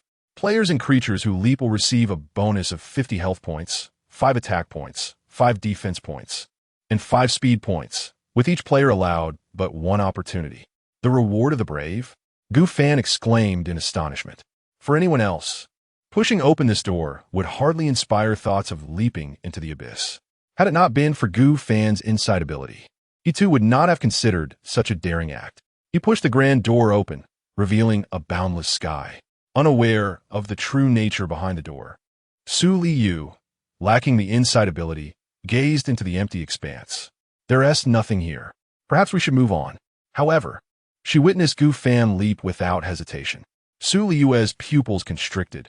Upon seeing her beloved boyfriend jump, her heart inexplicably ached several times. Gu Fan. Subsequently, Su Liyue also jumped impulsively. Xiao Huang and Xiao Yin, a tiger and a wolf, exchanged glances, bewildered by their master's apparent act of self-destruction. Yet, since their masters had already leaped, they too felt compelled to follow suit. Thus, the tiger and the wolf plunged down as well. Suspended in midair, Gu Fan scratched his head, contemplating whether he should have informed them that jumping would yield rewards. Never mind, he thought. He would address it later. Shortly thereafter, a notification chimed beside Gu Fan. Congratulations, player Gu Fan, for receiving the Brave One's reward. 50 health points, 5 attack points, 5 defense points, and 5 speed points. As the words faded, Gu Fan found himself back in the corridor. Yet, the corridor was eerily silent. Aside from himself, Su Liyue, Xiao Yin, and Xiao Huang were nowhere to be found. Gu Fan wore a bewildered expression, wondering, where have they gone?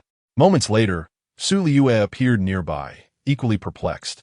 Her eyes reddened with fury as she glared at Gu Fan. Why did you jump without explaining? I thought you were going to commit suicide. With that, Su Liyue rushed towards Gu Fan, clinging to him and weeping uncontrollably. Gu Fan, bemused, could only laugh helplessly. You're still laughing, Su Liyue exclaimed, her tiny fists pounding against his chest. Gu Fan embraced the girl he cherished, gently stroking her hair, his heart swelling with emotion. Su Liyue had faith in him. Even if she had jumped without a word, she had done so without hesitation. Perhaps this was the pinnacle of her trust in him. Or maybe she contemplated perishing alongside him. It was my fault, Liyue, for not being clear, Gu Fan consoled her earnestly. Before long, Xiao Yin and Xiao Huang returned, having also gained attribute points. Honestly, if only I could confine you, then you would belong to me for eternity and never cause me sorrow, Su Liyue said, laughing through her tears.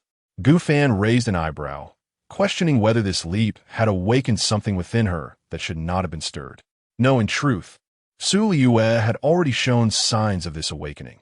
The leap had merely accelerated the process.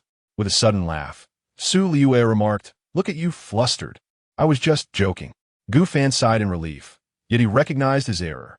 He imagined that if Su Liyue had suddenly jumped from a height, he too would feel heartbroken, would crumble, and would follow her down. After comforting her for a considerable time, even employing playful tactics to tickle her, Su Liyue finally dismissed the unpleasant incident from her mind. Gu Fan closed the door, cradling Su Liyue as he climbed onto Xiao Huang's back, instructing the creature to continue ascending the stairs. Chapter 39. The Repugnant Frog Princess. Subsequently, Gu Fan cast a glance at his current attribute panel. Player, Gu Fan. Teammate, Su Liyue. Talent, S-Class Daily Selection Health, 165 100 Stamina, 117 Attack, 16 Defense, 18-20 Speed, 24 Status, Normal Pets, Silverback Wolf, Juvenile, Tiger, Adult. Although Gu Fan's current attributes did not quite measure up to those of the Silverback Wolf and the Tiger, they were undoubtedly commendable, even reaching a pinnacle among players. As for Su Liyue's attributes, Player, Su Liyue. Teammate, Gu Fan. Talent, S-Class Daily Critical Health, 195 Stamina, 110 Attack, 17 Defense, 18 Speed, 19 Pets. Since the two were a team, Xiao Huang and Xiao Yin were pets belonging to Gu Fan, and naturally, to Su Liyue as well. In less than a few minutes, the duo ascended to the 985th floor. On the 985th floor, a frog was squatting at the entrance, incessantly leaping about, appearing restless. Whenever encountering something peculiar, Gu Fan would cast a glance through the insight spell for precautionary measures. Frog Princess NPC, Quality, Excellent Health, 500 Attack, 58 Defense, 52 Speed, 48. In this fantastical realm, a princess had been cursed into the form of a frog. The only means to break this curse was to assist the frog in finding a prince within this world and facilitate a kiss. Once the frog princess returned to her original form, she would bestow upon you at least 200 survival coins and owe you a favor. Should you succeed in uniting the frog princess with the prince, she would grant you an additional 200 survival coins. The quality of the frog princess was notably excellent. Though it seemed that a few strikes from a golden blade could easily resolve the matter, her speed approached 50 points, effectively doubling that of Gu Fan and Su Liyue. While a modest speed difference might be manageable, the stark disparity posed a significant challenge, compounded by the frog princess's diminutive size and remarkable agility. Thus, the likelihood of Gu Fan and Su Liyue vanquishing the frog princess and coercing her for survival coins appeared rather bleak. What do you think, Gu Fan? Su Liyue inquired enthusiastically, her penchant for thievery ignited. Not advisable. This frog princess possesses commendable strength. We should cooperate instead. He then relayed the information he had just acquired to Su Liyue. Su Liyue was taken aback. A fantastical realm? Do you think this could be the world where we previously dealt with goblins? Gu Fan pondered, finding it highly plausible. Goblins seemed to be creatures of the same fantastical world, and the frog princess and her prince were quintessential characters of such a realm. Though Gu Fan had heard a version where the narrative was inverted. Regardless, let us investigate further. There are a staggering 400 survival coins at stake. 400 survival coins could be exchanged for 2 or 3 formidable skills and items. Let us proceed. The Frog Princess continued to leap about, and upon seeing Gu Fan, her eyes flickered with surprise. You, are you the prince here to greet me? Perhaps it was the fact that Gu Fan's appearance rivaled that of a prince, handsome and tall, exuding charm, that elicited a lewd glimmer in the Frog Princess's gaze. She sprang up, puckering her thick, unpleasant lips, intent on planting a kiss on Gu Fan. Although she realized he was likely not a prince, she thought him too strikingly handsome to resist a kiss. Liyue, her eyes ablaze with fury, brandished her exquisite axe towards the Frog Princess. The latter froze, sensing the considerable threat posed by the axe, and hastily retreated, awkwardly saying, "Please, please. There's no need to be so agitated, ahem." Embarrassment washed over the Frog Princess as she cast another lascivious glance at Gu Fan, which made him exceedingly uncomfortable, especially given her resemblance to a toad, marred by unsightly bumps on her skin. Noticing the disdain in Gu Fan's eyes, the Frog Princess felt a pang of sorrow. She too wished to escape her current predicament. "Is there something you need? If not, I shall take my leave," Gu Fan replied coldly. "Allow me to introduce myself. I am the Frog Princess, the Princess of Liyue from the Kingdom of Stan. Yet, due to my extraordinary beauty, I was envied by the Queen, who cast a curse upon me, transforming me into this charming frog." "Wait a moment," Liyue interrupted. "You are not charming in the least, and you are oozing pus. It's utterly revolting. Furthermore, you attempted to kiss my boyfriend. How disgusting and perverted." The Frog Princess was incensed. While she could accept Gu Fan's disdain, why did Liyue also look down upon her? However, being a princess, she suppressed her anger. "Regardless, I was once quite lovely, although I am now unappealing. It is but a temporary state." Gu Fan furrowed his brow and asked, "Wait, you mentioned the Queen was envious of you? Shouldn't the prince be her son? And if you were a princess, wouldn't you be the princess' sister? What is the conflict between you and the Queen? And what is the prince's relation to you?" The tone of the Frog Princess softened. "It is not as you think. While I am indeed a princess, I was born to the prince consort. The prince is not the offspring of the king and queen, but rather a prince my father chose during his travels among the common folk." Although her articulation was lacking, Gu Fan understood her meaning clearly. The so-called prince was merely a candidate selected by the king to become the consort. Yet he had caught the eye of the greedy and malevolent queen. In a bid to monopolize him, she transformed the princess into a frog. "I see. So what do you wish for us to do?" Gu Fan inquired. "If you grant me a kiss, I would be willing to reward you with a survival token," the Frog Princess said with a sly smile. "We're leaving, Gu Fan." Liyue was furious. She had no desire to linger with the repugnant Frog Princess any longer. "Wait, I was merely jesting. If you can assist me in locating the prince and grant me the opportunity to bestow a kiss upon him, I shall be able to lift the curse and transform back into a princess. In return, I shall offer you no less than 200 survival coins. And should the prince and I find ourselves together, I will bestow upon you an additional 200 survival coins." The Frog Princess spoke earnestly, her tone devoid of jest. Chapter 40. The Frog Princess's Predicament. Gu Fan and Liyue exchanged glances. Gu Fan inquired, "Shall we extend our assistance to this frog?" Liyue replied, "Let us observe. If the task proves too arduous, we shall refrain from offering help." Noting that Liyue did not express any frustration towards aiding the Frog Princess, Gu Fan resolved to assist, especially considering the enticing reward of 400 survival coins. However, he pondered whether the Frog Princess, resembling a repugnant toad, will be able to unite with the prince once she regained her human form. "We agree to assist you," Gu Fan declared, "but prior to that, I must pose a few questions."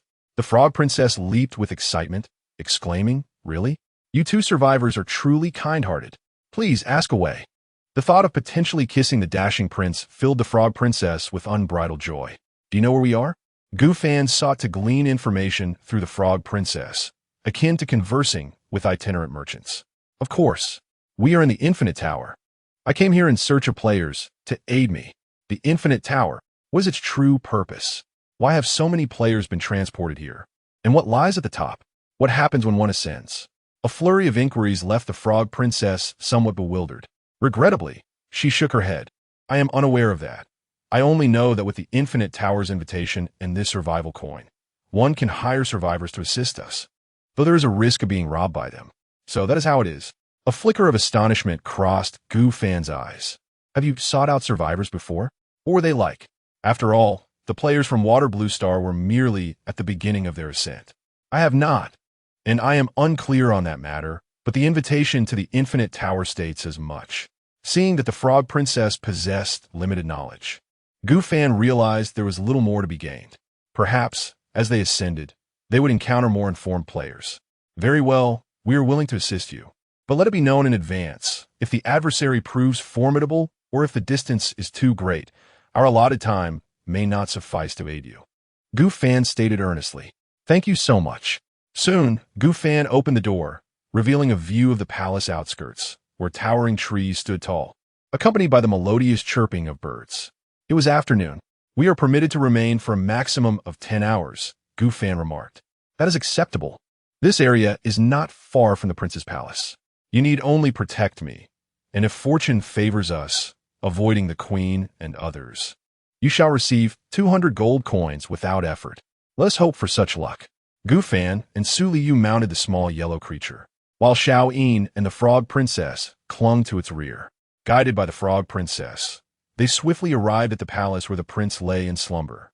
Outside the door stood no guards, and the Frog Princess was filled with joy, eager to have Gu Fan push the door open. However, she overheard voices within. Your Majesty, isn't this rather improper? I can't shake the feeling that we are betraying Liyue and the king. What is there to worry about? The king has already met his demise by our poison, your own hand having administered it. All that remains is to lure that princess who has been transformed into a frog and then dispose of her without a trace. Indeed, once Liyue is eliminated, we shall reign over the entire Stan Kingdom. The prince murmured, reflecting that marrying a princess turned frog was far less appealing than taking a more alluring and sophisticated queen.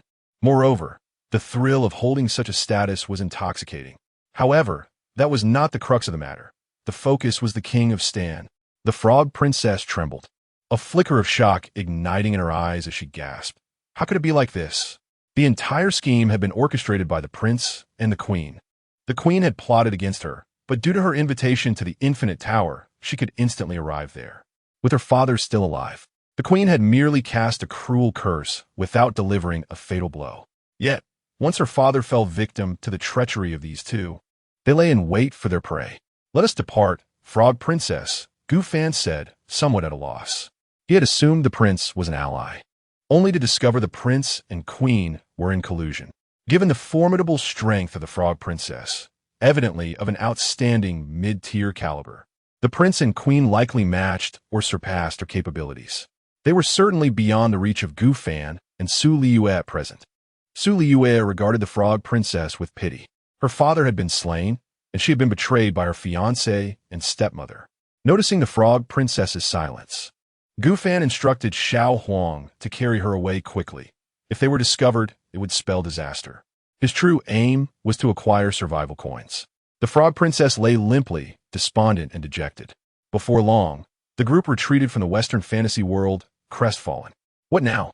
Gu Fan inquired, gazing at the deeply affected Frog Princess. I do not know, she replied.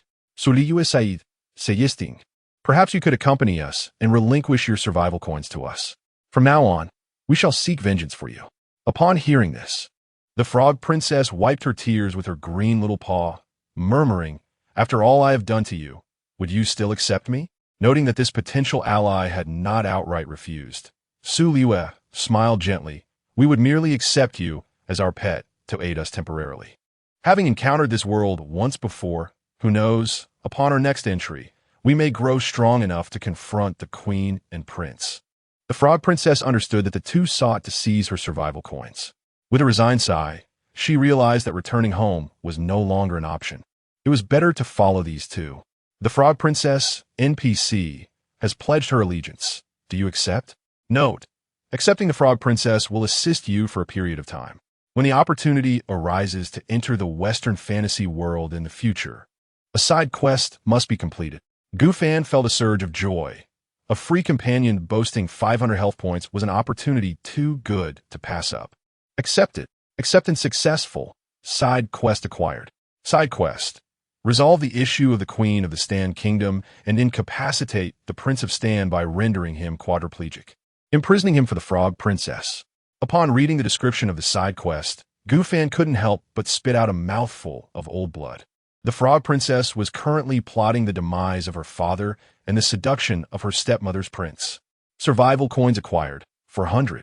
However, that was of little concern to Gufan. The trio, a tiger, a wolf, and now a frog, set forth once more. Frog Princess, let it be known that we can assist you in becoming stronger in the future, but for now, you must heed our commands. Do you understand? Liyue warned the Frog Princess. Understood, mistress. The Frog Princess exclaimed, leaping onto Xiao Yin's back. Excellent. From this moment forth, you shall be known as Little Frog. Chapter 41. Slaying the 1000th floor boss. The emergence of the elevator jam. A trio, comprising 2 humans, a wolf, and a tiger, along with a frog, continued their ascent up the staircase. To be precise, it was the tiger, Xiao Huang, who was climbing, while the other 2, Xiao Yin and Xiao Hua, were clinging onto him. By evening, they had reached the 999th floor. At this moment, Gufan spoke with a grave demeanor. Liyue, be cautious. A formidable boss awaits us on the 1000th floor. Rest assured, I am well prepared. Even if the 2 of us cannot defeat this boss. We have the Frog Princess with us, she replied confidently. The Frog Princess, who had been dozing on Xiao Huang's back, stirred upon hearing her name, blinking drowsily. What is it, master? Gufan seized the Frog Princess by the nape and instructed, Xiao Hua, scout ahead. Without hesitation, he tossed the Frog Princess upwards, then followed closely behind with Liyue and the others. The bewildered Frog Princess quickly regained her composure. The 1000th floor revealed itself as a vast platform, with the stairs beyond it sealed off. In the center of the platform stood a colossal black ape, emanating an overwhelming aura. Upon sensing the intrusion of unfamiliar beings into its territory, the ape slowly lifted its head, its crimson eyes flashing with a fierce light, locking onto Xiao Hua. A human-like expression of dread crossed the frog's face. Despite her considerable strength, the imposing presence of the black ape was intimidating. Hi! Xiao Hua awkwardly extended a claw in greeting to the black ape. The response was an earth-shattering roar. The black ape charged towards her. Observing this, Gufan swiftly cast a detection spell. Black Magic Ape, 1000th floor boss, quality, superior. Health, 650 attack, 65 defense, 45 speed, 32.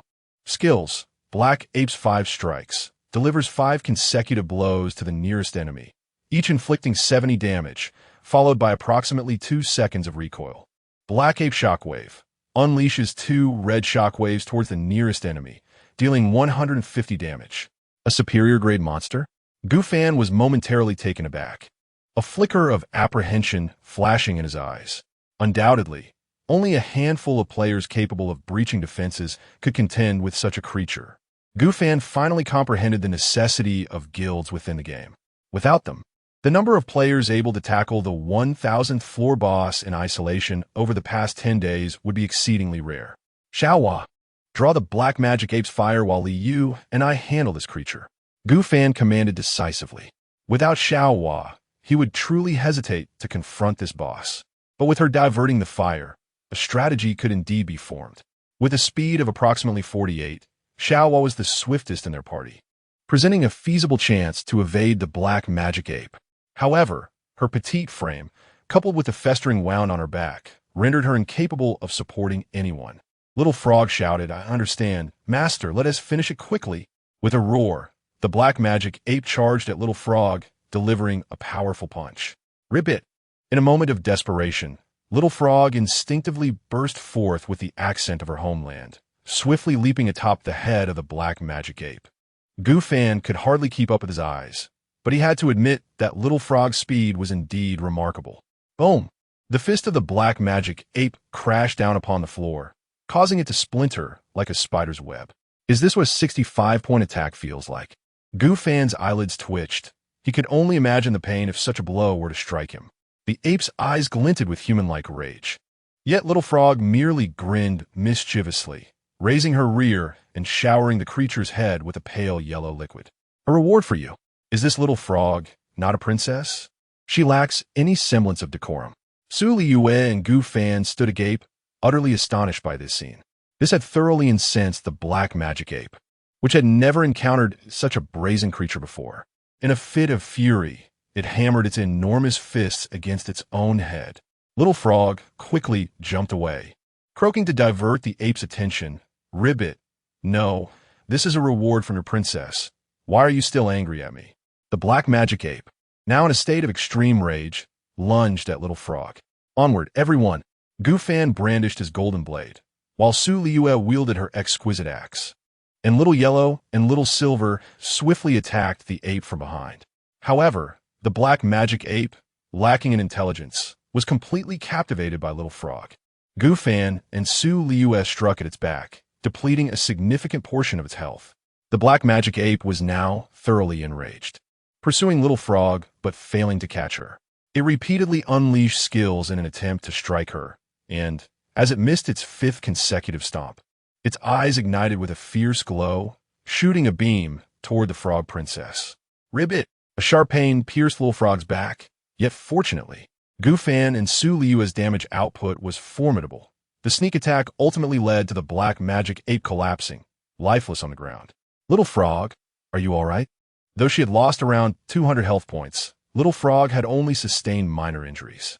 "I'm fine, Master. You two are incredible. You defeated a monster with 650 health points so easily." Admiration sparkled in Little Frog's eyes. Defeated the 1000th layer boss, Black Magic Ape. Reward: player Gu Fan receives 150 survival coins. Reward: player Gu Fan receives Black Magic Gloves. Black Magic Gloves, quality, excellent. Increases defense by 10 points. Increases attack by 40 points. The Black Magic Gloves had impressive effects. They quickly distributed the gloves, with each donning one. However, upon separation, the effects astonishingly halved. Black Magic Gloves, 1 quality, good. Increases defense by 5 points, increases attack by 20 points. Although the halving has occurred, the effect remains commendable. With an enhancement of 20 points in attack power combined with the original Golden Dagger and its inherent attack strength, the total reaches approximately 186 points. Global announcement: player Gu Fan is the first in the entire region to conquer the 1000 boss level, earning a reward of 1 elevator card, a unique item in each region, non-tradable, indestructible, and cannot be discarded. Before Gu Fan could fully relish his excitement, he curiously examined the elevator card. Elevator card. Upon use, the corridor where player Gu Fan resides will transform into an elevator, allowing for future traversal via this means. Please note, this transformation is irreversible, so exercise caution. The following are the rules of the elevator. 1. The elevator begins at the 1000th floor, ascending without the need for resource expenditure. 2. The elevator can be developed and upgraded using materials, enhancing its area, speed, and various functionalities. 3. The elevator will automatically stop at certain mandatory special floors, requiring players to navigate these unique levels to continue ascending. 4. Beyond the 1000th floor, all adjacent realms to the 1000 region will be unlocked, allowing player Gu Fan to encounter players from regions 1 through 1000. 5. The elevator card holds a value of 100,000 survival coins. Note, as the elevator card is a special top-tier item, it embodies the elevator itself. The critical strike effect of the elevator card is identical to that of the elevator, and it can only be used once. Is there only one player in each region possessing an elevator card? Faced with this information, both Gu Fan and Su Liyue were astounded. This implies that among all players on Water Blue Star, there are at most 100,000 elevators. The remaining players must rely on the stairs. Truly, this is a fitting reward for being the first in the region to ascend to the 1000th floor. Furthermore, its worth of 100,000 survival coins, being non-tradable and indestructible, necessitates its use. After all, of the 1000 stair levels, at most 50 are beneficial for Gu Fan. The rest merely deplete his stamina. He pondered whether he might be the first player globally among billions to utilize the elevator card. Gu Fan murmured to himself, filled with curiosity regarding this matter. Simultaneously, the critical strike effect of the elevator card is identical to that of the elevator. meaning it cannot exploit bugs for additional critical strikes. Thus, the sooner the elevator card is employed, the better. It is uncertain whether this is due to the elevator card being a compressed form of the elevator. Thanks to the author of Playing with Dolls for the divine certification. I'm immensely grateful. Wishing the author's book great success. Ors, Chapter 42, The Elevator Appears. On the eve of the calamity, Liyue found herself in a state of uncertainty. After all, we are 100 billion strong. Surely some players must possess formidable talents. It seems improbable that we would be the first. We shall soon discover the truth. Gufan commenced by processing the meat of the black magic ape. Acquired raw black magic ape meat 100. A substantial 100 pieces of raw black magic ape meat. This was largely due to the considerable size of the black magic ape, coupled with its formidable strength, making such a yield of meat rather unsurprising. Gufan stored it within his dark backpack, contemplating the use of the elevator card. Would you like to use the elevator card? Yes. With the calamity looming tomorrow, it was imperative to utilize the elevator card. Usage successful. Please select a location for the elevator card on any wall within the infinite building. After a moment's deliberation, Gufan decided to place it near the staircase for convenience. Selection successful. In the next instant, a beam of light manifested before them, followed by the appearance of a silver elevator door. Please input your fingerprints, players. Gufan and Liyue sequentially registered their fingerprints, and soon the elevator door opened to reveal a compact space, approximately 2 meters in width and length. With a height of 2.5 meters, a rather typical residential elevator. Isn't this a bit cramped? We have 5 of us, Liyue murmured. Not to worry, it can be upgraded, Gufan reassured her. After they stepped inside, Little Frog, Little Yellow, and Little Silver followed, all curiously examining their surroundings. This silver box is the so-called elevator? What purpose does it serve? Little Frog exclaimed in astonishment.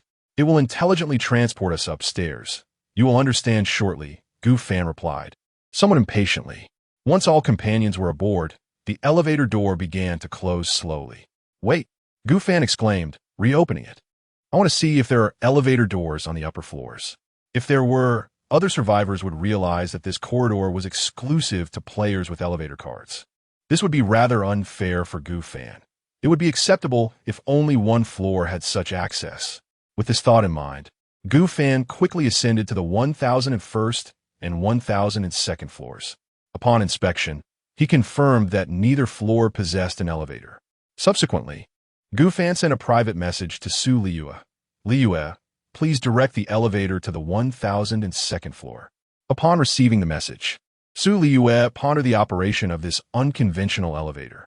Unlike traditional elevators that travel between specified floors, this one could only move outside the shrouded areas of black mist, without indicating the specific floors.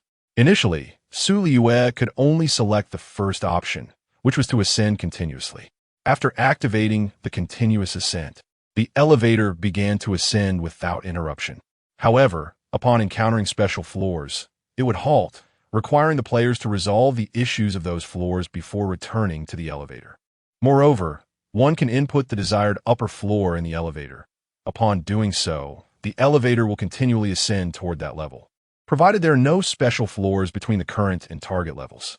Lastly, after every end floors, the elevator will pause momentarily, allowing 2 individuals to explore the particular floor before returning to the elevator and ascending another end floors.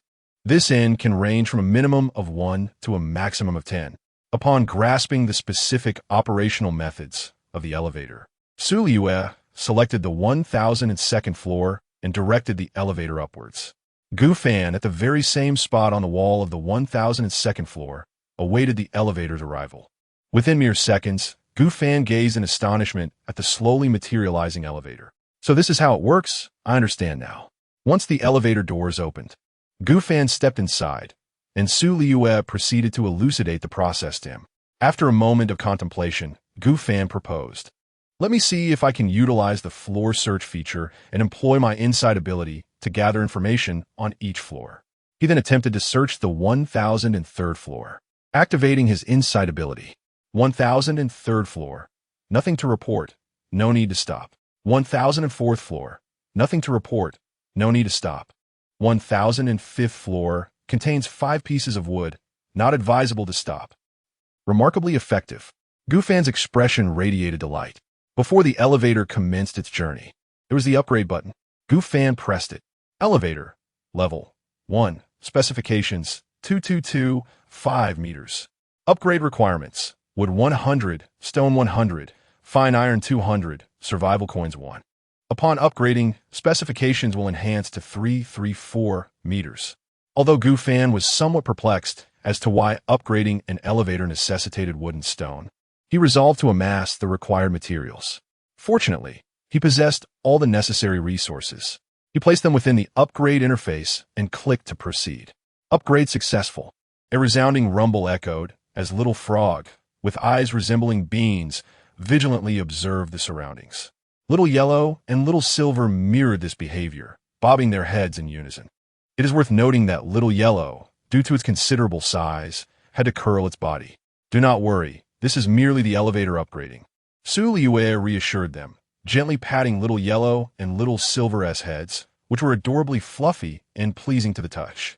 Subsequently, her gaze shifted toward the eagerly staring Little Frog, which was adorning an endearing expression. After a brief moment of silence, Liyue glanced at the abscess behind the Frog Princess and playfully kicked her. Little Frog. Following the upgrade, the space had at least doubled, allowing Little Yellow to relax without the need to curl up, now comfortably lying beside them. Observing Little Yellow in a more relaxed position, Gufan proceeded to elevate the level to 3. Should he find himself lacking in resources, he could simply purchase them at the trading market. During this early phase, where water and food resources were still scarce, accumulating resources was relatively effortless. He swiftly ascended to level 5. Elevator. Level 5. Specifications 555 meters. Upgrade requirements 2,000 units of refined iron, 1,000 units of steel, 1 elevator upgrade card, and 20 survival coins. Upon upgrading, the specifications will increase to 666 meters. Prior to reaching the 5th level, the resources required are minimal, totaling only 10 survival coins, which amounts to less than 20 coins. However, thereafter, one must acquire an elevator upgrade card. Gufan, at this moment, realized the significance of the elevator upgrade card. It was solely for the purpose of upgrading. As for the other basic resources, Gufan could exchange 500 milliliters of water for 10 units of refined iron and 5 units of steel. A piece of cooked meat could similarly fetch 10 units of refined iron and 5 units of steel, allowing him to earn quite a bit. Detected. Player Gufan's elevator has been upgraded to level 5, unlocking a new feature, elevator modules. Elevator modules allows the use of blueprints belonging to elevator modules within the elevator, enabling modifications. Survival coins can also be utilized to purchase ready-made elevator modules. The following modules are available at level 5. Bathroom, 50 survival coins. Elevator modules? Are they akin to blueprints within the elevator? One can modify the elevator to obtain various functionalities, Gufan mused. How about it, Gufan? Why not purchase this bathroom? Liyue quickly exclaimed with excitement, considering the presence of numerous small animals. Not having a bathroom and being forced to linger in the hallway would be quite inconvenient. Gufan pondered for a moment, finding her reasoning sound, and proceeded to purchase the bathroom. Simultaneously, the bathroom was installed in the upper right corner of the elevator. A brand new bathroom door materialized in that location.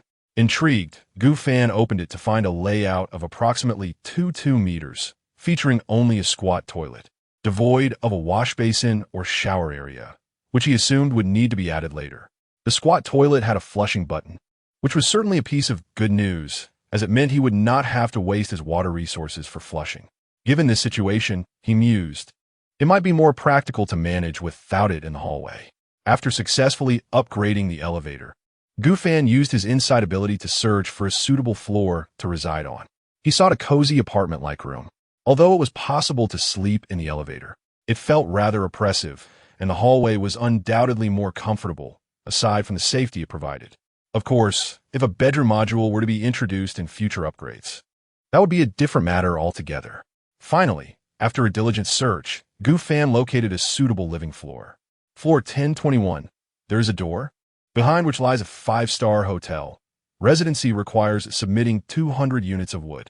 Gu Fan clicked on the target floor, and soon, the elevator ascended slowly. Taking advantage of this moment, as the cold disaster was imminent, he curiously opened the chat channel. Chat channel for Area 100. Tomorrow morning at 6 o'clock. The cold disaster will arrive. Everyone, are you anxious? Sigh, the highest temperature will be -10°C, and in 3 days, it will plummet to -40°C. I wonder how I will survive. Let us gather as many players as possible, seeking warmth in unity. I fear that this impending cold disaster will claim numerous lives. Today, I scarcely ascended the stairs, and the ominous black mist has lingered all day, remaining trapped at the 500th level, presumably in preparation for the impending calamity. Have you only just now realized, my friend? I had noticed it long ago. Did you hear the announcement this evening? A certain Gu Fan managed to vanquish the boss at the 1000th level. He was even rewarded with that elusive elevator card. The 1000th level, with temperatures plummeting to at least -60 degrees, suggests that both Gu Fan and the one known as Su Liyue must retreat downward. Chapter 43. My fondness for Gu Fan's mischief. In the chat channel, the majority of players were engrossed in discussions about the calamity, while others turned their attention to Gu Fan's elevator card. At that moment, a player unexpectedly reached out to Gu Fan. It was Zhao Jiangwen. Zhao Jiangwen. Hey Gu Fan, what is the deal with that elevator card? Could you enlighten me? Gu Fan furrowed his brow slightly. To be candid, he was reluctant to divulge the details about the elevator card to Zhao Jiangwen. Firstly, they were not well acquainted. Had it been Qinwei or Lu Ha, perhaps he would have been more forthcoming, but he sensed that Zhao Jiangwen might have ulterior motives. It's quite literal. I want to elaborate further, Gu Fan replied. At that moment, on a grand platform, Zhao Jiangwen and numerous players were resting above, approximately on the 600th floor.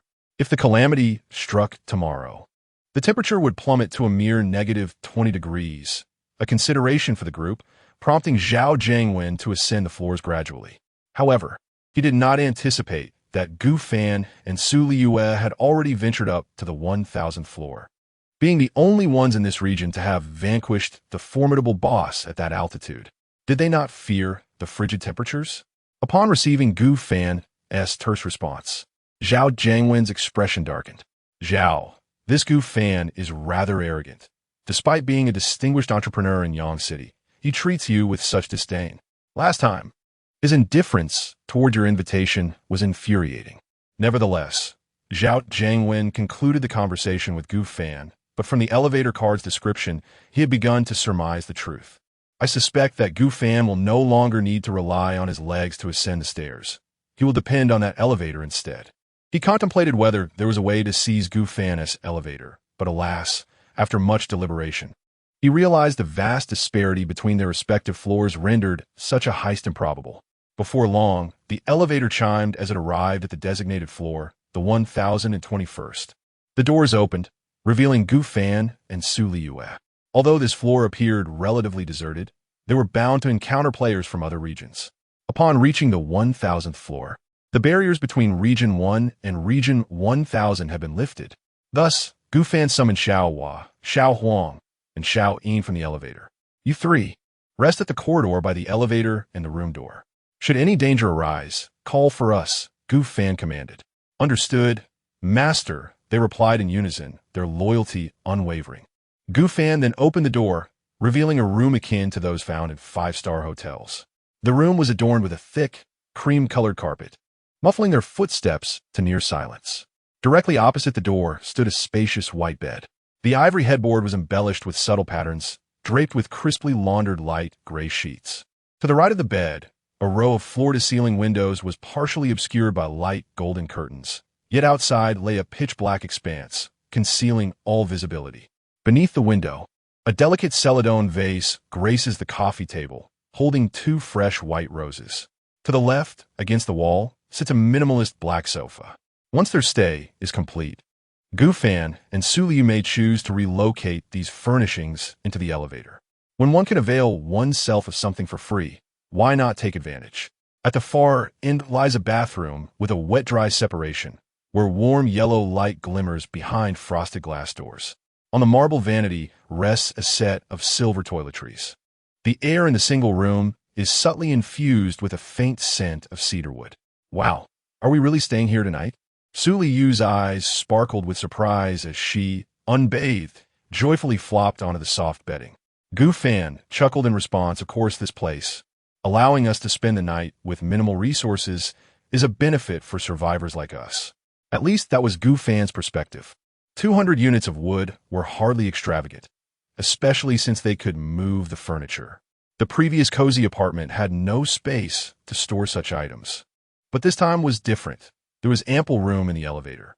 Suddenly, Su Liyue recalled telling Gu Fan that after the coal disaster, tonight marked the eve of its arrival. In truth, it mattered little whether it was before or after the calamity. At this moment, an anxious tension began to weave through Su Liyue's mind. What if Gu Fan sought something from her now? Should she agree, or perhaps agree? Her gaze grew increasingly dreamy. Liyue, I'm heading to the bathroom now. Let us retire early tonight. We'll greet the cold wave bright and early tomorrow. Sure. Go ahead. Gu Fan entered the bathroom, shedding his clothes, while contemplating Su Liyue's potential direction for tomorrow's critical moments. First, at 6 in the morning, a thick winter coat would undoubtedly be essential. As for the chest discovered at the center of the lake, that would have to wait for the following day. The vitality fruit within that chest could enhance quality after a critical encounter. Additionally, opening the chest post-critical hit would further elevate its quality. Unfortunately, Su Liyue only possessed one opportunity for a critical hit each day. In the days to come, Gu Fan might encounter items that demanded critical attention, necessitating a careful weighing of pros and cons outside the bathroom. Su Liyue had already made up her mind. This 5-star hotel environment was splendid, and with only one bed, it was perfect for couples. She cherished Gu Fan, adored his presence, and relished the thought of him holding her, perhaps even engaging in a bit of mischief. Blushing, Su Liyue murmured her infatuated thoughts about Gu Fan. What are you mumbling about? Hurry up and take a shower. Gu Fan playfully tapped Su Liyue on the back of her head after finishing his own shower. Su Liyue sprawled on the bed, soon realized she had been rambling for over 10 minutes. Shaking her head, she questioned her own infatuation. Embarrassed, she rose and glanced at Gu Fan, who appeared unfazed, as if he hadn't heard her at all. Sighing in relief, she made her way to the bathroom. Gu Fan reclined on the bed, his gaze playfully fixed on the silhouette of Su Liyue. With his enhanced physique and sharpened hearing, he had naturally caught the words she had just spoken. This girl seems to possess an even greater capacity for endurance than I do, all the while claiming to despise my misdeeds. Who would have thought she harbors a fondness for me, perhaps even more than I do for her? Indeed, it seems that women often speak in contradictions. However, it is largely thanks to the various subtle tactics I employed over the past few days to stir Su Liyue's emotions. Half an hour later, draped in a hotel towel, Su Liyue emerged from the bathroom and slowly approached Gu Fan. Why aren't you wearing pajamas? Gu Fan inquired, feigning ignorance. Su Liyue turned her head away, unwilling to meet his gaze, and let the towel that enveloped her form fall to the floor. Gu Fan's eyes widened, reminiscent of the startled expression he wore upon first awakening to find Su Liyue before him. Yet at that moment, she too had been unclothed, albeit partially obscured, rendering her form somewhat indistinct. Now, however, Su Liyue presented a striking visage, a quintessential blend of youthful innocence and mature allure.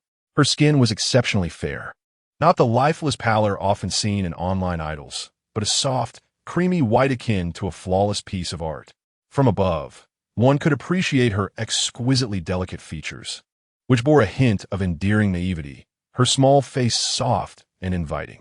Below that, her neck transitioned into a flawless figure, indescribable in its perfection, culminating in a pair of long, supple thighs, smooth and inviting.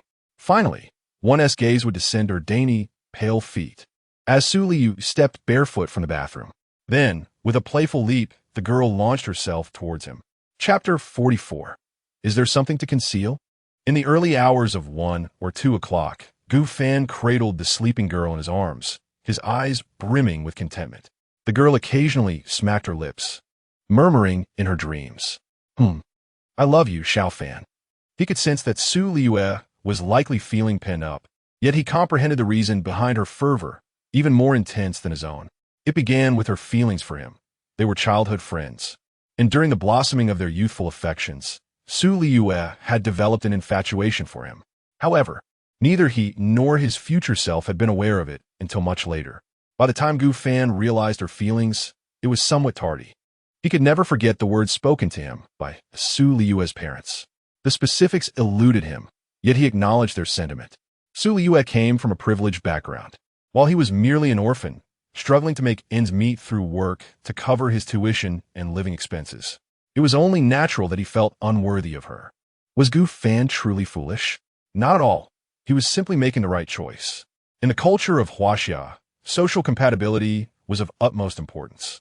Had he not traversed into another realm, he believed he and Su Liyue would have gradually drifted apart, leading divergent lives. Yet, this was merely his conjecture. Little did Gu Fan know that even without the crossing, the increasingly obsessive Su Liyue would have still pursued him.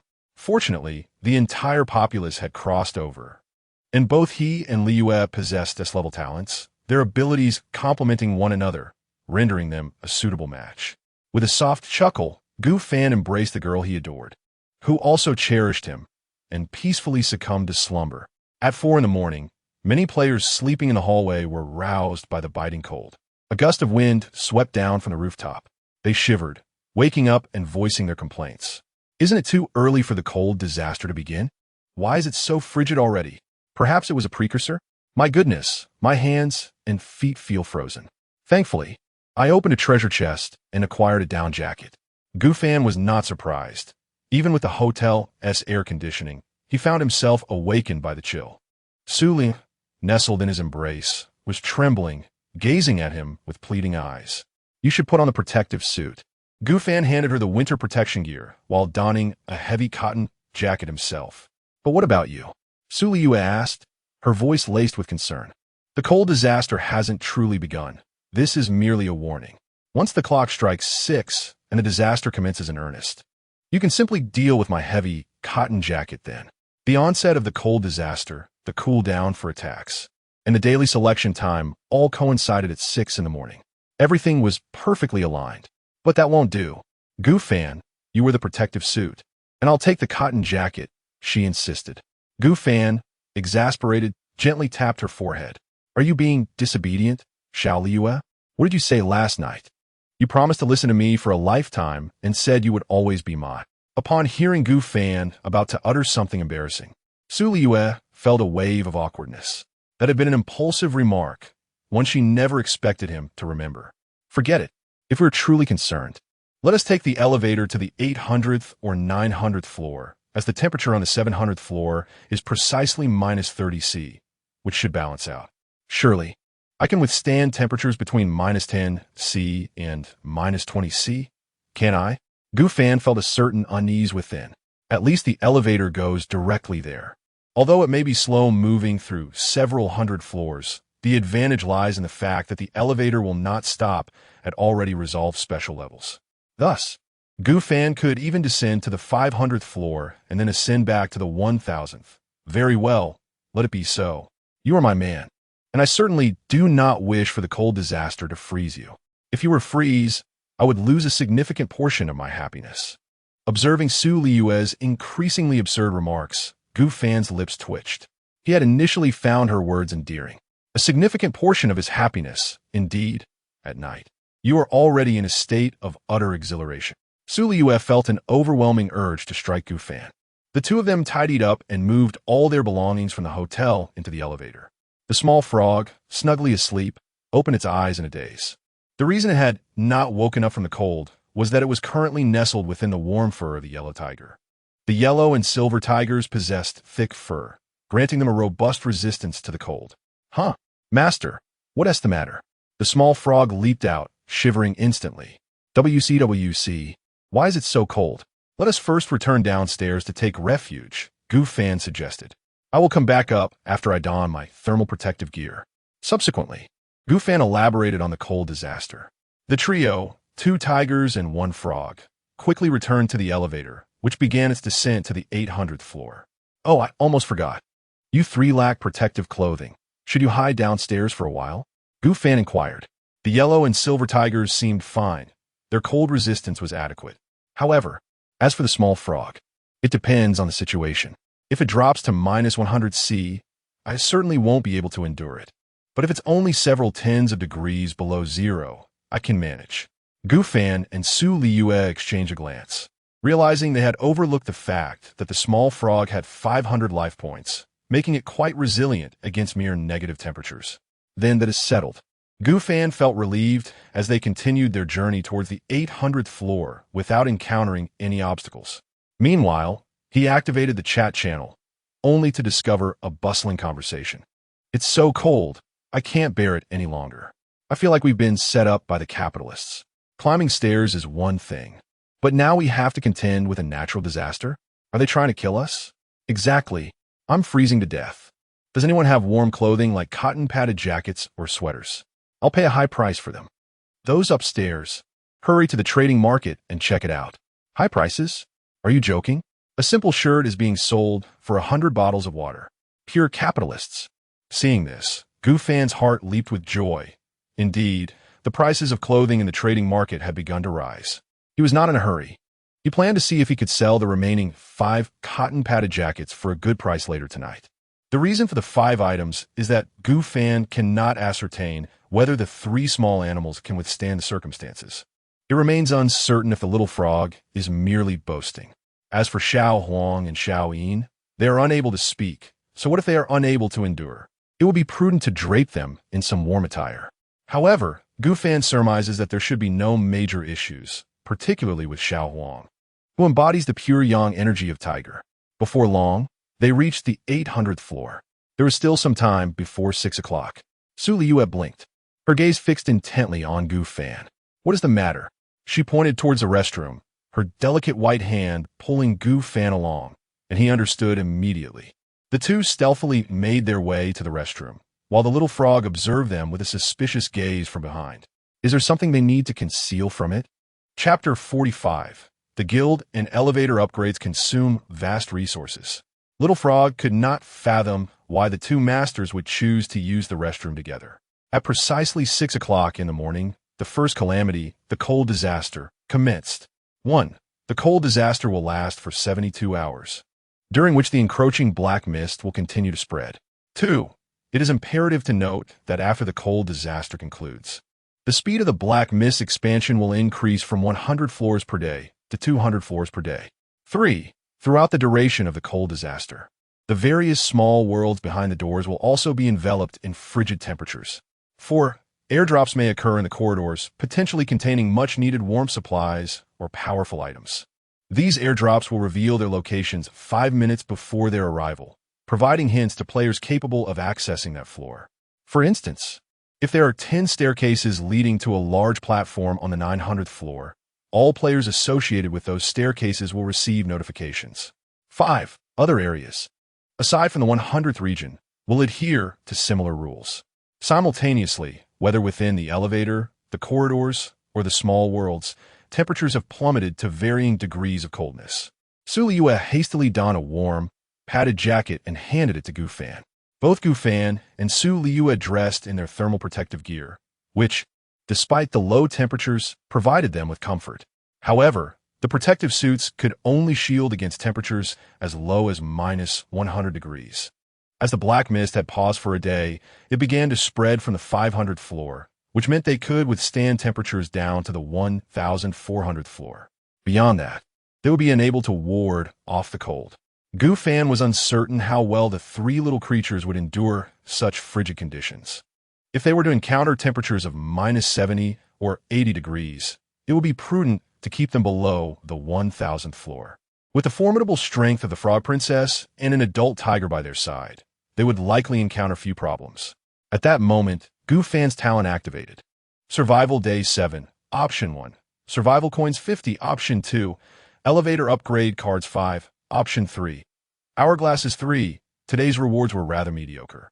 Gu Fan was unclear about the purpose of the hourglasses and thus chose not to select that option. Between the first and second options, it was evident that the second was the more advantageous choice. An elevator card required a full 100 survival coins, illustrating a tenfold difference in value between the two selections. By opting for the second choice, Gu Fan could continue upgrading the elevator. Although he was unaware of the upgrade levels of other survivors with elevators in different regions, he assumed they were unlikely to surpass his own. This was due to the scarcity and high cost of elevator upgrade cards, alongside the limited avenues for acquiring survival coins. Speaking of which, Gu Fan suddenly recalled the guild he had established, the Gu Society. To date, he and his companions had amassed several hundred survival coins, making it entirely feasible to upgrade the guild. Furthermore, it was possible that such an upgrade would result in an increase in the daily acquisition of survival coins. Upon receiving the elevator upgrade card, Gu Fan placed all the resources intended for trade in the marketplace onto the elevator's upgrade panel, along with the upgrade card itself. He then clicked to initiate the upgrade. However, instead of the elevator suddenly enlarging, a prompt appeared. Remaining upgrade time, 5 hours. The elevator starts at level 5, and each upgrade requires a certain duration. An hourglass can be utilized to reduce the upgrade time by 10 hours. So this is the purpose of the hourglass. Gu Fan mused in astonishment. It was indeed quite illustrative. Meanwhile, Liyue was pressing the elevator buttons, striving to ascend to over 1,000 floors. Gu Fan continued to expend 10 survival coins along with the necessary resources to upgrade the guild. Whenever resources ran low, he would list food or water in the marketplace for exchange. However, despite these efforts, the value of food and water had been diminishing daily due to the increasing avenues for acquisition. For instance, there were lakes within the small worlds, and daily guild tasks that yielded basic resources upon completion. Upgrade successful. Guild members, 2. Guyu Guild, daily survival coin gain, 2 coins. Today's guild task, visit at least one small world. Upon completion, receive cream bread 5. Guild upgrade requirements, 200 wood, 200 stone, 200 steel, 50 survival coins. Upon witnessing the guild's upgrade, Gu Fan noted a definite increase in the daily survival coin yield and proceeded to elevate the guild to level 3. Concurrently, the guild tasks, daily survival coin gain, and upgrade requirements underwent changes. The daily survival coin income rose to 3. The current task demanded the defeat of 2 monsters to obtain 20 units of steel, increasing the difficulty somewhat. The requirements for a level 4 upgrade now included 200 survival coins and 500 units of steel. Gu Fan had just over 200 survival coins, which sufficed for the upgrade. Nevertheless, he preferred to conserve them for potential encounters with mobile merchants, as lacking sufficient survival coins could lead to losses. Therefore, he decided to postpone the level 4 guild upgrade until tomorrow or the day after, when he had amassed enough survival coins. Despite having only 2 members, leveling up the guild remained essential. With an increase in his own level, the acquisition of survival coins would also rise, which could then be exchanged with the mobile merchants wandering the corridors. Moreover, in smaller guilds, the survival coin yield was often greater. For instance, Zhao Zhangwen's guild, with its numerous members, yielded merely 1 survival coin daily, which was hardly beneficial. Of course, larger guilds had their advantages, as tasks could be completed collectively. For today's task, after Gu Fan and Liyue's completion, they would collectively receive 10 cream breads. To be frank, Gu Fan had depleted a significant portion of his supplies by extensively purchasing refined iron and steel in the marketplace. Were it not for the automatic furnace and the previously stored water resources, Gu Fan would not have been able to amass such a wealth of resources so swiftly. Now, however, he found himself lacking in steel and refined iron once more. Gu Fan pondered silently. Ding! The elevator emitted a sound as it returned to the 1021st floor. Xiao Fanzi, shall we continue our ascent? Let us proceed. Our primary focus now lies in 3 essential resources: survival coins, refined iron, and steel, Gu Fan replied. He then began employing his insight technique to ascertain the various supplies available on each floor and their quantities.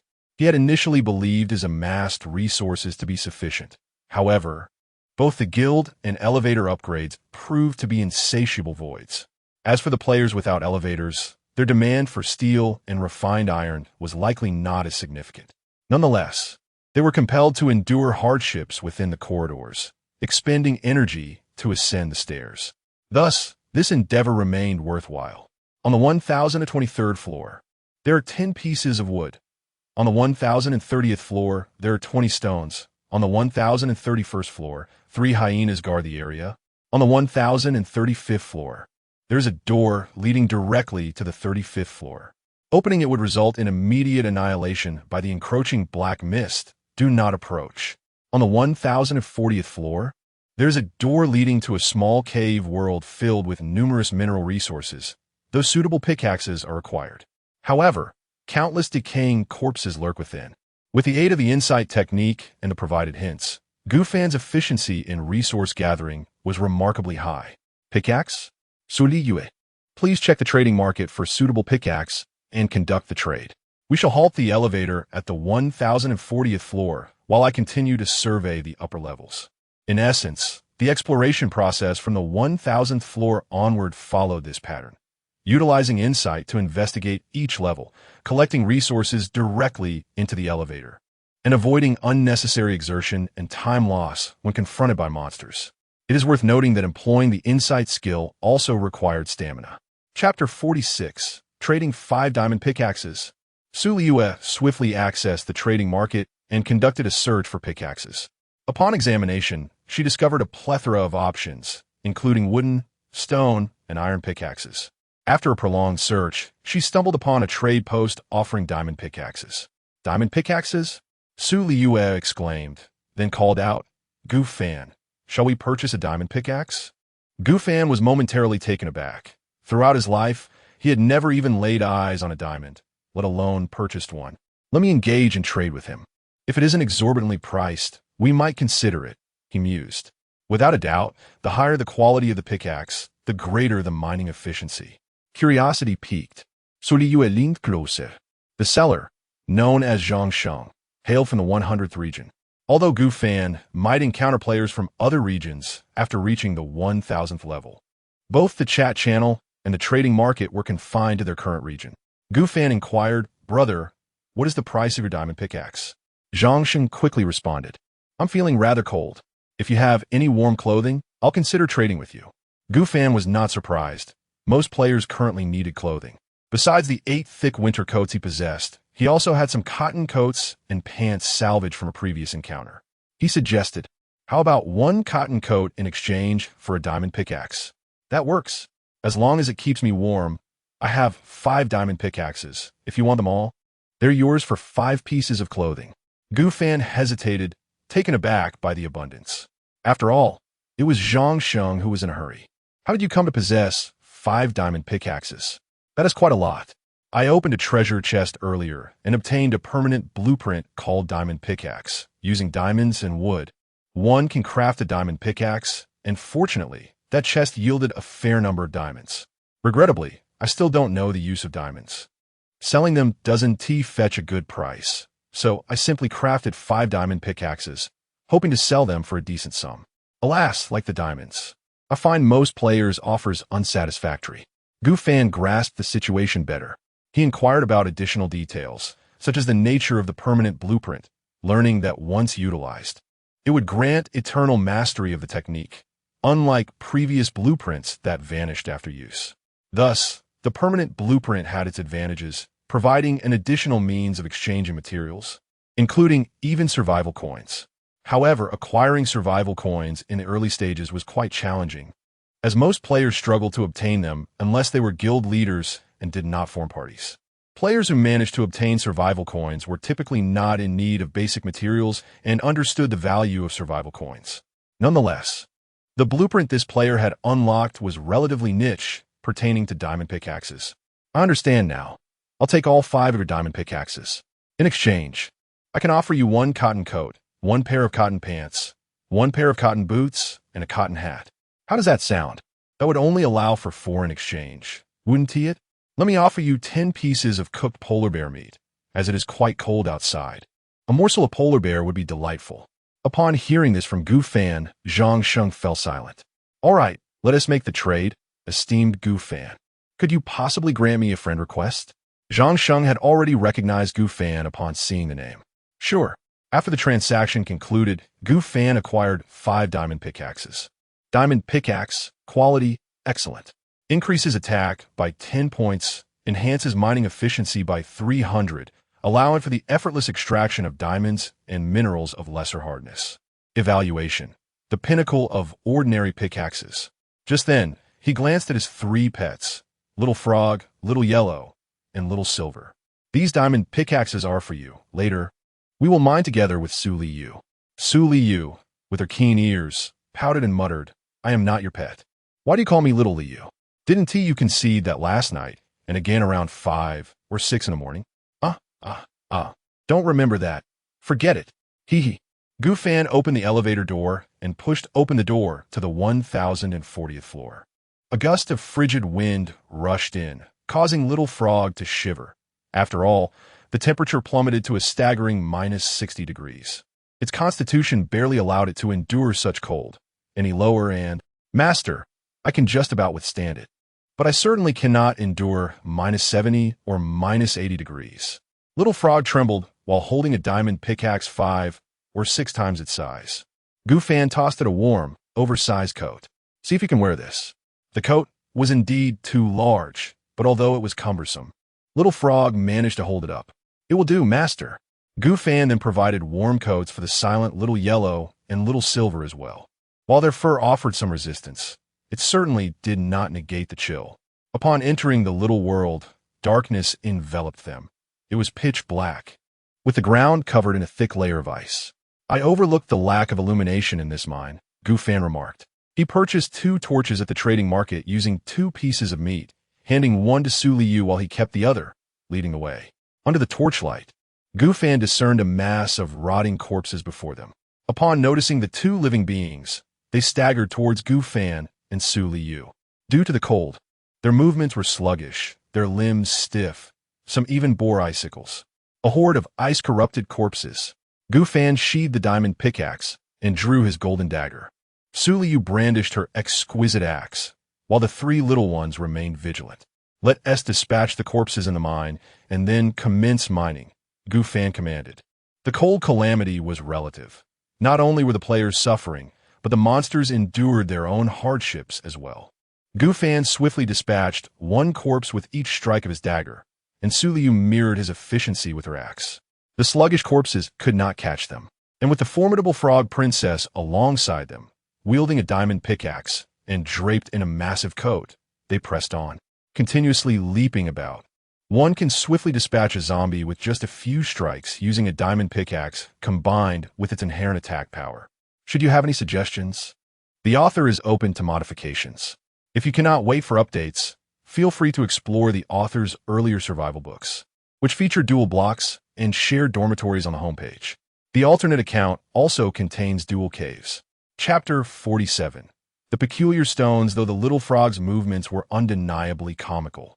Dispatching these undead creatures was akin to slaughtering poultry. Gu Fan and Su Liyue each struck down a foe, swiftly eliminating all the corpses within the mine in less than 15 minutes. While I may not stand a chance against the queen and prince, dealing with these trifling nuisances requires merely a pair of hands. The little frog exclaimed with exuberance. Very well, proceed ahead and ascertain if any dangers remain, Gu Fan instructed, giving it a gentle kick. I assure you, the task will be completed. The little frog hopped eagerly towards the mine's entrance. Meanwhile, as the little frog ventured forth, Gu Fan spoke in a low tone. Su Liyue, have you noticed anything peculiar? With a puzzled expression, Su Liyue replied, What do you mean? Upon reflection, both yesterday and just now, the appearance of this little frog seems quite unreasonable, Gu Fan stated earnestly. I personally believe it should not have manifested below the 1000th level. Consider how many players are currently stronger than us. Su Liyue, upon hearing this, fell into contemplation, recognizing the validity of Gu Fan's observations. Are you suggesting that it doesn't actually require our assistance? Seizing the opportunity while the little frog scouted ahead, Gu Fan articulated his thoughts. Indeed, it cannot find any players capable of aiding it below the 1000th level, not even ourselves. Furthermore, was that conversation with the so-called prince and princess merely a coincidence? Both were lost in thought. What should we do then? Attempt to eliminate the little frog? Su Liyue inquired. Gu Fan shook his head. No. While the little frog is enigmatic, the game system and its quests remain in place. It would not betray us, and having such a free ally is quite advantageous. That is true. We shall observe further, I have a premonition that we will revisit that so-called Western fantasy world, Liyue mused. Moreover, though the little frog may be somewhat unsightly, it certainly operates efficiently. Before long, the little frog bounded back, exclaiming, "Master, I have dealt with the undead lurking in the shadows ahead." Gu Fan scanned the surrounding ores. The iron ore primarily consisted of dark iron. Though other materials might be concealed within, the exact contents remained uncertain. Excellent. Next, we shall mine. This little realm allows for 4 hours of excavation. Let us gather as much iron ore as possible. With that, Gu Fan sheathed his golden dagger and wielded a diamond pickaxe. Acquired rough iron 3. Acquired rough iron 3. Each strike yielded 3 pieces of rough iron. It appeared that the furnace's additional function was now revealed, as rough iron could be smelted into refined iron. Liyue also began her work with a diamond pickaxe. The other 3 little beings mimicked their efforts with earnestness. Little Huang and Little Yin, as a pair of grounded creatures, mined with slightly less efficiency, as standing on their hind legs proved cumbersome. Soon, after 2 hours had elapsed, the group had excavated at least several thousand pieces of rough iron. Xiao Fanzi, come take a look at this. Gu Fan, filled with curiosity, leaned closer and discovered that it was a stone emanating a blue glow. Source stone, without the insight technique, one could only know this wondrous stone as the source stone. Thus, Gu Fan cast an insight spell. Source stone, a stone imbued with source energy, essential for crafting source energy weapons. Source energy, a mystical energy, weapons, equipment, and items imbued with source energy begin at the fine quality level. Source energy? Gu Fan murmured, pondering why his golden knife, a fine weapon, lacks source energy.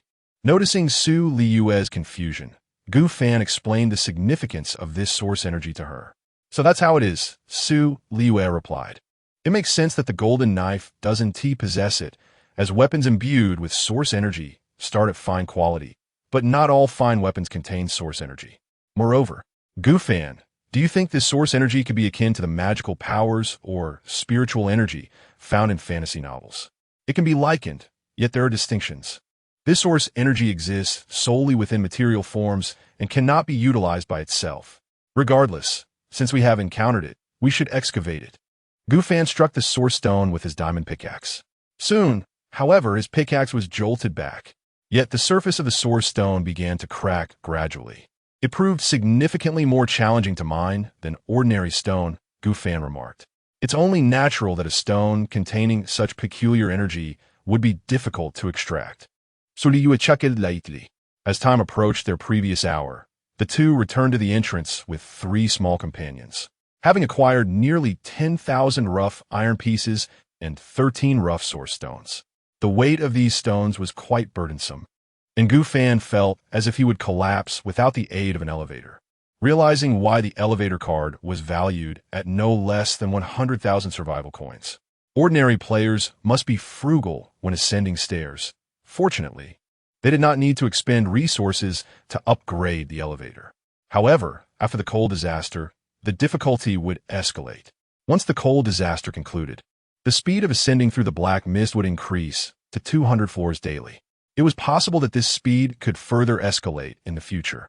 Gu Fan ceased his reflections, retrieving the super furnace and placing wood beneath while stacking rough iron above, capable of holding up to 1,000 pieces, necessitating multiple batches for smelting.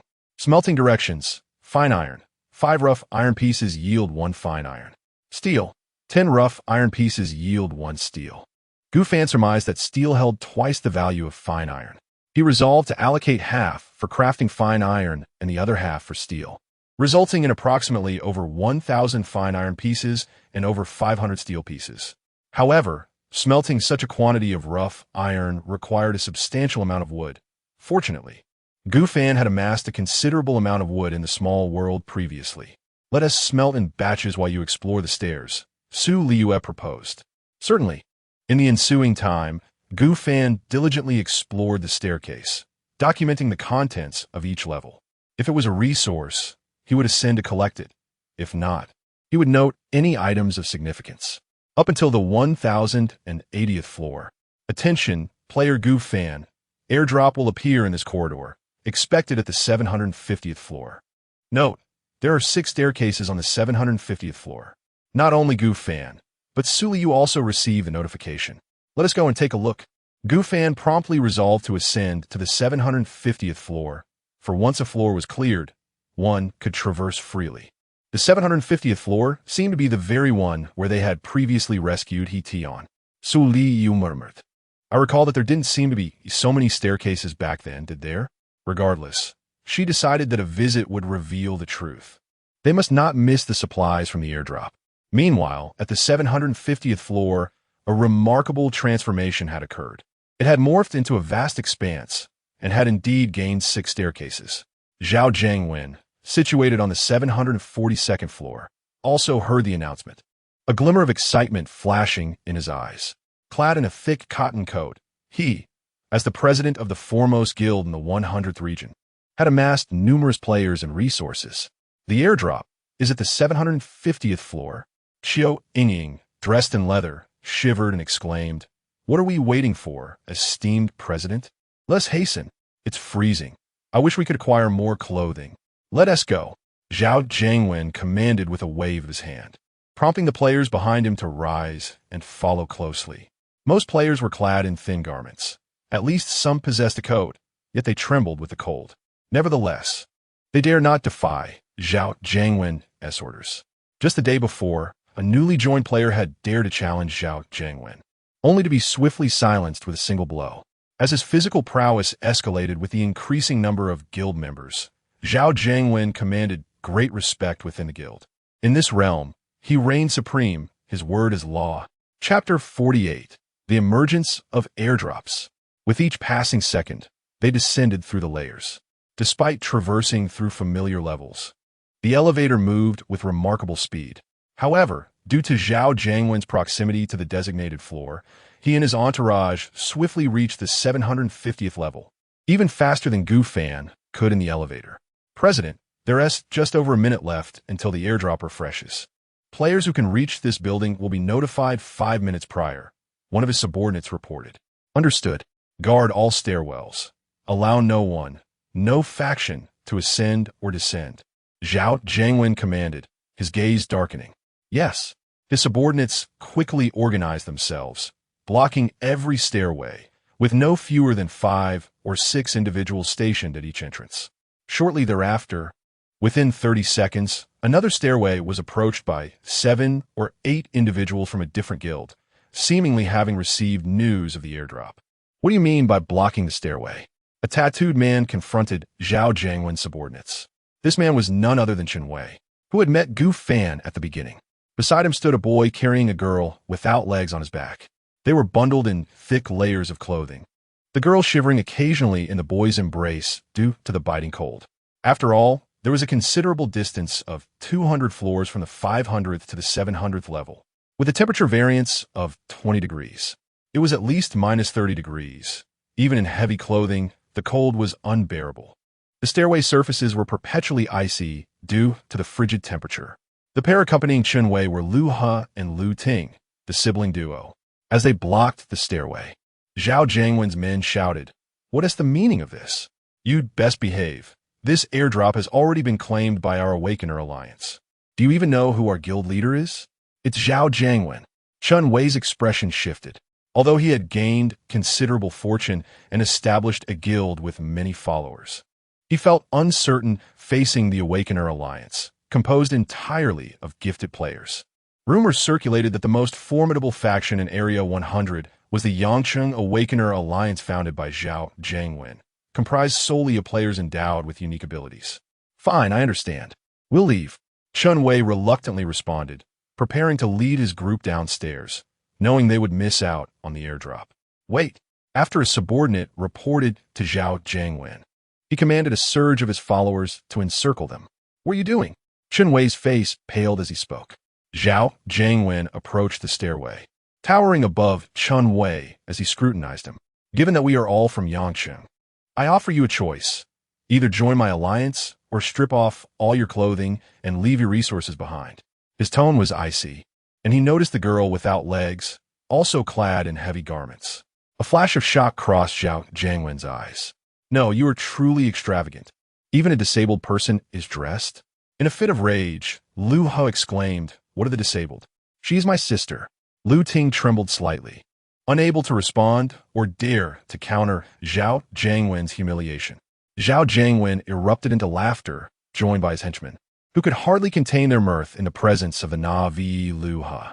Chun Wei felt at a loss, surrounded by companions, yet aware that joining them would only render him prey to Zhao Jiangwen and his ilk. Liyue grasped Chun Wei's arm, her voice trembling with fear. "Chun Wei, perhaps we should just concede to them." "Indeed, Wei Ge, it might be wise to acquiesce. Otherwise, they won't let us off easily," Lu He murmured. "Regardless, I shall respect your decision," she added. Chun Wei surveyed the surrounding faces, then glanced at the menacing Zhao Jiangwen and finally conceded, "We are willing to join your ranks." He felt cornered. Even if he resisted submission, he had to consider the welfare of his woman, his subordinates, and both Lu He and Lu Ting. "Very well. Surrender all your clothing and resources first," Zhao Jiangwen commanded without hesitation. "We require a unified allocation of resources upon joining our alliance. All resources must be confiscated for the sake of fairness." Fairness? Is it not merely a ploy for theft? Someone could no longer restrain himself and questioned. "Regardless of your opinions, whether you join or not, resource submission is mandatory," Zhao Jiangwen barked insistently. Just then, a subordinate shouted from the 750th floor, "President, an elevator has materialized out of thin air. 2 individuals and 3 animals have emerged." The mention of an elevator caused Zhao Jiangwen's expression to shift dramatically, perhaps recalling the previous announcement that had echoed throughout the area. Ignoring Chun Wei and the others below, he hastily retreated to the 750th floor. Chun Wei, too, was astonished by the news, but soon a thought struck him. "Wei Ge, if I'm not mistaken, it must be him. He is the only one in our area with an elevator." Everyone's thoughts converged on one individual, Gu Fan. "Wei Ge, we should leave at once." With the presence of Gu Fan and Zhao Jiangwen, there is no chance of securing that airdrop. "We wouldn't even qualify for the scraps," someone proposed. After contemplating, Chun Wei gritted his teeth and declared, "No, we shall ascend and assist Gu Fan. There are only 2 of them.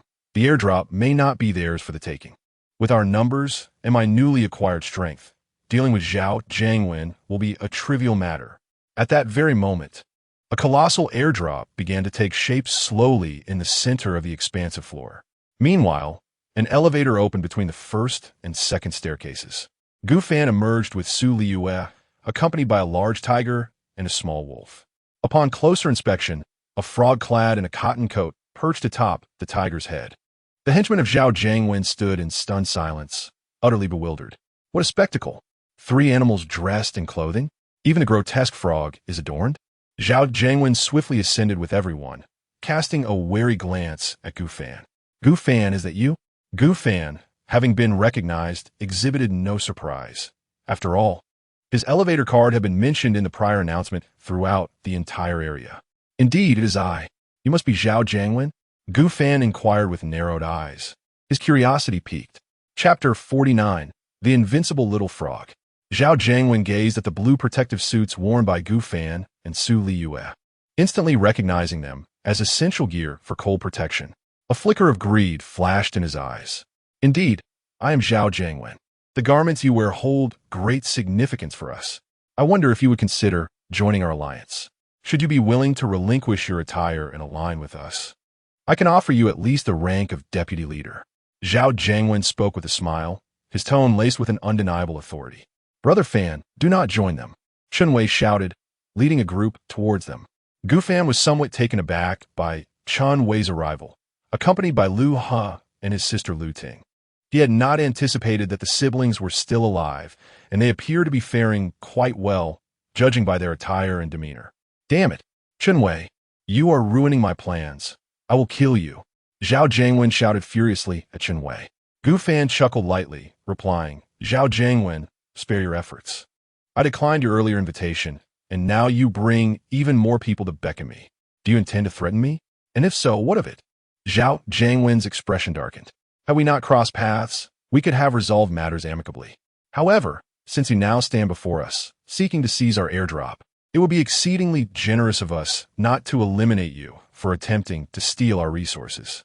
Yet in the next moment, a small frog clad in a cotton coat appeared beside the airdrop, swiftly lifting it and tossing it to Gu Fan. For the little frog, accomplishing this feat was effortless. Gu Fan caught the airdrop and placed it in the elevator. Seeking death. That is our alliance's airdrop. Zhao Jiangwen bellowed. Men attack. Kill Gu Fan. Whoever slays him shall claim his garments, and the woman beside him will be the first to benefit. Upon hearing Zhao Jiangwen's decree, his subordinates erupted into a frenzy. One of them suddenly extended his arm, wielding a dagger, lunging towards Gu Fan. This was his innate ability, rubber power, allowing any part of his body to stretch like rubber. Gu Fan smirked and severed the assailant's arm with his golden blade. Ah, my hand. The rubber was most vulnerable to sharp blades. In an instant, Gu Fan dashed behind the attacker, and with a swift motion of his golden longsword, he beheaded him. The fluidity of his movements was mesmerizing. Witnessing Gu Fan's instantaneous defeat of a B-grade, awakened individual left the other players momentarily stunned, particularly Zhao Jiangwen, who hurriedly pushed his followers to the forefront.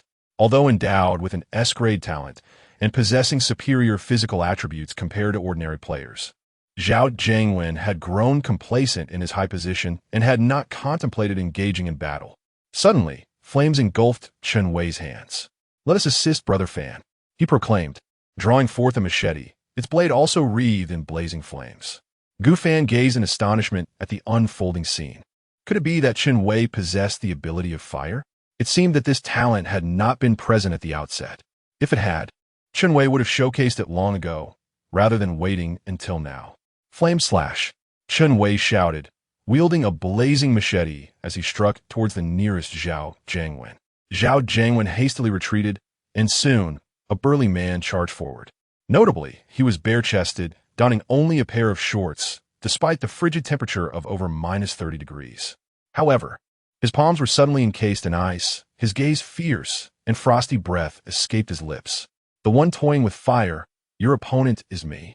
The flaming blade and the icy grass collided, unleashing a surge of power. Some of the ice melted, yet the flames enveloping the blade flickered less vigorously than before.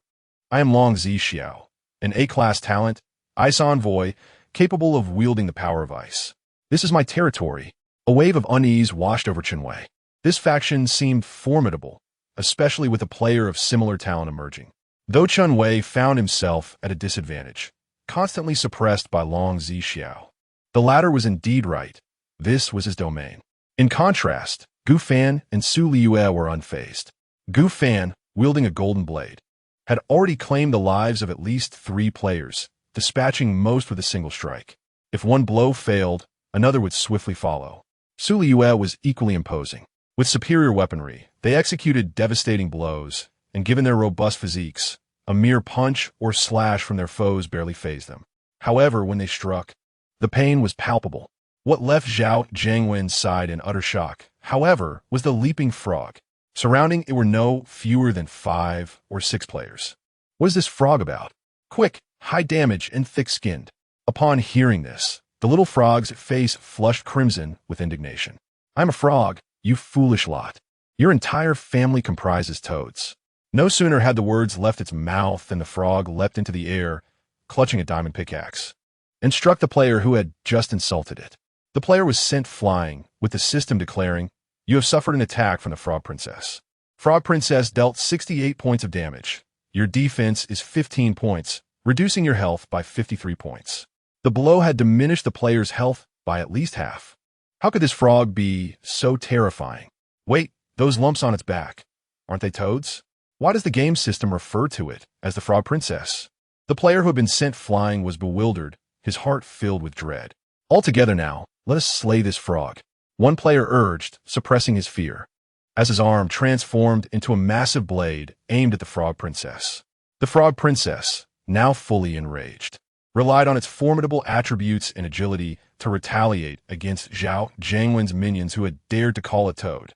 In addition to the Frog Princess, Xiao Huang and Xiao Yin, a tiger and a wolf, were also engaged in combat against their foes, exchanging blows in an intense skirmish. Although lacking innate talent, they were endowed with considerable advantages in attributes. On the other side, Gu Fan and Su Liyue wielded their immensely powerful weapons, relentlessly striking their opponents.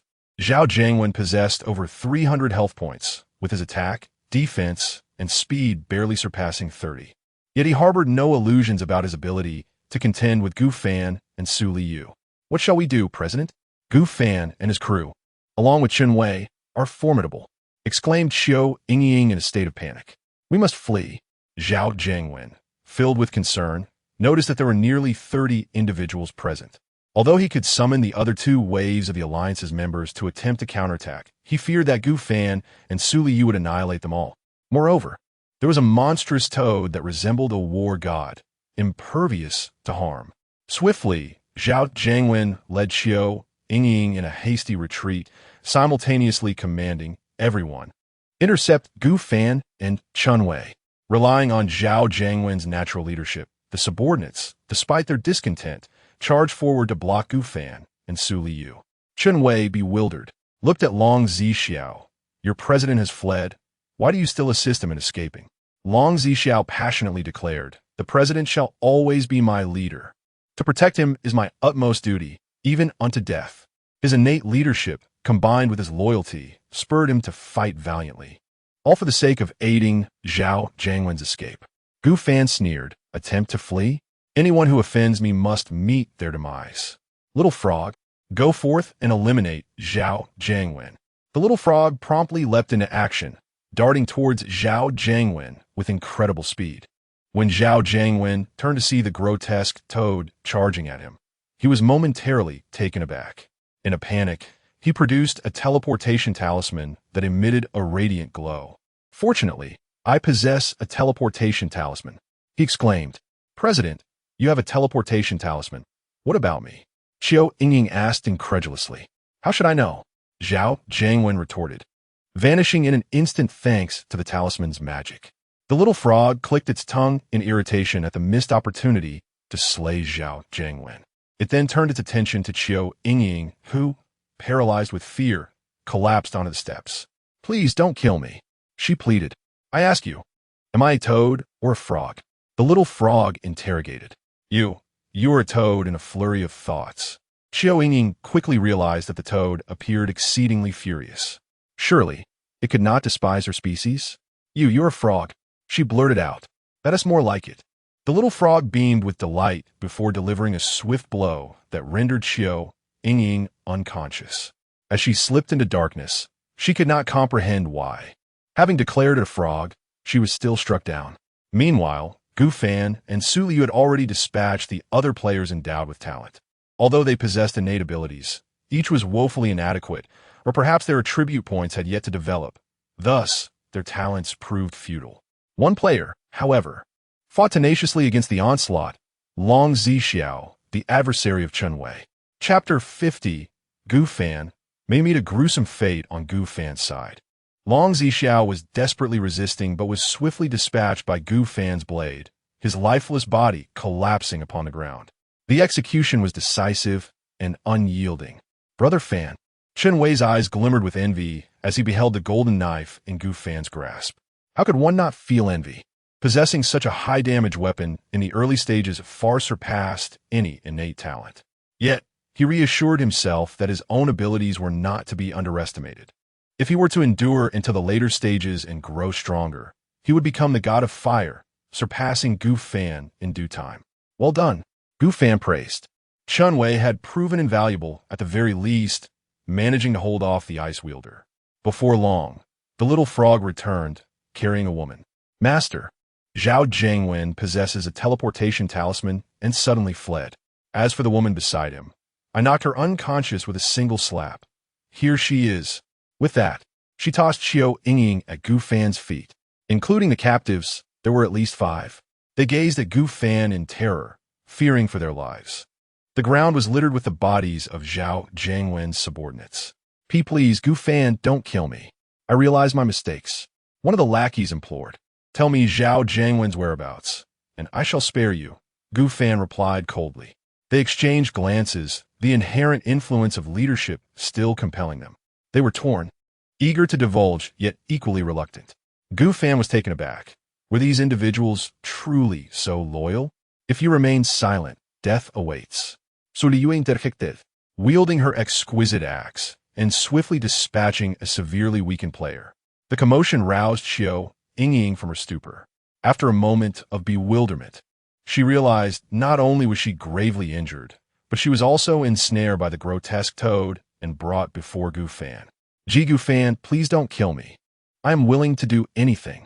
Just as she contemplated revealing her neckline to entice Gu Fan, her gaze met Su Liyue's emotionless eyes. What a terrifying pair of eyes they were. Xiao Yingying shuddered at the thought of facing Su Liyue's wrath should she proceed with her intentions. Reveal Zhao Jiangwen's whereabouts to me, or face death, Gu Fan reiterated coldly, disregarding Xiao Yingying's desperate overtures. Ultimately, under the combined pressure of Gu Fan and Su Liyue's intimidation, Xiao Yingying divulged every detail of the intelligence. An innate leadership S-level talent, Gu Fan's previously indifferent expression transformed into one of gravity. The larger the guild, the more formidable Zhao Jiangwen would become. Such a terrifying growth ability was indeed alarming. Moreover, Zhao Jiangwen, despite possessing such high physical attributes, had been exceedingly cautious, refraining from engaging in combat. Now made sense. He had wondered why they had taken so long to respond under duress. Bound by the innate leadership, guild members would strive to remain as loyal as possible. Xiao Yingying trembled, pleading, "Could you spare me for the sake of the intelligence? I am willing to join your guild. I do not wish to perish." Yet Gu Fan, steadfast, wielded his golden blade and severed Xiao Yingying's head. "Gu Fan, you are untrustworthy." Other players shouted in fury. "Indeed, untrustworthy. You sought to slay me from the outset. Releasing you would merely be inviting a tiger back to its den. Moreover, you are still Zhao Jiangwen's people. Slaying a player from Zhao Jiangwen's guild would undoubtedly weaken its strength, and such an opportunity is one Gu Fan would seize. You shall not die well." Su Liyue, witnessing his audacity in insulting Gu Fan, swiftly struck him with her exquisite axe, exclaiming, "You are destined to perish, yet you still bicker." The group swiftly dealt with the remaining captives, collecting their dropped items and sharing half with Chen Wei. Without Chen Wei restraining the ice-wielding foe, they might not have dispatched their adversaries so effortlessly. Gu Fan regarded the transformed Chen Wei with curiosity, inquiring, "Chen Wei, I recall you previously lacked talent. From whence did this talent arise?" Anticipating the question, Chen Wei promptly replied, "In the corridor, I discovered a talent chest within a room. I opened it and acquired the A-grade talent, Flame Envoy, which grants me the ability to control fire. Is that so? However, Brother Chen Wei, your flames appear rather ordinary, far inferior to that ice user's abilities," Su Liyue remarked inquisitively. Chen Wei offered a rueful smile. "Isn't that to be expected? Currently, we are amidst a cold disaster. The corridor is coated in ice, and it is entirely reasonable for the ice user to exhibit enhanced capabilities. However," he continued, "even in normal conditions, the present talent would not be exceedingly formidable, as it correlates with two specific attributes, the first being attack power. Higher attack results in greater burning capacity of the flames, and the second being stamina, which determines the volume of flames one can conjure. Can the talent chest be utilized by any player who acquires a talent?" Gu Fan posed his question. Chen Wei shook his head. "Of course not. Each player is limited to a single talent." Gu Fan felt a twinge of disappointment. While Chen Wei might not be exceptionally strong, his abilities held considerable potential. He initially pondered whether he might gain a talent from the daily selection, but it now seemed improbable. Yet, perhaps it was merely a limitation of the talent chest. Afterward, both parties engaged in nostalgic conversation. Before parting, Chen Wei hesitated and asked, "Gu Fan, are you truly unwilling to join our guild? If you're amenable, I could transfer the position of guild leader to you." Yet, Gu Fan once again disappointed him. "No, Brother Chen Wei, perhaps we can collaborate in the future, but as for a guild, I must decline. I am currently exploring the floors beyond the 1000th. Had it not been for the airdrop on the 750th floor, I would not have descended from over 1,000 floors." "Ah, I see. Very well, then." Although Chen Wei felt disappointed, he did not suffer too greatly. For Gu Fan and Su Liyue's team had always been a pack of lone wolves. Chapter 51. The terrifying organization suddenly Gu Fan interjected, "If you encounter Zhao Jiangwen, be sure to inform me. He is indeed our adversary." Chen Wei nodded in agreement. "I completely understand. However, given that he possesses a teleportation array, it is certain that we will not encounter Zhao Jiangwen in the near future. The Infinite Tower harbors an innumerable amount of staircases, and we are utterly oblivious to their quantity. The connections between these staircases are intricate, and the probability of encountering one another varies greatly." Gu Fan comprehended Chen Wei's implication. The Infinite Tower is boundless in width and length. Regarding the staircase's quantity that Chen Wei proposed, Gu Fan contemplated for a moment, estimating that the number must be at least half the world's population, which translates to approximately 5 billion staircases, assuming a pairing system. Yet he countered, if Zhao Jiangwen were a resident of Yang City, he would not stray too far. Indeed, Chen Wei concurred. After all, the people of Yang City inhabit a common area, allowing for potential encounters. Just then, Zhao Jiangwen abruptly reached out to Gu Fan. "Gu Xiaoyu, it seems there is a misunderstanding between us." At that moment, Zhao Jiangwen had successfully returned to his allies through the guild's capabilities. Fortunately, he had divided the guild into 3 factions, now comprising at least 60 members, all of whom were gifted awakeners. Among them were 3 players, each possessing A-grade talents, akin to the ice-wielding player he had encountered earlier. The remaining members were lesser talents, boasting abilities such as extended necks, enhanced defenses, and doubled health points, rather trivial capabilities. Simultaneously, Zhao Jiangwen felt a sense of relief for having initially split the guild into 3. If they had all charged through a single staircase, not only would resources have been insufficient, but he would have also lost numerous players. Nonetheless, Zhao Jiangwen was acutely aware that even with over 90 members, defeating Gu Fan and his mere 10 companions, along with that frog, was still a possibility. However, he was not willing to take that risk. Upon receiving Zhao Jiangwen's response, Gu Fan scoffed coldly and replied, "There is no conflict between us. Have you lost your mind? Or has your brain shrunk? You actively seized our garments and resources, and now you speak of a misunderstanding?"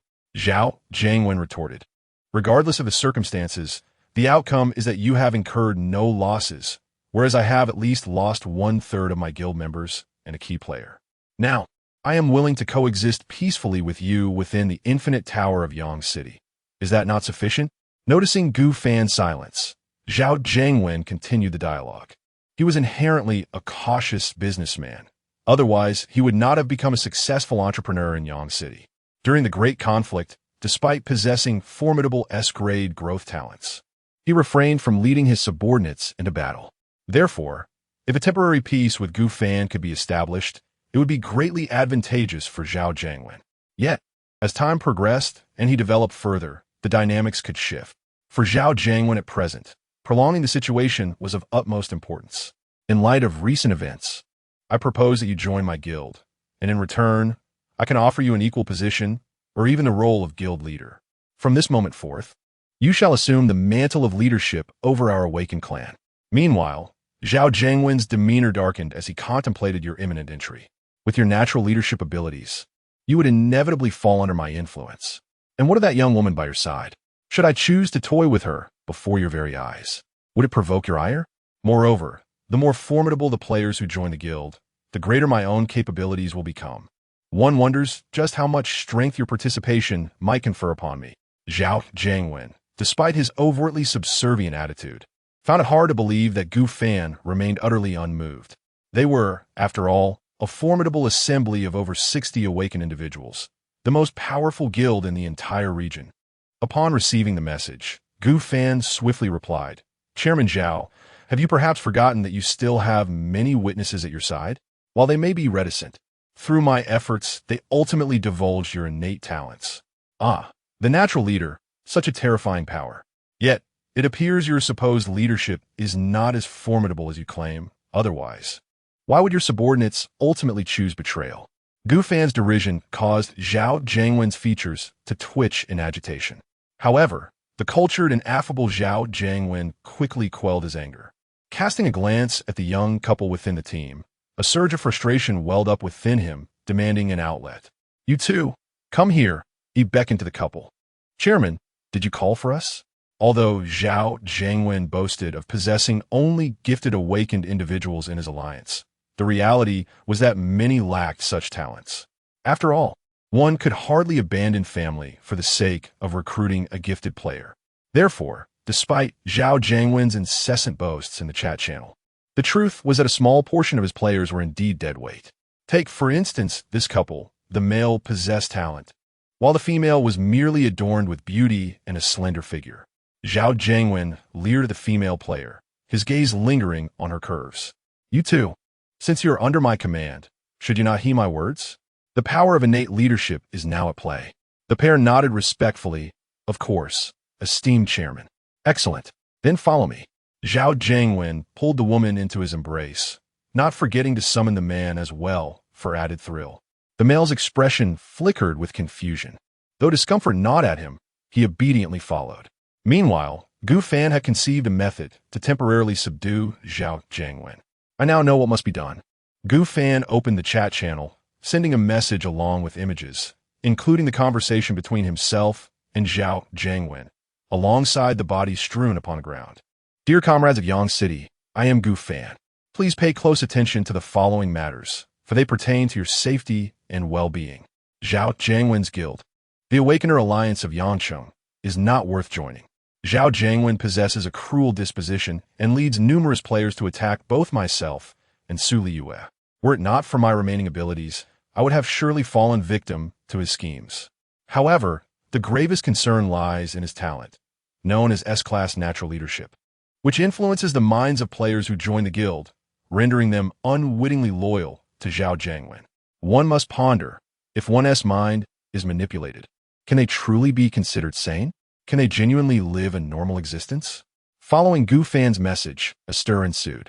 After all, the players had just been debating whether to join the Awakener Alliance. Is this true? Is this guild truly that terrifying? Is there really such a talent in this world? Wouldn't joining mean becoming Zhao Jiangwen's slave? That seems unlikely. After all, Gu Fan just mentioned that those players, even under the threat of death, still chose to inform him. Are you serious? If they disregard their own lives, wouldn't that make them akin to Deadpools? Perhaps they are manipulated, but not to that extreme. Regardless, there is no way I will join Zhao Jiangwen's guild. I was just contemplating it, but now I think it's best to avoid it. What a sinister talent. Ridiculous. Utter nonsense. How could our leader possibly control us? Exactly. Our leader treats us so well, distributing resources fairly. Gu Fan has a wicked heart. You must not listen to him. Gu Fan, witnessing the unfolding reactions, smirked mischievously. Chenmu Liyue, could you kindly tell me who is most important to you?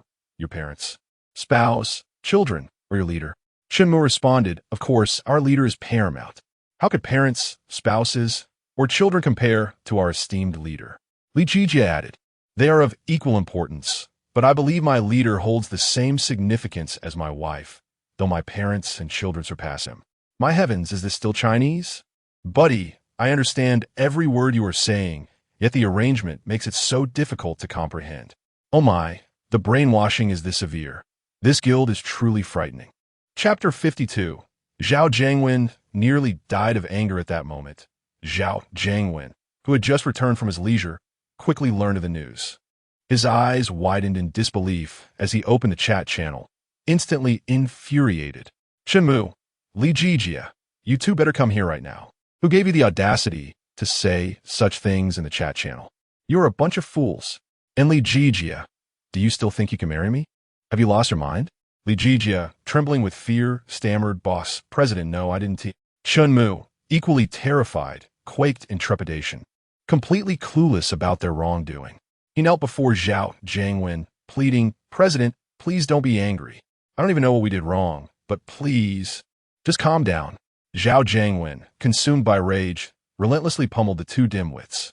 Once, he had a respectable reputation, but now, these two fools had tarnished it, leaving him unable to attract new talent. You hopeless idiots. If you weren't of any use, I would have surely dealt with you. Zhao Jiangwen had aspired to create the most elite guild, yet now, thanks to Gu Fan and these two imbeciles, recruiting any talented players seemed futile. He could only pray that few players had seen these messages as the chat channel scrolled incessantly. Meanwhile, Su Liyue, observing the contrasting reactions of the two individuals, reached a conclusion. Xiao Fan, have you noticed?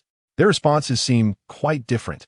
One response appears more significant than family, while the other is akin to that of a spouse.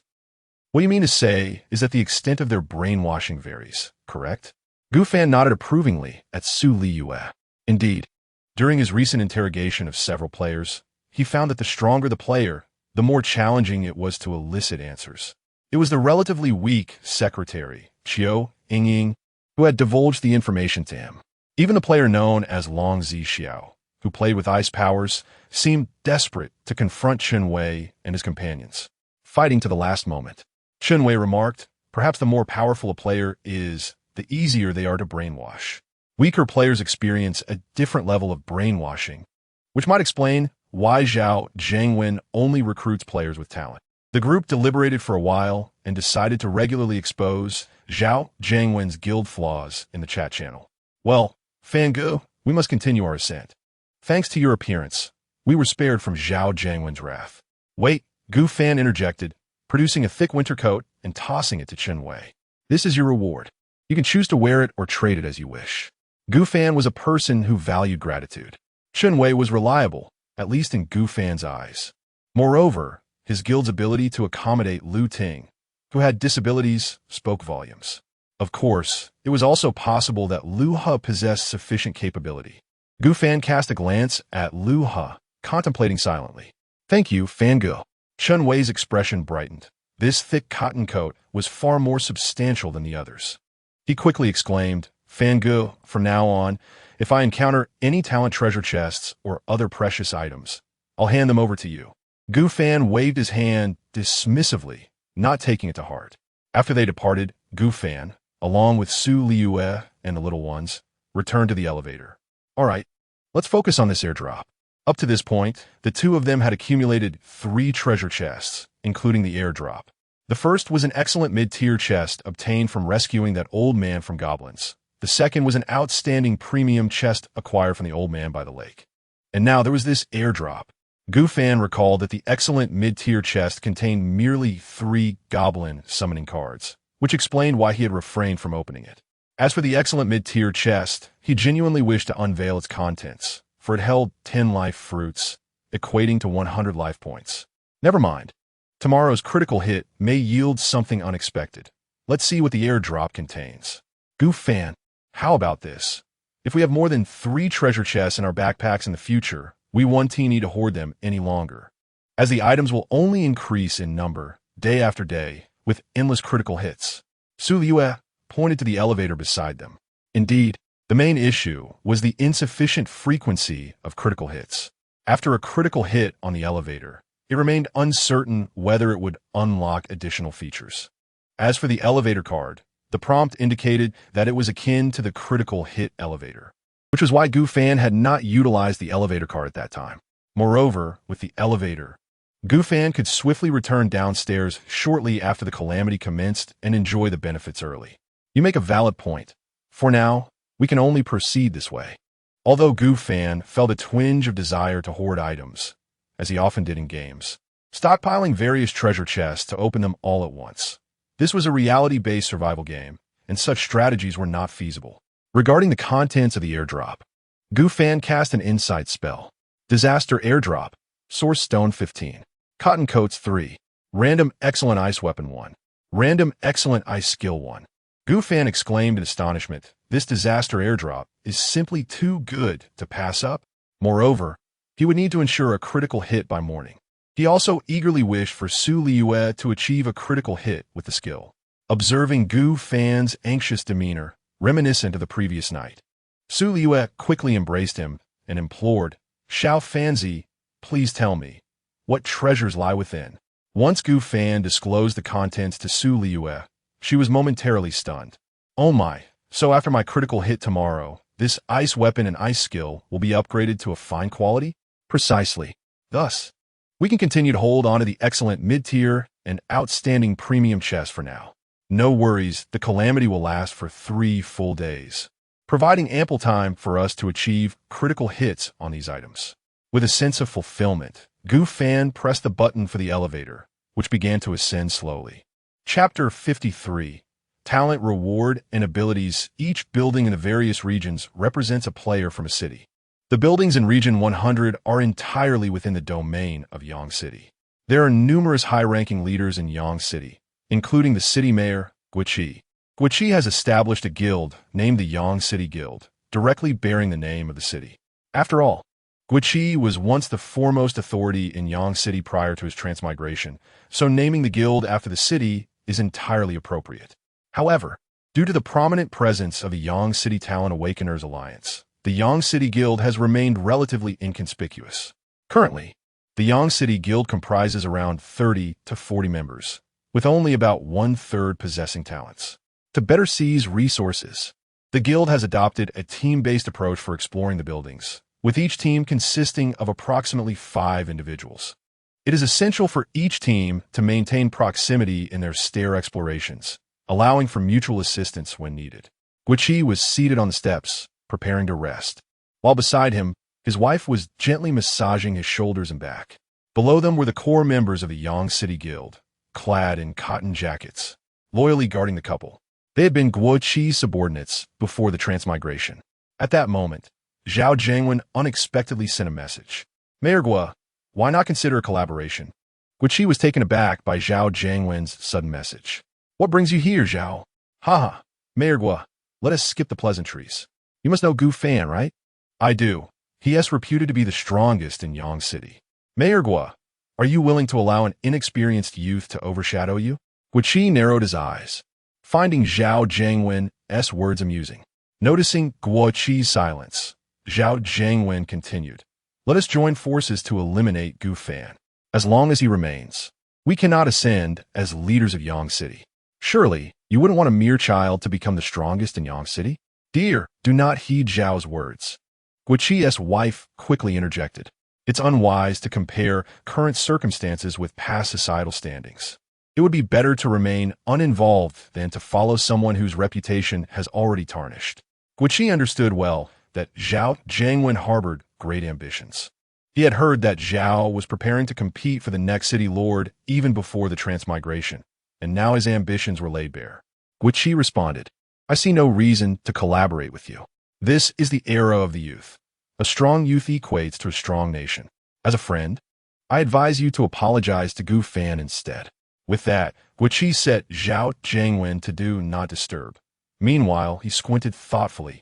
Zhao Jiangwen had previously attempted to win him over, and after considerable contemplation, Guiqi had chosen to decline.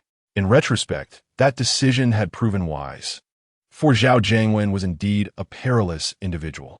On Gu Fan's end, the elevator had ascended to around the 1,100th floor, with temperatures plummeting to approximately minus 70 degrees. This was an exceedingly terrifying low temperature. It is estimated that very few individuals worldwide can ascend to the upper floors, with a staggering 99. 99 likely lingering below the 1,000th level. Achoo! The little frog sneezed, wiping its nose. Master, I fear I can no longer endure. The temperature up here is far too frigid. Not only the little frog, but even Xiao Huang and Xiao Yin, clad in their thick winter coats, could not withstand the chill. The precious critical hits expected in the coming days would not be granted to their attire. After a moment of contemplation, Gu Fan resolved to place them around the 1,000th floor. Once the cold disaster had passed, he would return to retrieve them. Liyue continued to direct the elevator downward. You all stay safe on this expansive platform at the 1,000th level for the next few days. Should danger arise, contact me immediately, Gu Fan instructed the little frog. Xiao Huang and Xiao Yin. As the pets of Gu Fan and Liyue, there existed an inexplicable bond between them and their masters. If the little frog were indeed to face peril, Gu Fan would sense it and could descend the elevator to rescue them. However, the likelihood of encountering danger was minimal. Without the golden knife, Gu Fan could scarcely contend with even the little frog. Rest assured, Master, we shall remain here until the cold disaster subsides, and you can return, declared the little frog confidently. After ensuring they had sufficient food, Gu Fan and Liyue re-entered the elevator. As the elevator began its ascent once more, a notification sound chimed. Elevator upgrade successful. Elevator level 6. Specifications. 666 meters. Upgrade requirements. Refined iron 5,000, steel 2,000, elevator upgrade card 2, survival coins 50. Upon upgrading, specifications increased to 777 meters. Detected that the elevator has reached level 6 and its height has increased to 6 meters. Would you like to spend 20 survival coins to divide the 6-meter high elevator into 2 levels? Gu Fan gazed at the lofty ceiling of the elevator, stroking his chin in contemplation. It seems that one can indeed augment the elevator's height during an upgrade. At this rate, an elevator could eventually transform into a skyscraper. A mobile skyscraper within an infinite building, exclaimed Su Liyue, equally astonished. However, Gu Fan's supply of survival coins was dwindling. It seemed prudent to conserve the 20 coins rather than dividing the elevator into 2 levels for the time being. He glanced back at the elevator module, and, as expected, a new option had appeared. Bedroom. 200 survival coins. The prospect of a bedroom had emerged. One could only wonder whether it came equipped with a bed. Su Liyue, brimming with excitement, remarked, "If it's a single room, we shall share it. If it's a double room, it would be even more convenient." Hearing her words, Gu Fan inquired, "What do you mean by more convenient? Is it not delightful to share a bed with me?" Su Liyue, embracing Gu Fan and planting a kiss on her beloved boy, shyly replied, "You misunderstand, darling. I meant that if one bed were to get dirty, we would have the other to sleep on normally." Gu Fan was taken aback. He had not considered this aspect. However, the expenditure of 200 survival coins nearly depleted his resources, so he had to temporarily set this aside. Moreover, he had already taken advantage of a bed from that hotel. His need for a so-called bedroom was minimal. The bed came complete with pillows, a mattress, and blankets, thus providing a decent level of comfort. After satisfying their hunger and thirst, Gu Fan and Su Li nestled into the covers, with the 3 little ones absent, allowing them to enjoy some peace. In the dead of night, the elevator carrying Gu and Su swayed gently. Day 8 of survival, option 1. Random talent 1, option 2. Fine iron 10, 000, option 3. Survival coins 1, 000. Gu Fan was jolted awake by the game system. Initially bewildered, he was soon astounded by the 3 choices presented before him. He playfully pinched Su Liyue's cheek. Ouch! Su Liyue stirred awake, regarding Gu Fan with a look of reproach for his mischievous touch. "Haha, I'm truly not dreaming. There really is a second talent." Chapter 54. Level 1135. The Obstructive Malevolent Spirit. What are you waiting for, Gu Fan? Hurry and select a random talent. This is your second talent. Mind you, as most players can only possess one. Su Liyue anxiously. Of course, Gu Fan was not a fool. He chuckled knowingly, for he had indeed guessed correctly. Generally, a talent chest could only be opened once. However, the talent selection available each day permitted the acquisition of second talent, with the possibility of unlocking even more in the future. Choice 1. Selection successful. Player Gu Fan has acquired the talent. B-Class Diamond Strength. B-Class Diamond Strength temporarily boosts 1's health 3-fold, defense 2-fold, and attack 2-fold for 1 hour. Usable once per day, after which the user will experience a brief period of weakness, resulting in a significant reduction in stamina limits. Regarding combat-type talents, Gu Fan felt no dismay upon receiving a B-Class talent, for this was an additional benefit. Talents are categorized into various types, as summarized by the Zhao Jiangwen Guild, which had previously publicized this information in the chat channels to attract players. The first category is combat-type talents, which intuitively enhance attributes and bolster combat capabilities. A considerable number of these talents are time or usage limited, while a select few provide permanent enhancements, such as doubling health or attack power, traits characteristic of combat-type talents. The majority of players tend to acquire such talents. Elemental talents, on the other hand, do not merely assist in combat. In fact, most elemental talents are of A-class or even S-class, offering greater benefits. For instance, Chun Wei, who wields the power of flame, and Long Zixiao, who commands ice, possess formidable combat abilities. The essential advantage of elemental powers lies not only in battle, but also in their myriad other applications. Flames can cook food, ice can provide cooling, and smoke can obscure vision, among other functions. Additionally, There are resource-type talents, such as receiving 1 portion of food daily or acquiring 10 pieces of refined iron. Both Gu Fan and Su Liyue belong to this category, one receiving a daily reward and the other capable of critting an item each day. These 3 types are the most common, and Gu Fan was uncertain if any other types exist. After claiming his talent, Gu Fan experienced no significant alterations. Yet he gained a remarkable ability that lasted for an hour. He deemed this talent quite useful. Gu Fan felt confident that if this talent were upgraded to A class, it would be flawless, the only drawback being the temporary weakness that followed its use. Were it not for this limitation, he believed it would undoubtedly qualify as A class. After attending to morning chores, using the restroom, and having breakfast, it is worth noting that even when briefly removing his protective suit for a moment of privacy, he felt no chill. As long as most of his body remained clothed, he experienced only a minor reduction in warmth when lowering his trousers. This phenomenon could primarily be attributed to the game's data-driven mechanics. It is akin to Steve donning iron shoes or a helmet in the game Minecraft. Yet even when a zombie grasps Steve's bare form, he still experiences diminished damage. Just yesterday, the two were clad in protective suits. Gu Fan meticulously explored the floor information while ascending the building via the elevator. The 1135th floor is a peculiar realm. A game layer, a level that necessitates engaging in a game with a formidable entity to advance upward. Furthermore, it is a compulsory type. One must resolve the challenges of this floor before proceeding. A terrifying demon from the abyss requires you to partake in a game. Should you triumph, you will earn 100 survival coins and ascend further. Should you falter, you will face dreadful consequences. For a moment, Gu Fan fell silent. It was his first encounter with such a floor. After explaining the situation to Su Liyue, she too felt a twinge of apprehension. The insights provided were vague, leaving them uncertain about the exact nature of the punishment. What should we do, Gu Fan? Su Liyue expressed her growing fear. While she was willing to fight, the notion of confronting a demon was somewhat daunting. Despite the formidable challenge, resolution seemed possible, though the extent of the demon's power remained unclear.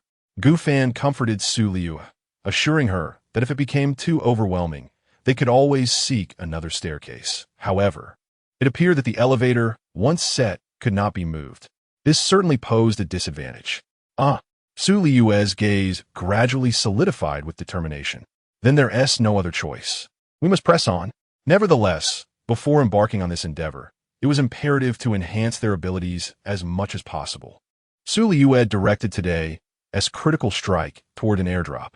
Critical strike successful. Disaster airdrop. High-quality disaster airdrop. Upon opening the airdrop, they received 50 source stones, 10 cotton coats, a superior mid-grade weapon, Ice Spirit Bow, and a superior low-grade skill, Ice Realm. A bow and a skill book. Ice Spirit Bow. Quality, superior mid-grade. Consumes 10 stamina to create arrows that inflict 200 damage on foes, with a minor area freeze effect lasting 3 seconds. Enemies exceeding superior quality are immune to this debuff. Gu Fan grasped the ice blue longbow, his eyes alight with fervor. An impressive 200 damage, and a freeze lasting 3 seconds. Had it not required 10 stamina to operate, it would be undoubtedly a divine artifact. As for the skill book, Ice Realm, quality, superior low grade. Consumes 30 stamina to deal 200 damage within a 100-meter radius, accompanied by a freeze effect lasting 5 seconds. Enemies exceeding superior quality are immune to this debuff. Cooldown time, 24 hours. The Ice Realm is indeed formidable, delivering extensive damage and a freeze effect.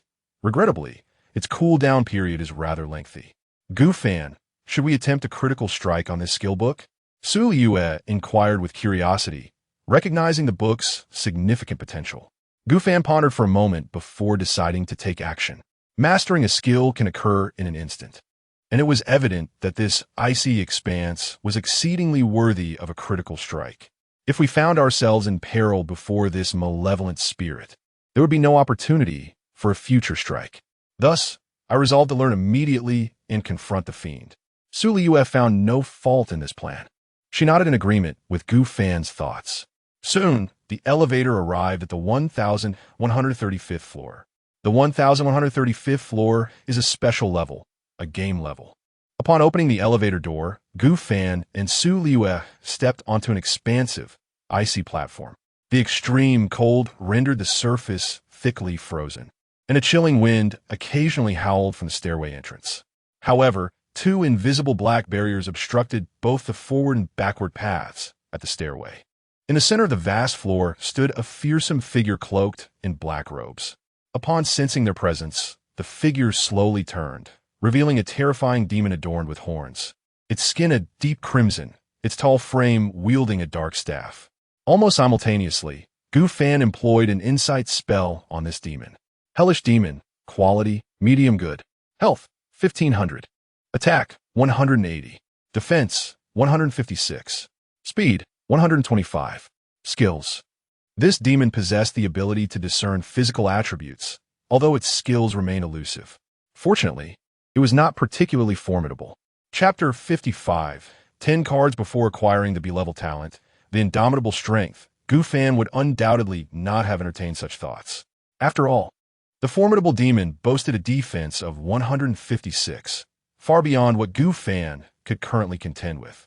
His attack, supplemented by the golden knife and a black magic glove, totaled merely 186 points, inflicting a mere 30 points of damage upon this demon. To diminish the demon's 1,500 health points, it would require at least 50 strikes. However, the situation has changed. The indomitable strength grants Gu Fan a twofold increase in his attack. This translates to an additional 16 points, resulting in 46 points of damage when the golden knife strikes the demon. Thus, the number of required attacks is reduced to approximately 30, nearly halving the effort.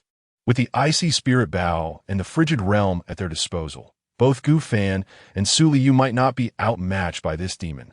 Of course, if they could avoid confrontation altogether, it would be preferable. The demon slowly advanced towards the two, a look of evident surprise crossing its features. How did you manage to ascend in such a terrifying cold disaster? Gu Fan pointed to his protective gear. As you can see, we are equipped with cold-resistant clothing. The demon nodded thoughtfully, still astonished that players had reached such heights before the onset of the cold disaster. However, this was evidently not a matter for it to ponder.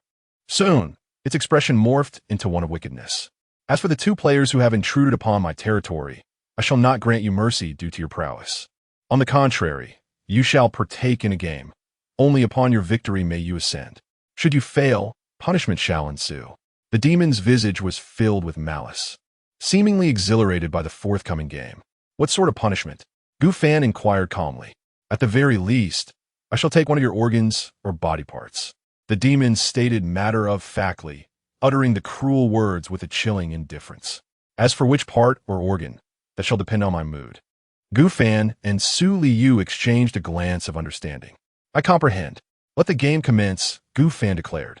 The cost of antagonizing this demon was far too great. Its attributes were excessively high, and the nature of its skills remained uncertain. Noticing that Gu Fan and Su Liyue were prepared for the game, the demon tapped its staff, and suddenly, 10 cards materialized in the space between the three of them. 3 dice also appeared in front of the players and the demon. The demon then began to elucidate the rules of the game.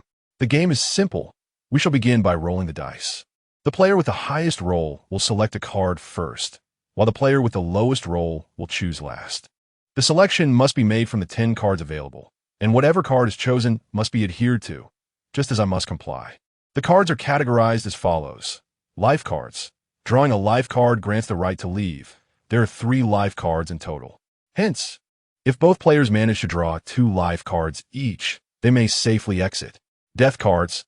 The player who draws a death card will be killed instantly. Naturally, should I draw a death card, I shall also take my own life. The game is fair. But fret not, there is only one death card in existence. Weapon card.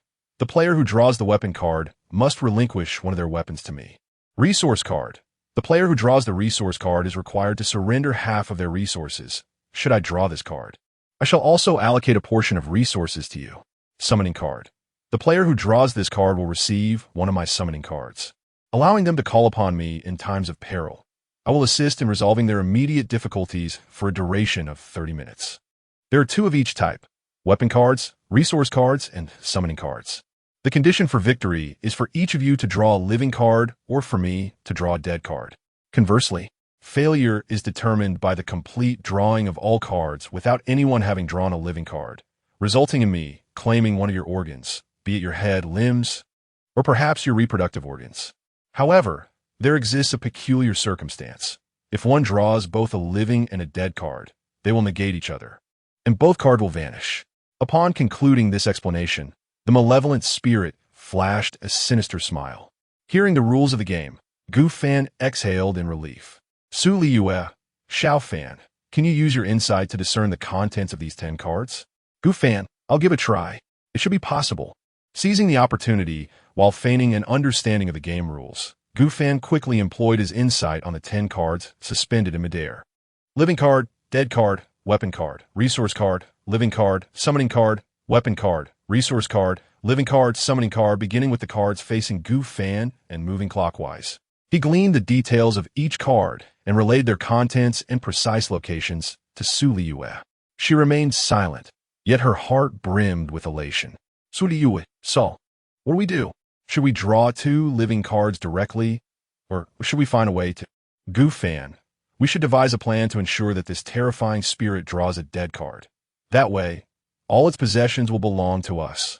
Su Liyue, that seems prudent. I shall follow your lead. Gu Fan, the conditions for victory are to draw 2 living cards or for the spirit to draw a dead card. If we both draw 2 living cards at the outset, the game loses its thrill. Instead, why not have you draw 1 living card first? This leaves 2 living cards in the air, and if those cards remain unclaimed by the spirit, we can play cautiously until it draws a dead card.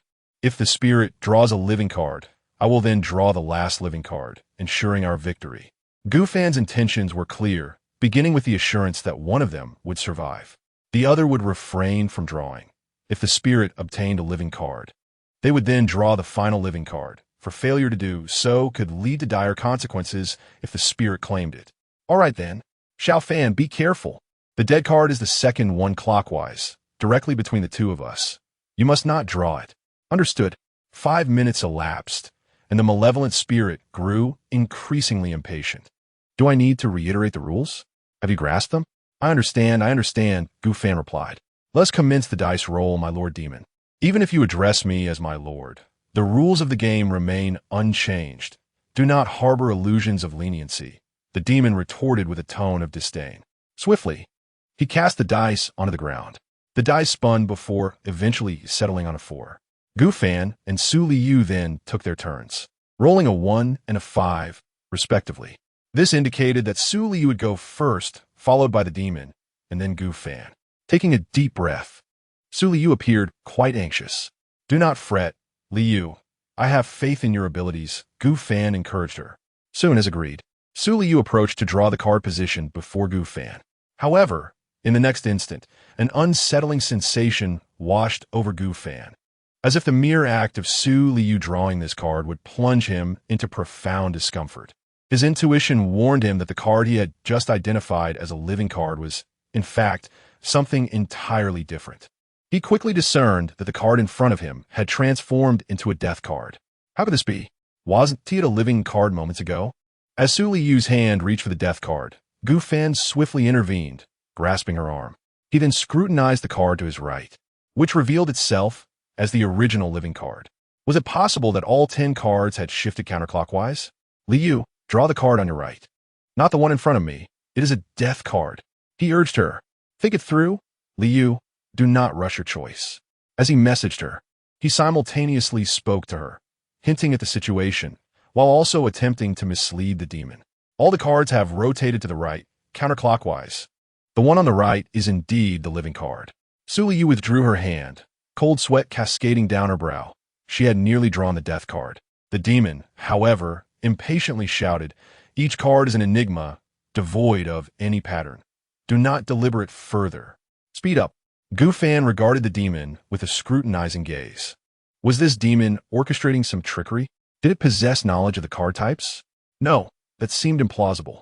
If that were the case, players would stand no chance of victory.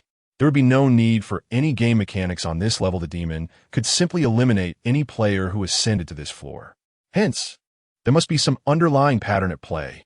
Following Gu Fan's guidance, Su Liyue drew the card to the right of the living card. Player Su Liyue has obtained a living card. The card in her hand suddenly bore the character for life. Gu Fan exhaled in relief, perspiration beading on his forehead. He had nearly jeopardized Su Liyue's fate, but had managed to halt her just in time. Thus, it was prudent to inspect the cards before either he or Su Liyue, or the demon, drew any cards. However, this scrutiny required stamina, and Gu Fan currently possessed only a little over 70 points of energy. Each insight requires a modicum of stamina, yet you can still gain insights 70 times. What a stroke of fortune! Your man is indeed your benefactor. The malevolent spirit cast a contemplative glance at Su Liyue, chuckling softly. Gu Fan fell in a deep thought once more. Could it be that this malevolent spirit truly comprehends the contents of the cards? No, perhaps it has sensed something, but it surely does not know the specifics of the cards. As I have stated before, if the malevolent spirit were aware of the card contents, the game would be rendered utterly pointless. Gu Fan steadied his mind, deciding not to seek insight before the malevolent spirit drew cards this time, striving to conserve a bit of stamina. Chapter 56, Two Choices. The malevolent spirit casually drew a card from before him. Gu Fan counted, and from his position, it was approximately the fifth card in a clockwise direction. The initial fifth card was a life card. However, when Su Liyue drew, it likely transformed into the sixth card in a clockwise manner, a summoning card, as the cards had rotated counterclockwise. Yet, Su Liyue had completed her draw. Thus, Gu Fan was uncertain of how the cards had shifted. Once the malevolent spirit concluded his drawing, he was suddenly holding a weapon card. It was noteworthy that the card preceding the summoning card was indeed a weapon card. Gu Fan took a moment to perceive the card following the weapon card, and, as anticipated, it was a summoning card. He continued to scrutinize the other cards. Gu Fan suppressed a smile at the corners of his mouth. He finally comprehended the pattern of these cards. Each draw caused a counterclockwise rotation, with the unit of rotation being the distance between one card and its adjacent card. However, this rotation occurred at such a rapid pace that it was imperceptible to the naked eye, rendering one unaware of the shift. Oomph! The malevolent spirit scoffed, seemingly displeased with his acquisition of the weapon card. Yet, such displeasure was to be expected, further affirming that this spirit was unaware of the card's true nature. While Gu Fan was well aware, Gu Fan stifled his amusement, a glimmer of cold light flashing in his eyes. No, he mustn't smile. At least not until this game concluded. Soon, a pitch-black dagger materialized in the malevolent spirit's hand, which he tossed to Gu Fan, declaring, "This is your weapon." Gu Fan accepted it. The dagger was entirely black, yet it emanated a faint purple glow. Malevolent dagger. Quality, superior. Increases attack power by 100 points and inflicts bleeding damage on the opponent, causing 1 point of damage per second for 1 minute. The bleeding effect is non-stacking. An exceptionally fine dagger, capable of inflicting cumulative damage of up to 160 points with a single attack. In this light, the quality of the malevolent dagger far surpassed that of other weapons of similar caliber. It's your turn. The malevolent spirit directed his gaze towards Gu Fan. Without hesitation, Gu Fan utilized his insight ability on the repositioned summoning card to confirm its identity. Upon confirming it was indeed a summoning card, he extracted it. Player Gu Fan has acquired a summoning card. Summoning card summons a malevolent spirit to fight for you for 1 hour. The malevolent spirit's expression darkened. He had not anticipated that both players would benefit from the two draws. However, he took solace in the fact that neither had drawn 2 life cards. Otherwise, they would have departed immediately. Soon, it was Su Liyue's turn to draw. Gu Fan guided her to another summoning card, providing her with the positional information, ensuring beforehand that the location of the summoning card adhered to the established pattern of movement. Su Liyue complied and drew yet another summoning card. The malevolent spirit's countenance grew increasingly grim. Whether from anger or another emotion, a flicker of malice crossed his eyes. Next, it was the malevolent spirit's turn to draw. Presently, there remained 2 life cards, 1 death card, 1 weapon card, and 2 resource cards. As long as the malevolent spirit did not draw a life card, all will be well. It randomly selected a card and discovered it to be a resource card. In silence, a multitude of black crystals materialized before the malevolent spirit. According to the rules, the spirit was obliged to relinquish half of its resources to Gu Fan. This represented a significant portion of its total worth. The spirit rasped nervously, contemplating whether this time it would allow these two players to leave with their arms full, though it felt a sense of injustice. It had no choice but to comply with the established regulations. Gu Fan and Su Liyue curiously picked up the black crystal strewn about, acquired Ghost Source Stone X150. They were uncertain of the purpose of the Ghost Source Stones, but their appearance suggested they were anything but trivial, so they stowed them away in their bags. Subsequently, Gu Fan pondered whether to draw a living card. If a living card could not be drawn, only a resource card and a weapon card would remain. Drawing either of those two cards would result in a significant loss of resources. Fortunately, the items in his bag were not particularly valuable, aside from 3 weapons, a dagger, an axe, and a bow, along with a skill book that held some worth. After a moment of contemplation, Gu Fan resolved to take a gamble. If he could vanquish this malevolent spirit, he would surely reap abundant resources. He scrutinized the cards and selected a weapon card. His luck was dismal. Gu Fan feigned disappointment and returned the dagger he had just acquired to the spirit. The spirit's eyelids twitched. How could the luck of drawing a dagger be poor when just moments ago it had not heard Gu Fan claim good fortune upon obtaining it? Su Liyue directed her gaze towards Gu Fan. His expression shifted, realizing he was left with 2 living cards, 1 dead card, and a resource card.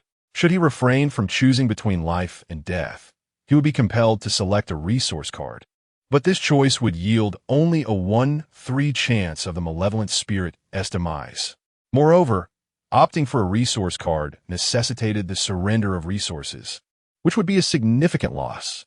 Wait a moment, pretended deliberate, feigning fear. Gu Fan sought to steady Su Liyue. He contemplated what might occur if Su Liyue were to choose a living card. This would lead to 1 living card, 1 dead card, and 1 resource card. If the spirit drew the dead card, that would be ideal. It would perish instantly. If it drew the resource card, that too would be advantageous, allowing Gu Fan to seize all of the spirit's resources, followed by him drawing a living card, resulting in a substantial gain. However, if the spirit drew a living card, complications would arise. Gu Fan would have to draw a resource card, surrender resources, and ultimately, if Su Liyue obtained the dead card, the cancellation of the living and dead cards would lead to all cards being drawn, culminating in the end of the game. This would still result in a loss. He would have to sacrifice a part of himself, albeit without facing death. Gu Fan was drenched in cold sweat, faced with the choice of either a 100 guarantee of no harm or a 33 chance of the spirit's demise, albeit at the cost of surrendering resources. Yet, a 67 chance remained for profit, while the remaining 33 would lead to defeat. 2 choices lay before him. The first option was cautious, likely to incur losses, but with a slim chance of profit. The second option was reckless, likely to yield a gain, but with a slim chance of harm. Have you made your decision? The malevolent spirit inquired impatiently. Gu Fan refrained from revealing his thoughts to Su Liyue, knowing she possessed a bold disposition and would likely lean towards the second option, drawing a living card. However, Gu Fan harbored no desire for Su Liyue to endure any harm. Ultimately, he composed himself and sent a message to Su Liyue. Chapter 57. The Demon's Death, profiting handsomely. Liyue, selecting resource cards. Indeed, Gu Fan had no intention of gambling. He was not foolish. The consequence of gambling was a 1 in 3 chance of being harmed by this demon. Gu Fan would not permit anyone to inflict harm upon Su Liyue. Understand, Su Liyue felt a warm sensation in her heart. She had just been analyzing the 2 possible outcomes. Choosing the resource card was prudent, while selecting the life card was more audacious. In truth, even if Gu Fan had insisted on the life card, she would not have minded. After all, Gu Fan was her boyfriend, and listening to him was her obligation. Nevertheless, Gu Fan opted for the conservative approach. Su Liyue held the resource card in her hand. According to the rules, both Gu and Su were required to give half of their resources to the demon. Gu Fan produced the recently acquired Ghost Source Stone and tossed it to the demon, which was equivalent to half of his resources. It merely meant that he would have to hand over the Ghost Source Stone that would be returned to him. Upon receiving it, the demon's expression grew solemn. With there only 2 life cards remaining, along with 1 death card, Even a demon could not help but feel a twinge of anxiety. This was a 1 in 3 mortality rate. Gu Fan observed the demon with an inscrutable demeanor. The demon, with its cold gaze fixed on Gu Fan, thought to itself, though I possess no evidence.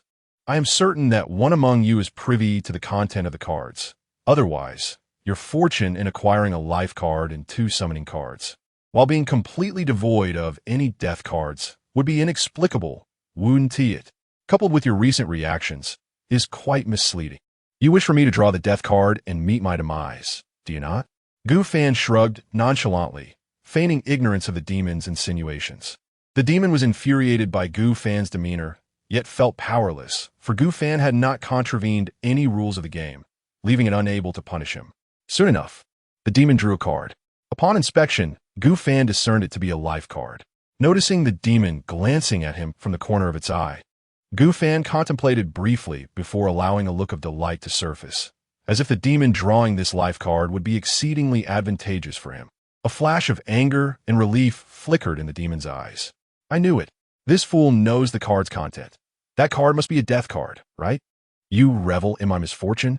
Apologies, but as a demon from the depths of hell, I am particularly sensitive to human nature. Are you oblivious to the fact that you have indirectly hinted at it? Foolish creature. Without further ado, the demon drew the nearby death card. As it held it in its grasp, a crimson death emblazoned itself on the card, its letters appearing to bleed, creating an unsettling sight. No, I should have drawn a life card, shouldn't I? Why is it a death card? Why? The demon glared at Gu Fan, whose lips curled into a frigid smile. You are deceiving me. You are deceiving me. The demon bellowed in fury. Deceiving? Who could it blame for its own foolishness? Gu Fan shrugged once more, stating, if you do not trust yourself and choose to believe my expression, is death not your just reward? It is akin to the act of copying a classmate's answers during an examination, transforming one's originally correct responses into erroneous ones. How amusing humanity is. I do hope we have the chance to meet again in the future. I shall await you in hell. The malevolent spirit, recognizing its defeat, composed itself and smiled at Gu Fan and Su Liyue. Suddenly, it began to bleed from its 7 orifices, emitting a wretched howl of agony. After this lamentation, the evil spirit collapsed to the ground, devoid of life. Gu Fan exhaled in relief, astonished that he emerged victorious in the end. You have won the game with 10 cards. Reward. Player Gu Fan receives the remaining cards. Life card, upon usage. Your life value will remain above 1 point for the next hour. Death card, upon usage. It will instantly cause the death of a creature within a radius of 100 meters.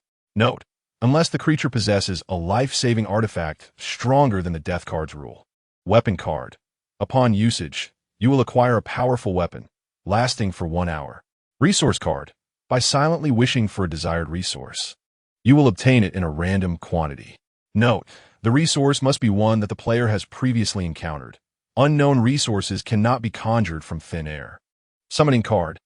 The summoning card naturally refers to the prior ability to summon the evil spirit to assist in battle. No sooner had the words left his lips than the cards in Gu Fan's hand, in Su Liyue's hand, and in the evil spirit's possession began to levitate, spinning incessantly before converging into Gu Fan's grasp.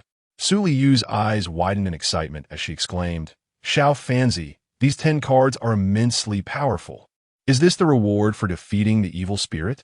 Gu Fan shared her elation. He initially believed that slaying the evil spirit and acquiring its dropped resources along with 2 summoning cards was already a substantial gain. Yet now, the rewards were even greater. It is worth noting that 3 life cards signify 3 formidable life-saving artifacts.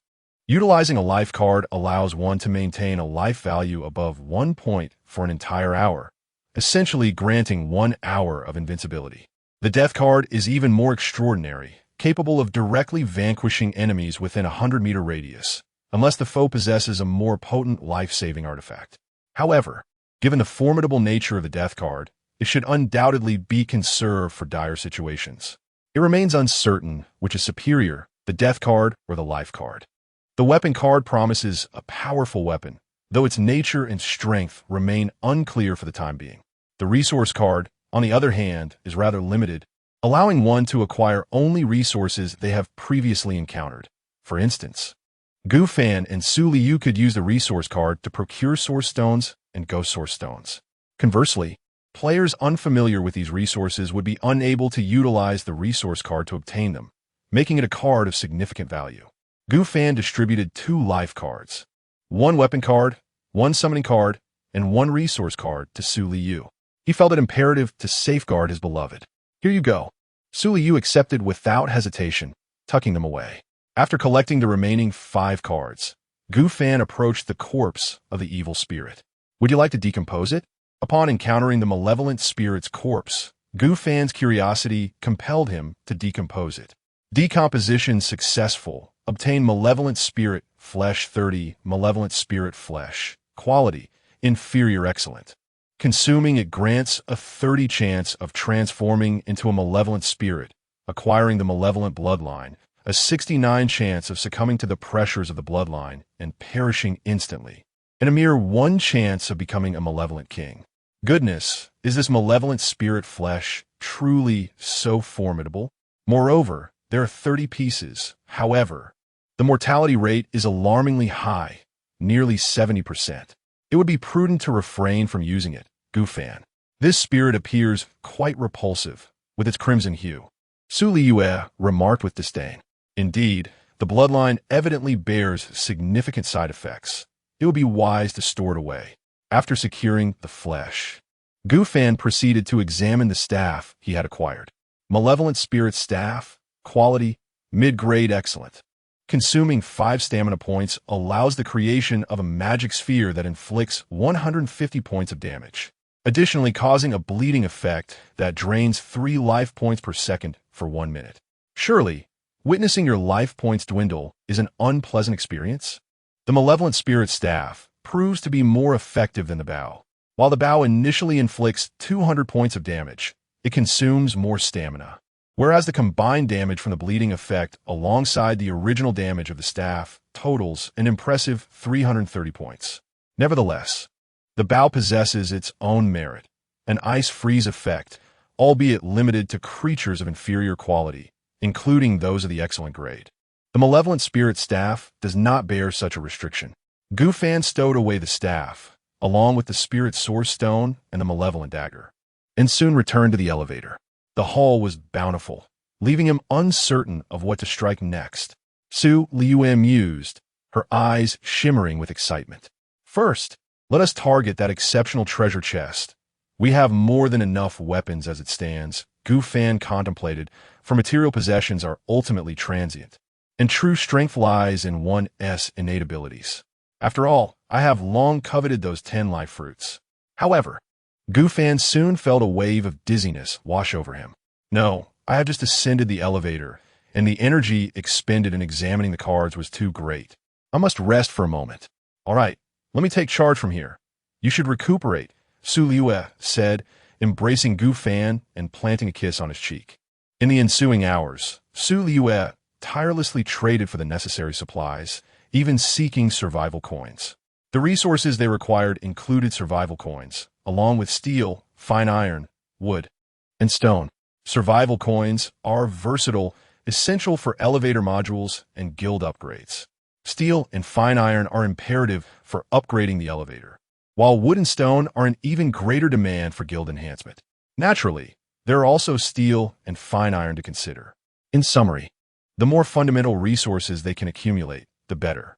Chapter 58. The advantages of ranged weapons and the demise of the female goblin as dusk settled. Gu Fan had finally rested adequately, his stamina fully restored. He realized the significant importance of stamina. Many ranged weapons demanded it, as did physical activities and skills. Yet, Gu Fan had neglected this aspect for some time. Xiao Fanzi, shall we continue our ascent? Su Liyue, who had dozed beside him, suggested. Let us have something to eat first. Gu Fan yawned, puzzled by the lingering drowsiness despite his ample energy. He anticipated that this fatigue would dissipate shortly. A quick check of their resources revealed that while most were satisfactory, survival coins were alarmingly scarce. Upgrading the elevator and the guild required these coins, leaving him no choice but to further explore upward. After satisfying their hunger and thirst, The duo resumed their climb. Their immediate priority was to discover a sustainable method for acquiring survival coins. Selling food and water could yield coins, but there would inevitably come a time when these resources ran dry. If only they could secure a continuous supply of both. To achieve this, a mere ordinary water condenser would be far from sufficient. Upon reaching the 1150th floor, designated a special level and boss floor, they encountered a formidable female goblin. Male players faced a choice: either reward the goblin or defeat her, while female players could only opt for combat. Seeing the description of the 1150th floor, Gu Fan felt a sense of exasperation. What do you think, Xiao Fanzi? Is there danger on 1150? Indeed, it is a boss floor we have previously encountered. Prepare yourself. Let us not waste time and take her down upon sight. Gu Fan equipped Su Liyue with an ice spirit bow while he wielded a demonic staff. Armed with two excellent ranged weapons, they felt confident against a superior quality boss. All right, Su Liyue, eager to engage, caressed the bow. Upon reaching the 1150th level, they found themselves in a vast chamber. A terrifying goblin with greenish skin stood at its center, bare of clothing. When it turned, its features resembled those of a humanoid female, yet its visage was grotesque, akin to that of a wicked old crone, enough to frighten one in the light, yet barely tolerable in the dark. Jia, humans, do you wish to pass? You must either sleep with me once and bear my child, or defeat me. Yeah. The lewdness of this female goblin incited furious indignation in Su Liyue, her eyes flashing with determination. Swiftly, she drew the bow, conjuring an ice-blue arrow from thin air. Die, vile creature! With a fluid motion, she released the arrow, which promptly pierced the goblin's head. In an instant, the gobliness' entire form was ensconced in thick, unyielding ice. Due to the fact that your arrow struck the head, the attack had a chance to deal a critical hit, resulting in double damage, 17,200 to 474 points of damage. The female goblin's defense stood at 80 points. Hence you inflicted 394 points of damage upon her, alongside a 3-second freezing effect. The debuff effect remains unaffected by critical hits. Initially, Su Liyue's attack power was 17 points. Following that, the black magic gloves contributed an additional 20 points. Lastly, the bow's inherent damage amounted to 200 points. With the critical hit factored in, the damage approached an impressive 400 points. How remarkably effective! Su Liyue exclaimed in delight. Seizing the opportunity, Gu Fan employed the evil spirit staff. In truth, unless in exceptional circumstances, ranged weapons are best utilized as secondary arms, with primary reliance on melee weapons that do not consume stamina. Nevertheless, both Gu Fan and Su Liyue needed to familiarize themselves with these two weapons. In the next moment, a black orb, merely 2 meters in diameter, materialized above the staff and swiftly hurtled towards the female goblin's head. A targeted attack. A glimmer of surprise flickered in Gu Fan's eyes. Su Liyue had never wielded a bow before, yet she managed to strike the goblin's head directly. Gu Fan experienced the same realization. He understood why the usage of ranged weapons required stamina expenditure. They inherently possessed targeting capabilities and could easily hit the head, the most vulnerable area, leading to critical hits. Under such circumstances, ranged weapons far surpassed their melee counterparts, and the stamina cost was entirely justified. The black orb exploded upon impact with the goblin's head. 3 seconds elapsed, and the female goblin's health plummeted to a critical level. She widened her eyes in disbelief, realizing her predicament. What have you done to me? She uttered incredulously. Simultaneously, the goblin noticed her health was deteriorating at a rate of 3 points per second. I will kill you, she bellowed in rage, charging forward. However, in the midst of the cold calamity, and with the goblin's lack of awareness, she slipped and fell to the ground. As she struggled to rise, she discovered her precarious state, with 2 humans regarding her with cold indifference. Su Liyue proclaimed with a chilling detachment. Ultimately, her health reached 0, and the female goblin collapsed, motionless on the ground. Chapter 59. The second duel. The female goblin ultimately succumbed to her wounds in a fierce battle. With 2 ranged weapons, a single assault was sufficient to annihilate a formidable creature of superior quality. Gu Fan felt a sense of satisfaction. Regrettably, upon the goblin's demise, she did not yield any valuable items, not even the garment she wore. With a sense of revulsion, Gu Fan was compelled to dismember her and subsequently roast the remains in the furnace. The resulting meat was tripled in quantity and placed for sale in the trading market. Naturally, due to the nature of the humanoid meat, it might not attract many buyers. Thus, Gu Fan was obliged to lower the price considerably. The primary commodities exchanged were refined iron and steel, with one portion of roasted meat trading for 3 pieces of refined iron or 2 pieces of steel. If there were no buyers, he would reduce the price further. The duo returned to the elevator, continuing to explore the floors one by one. If they encountered a floor of no utility, they would bypass it to conserve time. However, at that moment, 1200 special level duel.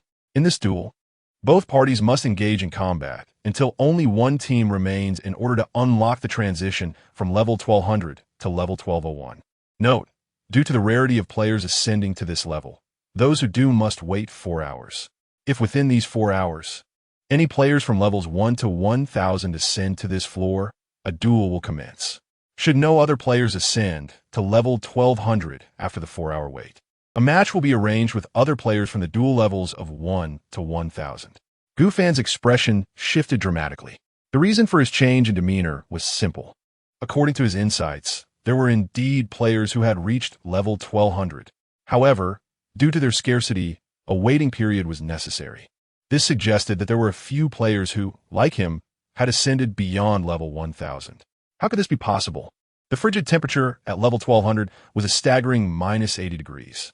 Could there truly be anyone besides himself and Liyue who had managed to reach this level? Such a notion seemed absurd. This only illustrated one truth. With approximately 100,000 individuals in one area across 1,000 areas that amounted to a staggering 100 million people. Even among the rarest of talents, there would still be at least 10,000 exceptional players within that vast population. With a larger base of players, the likelihood of encountering those with formidable talents increased. Upon learning this, Liyue remarked, "We must overcome this level. Regardless, we need to engage in matchmaking. With a life and death token, it is unlikely any player will pose a threat to us." Seeing that Liyue displayed no fear, Gu Fan found himself at a loss for words. He nodded gravely and promptly selected level 1200. The elevator ascended slowly, and upon opening, revealed a vast platform. Opposite the platform was merely a staircase, and with the staircase beside him, there were precisely 2 entrances fitting the number required for the duel. However, Gu Fan did not believe the adversaries would emerge from the staircase. It was far more probable they would arrive via the elevator. Players capable of reaching above level 1000 likely possessed their own elevators, given that each area was equipped with one. In 1,000 regions, there are at least hundreds, if not 1,000 elevators. As they waited, Gu Fan and Liyue grew somewhat bored and decided to list their supplies in the trading market. Having eliminated over 30 players, they had acquired a considerable amount of resources. The clothing they wore, along with some food items, could be exchanged for a substantial quantity of steel and refined metal. They could even trade for survival coins. Desperate players shivering in the cold would resort to using these coins for clothing. Before long, nearly 3 hours had passed. Just as the two believed that their duel would soon be matched with any floor, an elevator slowly ascended to the 1,200th level. Match successful. As the announcement faded, the elevator doors opened gradually, revealing 2 players clad in thick cotton coats. Trembling as they stepped out, one male and one female. Upon closer inspection, the male player's attire was even bulkier. It's -80 degrees. I never expected anyone else would actually arrive at this floor besides us, Gu Fan remarked gravely. At that moment, the 2 newcomers were just beginning to process the situation. They had experienced duels before, and their expressions soon turned serious. From which region did these opponents hail? Both parties emerged from the same elevator, indicating they were from different areas.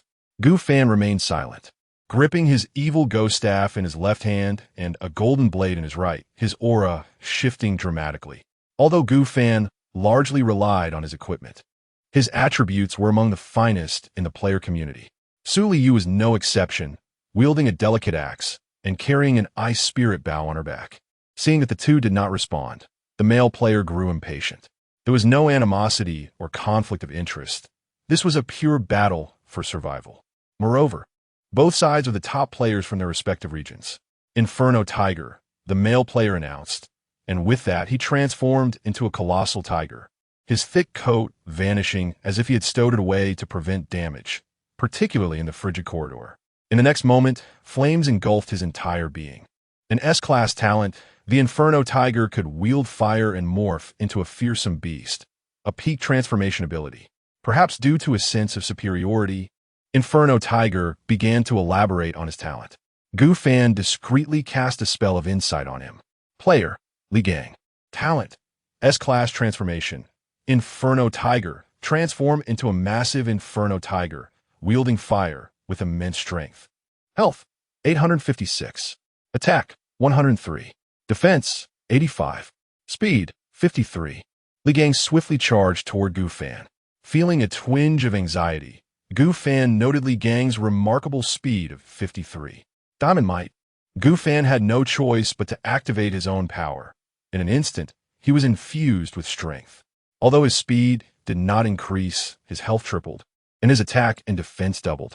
Liyue's fist, enveloped in flames, thundered toward Gu Fan. Gu Fan wielded the evil ghost staff, striking Liyue's head with a dark orb of magic.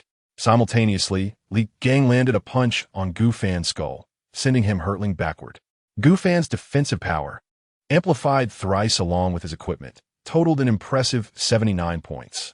Thus, Liyue's blow, which measured 103 points, inflicted a mere 24 points of damage upon Gu Fan. Swiftly, Gu Fan regained his footing, his gaze serene as he regarded Liyue. In contrast, Liyue was struck by the dark orb, suffering damage amounting to 202 points due to his own formidable attack power and the black magic gloves, of which 85 points were mitigated by his defenses, resulting in a total of 117 points of damage. A commendable weapon, he mused. Though its destructive potential is substantial, it scarcely affects me. My vitality and defenses far exceed your expectations, and my capabilities are far more extraordinary than you can imagine. However, Liyue's expression swiftly shifted as he realized he was losing vitality at a rate of 3 points per second. Player Liyue, you are afflicted by a bleeding condition, losing 3 points of health per second for 1 minute. Note, the bleeding condition is unaffected by defensive power.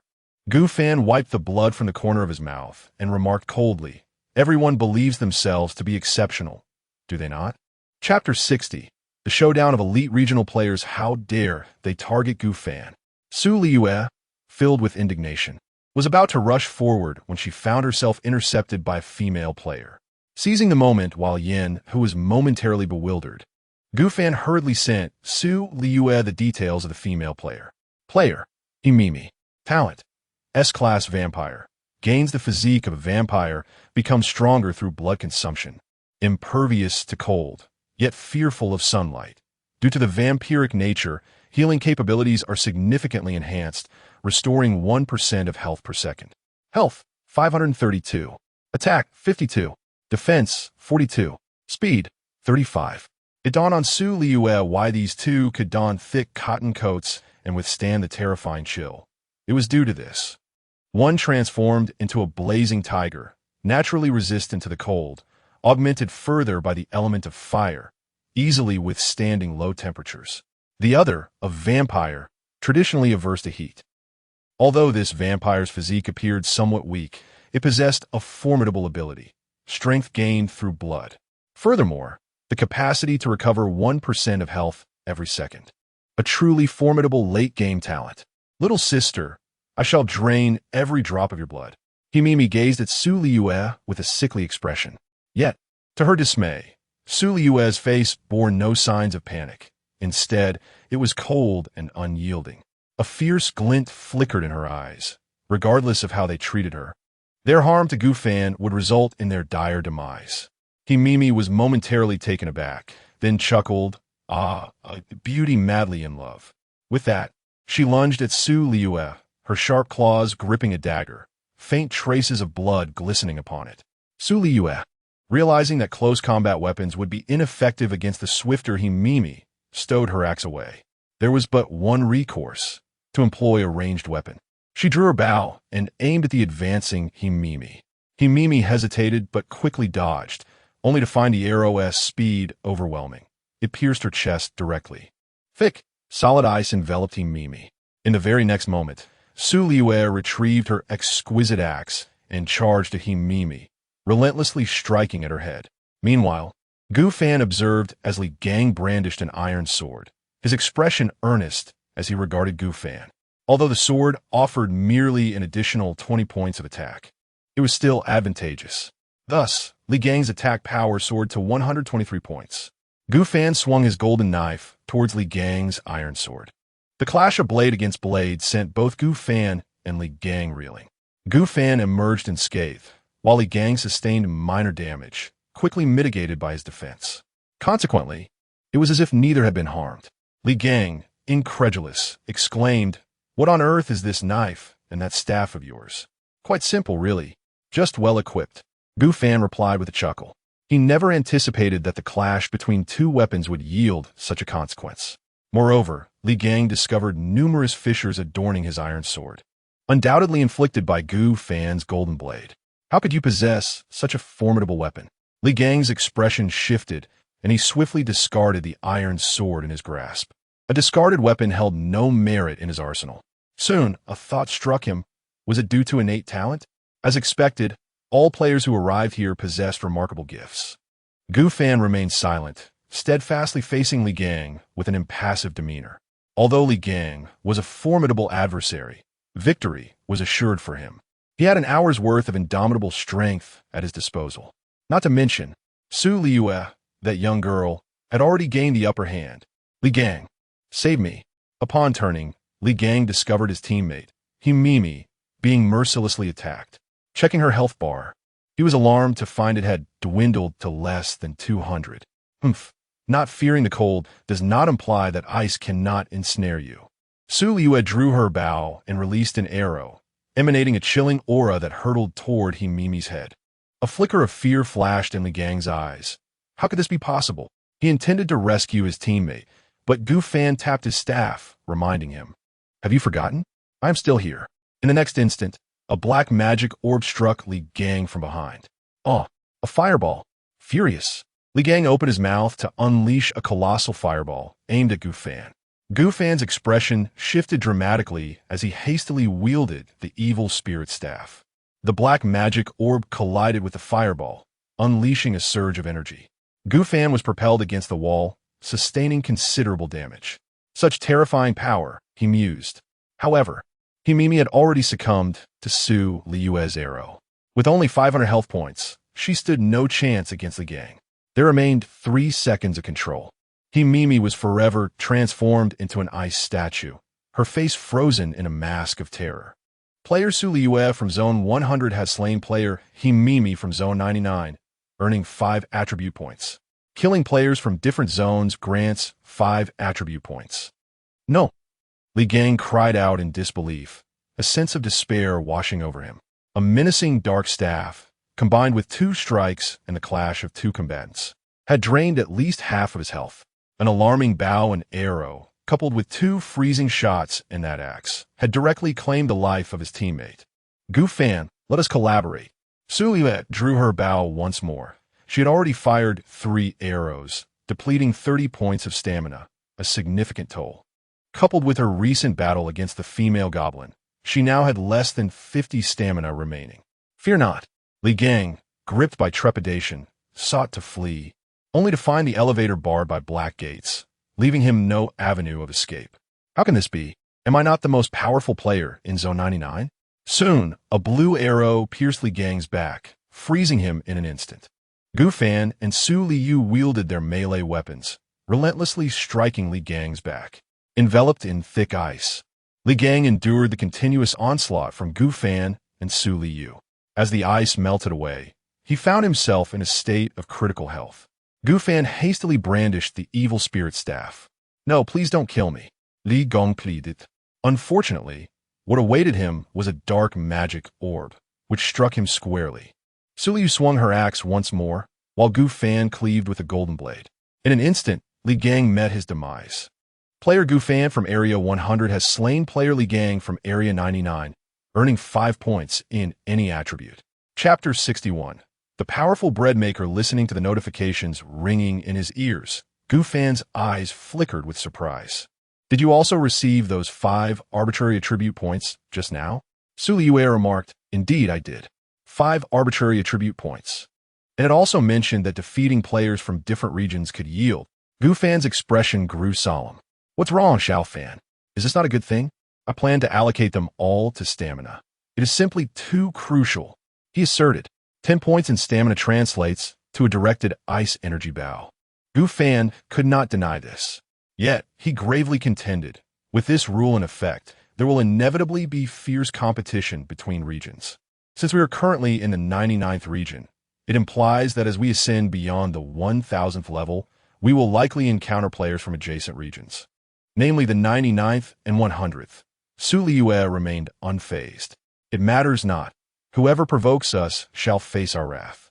If it comes down to a duel where only one pair can survive, we shall simply eliminate the opposition. That is indeed a valid point.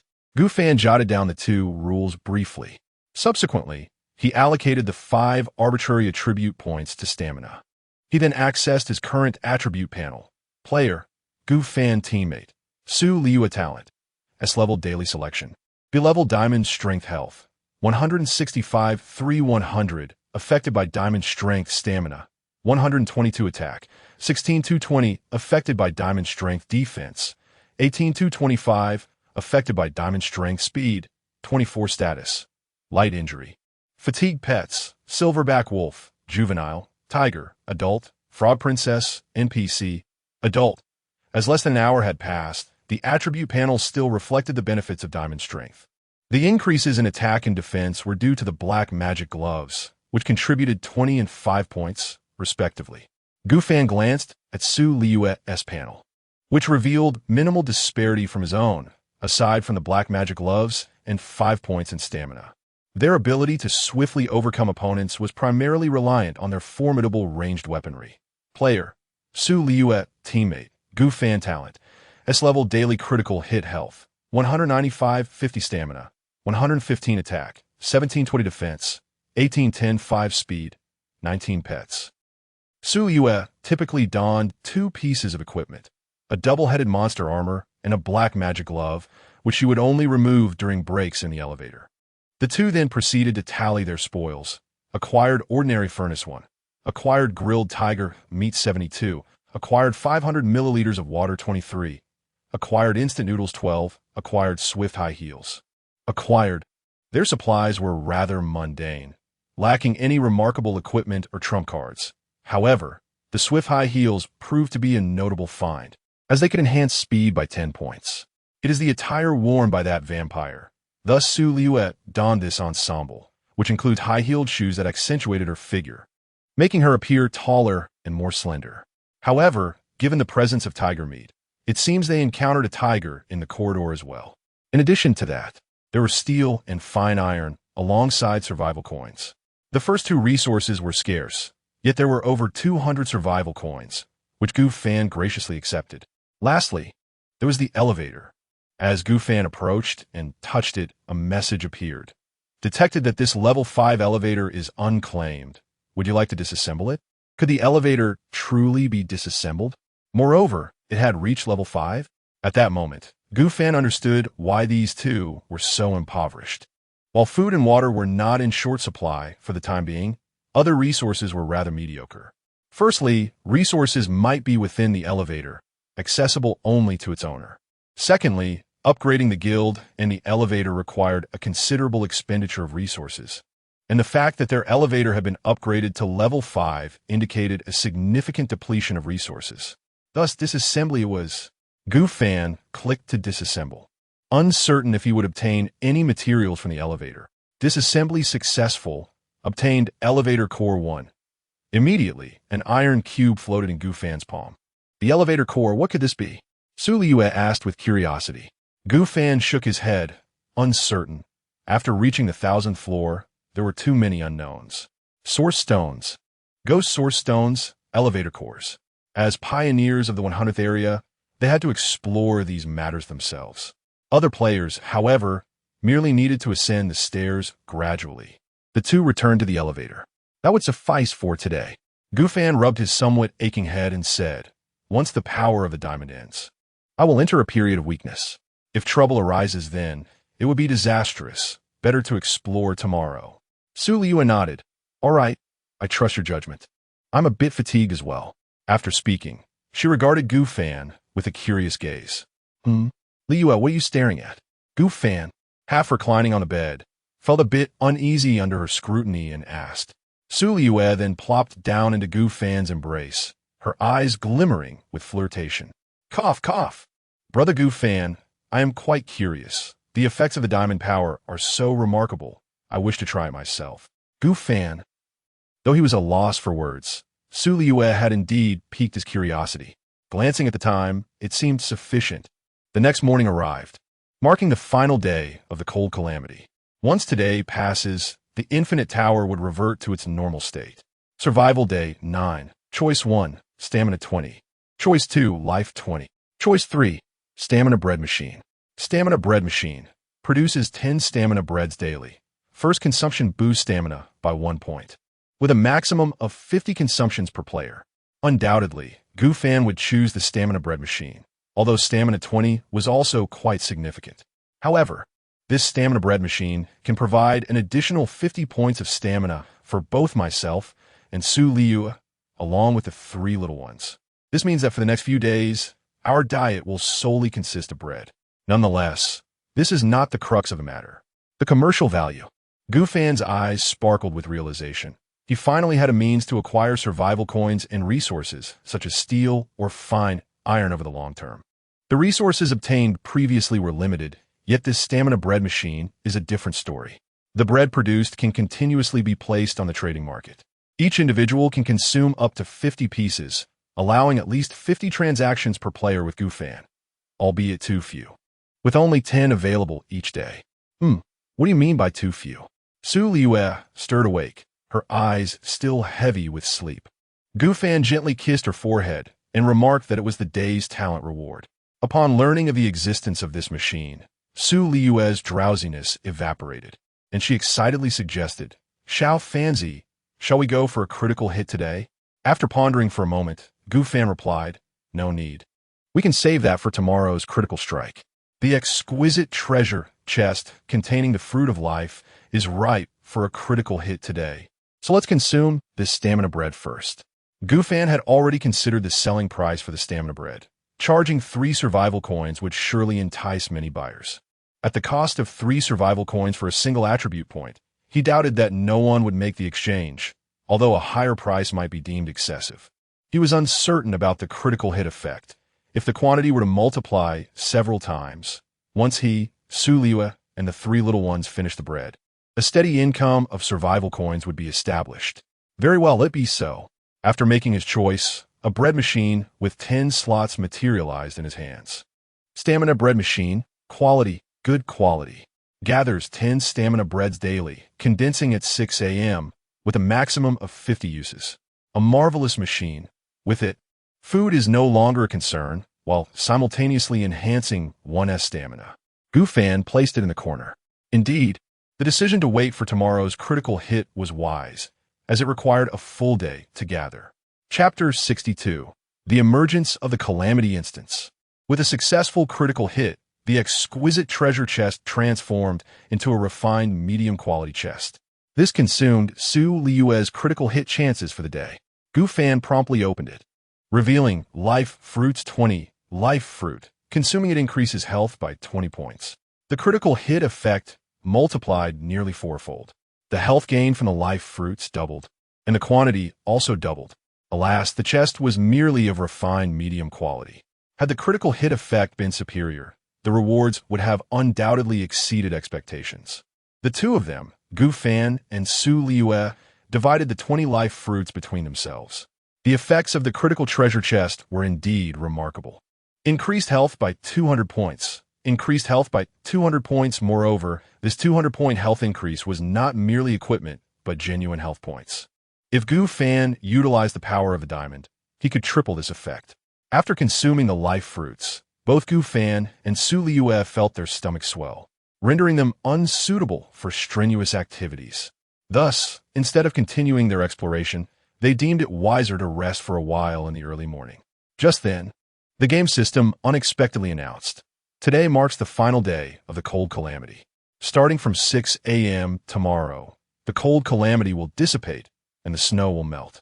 At noon, the calamity instance, Ice and Snow World, will be unlocked." Ice and Snow World, a realm blanketed in snow, with temperatures ranging from -30 to -70 degrees. Countless snow monsters accumulate here, and players from regions 1 to 1,000 may voluntarily venture into the Ice and Snow World to confront the snow monsters, earning points for their efforts. A temporary points leaderboard will be established. The top 10 players in the 1 to 1,000 regions will receive special rewards, such as survival coins, ranked from highest to lowest. Participating players who return alive to the Infinite Building will earn 20 points to allocate to any attribute. Note 1. The Calamity Activity instance is available only during the Calamity and will last for 8 hours. 2. Players are prohibited from harming one another during the instance and may only slay snow monsters. 3. Participation in the instance is entirely voluntary. 4. Points from snow monsters slain by players' pets will also be attributed to the respective player. Gu Fan felt a slight shock. The Calamity instance had emerged, encompassing the entire region of 1 to 1,000, a vast instance with a population of 100 million. No, that was incorrect. At the game's inception, there were indeed 100 million, but certainly not now. Glancing at the chat channel, he was taken aback to see that each region now housed only about 30,000 players. He recalled that before the cold calamity, there had still been at least half of that number. The calamity had consumed more than half the players, truly a terrifying disaster. Gu Fan sighed, contemplating if so many perished in the first calamity, what would the toll be in the second or third? Su Liyue's tone was somewhat somber, her mood disheartened. It was difficult to articulate. If the players could adapt and grow stronger, the proportion of players lost in the future would undoubtedly diminish. Although most players were competitors, they shared a common struggle. However, Gu Fan did not wish for the demise of all. This was not an act of naive altruism, but rather a sentiment akin to the sorrow felt when a rabbit dies, making the fox mourn. They were all inhabitants of Waterblue Star. Subsequently, Gu Fan opened the chat channel to gauge the reactions of his companions. The Grand Dungeon? 1,000 regions, my heavens, it must be bustling. I want to participate. I too wish to join. Every player participating can receive 20 arbitrary attribute points. Indeed, it is a benefit during the calamity. I believe any player with a modicum of sense will want to join, right? Benefit? Don't be mistaken. The greater the rewards, the greater the sacrifices required. We remain unaware of the snow monster's strength. Who knows how many players may perish? Players cannot harm one another. With at least 20 to 30 million of us across 1,000 regions, if we unite, what is there to fear from the snow monster? We shall find out by noon. I'll pass. I've been frozen for days and lack the strength to go.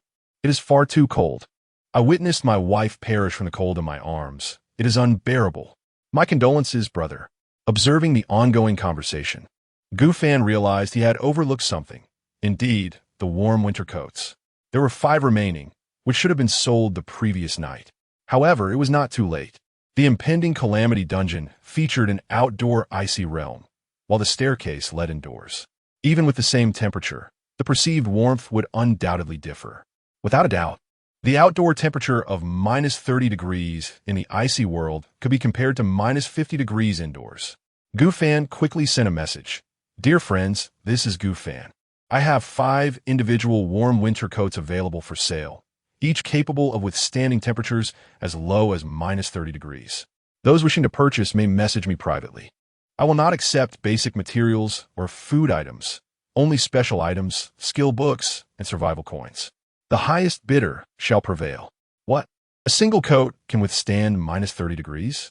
I want to buy. Come on. A single coat is selling for at least 10 survival coins now.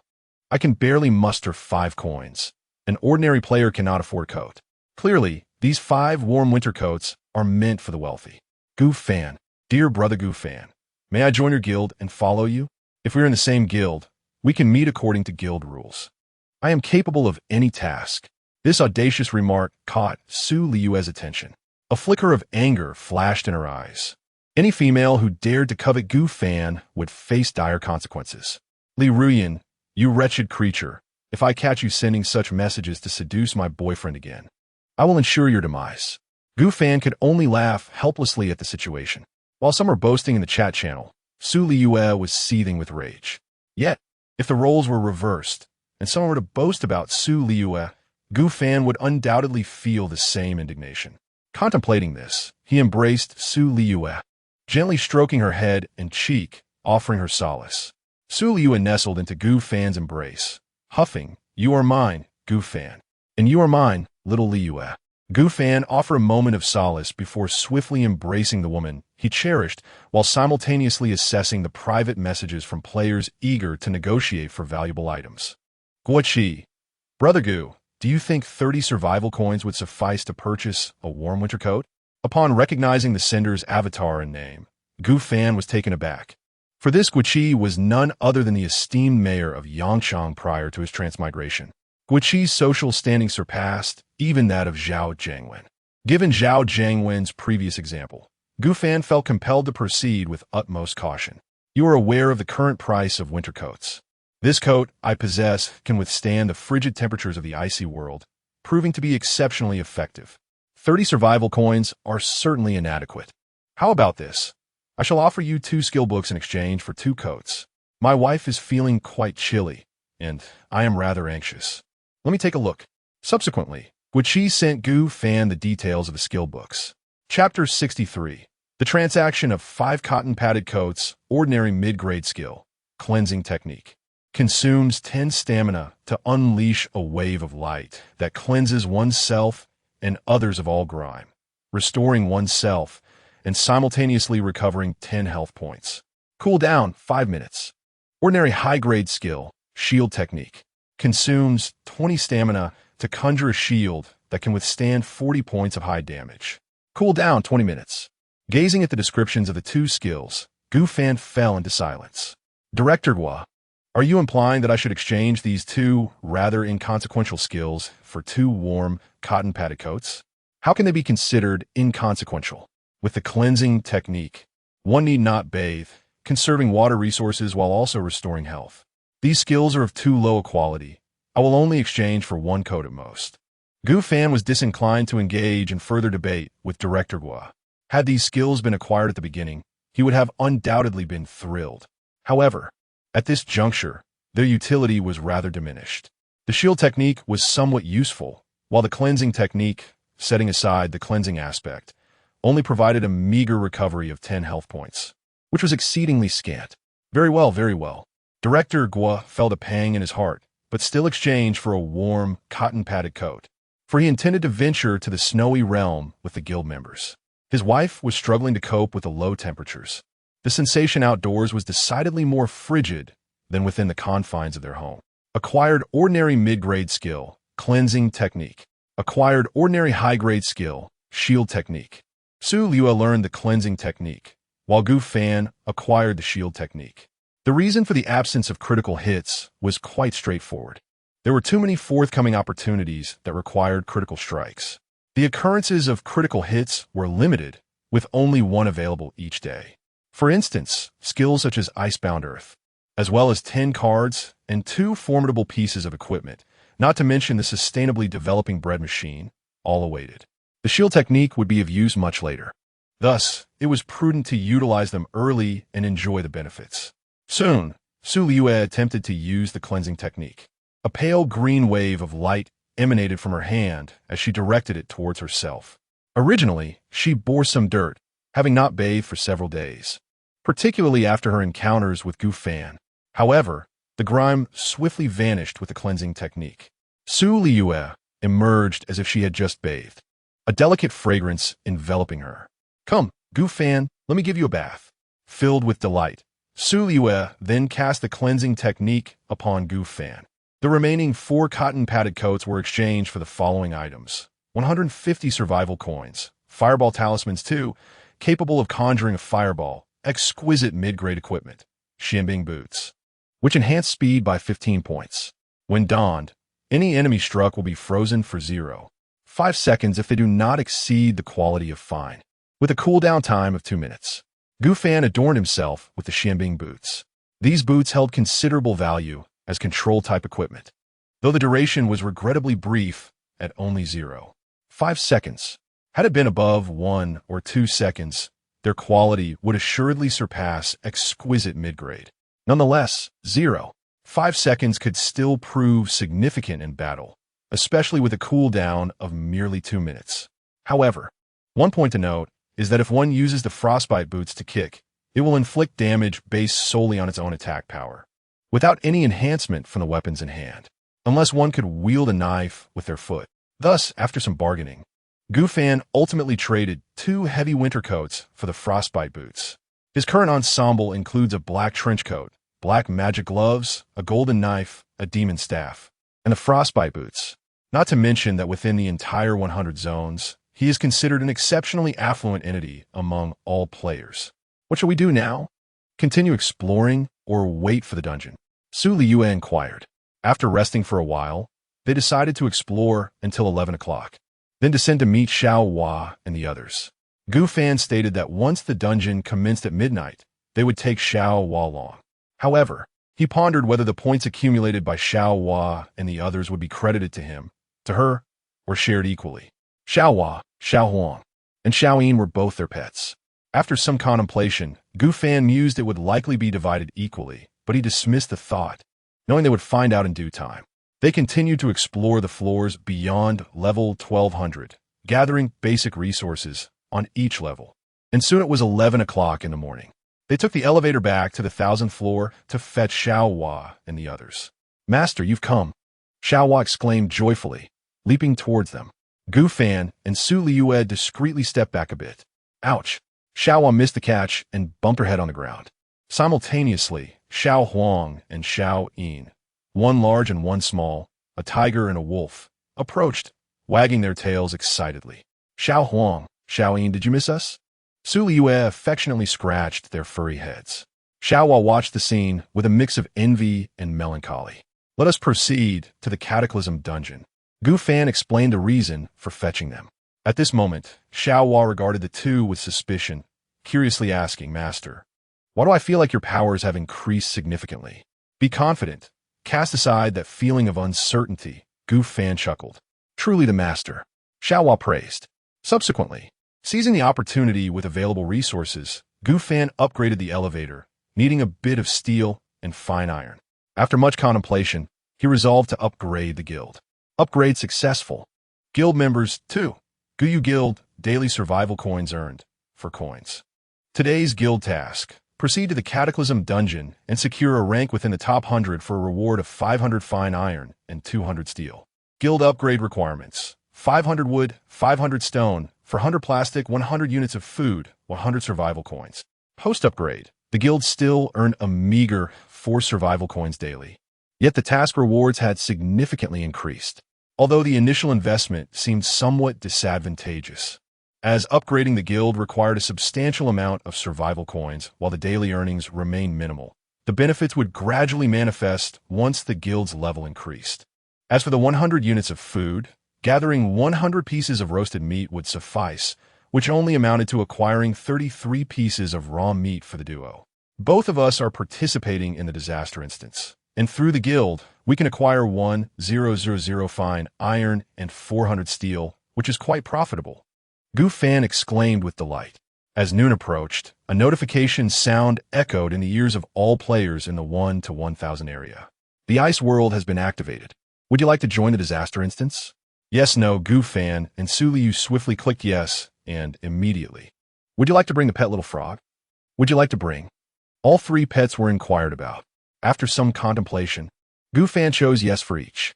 Although Little Silver's combat power was somewhat lacking, it still proved more advantageous than an ordinary player. Moreover, as a large-scale instance, aside from a few rare bosses that might appear, the strength of the majority of the snow monsters was likely to be quite manageable.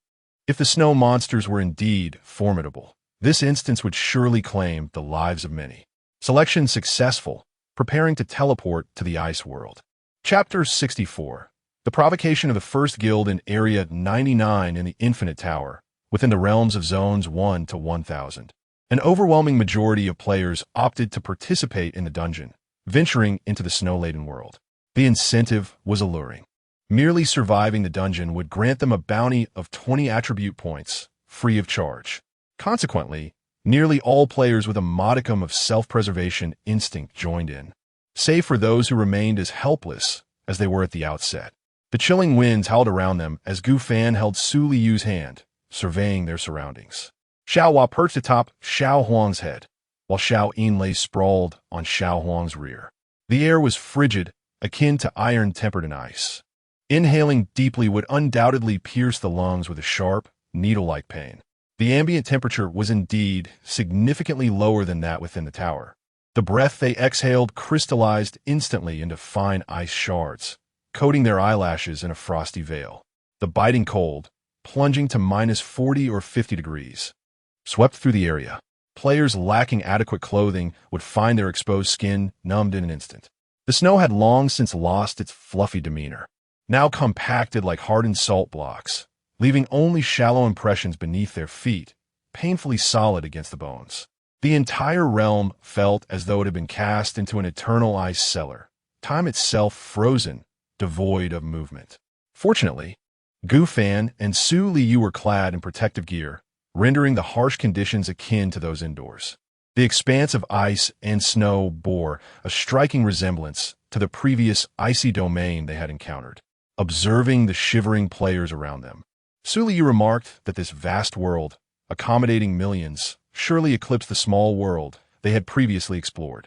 Gu Fan recalled that, despite the blizzard at that time, the chill was nowhere near as severe as this environment. What a splendid girl she was. Her figure, accentuated by the protective attire, was indeed captivating. Alas, engaging with players in this dungeon realm was strictly prohibited. Indeed, if they were to encounter each other within the tower, those players would be in for a dire fate. He chuckled. Meanwhile, a throng of players cast covetous glances at Gu Fan and Su Liyue, their eyes gleaming with malice as they hurled provocations. These individuals appeared to belong to the same guild, hinting that players from the same guild could be matched together. Gu Fan summoned a golden knife, his gaze icy as he regarded the group that dared to insult Su Liyue. The ringleader, sporting a shock of red hair and clad in a white coat, met his stare defiantly. Oh look, two insignificant pests. What? You dare to express discontent? Do you wish to fight? Let me tell you, it is the game mechanics that have spared you. If not for the prohibition against intruding on dungeon players, I would have stripped you of your garments long ago. He sneered, spreading his hands in mock innocence. I say, lass, why linger with your boyfriend? Why not add me as a friend? There might be opportunities to join me. This group of roughly 10 players likely mistook Gu Fan and Su Liyue for easy targets, given their apparent isolation. Gu Fan, maintaining a calm demeanor, inquired, "Which area do you hail from?" "Huh, I am the president of the first guild in Area 99, the Tying Guild," came the boastful reply. "Now, I stand as the foremost individual in the 99th region, known as Zhangin. So, do you still wish to seek trouble with me? Are you aware of the significance of being the leader of a premier guild in this region?" Zhangin declared with an air of arrogance. Gu Fan's expression shifted slightly, as a thought crossed his mind, followed by a smile. "Oh, so, it is the 99th region, now I understand. We shall likely have the opportunity to meet. Much like Li Gang and he Mimi." Upon hearing this, Zhang Yin's countenance changed dramatically. "Who do you speak of?" Li Gang and he Mimi were precisely the leaders of the original top team in the 99th region. They founded the Taigang Guild, with Li Gang serving as its president and he Mimi as the vice president. After Li Gang acquired the elevator card, and since the elevator could only accommodate one team, he and he Mimi temporarily parted ways with Zhang Yun and others. Moreover, Li Gang and he Mimi possessed formidable cold resistance. Thus they initially ventured to explore. However, Li Gang and he Mimi were suddenly slain. As the third-ranking figure, Zhang Yun ascended to the position of new president and renamed the guild to Tying Guild. He appeared somewhat dazed, questioning whether the player before him was truly from the 99th region, for how else could they be acquainted with Li Gang? No, that cannot be right. It is highly improbable. Their equipment and weapons are indeed commendable, yet I have never encountered them within the 99th region. Therefore, they must be players from other regions. But how could players from other areas possibly know the gang? A sheen of sweat appeared on Zhang En's forehead. Surely, it cannot be this coincidental. Players continually teleporting in around them observe the unfolding scene with curiosity. The same sentiment is conveyed to you. Were it not for the game's mechanics, we would have long since sent you to meet Li Gang and he Mimi. Gu Fan remarked with a smile. Yet, in Zhang En's eyes, the sense of pressure was immense. The man before him spoke the truth, and he was likely the one who had slain Li Gang. How could this be? That monster Li Gang was defeated by this seemingly frail young man? A group of frogs at the bottom of the well. A small frog taunted the group, fixating on my master. If I may say, everyone present, aside from my master, is nothing but refuse. Though it seemed a bit incongruous for a frog to call Zhang and his companions frogs at the bottom of the well. Zhang felt the weight of the gazes upon him, his complexion shifting between pale and ashen. Just as he was about to retort, snow monsters are about to descend. All players, please take heed. The notification rang precisely 5 minutes after the transition. This indicated that they had 5 minutes to consider whether to partake in this calamity dungeon. In the next moment, a multitude of white snow monsters materialized in the snowy expanse, their eyes glinting with a blood-red hue, brimming with ferocity. Without further ado, I shall not waste my breath with you. I hope we shall meet again in the future. Gu Fan disregarded the conversation, summoning a golden blade to his hand. Now, Liyue, let's earn some points.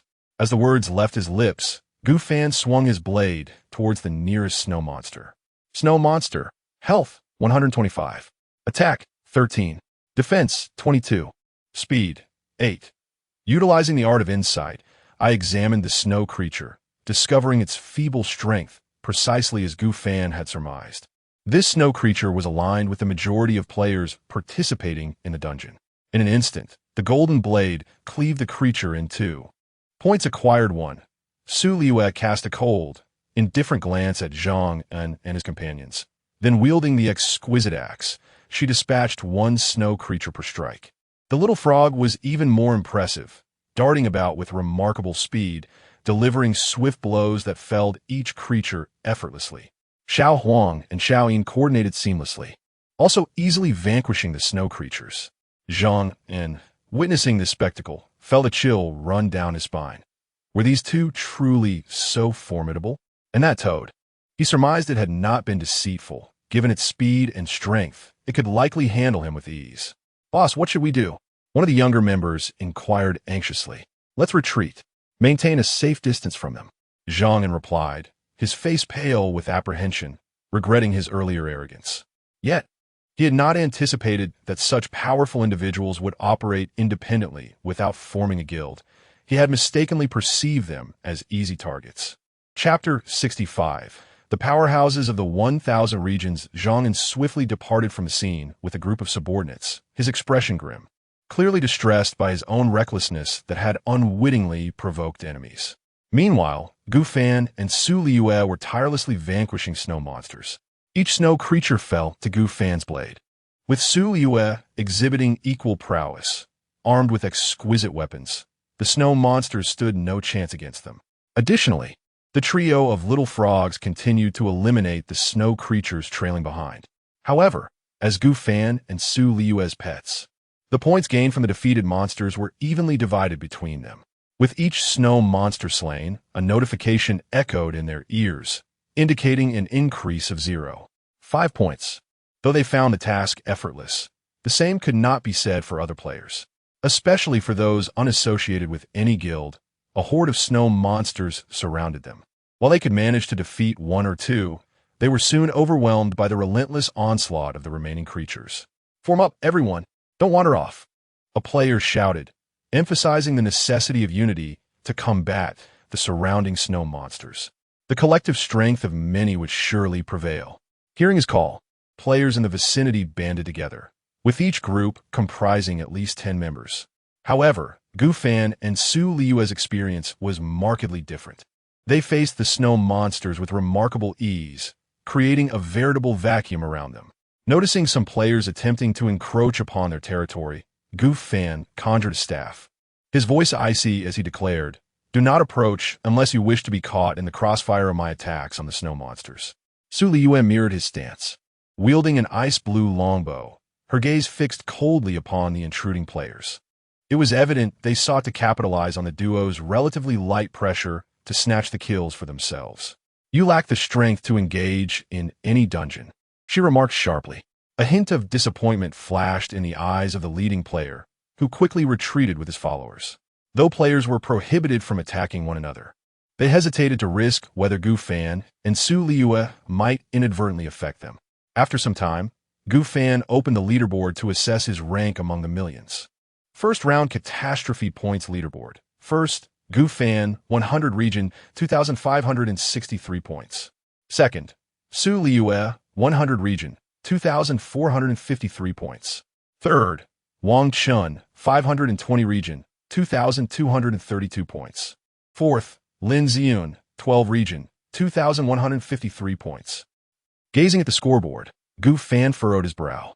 Although he and Liyue occupied the top two spots, the players behind them were closing in rapidly, each one a premier player from other regions, undoubtedly possessing S-tier talent, and they dispatched snow monsters with remarkable speed. Had it not been for the assistance of the little frogs, Gu Fan wondered if he would still hold the first position. As the numbers swell, so too does the strength of the formidable, Gu Fan murmured to himself. Once again, it must be stated that in the vast expanse of China, there exist no less than 140,000 individuals who are truly exceptional. In that moment, an unmistakable sense of urgency began to stir within Gu Fan's heart. For his objective is nothing less than to claim the top position. Meanwhile, not far from Gu Fan and Liyue on a snowy expanse, a man radiating an aura of brilliance coldly observed the encroaching snow beasts. These creatures relentlessly attacked him, while beside him stood a white-haired woman.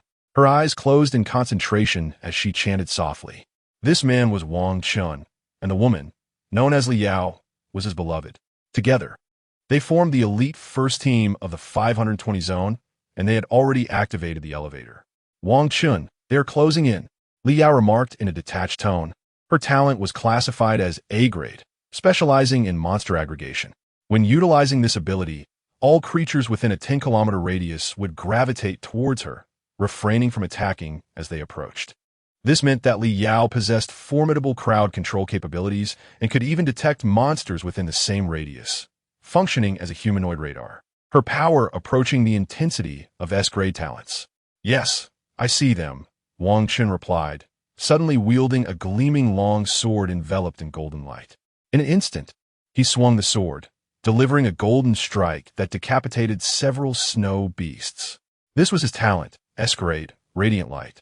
He could manipulate light elements. However, due to his currently limited stamina and physical attributes, he could only faintly imbue his weapon with this power, firmly establishing him as an S-grade elemental talent. Their synergy was remarkable, securing them a high rank within the region. Yet, Wang Chun soon noticed that he was in third place. Interesting. Gu Fan and Liyue. Is it? I shall remember you, he mused, jotting down their zone and names as he continued to slay monsters. However, due to his stamina constraints, he had to pause and recover alongside Liyue after each wave of kills. It was not only Wang Chun and Liyue who had taken note of the consistently high-ranking players Gu Fan and Liyue. Others vying for the top positions also committed the names and the 100 zone to memory. Everyone was acutely aware that, following the conclusion of the Cataclysm dungeon, the first 1,000 zones would merge, thereby increasing the likelihood of encountering those currently atop the leaderboard. As 5 more hours elapsed, only 1 hour remained until the Cataclysm dungeon concluded. Gu Fan and Liyue felt a touch of fatigue, yet thanks to the efforts of their companions, the little frogs, in their own strength, they managed to cling to the top position. However, the leading players behind them were closing in rapidly. At that moment, all players still surviving in the icy realm heard an announcement. The Cataclysm boss is about to appear at the center of the dungeon.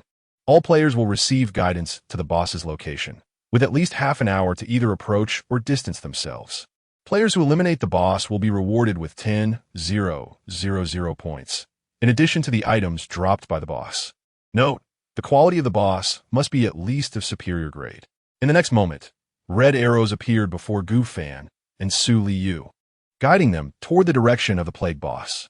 Gu Fan was taken aback. He had only accumulated 856 points thus far, falling short of 8,000. To think that defeating a plague boss would yield at least 10,000 points. Did this mean that whoever vanquished this plague boss would secure first place? Let us go. Gu Fan, let us check it out. Su Liyue exclaimed with excitement. Gu Fan nodded, instructing Xiao Huang and Xiao Yin to continue battling the monsters while allowing Xiao Hua to follow him. Chapter 66. The Mighty Snow Monster King Little Frog. Your speed is remarkable. Carry us forth in the direction I indicate. Gu Fan urged the diminutive little frog, which was no larger than a palm, as he sought to arrive at the location of the boss's impending arrival. Little Frog widened its eyes, pointing at itself in disbelief. Me? Indeed you. I will bear Su Liyue upon my back, and you shall carry both of us. Though our sizes are mismatched, your formidable strength should suffice, should it not? After all, you are an exceptional mid-tier creature, are you not? Gu Fan praised earnestly. Feeling somewhat elated by Gu Fan's flattery, Little Frog puffed up with pride. Of course. Climb aboard. Master. Then, under Su Liyue's curious gaze, Gu Fan hoisted her onto his back and stepped onto Little Frog's back. Hey! Little Frog groaned under the strain. Yet it began to leap forward with impressive speed, propelling Gu Fan and Su Liyue ahead. Surprisingly, Little Frog was indeed swift, with each bound covering dozens of meters. Due to its diminutive size, to the eyes of other players, it appeared as though Gu Fan was merely hopping on one foot while carrying Su Liyue. As they continued their journey, it took nearly 15 minutes of relentless leaping to arrive at the boss area, where players were already densely packed. At last, I am utterly exhausted. Little Frog panted, its tongue lolling out. Gu Fan dismounted, standing with Su Liyue on the periphery of the throng, which was teeming with players and layers. Many players were eager to swoop in for the spoils, even those lacking in skill. Gu Fan frowned slightly. It seemed the distance had been too great, and in just 15 minutes, the area was overrun with players. What shall we do? With so many players, the boss might be defeated in an instant. Su Liyue remarked, her brow furrowed with concern. That is unlikely. Elite creatures possess defenses exceeding 100, meaning nearly 99% of these players will struggle to break through its defenses. Once they grasp the difficulty, they will likely disperse, Gu Fan analyzed thoughtfully. He sheathed his golden dagger, opting to maintain distance, while the ominous ghost staff materialized in his hand. The staff's mechanism of continually draining health significantly increased Gu Fan's chances of claiming a kill. Not to mention Su Liyue's archery skills would come into play. As for another option, that would be the use of the death card. However, it was essential to conserve that for a critical moment. Amidst the crowd, chatter buzzed with excitement for the impending boss encounter. Hey, do you think his boss is tough? It is an elite creature after all. Who knows? With so many of us, if each person spits a mouthful, the boss might just drown. True, it's quite exciting. So many players gathered to battle a single boss reminds me of the days spent in dungeons. I wonder if the boss will be frightened away upon seeing our numbers. Enough. What does it mean to be of superior quality? We are still unaware of its true strength, and yet you boast grandly despite being unable to defeat even a mere ordinary level monster. Soon, 15 minutes passed. A frosty blue aura began to quietly spread like mist among the crowd. Most of the players who had arrived early stepped a few paces closer. The atmosphere thick with unrest. The boss is approaching. Everyone, heed the warning. Esteemed players, I am the leader of the Apocalypse Guild in the 3rd region. This boss shall be vanquished by our guild. Why should it be yours? The Apocalypse Guild is but a trifling entity. The crowd erupted into a clamor, and as delicate ice crystals began to fall, a colossal figure slowly took shape. Towering at least 7 to 8 meters high, its form resembled a small hill, covered entirely in thick, fluffy white fur that shimmered like snowflakes under the sunlight in this icy realm. Its visage was fearsome, with sharply defined bone ridges protruding from its skull. Its nose curled upwards to reveal a jagged array of fangs. Most terrifying were its eyes, not those of a common beast, but 2 blazing orbs of crimson light. At this moment, those blood-red eyes slowly scanned the surrounding players, and wherever they gazed, the air thickened with ice crystals. The players who had just been arguing over who would confront this boss fell silent, their breath coming in quick gasps, laced with fine ice mist. Gufan took a moment to examine the information about this formidable boss. Boss, King of the Snow Monsters. Type, Catastrophe Boss. Quality, Superior. Health, 1835. Attack, 220. Defense, 175. Speed, 102. Skills, Snow Monster Summon. Chant for 3 seconds. Suddenly summon 100 snow monsters to assist in battle. Cool down, 10 minutes. Snow Monster Charge. Chant for 5 seconds. Suddenly charge in a specified direction, dealing 500 damage to enemies in that path. Cool down, 20 minutes. Snow Monster Roar. Strike its chest 3 times, then unleash a deafening roar, causing 220 area damage. Cool down, 5 minutes. Pride of the Snow Monster King. Upon receiving a fatal blow, become invulnerable for 30 seconds, after which health is reduced to 1 point. Cool down, 30 minutes. Upon observing the King of the Snow Monster's abilities, Gufan's eyes widened in disbelief. Could it be? A superior level boss possesses such overwhelming power? Summoning 100 snow monsters every 10 minutes, delivering a lethal charge every 20 minutes, and a group attack every 5 minutes. Even more astonishing was the final skill, granting a 30-second invulnerability. However, a glint of cunning soon flickered in Gufan's eyes. He seemed to have discerned how to claim the boss's head. He grasped Su Liyue's hand and exclaimed, "Little frog, retreat for now. This creature's might is too formidable." The two, along with the little frog, quickly distanced themselves from the battlefield, leaving the players at the front to face the impending doom. Above, there stands but a solitary figure, whereas we are a multitude. The foremost circle of players, initially taken aback by the sheer size of the monstrous foe, swiftly brandished their weapons to strike at the snow beast. Your attack inflicts 35 points of damage, yet the Snow Monster King possesses a formidable defense of 175 points. The disparity is too great. Thus, you are unable to inflict any harm upon the Snow Monster King. The player wielding the machete, upon receiving this disheartening notification, gasped in disbelief. Is it truly so? Do I not even diminish its defense? The snow creature, coldly fixated on the player hacking at its foot, then delivered a mighty slap.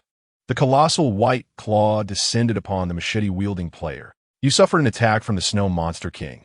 It dealt 220 points of damage, while your defense stood at a mere 28 points.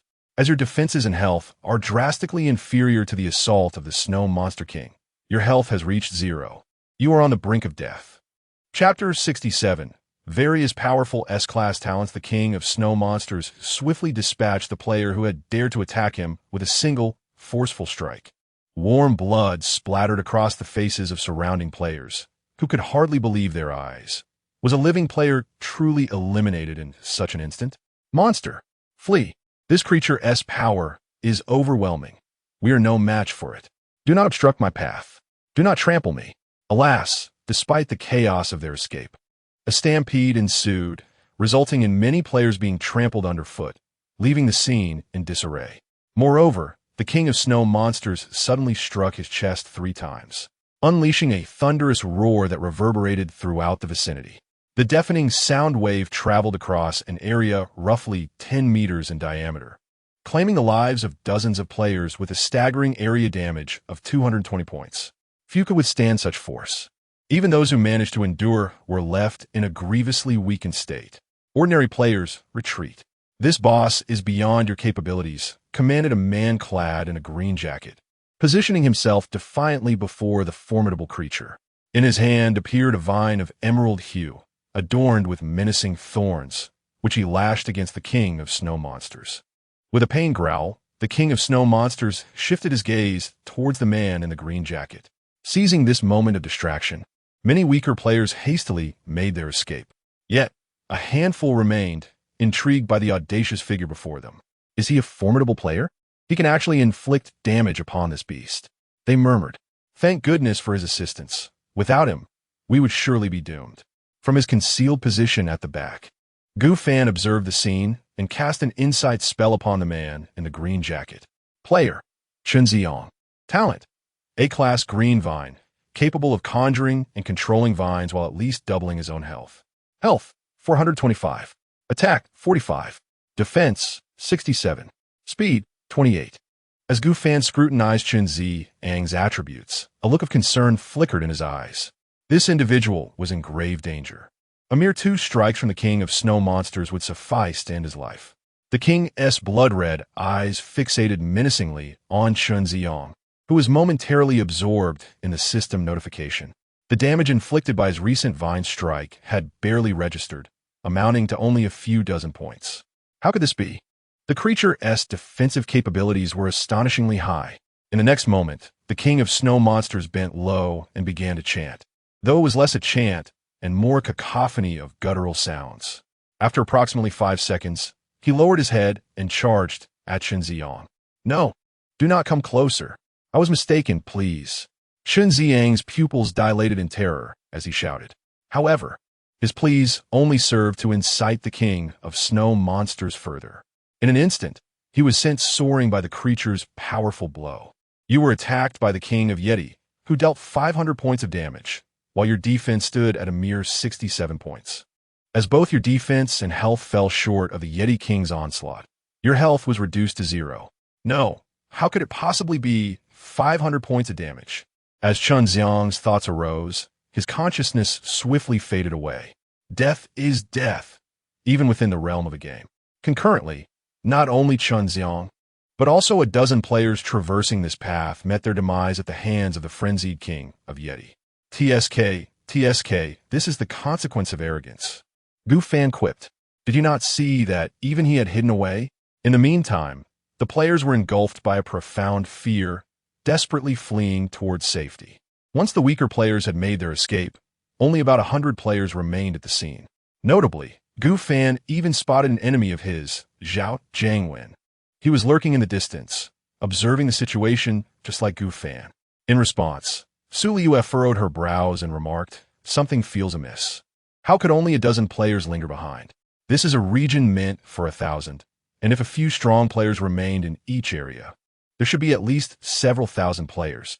To this, Gu Fan pondered before explaining, it is highly likely that there is more than one boss. This world is vast, capable of accommodating 1 or 2 million people. If there were only one boss, it would not be fair to distant players. Hence, the only plausible explanation is that there is at least one boss in every designated large area. Isn't that a dire predicament? In order to claim the first position, we must defeat at least one boss.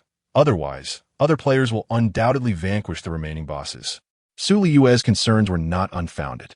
Gu Fan also found her reasoning valid, suggesting they observe the situation first, as defeating this boss would be no easy feat. It was likely that very few players possessed the requisite capability.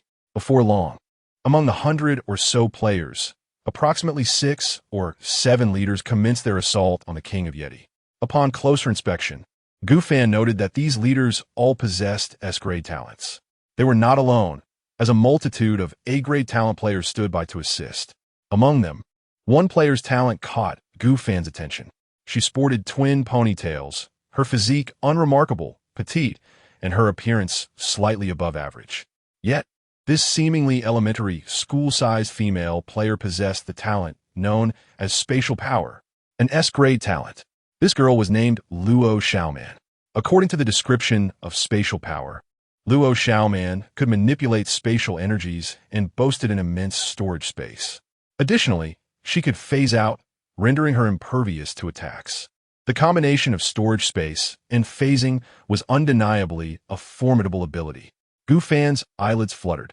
Unfortunately, his insight did not extend to discerning the area where players resided. Without a doubt, Luo Xiaoman's overall strength placed her at the pinnacle among these players, yet she could only play a supportive role. Her functional abilities were robust, but her combat prowess remained rather average. Besides Luo Xiaoman, there was another player named Wang Chun, who astonishingly wielded light elements, casting several light blades that dealt significant damage. Beside Wang Chun stood a female player whose abilities were equally remarkable. Despite being only of her rank, she possessed the capability to command a legion of monsters. When combined with Wang Qin's light elemental prowess, they formed a formidable monster-slaying duo. It was no wonder their points were in relentless pursuit of one another. Had it not been for Xiao Hua and Xiao Huang, they might have been left behind. Thankfully, during the boss battle, Xiao Hua, Xiao Huang, and Xiao Yin were diligently vanquishing monsters, while the majority of players lacked pets. Even those who did possess pets could not compare to Xiao Hua's formidable strength. Thus, the longer the battle dragged on, the more points Gu Fan accumulated. In addition to these three players, several others also possessed valuable talents. One held an S-rank ability called Magma Explosion, which allowed him to manipulate lava, boasting an attack power exceeding 300. Another possessed S-rank Resurrection power, enabling him to resurrect at the very spot of his demise. However, during this revival, he could not move, and 3 lanterns would appear around him. Should a fellow player ignite these lanterns, not only would both parties regain substantial health, but the resurrected player would return to full vitality. Conversely, if no one assisted in lighting the lanterns, he would be penalized with a 10-second immobility, reviving with only 60% of his health. This ability had a cooldown of 48 hours, making it a truly conceptual talent. The player endowed with resurrection power was named Wang Lai. Gu Fan meticulously noted their information, as possessing such intelligence in the forthcoming merger of regions 1 to 1,000 would grant him a significant advantage. Moreover, these remaining players were the elite of their respective areas, likely possessing some form of elevator advantage.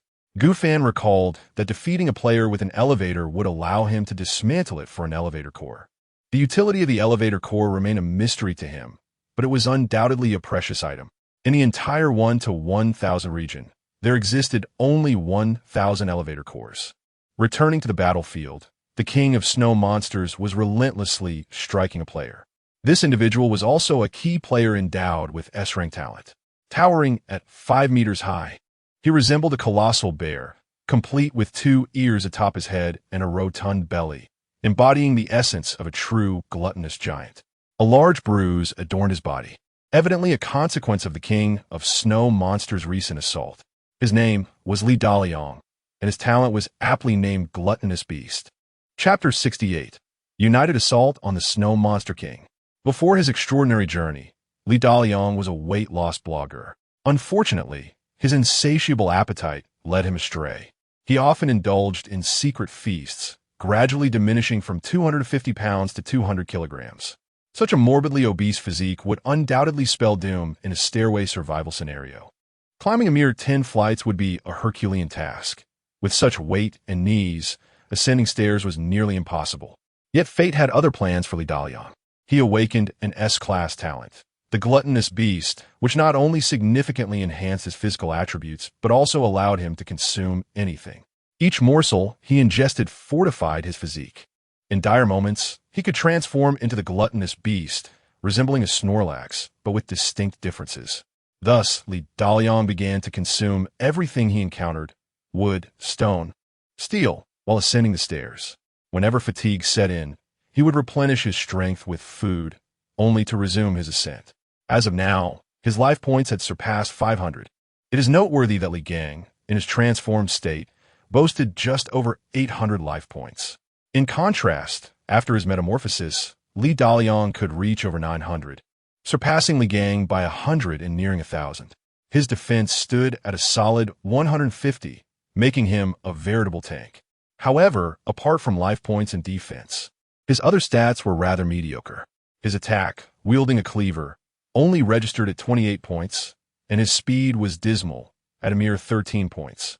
"Everyone, I'll hold the Snow Monster King. You all rush in," Li Daliang shouted amidst the blows from the Snow Monster King, simultaneously retrieving a steel ingot from his backpack and consuming it.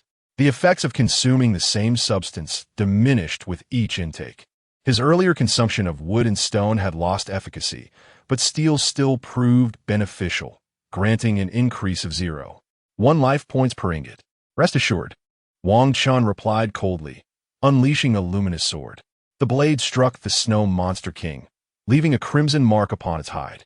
Enraged, the Snow Monster King could no longer contain its fury, chanting for 3 seconds in place. "Everyone, take heed. It's about to unleash a skill," Luo Xiaoman exclaimed. her eyes sharpening. Not only she, but other players also took note and hastily retreated. In the next moment, 100 snow monsters materialized around the Snow Monster King. These monsters, as Gu Fan discovered through his investigation, boasted at least 200 life points and were exponentially stronger than their ordinary counterparts. Let us deal with these snow monsters first. You, the hefty one, keep the Snow Monster King occupied while longer, Luo Xiaoman directed, then nonchalantly unleashed a spatial blade towards the surrounding snow monsters. Gu Fan, should we assist? Engaging these snow monsters could indeed yield points if all went as expected. Subsequently, a golden blade appeared in Gu Fan's hand.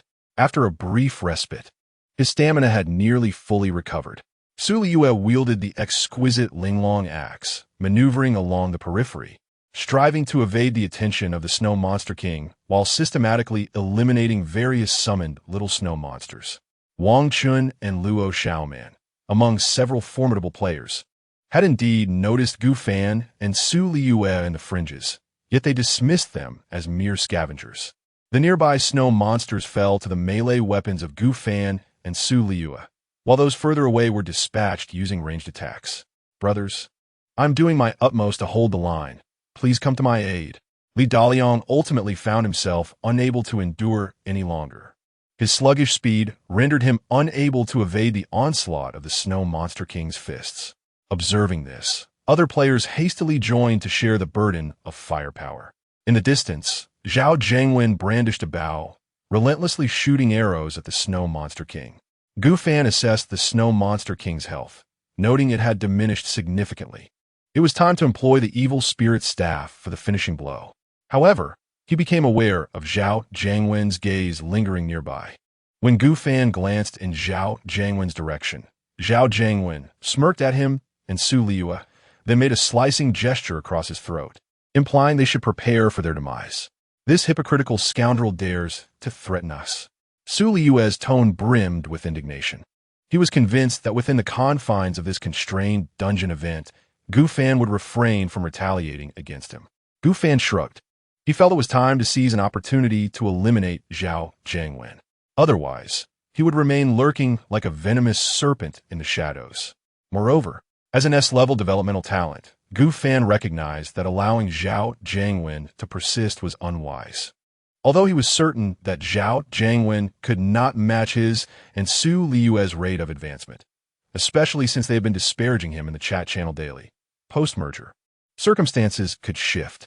With an increase in players, Zhao Jiangwen's guild would find it easier to recruit. When they eventually crossed paths in the tower, Zhao Jiangwen would realize the folly of his arrogance. A cold glint flickered in Gu Fan's eyes. As the Snow Monster King's health dwindled, Luo Xiaoman unleashed 2 blades of spatial energy, cleaving into the creature. The Snow Monster King retaliated, charging at Luo Xiaoman. Unfazed, she allowed the monster to pass through her. Everyone, the Snow Monster King's health is nearly depleted. Let us muster our strength, she urged. Yet, she remained vigilant, continuously casting spatial blades, hoping to claim the kill for herself. The other players frantically assailed the Snow Monster King. Gu Fan persistently employed his insight, seeking an opportunity while simultaneously channeling the power of the diamond. As the Snow Monster King's health dwindled to its final vestiges, Gu Fan swiftly wielded the Evil Spirit Staff, ensuring that when the Snow Monster King activated its life-saving skill, the orb of his staff would strike true. Chapter 69. The Fiend at the Edge of the Battlefield. The Dark Sphere of the Demon Staff. Soon, an assault was launched upon the Snow Beast King, not solely by Gu Fan, but also by Liyue and other players who relentlessly attacked the severely weakened creature. Each aspired to claim the coveted head of the Snow Beast King. Luo Xiaoman frantically wielded her spatial blade, while Wang Chun unleashed his light blade. Zhao Jiangwen, brandishing a machete, contemplated stepping forward to seize an opportunity. However, considering the formidable competition among the elite players, he prudently retreated to the periphery for his own safety. Gu Fan noticed this and furrowed his brow. He feared not the impulsive players but rather the cunning ones, whose primary aim was survival. Casually, Gu Fan employed an insight spell to assess Zhao Jiangwen's attributes. Zhao Jiangwen's health hovered just above 400, with other attributes languishing in the tens, alongside a skill that could conjure a shield with 300 points of defense. Committing this information to memory, Gu Fan resumed his assault on the Snow Beast King. Coincidentally, at the moment Gu Fan's orb struck the Snow Beast King, its health plummeted to 0. Of course, many players had also landed their attacks in that fleeting second, yet none delivered the final blow. The creature activated its last-ditch survival skill, granting it a 30-second period of invulnerability, during which its health stabilized at 1 point. Nevertheless, Gu Fan's continuous bleeding debuff persisted, deducting 3 health points per second. Given the invulnerable state, the solitary point of health could not be reduced. Thus, after 30 seconds, once the invulnerability expired, the debuff would promptly whittle down the Snow Beast King's health to 0. Gu Fan felt assured of claiming the creature's head. Roar! The Snow Beast King let out another thunderous bellow, directing its ire towards Li Daliang. A flicker of panic crossed Li Daliang's eyes. He was already in a precarious state. Curse it! Wasn't this monster supposed to be dead? Its health had surely dropped to 0. Yet Li Daliang's speed was inadequate for escape. The Snow Beast King landed a crushing blow on his ample belly, exacerbating the bruises. His corpulent form was sent hurtling through the air before crashing to the ground. No, I cannot perish, my daughter. Li Daliang's health dwindled to a mere 5 points. A struggle flickered in his eyes, recalling the bond between him and his daughter, Li Xiaoting, who was merely 8 years old. He had protected her all this time. If he were to die, she would surely follow suit. For this reason, Li Daliang could not afford to perish. Leave it to me, brothers. You have held the monster long enough. We shall not let your efforts go in vain. A diminutive man approached Li Daliang, and in the next moment, Li Daliang's health was restored to 205 points. The small man's talent was of A-rank healing, capable of restoring 200 health points with each use, though it consumed a considerable amount of stamina. Thank you, my friend, Li Daliang murmured, reclining in the snow, his round belly protruding. Why does this creature's health remain at 0, yet it does not perish? Wang Chun exclaimed, both astonished and furious. Without the meat shield absorbing the monster's attacks, Wang Chun and his companions stood no chance and were subsequently hurled away by the frenzied Snow Monster King, sustaining significant injuries. Gu Fan and Su Liyue kept their distance, merely aiming to inflict a bleeding debuff upon the Snow Monster King. Let us withdraw. It is evident that this Snow Monster King is abnormal, suggested a player. However, soon after, the 30-second cooldown elapsed. The Snow Monster King's health abruptly surged to 1 point, yet the group was unaware that they had failed to strike it in time. This was primarily due to the Snow Monster King's continuous lock on its health, leaving them bewildered. Fortuitously, Gu Fan's evil spirit staff activated its bleeding mechanism, deducting the last point of the Snow Monster King's health. Player Gu Fan, you have slain the dungeon boss, Snow Monster King. The items dropped by the Snow Monster King can only be claimed by you and your teammate, Su Liyue. You gain 10,000 points. Gu Fan received a notification in his ear, announcing his victory over the Snow Monster King. Simultaneously, 2 pieces of white equipment fell into the snow. Wang Chun transformed into a beam of light and swiftly approached the fallen gear, reaching out to grab it. Although he was uncertain how the monster had met its demise, he resolved not to be courteous now that it was dead. Confident in his speed, owing to his mastery of light elemental power, Wang Chun declared, "Damn it," as Luo Xiaoman shouted in frustration. Other players hastened towards the loot, eager to seize the spoils from the boss. However, they were taken aback to witness Wang Chun being flung back instead. Player Wang Chun, you are not the one who killed this boss, and thus cannot claim this item. The items dropped by the dungeon boss have a 5-minute protection period. If the player who killed the boss does not collect the dropped items within this time frame, the protection will be lifted. How could this happen? Wang Chun's expression fluctuated. Who was it that killed this boss? Was it Luo Xiaoman or someone else? Luo Xiaoman shrugged. I certainly do not possess such capability. All the top-tier players with S-rank talents exchanged bewildered glances. Everyone stand back. Gu Fan and Su Liyue slowly approached from the periphery of the battlefield, moving towards the treasures dropped by the boss. Hey, let me remind you, only the player who killed this boss can claim its drops. Wang Chun sneered at Gu Fan. He had just noticed Gu Fan and Su Liyue. the two of them wielding ranged weapons, consistently skirting the edges of the battlefield. He held them in contempt for their lack of courage to confront the boss directly. Other players also took note of Gu Fan and Su Liyue. Some scrutinized them, some dismissed them, while others marveled at Su Liyue's beauty. However, Gu Fan disregarded Wang Chun entirely, making his way directly to the two items dropped by the boss. One was a shield, the other a peculiar piece of paper. What a fool, Wang Chun sneered, seemingly eager to witness Gu Fan and Su Liyue's embarrassment. Yet in the next moment, Wang Chun was astounded to see Gu Fan bend down and pick up both items. How could this be? The one merely skirting the edges had slain the boss? Wang Chun's mocking grin froze. Chapter 70. The dungeon concludes. Great rewards. Acquired excellent medium quality armor. Snow Mountain round shield. Snow Mountain round shield. Quality, excellent medium. Capable of withstanding 250 points of damage. Any damage exceeding this limit will be reduced by 250 points, with the remaining damage borne by the player wielding the Snow Mountain round shield. Should a single attack exceed 600 points, the shield will sustain damage, reparable.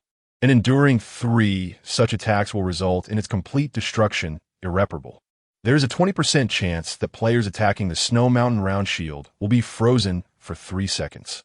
Enemies surpassing the excellent level will be immune to this debuff.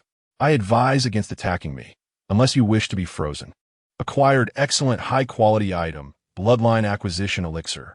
When consumed alongside items that confer bloodlines, the elixir negates any adverse effects. For instance, should a bloodline item carry a 50% chance of causing death upon consumption, the Bloodline Acquisition Elixir will eliminate that mortality risk. Gu Fan was astounded. How remarkably effective the Bloodline Acquisition Elixir was. Suddenly, he recalled the Malevolent Spirit Flesh. Malevolent Spirit Flesh, quality, excellent low. Upon consumption, there is a 30% chance of transforming into a malevolent spirit, gaining a malevolent bloodline. With a 69% probability of succumbing to the pressure of the malevolent bloodline and dying instantly, and a mere 1% chance of becoming the malevolent spirit king. Though neither he nor Su Liyue would consume it, that did not preclude its use for the 3 little ones. Gu Fan stroked his chin in contemplation. First, the little frog would likely refrain from consuming it, as it would return to the Western fantasy world, where malevolent spirits are deemed ominous. Who knows if the little frog could return after acquiring the malevolent bloodline? Then there were Little Silver and Little Yellow. While Little Silver was the weakest, he possessed the silverback wolf bloodline. Little Yellow had nothing at all. Hence, if Gu Fan were to use the malevolent spirit flesh, it would probably be given to Little Yellow. Gu Fan resolved to provide Little Yellow with the malevolent spirit flesh and the Bloodline Acquisition Elixir. Wang Chun, standing nearby, protested. Who are you? How could you possibly have slain this boss? The remaining players with S-grade talents, including Luo Xiaoman, Wang Lai, and Li Daliang, gazed at Gu Fan with envy. As for Zhao Jiangwen, he had long since slipped away, disappearing the moment Gu Fan picked up those 2 items. Seeing this, Gu Fan chuckled, employing a few clever tactics to vanquish the boss. I am Zhao Jiangwen of Area 100. If you have the guts, come find me. With that, Gu Fan departed with Su Liyue. They were not stopped, but instead, the others glared at the leaderboard with discontent. At that moment, it was no surprise that Gu Fan held the top position. The players ranked 2nd to 5th had scores of over 10,000 points, indicating that across areas 1 to 100, nearly 5 bosses akin to the King of Snow Beast had been defeated. Yet, none of those 5 players were named Zhao Jiangwen. They were Gu Fan, Lin Ziyun, Lu Tian, Xing Jiwen, and Yang Kaihe. He was undoubtedly not Zhao Jiangwen, but rather one of these 5. Wang Chun coldly remarked, "Humph, it is futile. A coward who cannot even reveal their name is hardly worthy of being my opponent.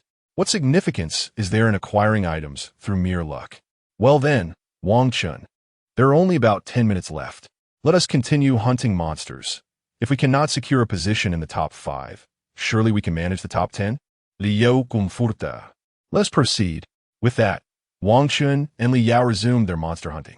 Meanwhile, Gu Fan and Su Liyue were equally diligent, opting not to waste time regrouping with Xiao Huang, but instead joining forces with Xiao Hua to continue their hunt.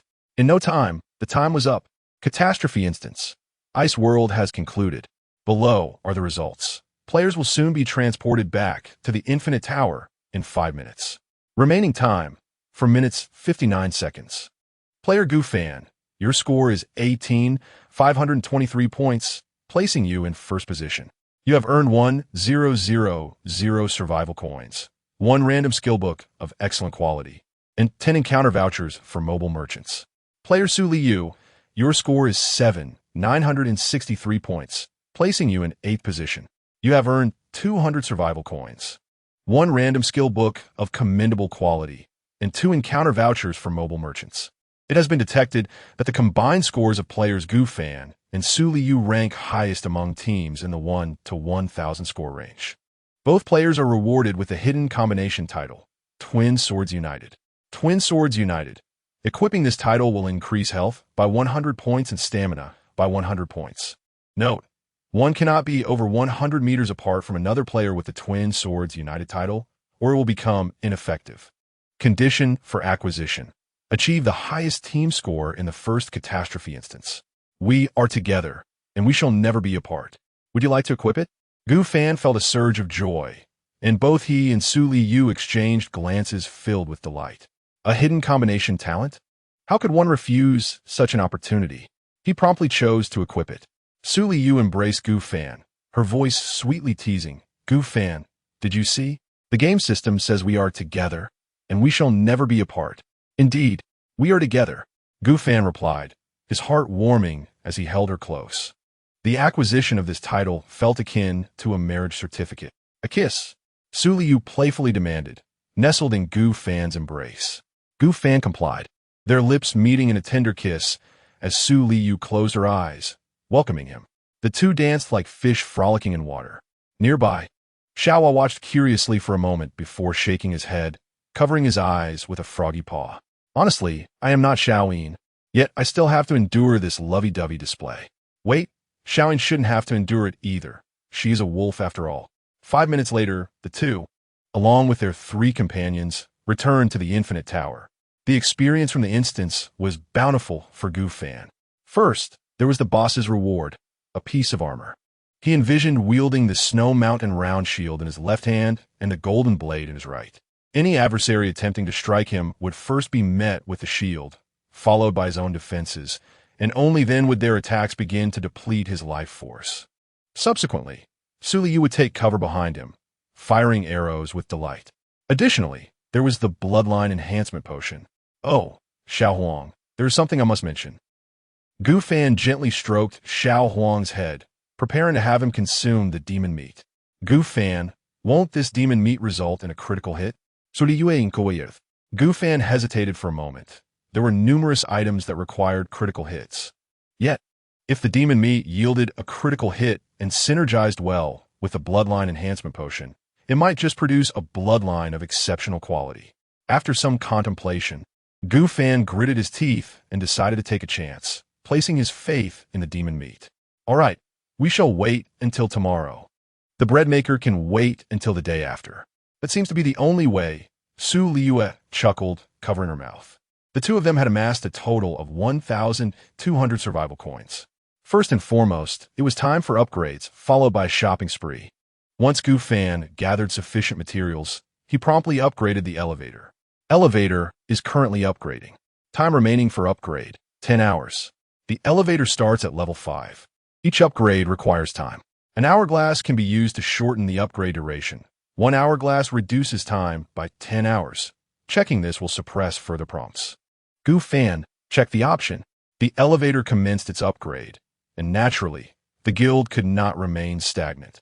Before upgrading the guild, Gufan conveniently claimed the guild task rewards from today's dungeon participation, 500 units of fine iron and 200 units of steel. He successfully upgraded the guild to level 7, consuming 100, 150, and 200 survival coins, totaling 450 survival coins. Upgrade successful. Current level, 7. Guild members, 2. Guiwehui, daily survival coins earned, 7 coins. Keep upgrading. Upon reaching level 10, the daily survival coins will undergo a qualitative transformation. Today's guild task. Proceed to the Plague Dungeon and secure a position within the top 100 ranks. Reward: Fine Iron 500. Steel 200. Completed.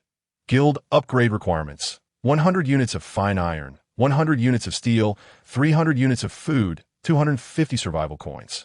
Chapter 71. The End of the Cold Disaster. A new challenge. After completing 2 upgrades that consumed resources, Gufan found himself at a loss for activities today. By 6 o'clock tomorrow morning, the cold disaster would reach its conclusion. At that moment, the ice and snow enveloping the infinite building would begin to melt. Suddenly, Gufan's expression shifted. "What's wrong, Xiao Fanzi? It seems the time is nearly upon us, should we not?" Liyue pondered some novel ideas that would surely please Gufan. Wait, there might be a flood tomorrow. A flood? Gufan, noticing Liyue's perplexed demeanor, gradually elucidated. When 6 o'clock strikes, the cold disaster will cease, and the ice and snow on the steps will gradually melt. Just consider the volume of ice and snow on the steps of the infinite building. Everyone will be swept away by the water and subsequently carried into the black mist. What then? Is humanity doomed? Gufan shook his head. No, there remains a glimmer of hope. Let us see what the chat channel has to say. After all, it does not concern us directly. We can always take refuge in the elevator or retreat to the small world behind the door. He opened the chat channel, eager to discern the sentiments of the others. The cold disaster has finally concluded. Brothers, we are liberated. Indeed, these past 3 days have been unbearable. Even Kunkin is on the verge of freezing. Alas, it's been excruciating. I wonder what calamities the future holds. Let's hope no further disasters arise. It has truly been taxing, especially when climbing stairs is already exhausting. Moreover, I have heard that tomorrow we must ascend 200 floors, with the black mist speed increasing to 200 floors per day. Heavens, that's madness. The black mist is nearing the 900th floor. Had it not been for the sudden halt of the black mist just before the cold disaster, we would have had to confront the 1,000th floor's great boss during the disaster. Fortunately, we still have half a day left to defeat it. Is there any guild willing to take me? I possess talent and will undoubtedly contribute. Everyone, have you not noticed the grave issue? The ice. Finally, amidst the deluge of player messages, Gufan unearthed the information he sought. Someone had mentioned the melting predicament. Is it truly that severe? If a flood occurs, shall we not be doomed? Perhaps yes, perhaps no, we shall know by dawn. The game system would not possibly eliminate us all. An air of apprehension enveloped the players.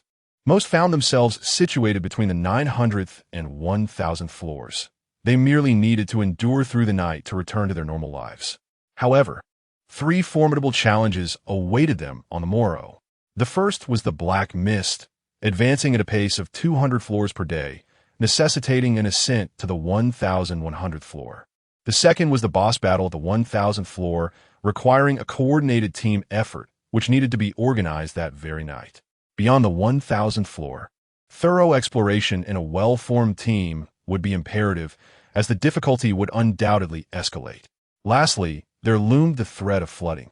Initially, everyone had felt a sense of joy, particularly with the end of the cold disaster. Yet now, it appeared their joy was misplaced. They had merely transitioned from a minor hell to a greater one. Gufan closed the chat channel, contemplating whether to purchase a bedroom. After all, the bedroom costs 200 survival coins, which is more valuable than a fireball spell. Ultimately, Gufan decided against it. He would save his coins and thought that sleeping in the elevator wasn't so bad. With cleaning magic at his disposal and the large bed he had previously enjoyed at the hotel, there seemed to be no need for such extravagant expenditure. However, he soon realized that living with the 3 little ones in the future, and potentially more pets, would pose a dilemma. He could hardly confine them to the restroom during certain activities, could he? Thus, Gufan ultimately purchased the bedroom. What if it turned out to be worth the investment? He acquired the room and set it opposite the bathroom. The two of them curiously stepped inside. Liyue looked around, exclaiming in delight, "Oh, it's truly a double room." She was indeed correct. It boasted a shower, 2 sets of tables and chairs, a washing machine, air conditioning, and a talisman resting on the table. Gufan's eyes flickered as he picked up the talisman, examining it closely. Bedroom Teleportation Talisman. Used to teleport back to the elevator bedroom within 3 seconds. This talisman is a gift for purchasing the bedroom. Gufan's eyes widened in realization. He finally understood why this bedroom commanded a price of 200 survival coins. It was all due to this talisman, a life-saving item. It was through a similar teleportation talisman that Zhao Zhangwen had made his escape. However, Zhao Zhangwen surely didn't teleport to the bedroom. Perhaps he used a teleport card for a different location on the same floor. Furthermore, Gu Fan suddenly recalled seeing a similar teleportation card with a mobile merchant earlier. That card also cost 200 survival coins. He now comprehended the ingenious utility of upgrading the elevator. No wonder so many resources were required for the upgrade. Gu Fan felt a surge of joy as he stowed the survival talisman in his backpack. But wait, why did our restroom also require 50 survival coins? Have you forgotten? The flushing mechanism requires no water to be added. Su Liyue's eyes widened. Is our restroom water infinite? Precisely. Could that not be sold? Gu Fan fell silent, pondering whether such actions might summon the devil. Yet soon, he shook his head. If this were the beginning of the game, it might be a different story. But current players should have ample water resources, not to mention he lacked enough bottles. Heh, I was merely jesting. Time was getting late. Gu Fan mischievously played with Su Liyue, who felt a twinge of excitement. So we can. Of course we can. Gu Fan embraced Su Liyue and led her to the left bed. 2 hours later, Gu Fan again held Su Liyue as they moved to the right bed. Good night, fan good night, Liyue. Don't forget to hug and kiss before sleeping. 3. The next morning, precisely at 6 o'clock, the game notification sound officially resonated. The calamity of cold has concluded, and the forthcoming week shall usher in a period of normalcy, with 425 players remaining in the 100 zone. 1. The icy surfaces on the steps where the cold disaster has ended will be harvested, so there is no need to worry about melting. 2. The harvested ice, upon melting, will serve as the catalyst for the second trial, the deluge, which is set to occur in 144 hours. Be mindful of the encroaching flood that creeps down from the rooftop. Do not be swept away by the waters. 3. The speed of the black mist has escalated to 200 layers per day. 4. As a reward for the surviving players, each shall receive 100 points of health, 100 points of stamina, and 10 points in attack, defense, and speed. This is a token of your merit. 5. The merging of zones 1 to 1000 will unveil a brand new trading market alongside a chat channel, allowing players from differing zones to encounter one another with increased probability. Adjacent zones will facilitate easier matches. For instance, players from zones 1 and 2 will find it simpler to connect in the small world behind the door or within each floor of the building. 6. A new permanent feature has emerged, the leaderboard. Gu Fan awakened with a sense of tranquility. Through these transformations, several conclusions have been drawn. Chapter 72. The Drop Tower and the Transparent Door. Little did I anticipate that the conclusion of the cold disaster would herald a flood, and moreover, it would be included in the second trial. Gu Fan sighed, acknowledging the truth that trees have roots and water has sources. One wonders what calamity may follow the flood. Perhaps tiny droplets or mist. Nevertheless, this is not the moment for such musings. Let us first navigate through this week. Then, there lies the 200th floor. To be fair, the game system is not entirely malevolent, as it has enhanced the physical attributes of all players. Naturally, neither Gu Fan nor Su Liyue were taken aback. He retrieved his golden knife, followed by the snow-capped round shield, and donned a black trench coat along with black magic gloves. With a chuckle, he opened his attribute panel to examine his newly acquired stats. Upon noticing that he had a surplus of 20 attribute points unassigned, Gu Fan promptly allocated them to his stamina. Player, Gu Fan teammate, Su Liyue talent, S-grade daily selection, B-grade diamond strength life, 465 100 equipment, 100 title, 665 stamina, 242 100 title, 342 attack, 26 150 2196 defense, 28 25,250,303 speed, 34 15 49 status. A bit fatigued. Pets: silverback wolf, juvenile; tiger, adult; frog princess, NPC, adult. As for Su Liyue, her stats were quite similar, adorned with her double-headed armor and exquisite axe.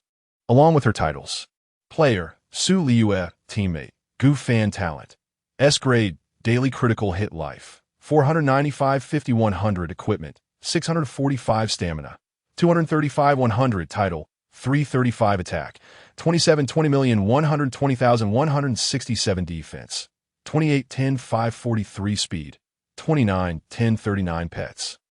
Subsequently, the duo removed their protective gear and stored it in the wardrobe of their bedroom. Next came the collection of daily rewards. As the system emitted a sound at 6 in the morning, the daily reward, being related to talent, did not provide any prompts. Survival Day 10 Option 1. Excellent Black Mist Resistance Agent 10. Excellent Black Mist Resistance Agent. A high-quality resistance agent that grants immunity to black mist poison for 10 hours. Option 2. Drop Tower. Drop Tower allows random teleportation within 10 floors up or down, accommodating up to 10 individuals, with a high probability of descending.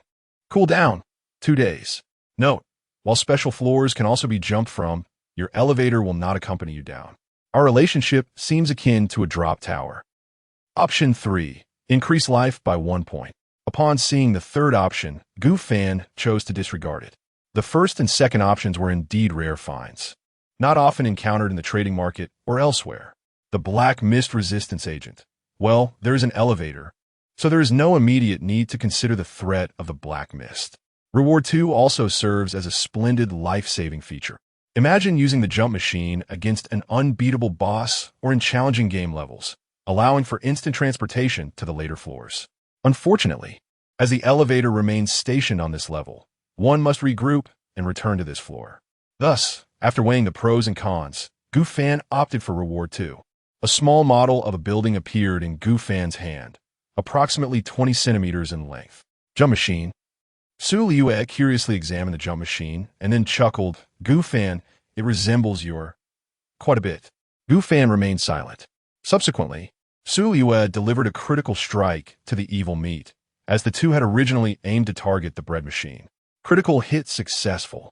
Evil meat demon bloodline injection. Demon bloodline injection. Quality, low epic. Upon consumption, there's a 30 chance of transforming into a demon and acquiring the demon bloodline. A 69 chance of being unable to withstand the pressure of the demon bloodline and dying instantly, and a 1 chance of becoming a demon king. A being of higher rank than an evil spirit, demons may potentially evolve into an epic existence in the future. Gu Fan rejoiced and quickly took out the injection along with the bloodline acquisition agent, presenting them to Little Yellow. The little frog gazed greedily at the two treasures, aware that this little tiger was about to undergo a transformation. Unfortunately, she could not partake. She was a princess in that world. In that realm, vile beings such as evil spirits and demons were intolerable to the righteous forces. If only it were an angelic bloodline, then I could beseech my master to use it. As an adorable little frog, I would be even cuter after acquiring an angelic bloodline, she fantasized inwardly. However, she understood that with two masters possessing S-class talents, her future was assured. Awoo! Little Yellow felt the power of the two injections surging within, painfully sprawled on the ground, howling incessantly. Little Yellow, don't worry, you'll be fine, Liyue reassured, crouching down to gently stroke Little Yellow's head. Little Yellow slightly stuck out her tongue, her eyes vacant. What a perfect opportunity. The little frog leapt onto Little Yellow's tongue, cackling mischievously. Little Yellow is a female. What do you intend to do? Gu Fan remarked, utterly speechless. Ah, why didn't you mention it earlier? Ignoring the little frog's nonsensical antics, Little Yellow remained on the ground. Gu Fan received a notification. Player Gu Fan, your pet Little Yellow has successfully accepted the demon bloodline and is evolving. Evolution time, 10 hours. Hourglass may be used. While awaiting Little Yellow's evolution, Gu Fan directed the elevator to ascend. Currently, the two had only explored up to the 1,200th floor due to the calamity of cold. Most players were likely around the 1,000th floor, leaving few who could surpass Gu Fan's pace. However, the coming days would require considerable effort, perhaps climbing 300 to 400 floors daily, opting not to explore simpler levels and focusing on those with abundant rewards and lesser difficulties. Subsequently, Gu Fan's elevator was upgraded to level 7. He opened the elevator module to explore any new features. Transparent door. transform the elevator door into a transparent one, allowing the outside to remain unseen while the interior is visible. Price: 100 survival coins. 100 survival coins for a transparent door? What a lucrative deal. It was an instant purchase. With the transparent door, he could more clearly discern the contents of each floor. If a level contained nothing but a piece of wood or a bottle of water, there would be no need to waste time. The moment he made the purchase, the elevator door emitted a soft mechanical sound, and in an instant, Gu Fan saw the door transform as if it had become glass. Upon arriving at the 1,213th floor, he found 10 pieces of fine iron on the ground. Gu Fan opened the elevator door and swiftly retrieved them. However, the more pressing concern was to observe his adversaries. On the 1,218th floor, two players' elevators happened to be halted there, engaged in combat with a colossal skeletal monster.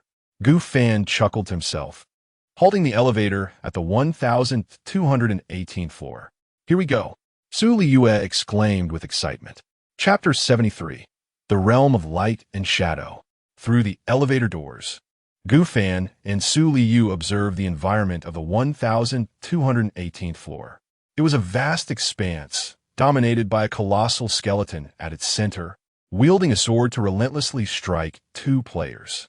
Meanwhile, the other two players adeptly evaded its attacks, seemingly kiting the formidable foe. It was unclear what abilities permitted such a strategy. Like Gu Fan and Liyue, these two were lone wolf players, perhaps part of a guild, but likely consisting of just the two of them. Their identities as top-tier warriors from some region remained a mystery. One of the male players donned a purple coat, brandishing a deep crimson spear. A layer of purple mist enveloped the air.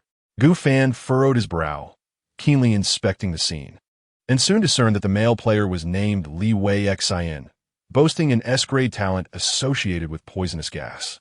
Any creature exposed to this toxin without resistance would suffer a continuous loss of 5 health points per second, equating to real damage.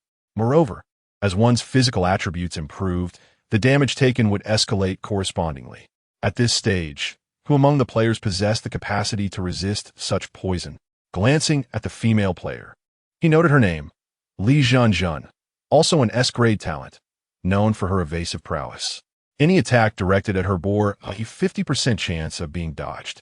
Although she lacked offensive capabilities, her evasion skill was undeniably broken. If a lethal strike were to target her, and she successfully dodged, her strength would be formidable indeed. "What do you think, Gu Fan?" Liyue inquired, curiosity evident in her voice.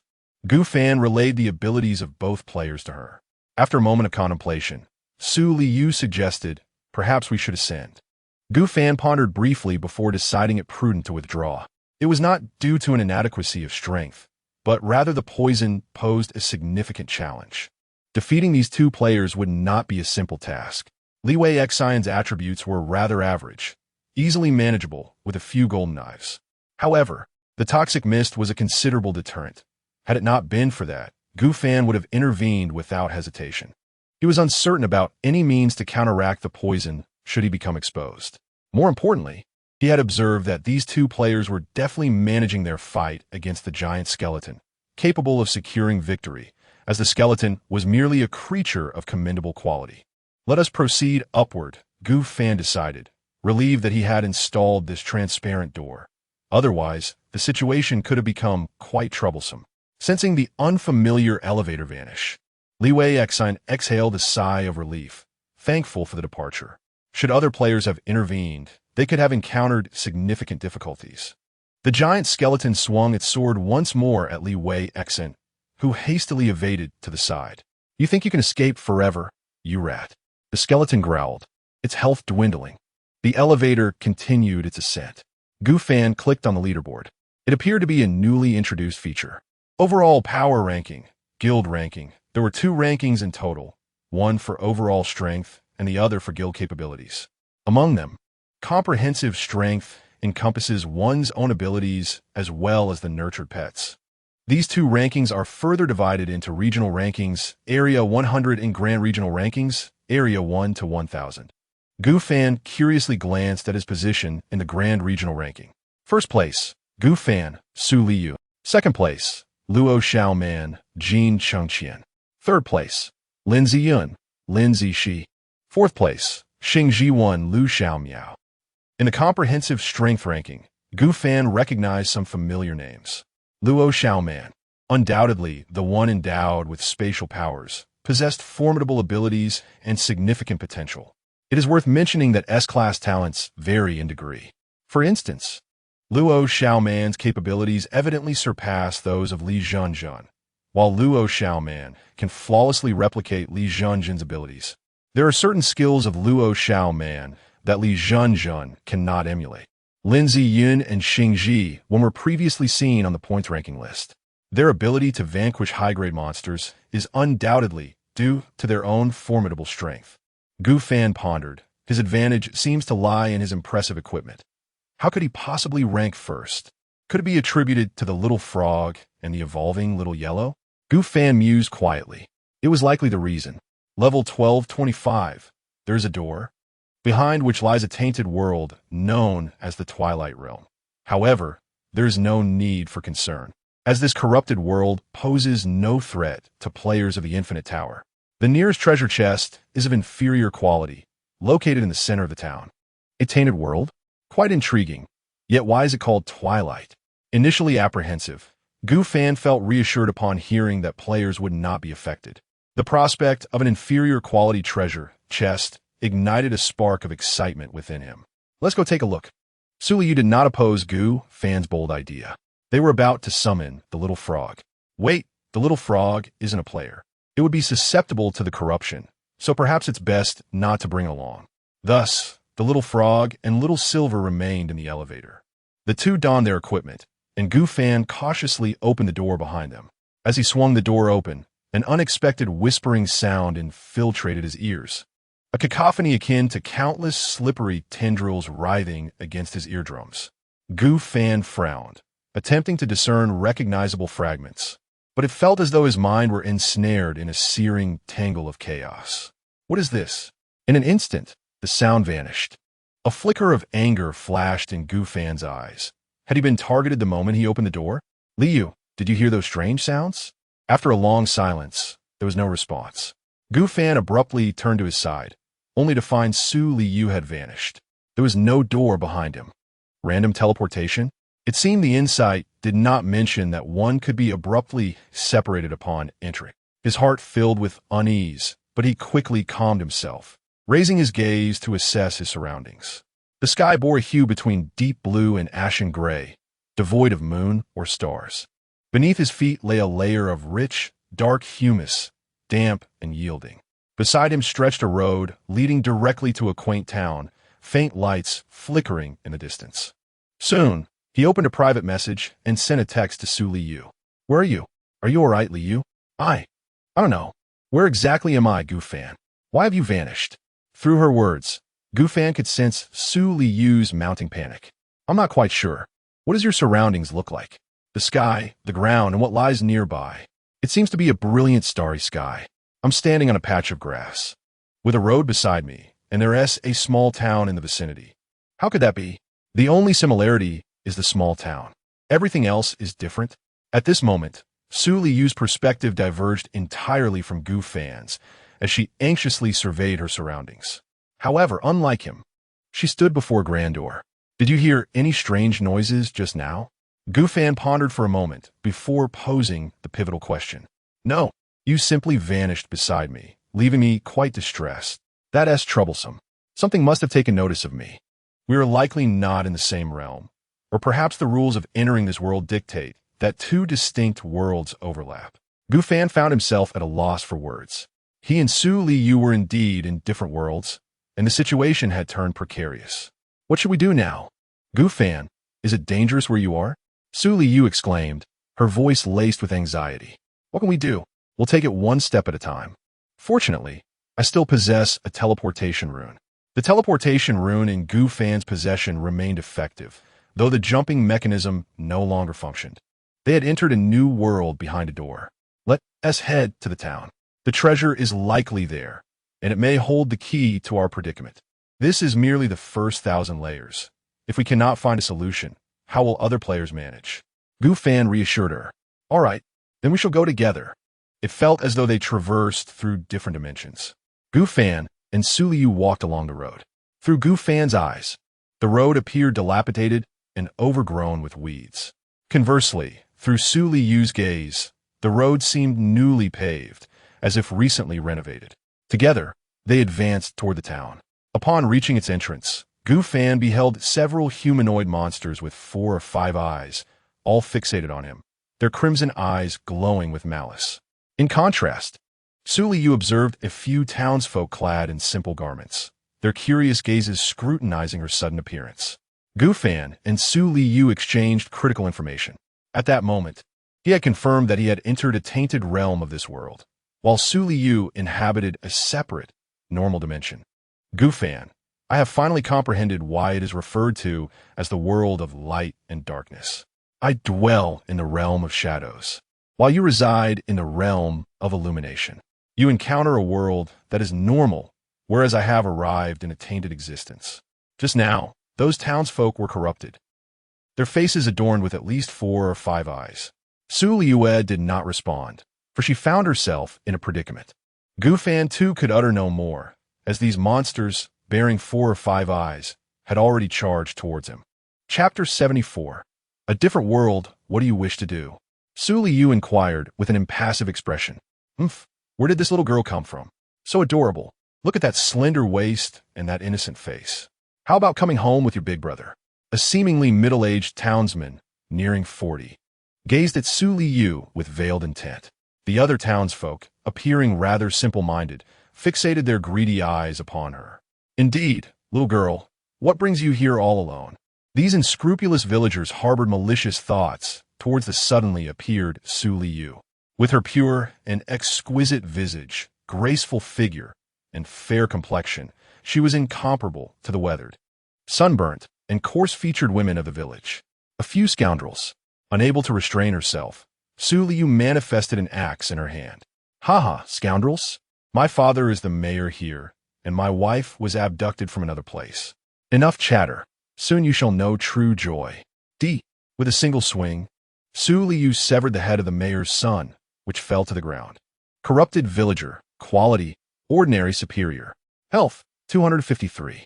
Attack, 25. Defense, 17. Speed, 15. The aim of the corrupted villager is to destroy all living beings before it, but be wary, it must be completely eradicated. On Gu Fan's side, upon discerning that these monsters were of ordinary quality, he felt a sense of relief.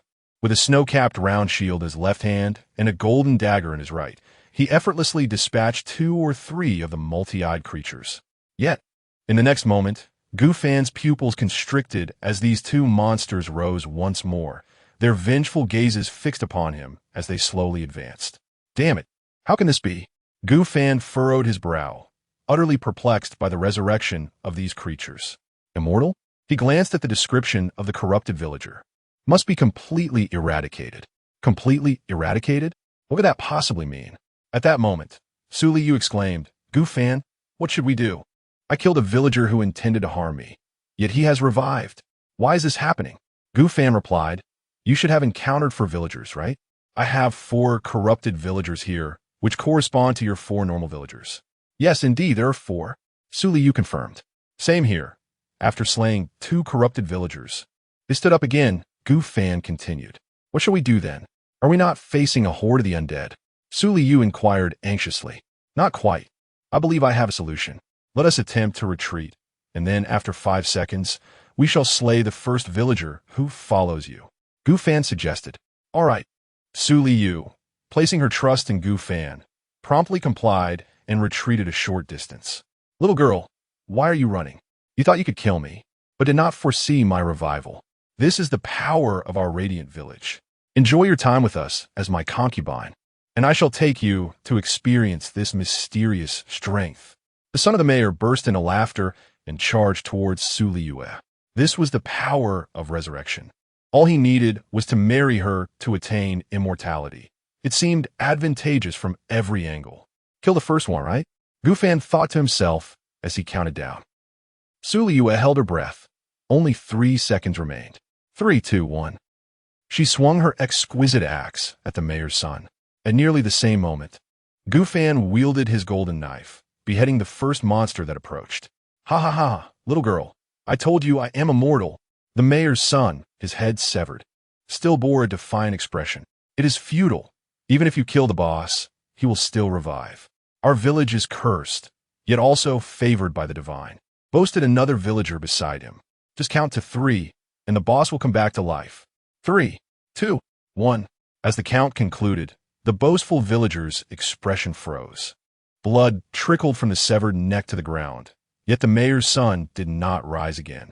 Gu Fan remarked, using the same method, these villagers will come after us, and we will slay the first one who pursues. So Liyue responded, indeed. As long as we eliminate beings of the same identity in these two similar yet distinct worlds, we shall prevail. Exactly, very clever, Gu Fan affirmed. How could this be? The boss is dead. Truly dead. Aren't we supposed to be able to revive at will? The necromancer said our village is favored. How can this happen?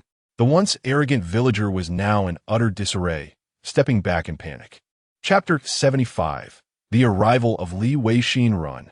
The townsfolk before Su Liyue were filled with terror. The woman before them was undeniably peculiar. They fled along the path back to the village, but something unusual approached. Within Gu Fan's perspective, several tainted townspeople encircled them anew.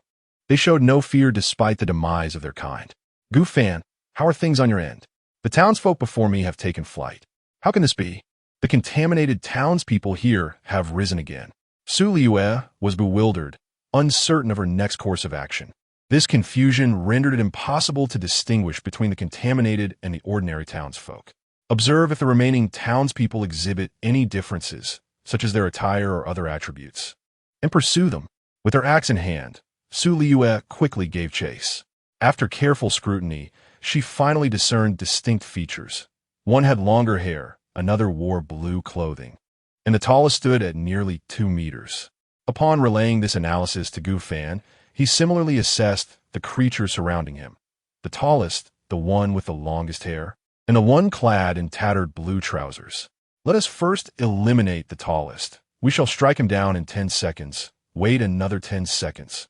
Then take out the one with long hair, and finally, after another 10 seconds, deal with the last one. Su Liyue concurred with Gu Fan's strategy. Their thoughts aligned. Although the distance had rendered their combined talent buff ineffective, Su Liyue remained confident in her ability to handle these foes. Soon, 30 seconds later, Su Liyue gazed upon the 4 lifeless bodies on the ground, breathing heavily, while Gu Fan contemplated the 4 unique materials in his possession. Contamination Source Stone 4. What purpose do these serve? Gu Fan mused, curiosity piqued, yet he chose to stow them away for later. As for Su Liyue, she had gained nothing. These townsfolk, when roaming outside, were usually empty-handed. Let us proceed, Liyue, and explore further within the town to uncover any potential treasures. Gu Fan proposed, fully aware that his paramount objective was to locate a passage back to the real world. Just then, a man wielding a deep crimson spear and dressed in a purple coat approached Gu Fan from behind. Hey kid, you're quite capable. Why not let me join you? Taken aback, Gu Fan turned, gripping his snow-capped round shield and golden knife, his demeanor vigilant. This individual was none other than Liyue, whom he had encountered on the 1,218th floor. It struck Gu Fan as odd. He had just been on the 1,218th floor. How had he arrived at the 1,225th? Gu Fan's expression grew serious, for each player's corridor was unique, yet certain pathways intersected. Aside from the corridor of 1218, could it be that the corridor of 1225 also intersects with those of the 2 individuals? Gu Fan pondered quietly to himself. Let us consider it a mere coincidence. Liyue grinned and said, Do not be anxious. My name is Liyue. This world is quite peculiar. After my sister and I arrived here, she mysteriously vanished. Subsequently, after a private conversation with her, I discovered that this world is divided into 2 layers. He introduced himself while thoughtfully sharing his name with Gu Fan. What is your name? Shall we explore this world together? Liyue Kidat. I am Gu Fan, he replied in a low voice. He saw no reason to be evasive. This player before him was unlike others and appeared rather sincere, not all like someone who would resort to treachery. Upon hearing this, Li Weixin's eyes widened in astonishment, his pupils constricting. The Gu Fan ranked first on the leaderboard. Those above level 1200 are truly exceptional players. Thus, it was highly probable that the Gu Fan before him was indeed the one from the rankings. This revelation was astonishing. He had not expected a prominent figure to be right beside him. However, to ensure authenticity, "May I add you as a friend?" Li Weixin asked, slightly calming his excitement as he extended the friend request to Gu Fan. After a moment of contemplation, Gu Fan consented. It would be utterly foolish to engage in conflict with Li Weixin, especially since their goals aligned. Both sought to find an exit and seize resources to return to the building. "Let me clarify," Gu Fan stated earnestly, "the items dropped by the boss are not trivial. Whoever defeats the boss is entitled to the spoils. Indeed, I share your sentiment. I merely questioned whether you were truly Gu Fan. I am genuinely astonished that you are. Li Weixin Grublia Sumawat Auxilarata. Let your sister meet my girlfriend," Gu Fan suggested. "In this world, one must slay the same creature to truly perish. Otherwise, one will simply revive." Gu Fan spoke these terrifying truths with a calm demeanor. "What a dreadful world this is. Had I known, I would not have come. The whispering voice upon my entry nearly frightened me to death." Without a doubt, Li Weixin had also heard that horrifying murmuring. Meanwhile, Su Liyue remained vigilant, observing the sudden appearance of Li Jinjin. After understanding the situation and conversing with Gu Fan, Su Liyue finally felt a sense of relief. "Let us go, Li Jinjin. We must explore this town together." Li Jinjin nodded, saying, "I understand. Do not worry. My abilities are primarily for self-preservation. Whoever defeats a monster may claim its dropped resources." The siblings held a firm principle in this regard. "That is good to hear." The two swiftly made their way into the town. The town was vast and eerily quiet under the cover of night. Gu Fan suggested that they search each room along the way. If they encountered enemies, they would deal with them, and if not, they would aim for the center of the town, striving to reach that location as expeditiously as possible. Uncertain of the reason, upon witnessing Li Weixin entering this realm and subsequently being separated, Gu Fan's mood significantly improved. It resembled a scenario in which one is called out by the teacher during class, initially standing alone, only to have another person join shortly thereafter. It was akin to playing a game. Li Weixin grinned, inquiring about engaging in those AAA blockbuster games. Gu Fan expressed curiosity, as the open worlds of such games indeed mirrored these exploratory experiences. "No, it's more like playing Peace Elite, where every house is open for exploration." Gu Fan chose not to respond further. The two approached the house and pushed the door open. Simultaneously, Su Liyue and Li Jinjin arrived at a nearby house. From the outset until now, the village had remained eerily quiet. Even after a murder, there was little commotion within. This village must possess some peculiarities, even in a seemingly normal world. Another chapter will be available during the day. Chapter 76, The Contaminated Slime Upon Entering the Dwelling. The perspectives of both parties revealed starkly contrasting scenes. For Su Liyue and Li Jinjin, the view presented a typical wooden cabin, sparsely populated, featuring merely a living room and a bedroom. Notably, on the table in the living room lay a machete, an ordinary weapon, seemingly devoid of purpose. However, from the vantage point of Gu Fan and Li Weixin, this was no ordinary machete. It was a contaminated blade, classified as a common exceptional item, capable of inflicting pollution upon living beings. While it retained an ordinary quality, the prefix of contaminated raised questions. What could this signify?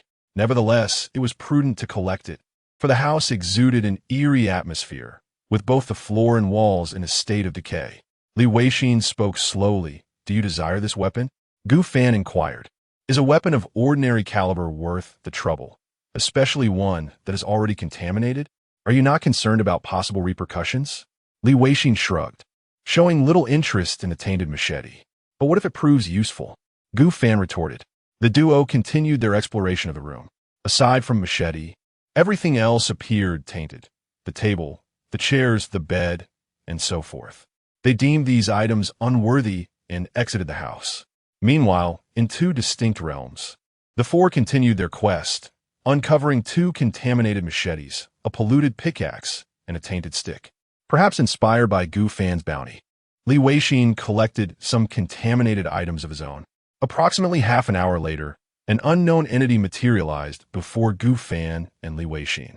It was enveloped in a viscous slime, adorned with a multitude of murky, restless eyes. "Intruders, this is not a place for you. Please vacate," it declared, surprisingly polite. This enigmatic mass urged them to leave, but refrained from attacking, possibly due to an inability to pollute the outsiders or a wary respect for their strength. "Can you speak like a human? Where are we? We wish to depart, yet we cannot return to our normal world," Gu Fan responded. The entity fell silent, seemingly assessing the two, weighing the prospect of conflict. Finally, it spoke. "Follow me, I shall guide you out. However, once we reach that place, you must depart without deception. Do you understand?" The gelatinous mass, teeming with eyes, articulated its terms. "Certainly. Who would choose to explore this realm if a safe exit were guaranteed?" Gu Fan replied. Liyue then messaged privately, "Gu Fan, there's a slime observing us. Should we eliminate it?" It appeared they had encountered a similar predicament during their exploration. Gu Fan promptly scrutinized the gelatinous entity before them. Contaminated slime. Quality, superior medium. Health points, 588. Attack, 56.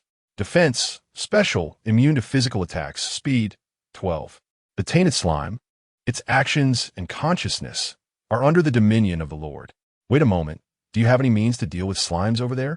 Gu Fan transmitted the information regarding the tainted slime to Liyue. Upon seeing it, Liyue was momentarily taken aback. It was impossible to engage this slime before her with physical attacks.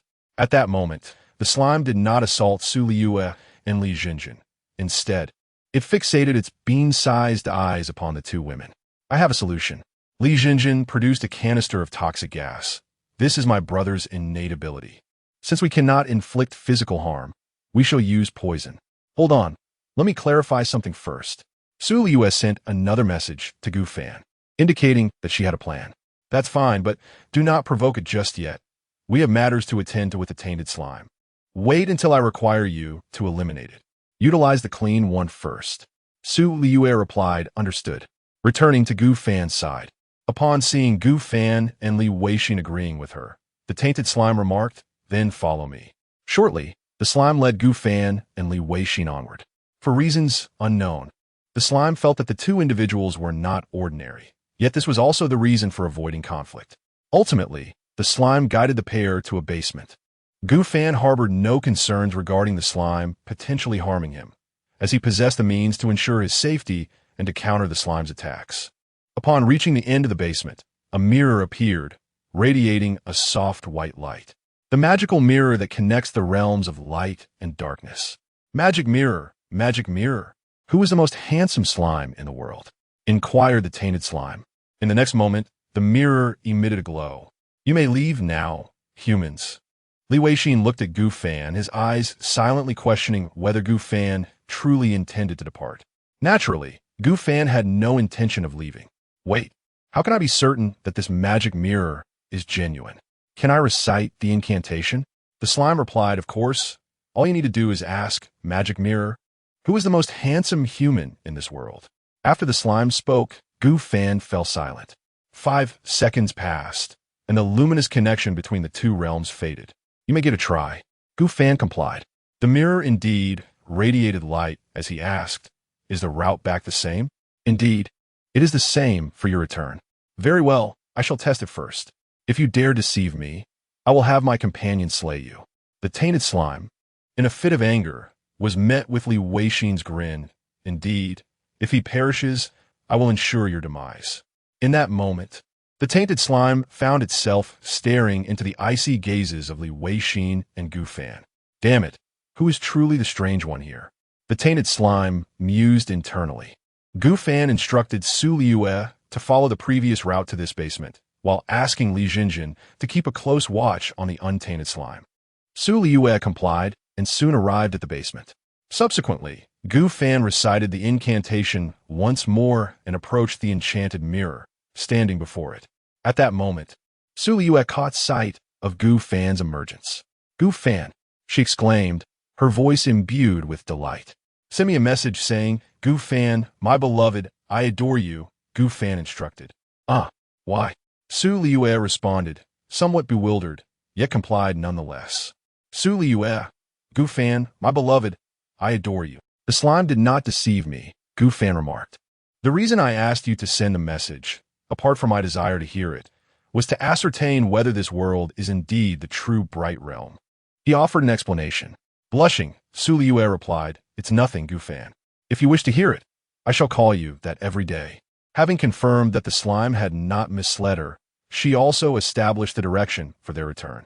Gu Fan recited the incantation once more and returned to the dark realm. At that moment, the tainted slime, upon witnessing Gu Fan's return, was momentarily taken aback. Why have you returned once again? Chapter 77. The poor slime Gu Fan grinned and asked, guess what? The corrupted slime hesitated and inquired, are you here to rescue your companion? No, he has returned to deal with you, replied Liyue, thrusting his crimson spear fiercely into the slime's gelatinous form. However, the slime's body gradually transformed into a liquid state, as if elemental, causing the spear to penetrate effortlessly through it. Several eyes, terrified, darted aside, narrowly avoiding being skewered. Curiously, Liyue then asked, why aren't you sustaining any injuries? Gu Fan first contacted Su Liyue and Li Zhenjin to unleash toxins, intimidating the slimes outside, before turning back to Liyue. Apart from physical methods, do you possess any other means to vanquish this slime? It appears impervious to physical harm. The corrupted slime chuckled derisively. Humans, I have no desire to engage you. Do you truly wish to provoke me? You are courting disaster. Liyue clicked his tongue in irritation, as he had intended to conceal his secrets from Gu Fan. Soon, a purple miasma enveloped him, swirling towards the vicinity of the slime. Observing this, Gu Fan silently retreated a few steps, gripping a black staff. The staff of a fiend from hell? How do you possess such a relic? The slime, tormented by the toxic fumes, was taken aback upon seeing the staff in Gu Fan's hand. Liyue scrutinized Gu Fan, feeling inexplicably that even with his splendid spear, he could never match Gu Fan's equipment. How could one be so extravagantly equipped? Liyue murmured in disbelief. Yet, Gu Fan was in motion. A luminous orb appeared atop the fiendish staff. This is not mere physical damage, little slime. Your corporeal form is also being poisoned by our ally. Speak now, and perhaps we shall spare you. The corrupted slime's eyes darted in panic, sensing the imminent peril. It yearned to respond, but realized that Gu Fan had not posed a question. What did this wretched human intend to ask? Had he already inquired, only for it to slip from its memory? Or was he merely hinting at something? As the slime stubbornly remained silent, Gu Fan grew impatient. The orb of light shot into the slime's body. The slime shrieked in agony, its eyes scattering, as its life points began to dwindle from 5 to 8 per second. I will die. Surely I will perish. Soft and squishy, yet a tough nut to crack. Libashin Ramarka Kuldli. Be brothers, do ask me anything. The slime cried out in torment. I shall answer all. I shall answer all. Liyue paused, turning to Gu Fan. Didn't you just ask something? Gu Fan was also taken aback. Didn't you inquire when I was outside? Liyue replied at that moment. The slime was not under duress. Gu Fan, it seems so. Observing the two formidable beings engaged in a debate over whether they had posed questions to themselves, the slime could no longer endure. Its vitality had already dwindled to less than half. If the bleeding continued, death would be inevitable. How had it, a once proud and superior monster, fallen to such depths? Wait, I know what you wish to inquire. Let me reveal it to you. This quaint town has fallen under the dominion of the Necromancer clan. The Necromancer, an elite-level creature, has tainted the very essence of all living beings within the village. Humans, livestock, and even enchanting elves, as well as my own delightful self, the slime. The slime spoke with remarkable rapidity. Gu Fan comprehended its words and replied, You are mistaken. You are far from adorable, and your body is riddled with eyes, which is quite repulsive. The slime. Liyue inquired about the relationship between the beings outside and those inside. Were they interconnected? The tainted slime hurriedly responded, There is no connection. However, if one were to slay beings from either realm, death would ensue. This is the curse of the Necromancer clan, yet this curse cannot be resisted by outsiders. Therefore, I thought it prudent to urge you to leave post-haste. Gufan further questioned, are the slimes outside aware of the situation? The slime shook its head, indicating ignorance. They know nothing. All they comprehend is that the arrival of the Necromancer grants them the power of infinite resurrection. Thus, they have welcomed the Necromancer with open arms. I began to understand. Was the so-called mayor indeed the Necromancer? Liyue asked. Indeed, the mayor is elected by the townsfolk, since they have acquired the boon of endless resurrection. It is only natural that the Necromancer has garnered their admiration and ascended to the role of mayor. Did I just slay the Necromancer's son? Gufan furrowed his brow. We must leave at once. This basement is perilous. Once outside, we will seek out the Necromancer and put an end to it. Wait, Grammy healing. The poison outside had ceased, urging them to seek the mayor, the Necromancer. You can revive fully even after death. Meanwhile, outside, a vibrant green slime lay despondently upon the ground, oblivious to its transgressions, perplexed by the woman's treatment of it, even resorting to poison. Liyue kicked the slime with a frigid expression. Were it not for your other self's prudence, I would have ended you long ago. The slime's tiny, pitiful eyes gazed imploringly at Liyue, utterly bewildered by its supposed wrongdoing. The creatures of the outside world failed to comprehend those of the internal realm, only aware of their newfound eternal existence within this town. At that moment, Liyue returned to Liyue's side. The tainted slime revived once more, its frightening multitude of eyes fixating fearfully upon the two.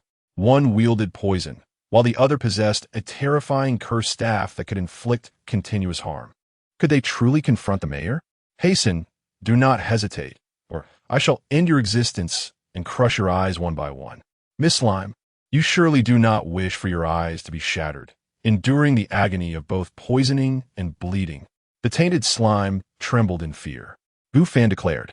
With no other choice, the slime led the two men forth, preparing to meet the mayor. However, it seemed the mayor had gleaned the reason behind the slime's predicament. A throng of contaminated townsfolk, along with the slime's multitude of eyes, and two diminutive sprites, covered in eyes and brimming with mouths and teeth, hovered menacingly, fixated on Gufan and Liyue. Gufan, now wielding a golden dagger and a snow-capped round shield, stared gravely at the gathering of pollutants. Ha! Outsiders, your demise is assured. With such a multitude before you, your death is inevitable. The slime rejoiced. Chapter 78. The church at the town center, the townsfolk rushed forward with fervor, their gestures wild, yet displaying merely ordinary vigor. I shall handle those in front. You take care of the ones behind, Gufan said coldly, and with a gentle swing of his golden blade, he cleaved through a townsman, who was instantly bisected.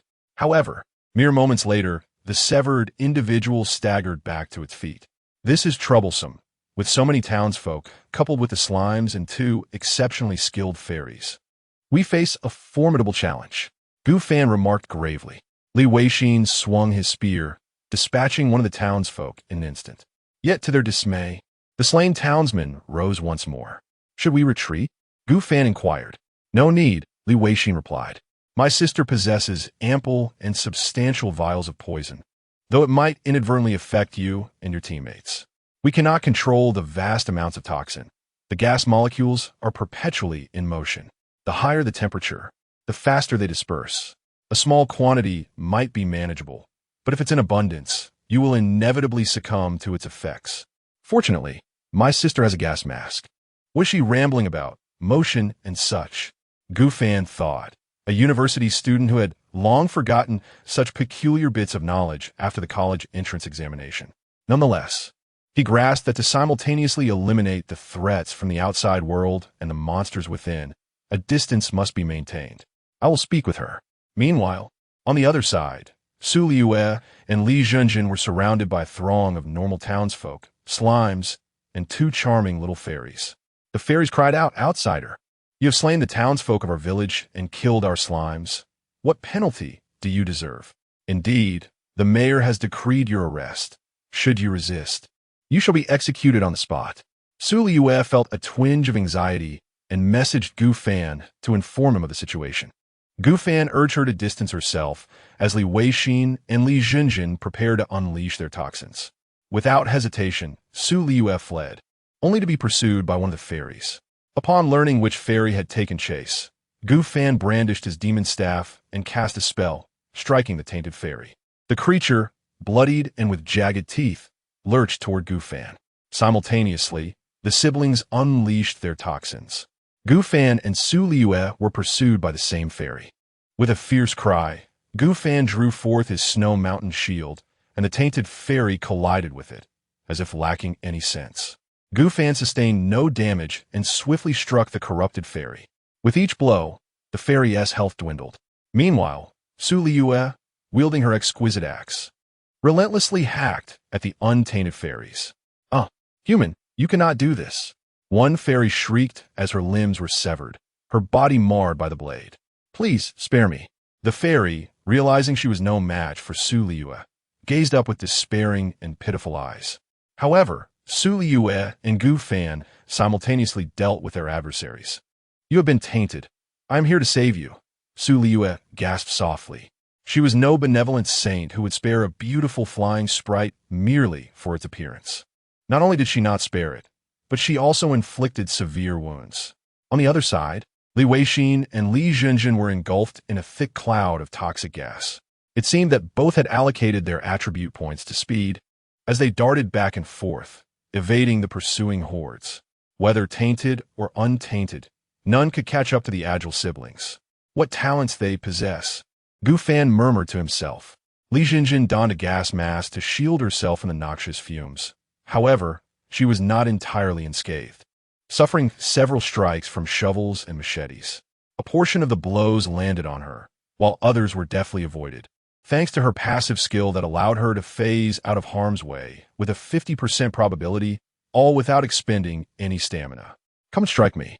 Li Zhenjin taunted, releasing toxic gas from the canister in her hand. Before long, under the relentless assault of life-draining effects, the townsfolk attacking Li Zhenjin collapsed en masse. Upon witnessing the fallen villagers, Li Weixin understood that those who were tainted possessed higher vitality than their untainted counterparts. Seizing the opportunity, he thought it wise to finish them off. Unleash the dragon, he commanded, wielding his spear with fervor as he dispatched the corrupted townsfolk one by one. From a distance, Gu Fan wielded the evil spirit staff, sending orbs of energy towards the slimes, particularly targeting the one who had just reveled in misfortune. Wait, don't kill me. I was wrong. The slime whimpered, desperately attempting to flee, yet it was struck down, barely clinging to life. Hold on, let's keep this slime to guide us, Li Weixin suggested, also reminding Li Zhenjin outside to spare the initial slime. This creature was not only of low intelligence, but strikingly innocent. Whether it was a consequence of its tainted state or an inherent trait of its kind remained uncertain.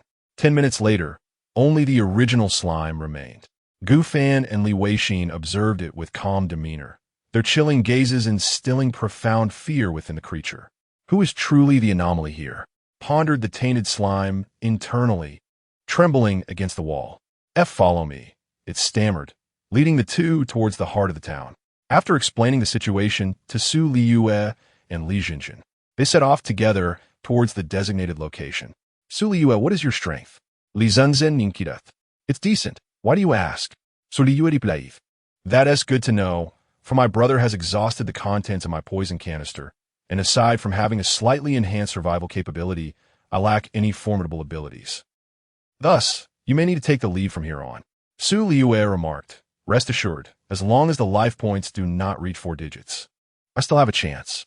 In truth, she was not entirely confident, yet she possessed several hidden cards. Out of 10 cards, she held 5. Aside from the resource cards, the remaining 8 were considered her trump cards. Soon, the 4 of them advanced with great determination, each addressing the monsters in their path or the ordinary townsfolk.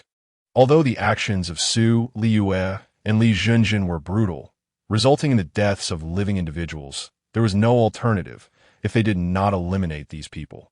Gu Fan and Li Weixin would be unable to deal with the contaminated creatures.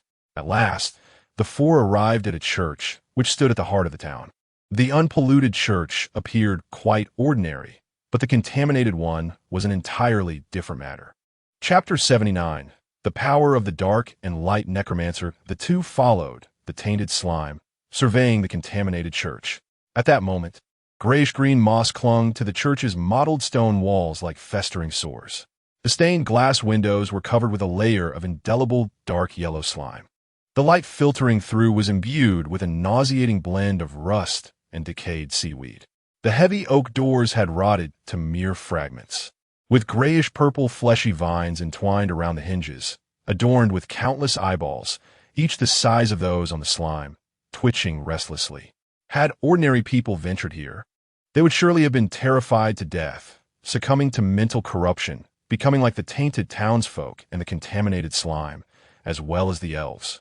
However, Gu Fan and Liyue, being outsiders under the protection of the Infinite Building, experienced no such calamity in the face of this grotesque scene. They merely felt a sense of revulsion. Have you made up your minds?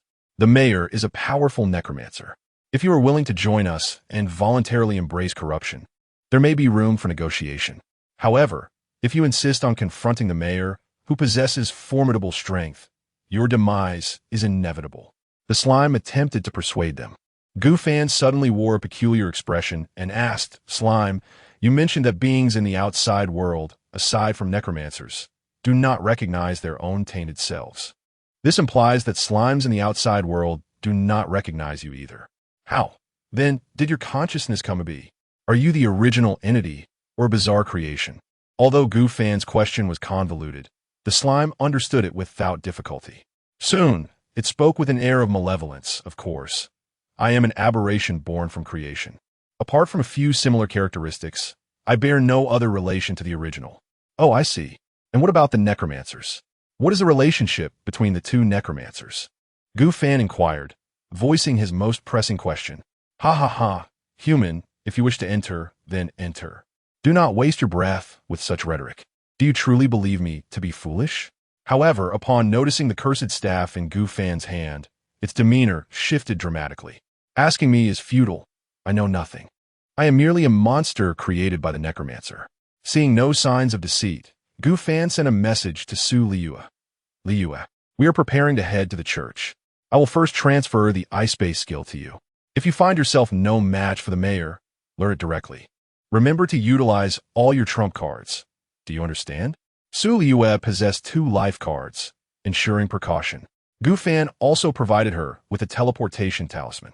"Rest assured, we are dealing with untainted beings. There is no cause for concern." On the other hand, after exchanging a few pleasantries, the 4 of them simultaneously entered the church. In the world of light and shadow, the mayor and high priest, a necromancer, sat calmly on the altar of the church, adorned in a flowing white robe, sporting gold-framed glasses and holding a gray staff. In the midst of the town, numerous villagers kneel fervently upon the ground, continuously reciting peculiar incantations. These incantations resonate with a melodic quality reminiscent of a haunting song. From the crevices of the walls emerge countless black hands, drawing us toward the softness of flesh. Flowers crafted from flesh bloom upon the vaulted ceiling, while the food we chew is imbued with a salty, oily flavor. In synchrony with the mayor's swaying, we become but masses of meat. These eyes serve as the essence through which we perceive the world. The malevolent yet ignorant melodies escape the lips of these seemingly ordinary villagers. Some, having succumbed to excessive brainwashing, sway their bodies and even engage in wild dances. To the devoted seekers of immortality, the necromancer seated within the church suddenly calls upon those who are singing, drawing strength from their prayers. They gaze at the necromancer with a mix of confusion and reverence, oblivious to the footsteps behind them. Perhaps they are aware, but choose to ignore it. The villagers willingly submit to the necromancer's corruption, not solely due to the allure of immortality, but also because of the insidious spread of cultish beliefs. This is the potency of faith. The deeper the belief, the more profound the contamination of their inner world. They are the core figures of this nefarious sect. An outsider has arrived. Let's welcome her together, shall we? The necromancer declares in a flippant tone. They fall silent, then collectively turn their heads. An array of gazes fixated intently upon Su Liyue and Li Jinjin. Li Jinjin, uncertain of the reason, perhaps out of fear or trepidation, steps back 2 paces. The arcane icebow manifests in Su Liyue's grasp. Intruders, you possess considerable audacity to trespass upon my town, the necromancer observes with a mocking glint in his eyes, continuing. What is your intention? To eradicate my wickedness, perhaps? Su Liyue shakes her head. Oh, is it to rescue these chosen villagers? Again, Su Liyue shakes her head. The necromancer appears bewildered. Then what is your purpose? I have alleviated the famine in this town, even bestowing upon its inhabitants the dreadful gift of immortality. And I have saved many a sick child and elder. My presence here is purely benevolent. Su Liyue replies, we merely seek to slay you and reap the rewards. Nothing more. The necromancer responds, have you no pretense at all? At least feign a desire to vanquish evil. He grimaces, looking at the unarmed villagers, then sighs, you all may withdraw. Allow me to deal with these intruders. His intentions are not altruistic. The survival of these villagers serves a greater purpose. Meanwhile, Gu Fan observes a multitude of towering creatures, each 2 to 3 meters tall, kneeling in reverence. Their mouths chanting incomprehensible words that both Gu Fan and Li Weixin cannot decipher. Meanwhile, a man clad in a pitch-black robe, wielding a dark purple longsword, stood upon the podium, his calm gaze fixed upon Gu Fan and Li Weixin. Without uttering a word, Gu Fan proceeded to utilize his insight. Corrupted necromancer, dark quality, inferior excellent health, 1025 attack, 125 defense, 180 speed, 115 skills, necromantic summoning, can summon infected townsfolk, a total of 10, all of whom possess excellent quality, lasting for 10 minutes. Cool down, 10 minutes. Necromantic slash, wields a sword to unleash a wave of inky sword energy, dealing 600 points of damage. The struck beings will become tainted. Cool down, 30 minutes. Necromantic damage immunity, for 3 seconds, reduces damage taken by 90%. Cool down, 10 seconds. Light and dark duality, an embodiment of the realms of light and darkness. True death only occurs when both perish. A harbinger of the light and dark worlds, bringing calamity to one place after another. Not particularly challenging, Gu Fan murmured to himself, gripping the evil spirit's staff. He had no intention of employing the golden blade any longer. The speed attribute of this necromancer was far too swift, and given the expansive confines of the cathedral, it was unlikely he could land a blow on the necromancer. Furthermore, to guard against the potentially hostile advanced townsfolk, Gu Fan clutched a card tightly in his left hand, his expression grave. This was merely a fragment of the light and dark world.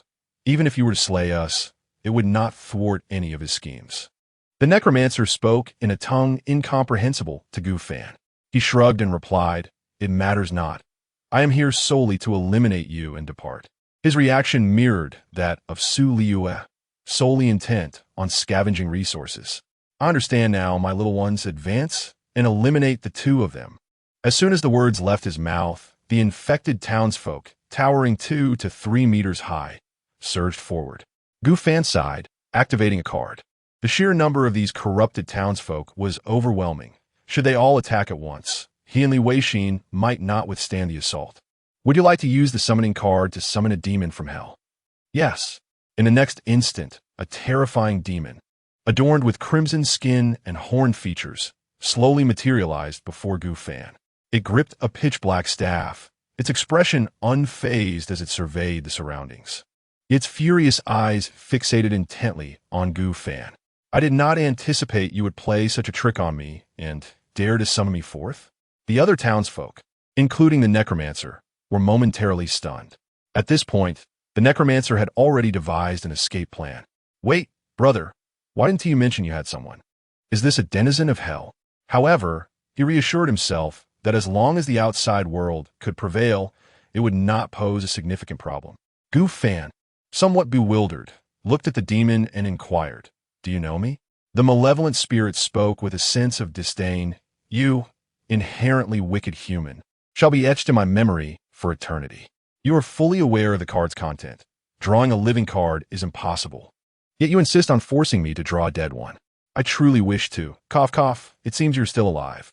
Gu Fan felt a twinge of embarrassment, surprised that the malevolent spirit, having drawn a dead card, was still among the living.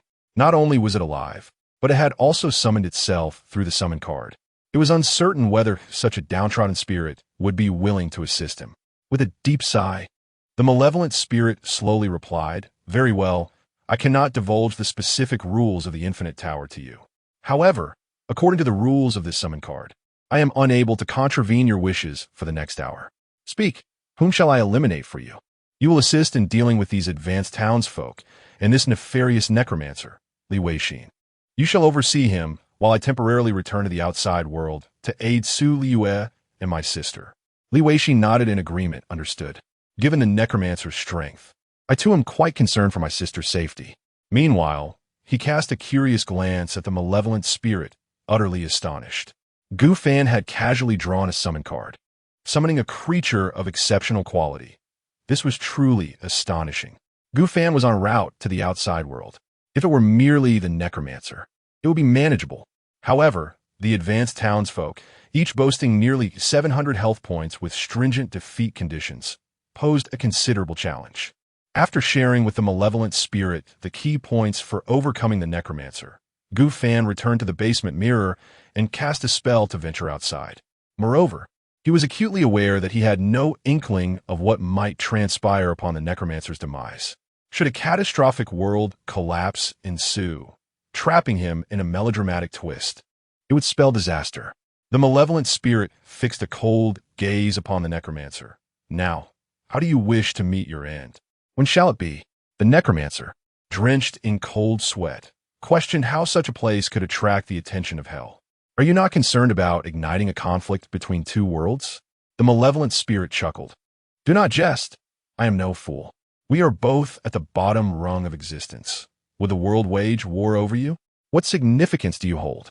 The spirit spoke no falsehood. It indeed resided at the lowest echelon of hell. Yet, even at this nadir, its quality soared to a remarkable level. In terms of hierarchy, if the chickens raised by the townsfolk represented the lowest tier of the dim and bright worlds, then the malevolent spirit paralleled those very chickens. Thus, whether the malevolent spirit vanquished the necromancer or the necromancer extinguished the spirit, neither event would draw the attention of the two realms. Liyue, meanwhile, observed the spectacle with intrigue, noting with astonishment that the malevolent spirit's staff bore an uncanny resemblance to the one Gu Fan had just wielded. He pondered what Gu Fan had experienced. "I shall first weaken you, then await Gu Fan's signal." The malevolent spirit grinned, slowly advancing towards the necromancer. In the external world, Liyue and Li Zhenjin gradually found themselves at a disadvantage. Although Liyue's arrows had the capability to freeze the necromancer, the latter, having learned from previous encounters, would invariably cast a protective skill before being encased in ice. However, the necromancers of the bright world were far inferior to those of the dark world, managing only to mitigate 60% of the damage at most. Observing the smug necromancer, Liyue fell into contemplation. Did she need to resort to using a skill, or perhaps unveil a trump card? Li Zhenjin had exhausted her poisons and, aside from her formidable self-defense, possessed no other capabilities. It seemed that not only was it improbable to eliminate their foe simultaneously, but even considering the immediate threat alone posed a significant challenge. Just as Liyue pondered these matters, Gu Fan arrived at the Cathedral of the Bright World, wielding the staff of the evil spirit. The moment he arrived, a dark magic sphere hurtled towards the necromancer, striking his body. "I have arrived, Liyue. The situation over there is quite troublesome. Let me handle the summoned evil spirit while you manage the rest," Gu Fan said, slightly out of breath.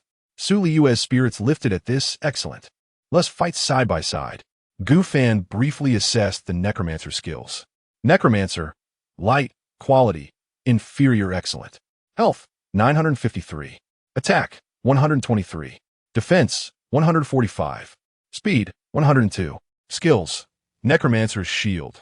Casts a shield capable of absorbing 500 points of damage, lasting for 3 minutes. Cooldown, 10 minutes. Necromancer's Wave. Wields the staff to unleash a gray wave of light. inflicting 400 points of damage. Cooldown, 30 minutes. Necromancer's damage mitigation, for the next 3 seconds, mitigates 60% of incoming damage. Cooldown, 10 seconds. Duality of light and dark, the embodiment of both realms. True death can only occur when both perish. A harbinger of calamity, spreading disaster from one place to another. Chapter 80. The Return of the Light and Dark Worlds. The Necromancer of the Light World appears to be considerably weaker, which aligns with the established principles governing both realms. Gufan's attacks boast a formidable power, nearing 300 points. Although the Necromancer can activate a damage immunity, it only shields against damage incurred after defense, not before. Thus, even after deducting defense, the immunity offers limited protection. Furthermore, the duration of this immunity is a mere 3 seconds.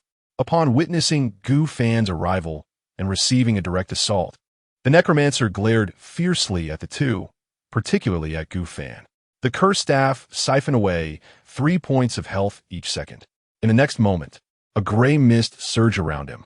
The Necromancer's emaciated fingers grasped the staff, and it glowed ominously as he summoned a necromantic shield. Without this shield, he would indeed find himself outmatched by the duo. Just as he completed his incantation, a semi-transparent gray membrane enveloped him like an eggshell. Gufan and Liyue exchanged a knowing glance and simultaneously launched their offensive.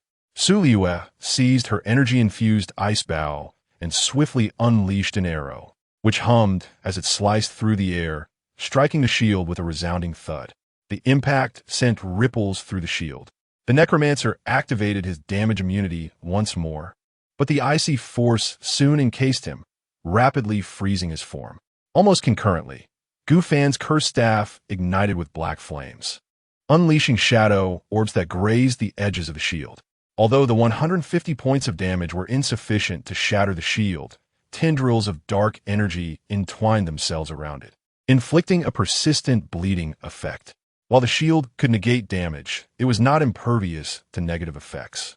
After 3 seconds, the Necromancer, having activated his immunity, panted lightly as he roamed the cathedral.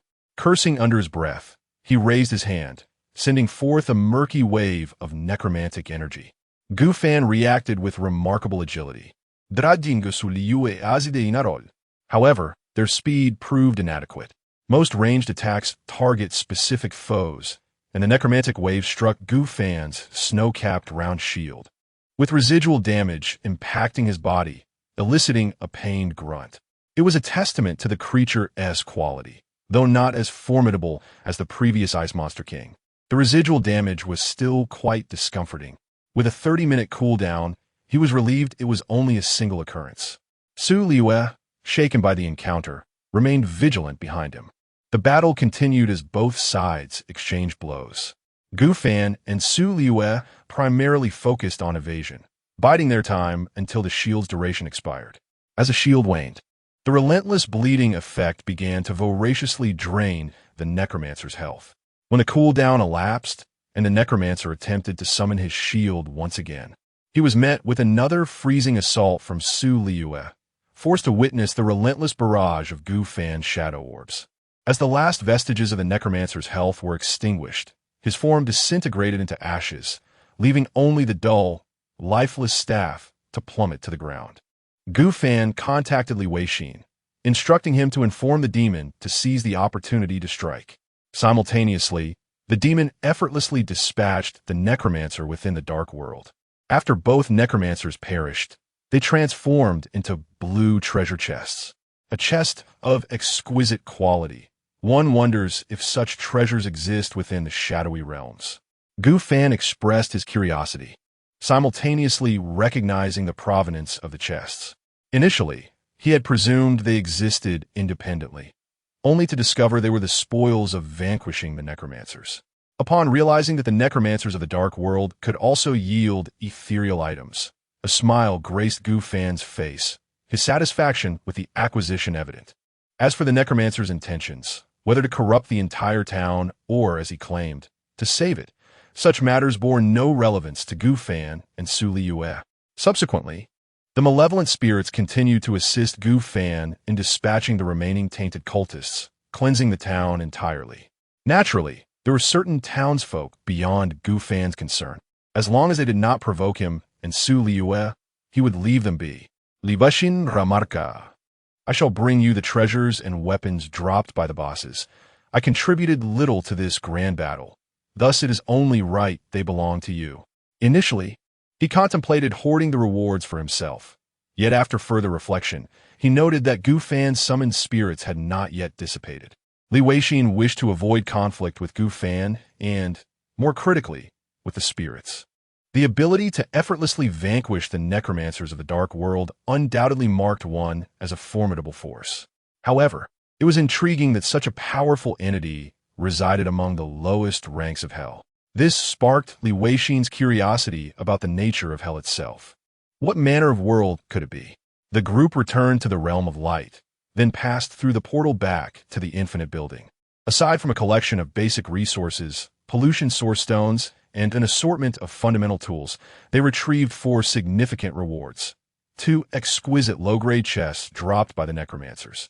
Alongside 2 weapons, the necromancer's staff and the necromancer's sword. Necromancer's staff, quality, exquisite low-grade. Consuming 15 stamina points, wielding this staff can inflict 250 points of damage. Necromancer's sword, quality, exquisite mid-grade. Inflicts 200 points of damage. Accompanied by a skill, Necromancer Slash, swinging the sword unleashes a wave of energy, dealing 500 points of damage. Cooldown, 3 hours. The capabilities of the Necromancer's sword were evidently superior to those of the staff, enhanced by its additional skill. Although the staff dealt greater damage, it required stamina to wield. Brother Fan, the rewards from these 2 bosses, along with the weapons, rightfully belong to you both, Li Weixin said slowly, offering the items to Gu Fan and Su Liyue. The nearby malevolent spirit still had a few minutes before its departure.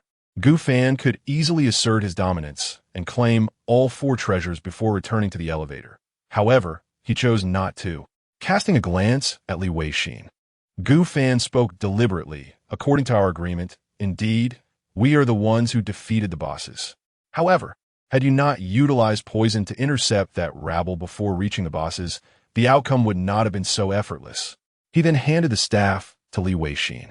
This staff is yours. Li Weixin's eyes sparkled with joy, for he was certain that the esteemed Gu Fan would not treat him unfairly. He harbored hopes for a second opportunity for collaboration in the future. Slowly, he spoke, contemplating whether to join Gu Fan's guild and develop alongside him. However, upon further reflection, he deemed it best to refrain, as Gu Fan was a quintessential lone wolf player. Furthermore, the survival coins awarded by the guild were of great significance. Joining Gu Fan's guild might result in a diminished acquisition of these coins. Weighing the pros and cons, Li Weixin ultimately chose to remain silent. He escorted Li Zhenjin back to the elevator, which ascended swiftly. Once they had departed, Li Zhenjin could not contain her curiosity. Brother, why didn't you ask for more? It seems rather unwise to take only a staff when there are so many resources available. Observing his sister's naivety, Li Weixin sighed. We had previously agreed that whoever slays the boss would be entitled to the rewards it drops. But if it weren't for your poison, it wouldn't have been so easy. Li Zhenjin retorted, somewhat disgruntled. That is not the case, Zhenjin, Li Weixin replied earnestly. Do you understand why Gu Fan summoned the evil spirits and ventured over to your side? Beyond the mere strength of the dark world's necromancer, his true intention lies in acquiring the loot dropped by both the necromancers of the light and dark worlds. Li Zhensen paused, pouting in dissatisfaction. That's rather cunning. Li Weixin responded with exasperation. Our strength pales in comparison to Gu Fan's. Thus, it would be wiser to adopt a strategy of retreating to advance, first feigning weakness, and then persuading Gu Fan to relinquish that staff to us. Moreover, with the staff in hand, we would also gain the favor of the illustrious Gu Fan. Is that not a double boon? All right, Li Zhenjin blinked, though I don't quite understand. It certainly sounds reasonable. Chapter 81. The dog food must be sufficient on Gu Fan's side. The malevolent spirit grinned at him, revealing sharp teeth. In just a few minutes, I will vanish. Do you have any parting words? Gu Fan hesitated for a moment before inquiring, "What is hell truly like?" "I once opened a door labeled hell, where flames ceaselessly burned on the ground, and there were several pig-headed beings adorned with golden caps." The malevolent spirit was taken aback. He had not anticipated that Gu Fan had encountered hell before. He nodded slowly and replied, "Indeed, the place you accessed is hell, albeit a remote region known as the Infernal Fire Pit, governed by a demon lord. In contrast, I reside in an area devoid of flames called Mal Hell, equally ruled by a demon lord." "I understand now," Gu Fan murmured. "It seems that each segment of Hell's lowest tier possesses a certain level of sophistication." The malevolent spirit had always mocked himself as being at the bottom, and it appeared that this was indeed the case. However, he vaguely recalled that the pig-headed beings seemed to lack the strength of the malevolent spirit. "I am about to disappear. Do not venture into hell. If you do, I shall ensure your dismemberment," the malevolent spirit warned ominously. Su Liyue, with an innocent expression, asked why. "Have we not fought side by side?" The malevolent spirit paused, his lips twitching in irritation. "Have you forgotten that I was betrayed by you?" "Oh, right, the life and death token," Su Liyue acknowledged. Gu Fan interjected, "Do not forget that you still have one chance to be summoned by me." The malevolent spirit glared at them in fury, wishing to rend the two apart, but found himself powerless to act. "Do not let yourself be driven to madness, Mr. Malevolent Spirit," he muttered. Once the malevolent spirit vanished, Gu Fan took Su Liyue's hand and returned to the elevator. "Haha, Gu Fan, it's been a while since I miss it a little," Su Liyue remarked, gazing alluringly at him as she entwined her arm with his. "Has it only been a few hours?" Gu Fan glanced at the time. It was just approaching evening. Soon they could rest. However, further exploration of the upcoming floors would be limited, except for the special levels. Hith, it's been quite a while indeed. You little temptress." Upon returning to the elevator, Little Frog exclaimed, "Master, you're back." Gu Fan nodded and then checked on the transforming Xiao Huang, who still required about an hour for the transformation to complete. Subsequently, Gu Fan ascended rapidly in the elevator. They were now on the 200th floor. At 6 o'clock the following morning, the black mist would reach the 100th floor. By 6 o'clock the day after, it would arrive at the 300th floor. Therefore, they must at least reach the 400th floor, having been delayed far too long by the realms of light and darkness. Gu Fan sighed. "It appears we must minimize our explorations of perilous worlds. Otherwise, the gap with the black mist will become increasingly unbearable." An hour later, the elevator reached the 300th floor. Behind two doors lie unexplored realms. The reason being quite simple. Time has run short. At most, one could gather some resources from the hallway. Meanwhile, player Gu Fan, your pet demon tiger has awakened and successfully evolved. Pet, Little Huang. Species, demon tiger. Bloodline, demonic bloodline. Quality, superior, potentially reaching epic in the future. Health, 1888. Attack, 250. Defense, 260. Speed, 288. Loyalty, 100. Skills, demonic infection. Any creature bitten by the demon tiger, if not exceeding epic level, will be infected by demonic power, causing a bleeding effect that deducts 5 health points per second for 3 minutes. No cordon. Demon tiger roar, with a mighty roar. Affected enemies will experience 5 seconds of dizziness and receive 100 points of true damage. Cooldown, 10 minutes. Demon tiger claw. A single strike that inflicts 700 damage upon the enemy, while also applying demonic infection. Cooldown, 30 minutes. Little Huang has awakened, having grown at least a size larger. Gu Fan gazed at Little Huang, astonished not only by its stats, but also by its appearance. Little Huang's skin was enveloped in purple, its muscular frame bulging with strength, veins prominent against its red skin. Its eyes glimmered with an ominous darkness, and its large mouth displayed menacing fangs. Most terrifying were the folded, fleshly wings on its back, crimson in hue with blackish-purple edges. Yet, this fearsome creature soon approached Gu Fan and Su Liyue, bowing its head in submission, its rear raised in deference. With a roar, Little Huang expressed loyalty to Gu Fan and Su Liyue. "Is this truly a demon tiger? Its entire body is adorned in purple," Su Liyue marveled. She suddenly realized that the next phase after the flesh of the evil spirit was the flesh of the demon. Could it be that demons are the subsequent evolutionary stage of evil spirits? Observing the potential for little Huang to grow to the epic level, Su Liyue pondered aloud. Do you think demons in hell possess epic quality? Gu Fan nodded. I believe so. The evil spirit that aided me threatened us, saying it would make us suffer once we reached hell. Now, that little Huang is here. I am genuinely curious to see the expression on its face when I summon it next time. He shrugged. As time swiftly passed, several hours later, it was deep into the night. The elevator arrived at the 1423rd floor. Aside from 2 special boss levels, the journey was largely uninterrupted. However, 5 small world doors were overlooked, as there was simply no opportunity for exploration. Let other passing players undertake that task. It's getting late. Gu Fan, we can sleep now. Su Liyue said, tugging at his hand playfully. Gu Fan scratched his head. Little Liyue, it seems we have yet to take a bath. All right, never mind. We can shower together later. Quite reasonable. The 3 little ones gazed disdainfully at the 2, who were engrossed in their display of affection. They had their fill of dog food to savor. Chapter 82. Introducing new special layers on the 11th day of survival. The rewards were solely based on attributes, an increase of 30 in health, 30 in stamina, and 3 in speed. Among these options, Gu Fan ultimately opted for stamina. Stamina, akin to mana, remained crucial despite the convenience of elevators. It was essential for casting skills and utilizing ranged weapons, all of which consumed stamina. Coupled with the stamina boost from the stamina bread consumed the previous night, Gu Fan's stamina surged by approximately 30 points. He then glanced at his attribute panel. Player, Gu Fan teammate, Su Liyue talent. S-Class daily selection, B-Class diamond strength.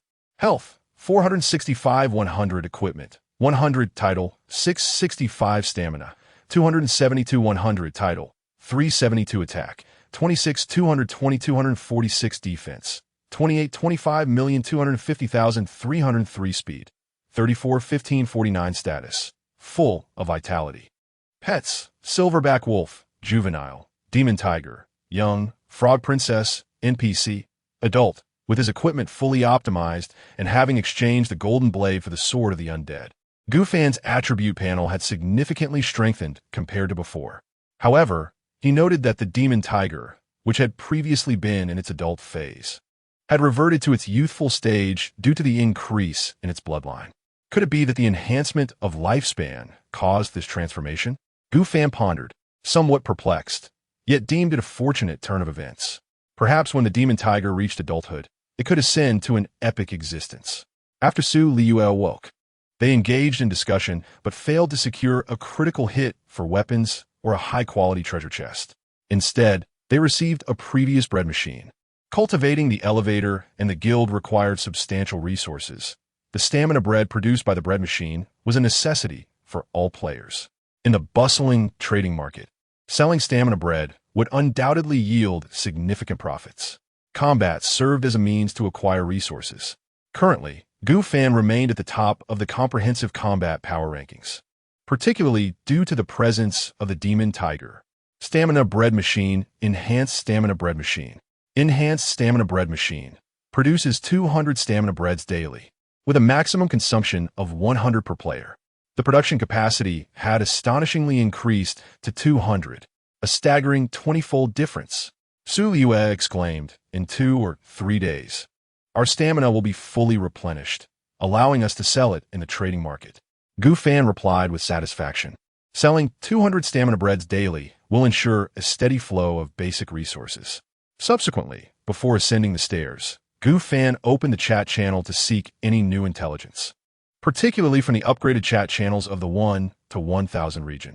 Everyone, yesterday the top 2 guilds, the Dragon Clan and the Sea Clan, clashed fiercely in a certain corridor, leaving a plethora of corpses. Due to the reduction in personnel, both the Dragon Clan and the Sea Clan have dropped out of the top 10. I was wondering why those 2 guilds were absent from the rankings. It turns out they were engaged in battle. What prompted the conflict between these 2 major guilds? I heard it was due to the players from both factions arriving at the dual floor. My goodness, both guilds participating in the duel? How will the rules be established? Surely they won't end up in a scenario where only one guild remains? No, in the dual floor. If a guild ascends to the main floor, they will be matched with other guilds. And the battle only needs to reduce the number of players from a certain guild by half to lift the stairway as restrictions. This unique dual layer is truly formidable. I genuinely fear encountering any prominent figures, as that would spell disaster. Indeed, the game system is completely fostering a sense of peril.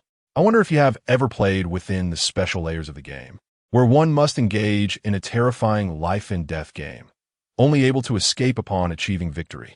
Just then, the voice of the game system resonated, detecting fewer than 10 million players in the 1 to 1,000 region. 3 new special layers will be introduced. Colonial Special Layer. Players who first reach this special layer will gain permanent access rights. Furthermore, a miniature world behind the door will inevitably emerge in this colonial special layer. When the black mist spreads and envelopes this layer, players with permanent access rights can remain immune to the damage of the black mist while situated in the colonial special layer. However, if they encounter another player's colonial special layer, they may choose to seize it, provided they are not already enveloped by the black mist. Note, the number of colonial special layers is exceedingly rare. Killing Special Layer. Upon entering this special layer, the Killing Special Layer will activate directly.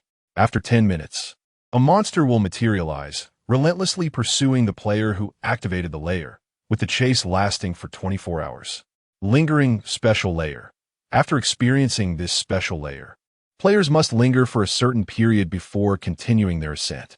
During the lingering time, players cannot engage with other guild members or ascend to other floors. A new stairway leaderboard has also been introduced. The stairway leaderboard ranks players in the 1 to 1,000 region based on the number of stair layers they have ascended, from highest to lowest. Gufan's expression turns serious. With the already numerous special layers, the addition of 3 more was significant.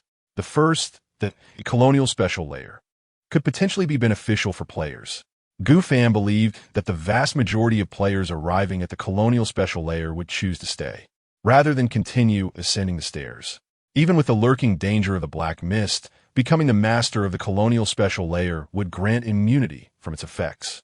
As for sustenance, it was likely sourced from a miniature world within the Colonial Special Layer. Thus, for most players wishing to take a more relaxed approach, this was undoubtedly good news. Conversely, the latter 2 special layers were rather unpleasant. Those with elevators might fare better. However, for players without elevators, encountering such layers would be utterly despairing. It goes without saying that the monsters in the Killing Special Layer that pursue players would be extraordinarily powerful.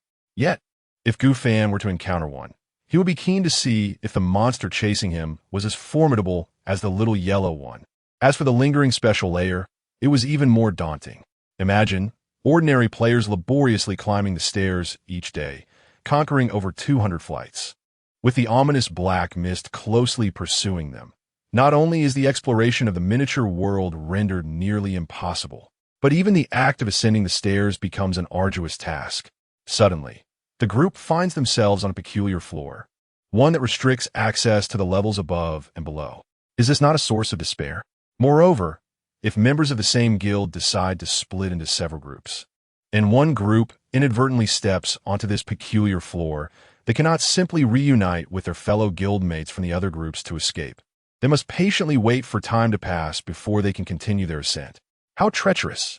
However, for Gufan, this presented a welcome opportunity for rest.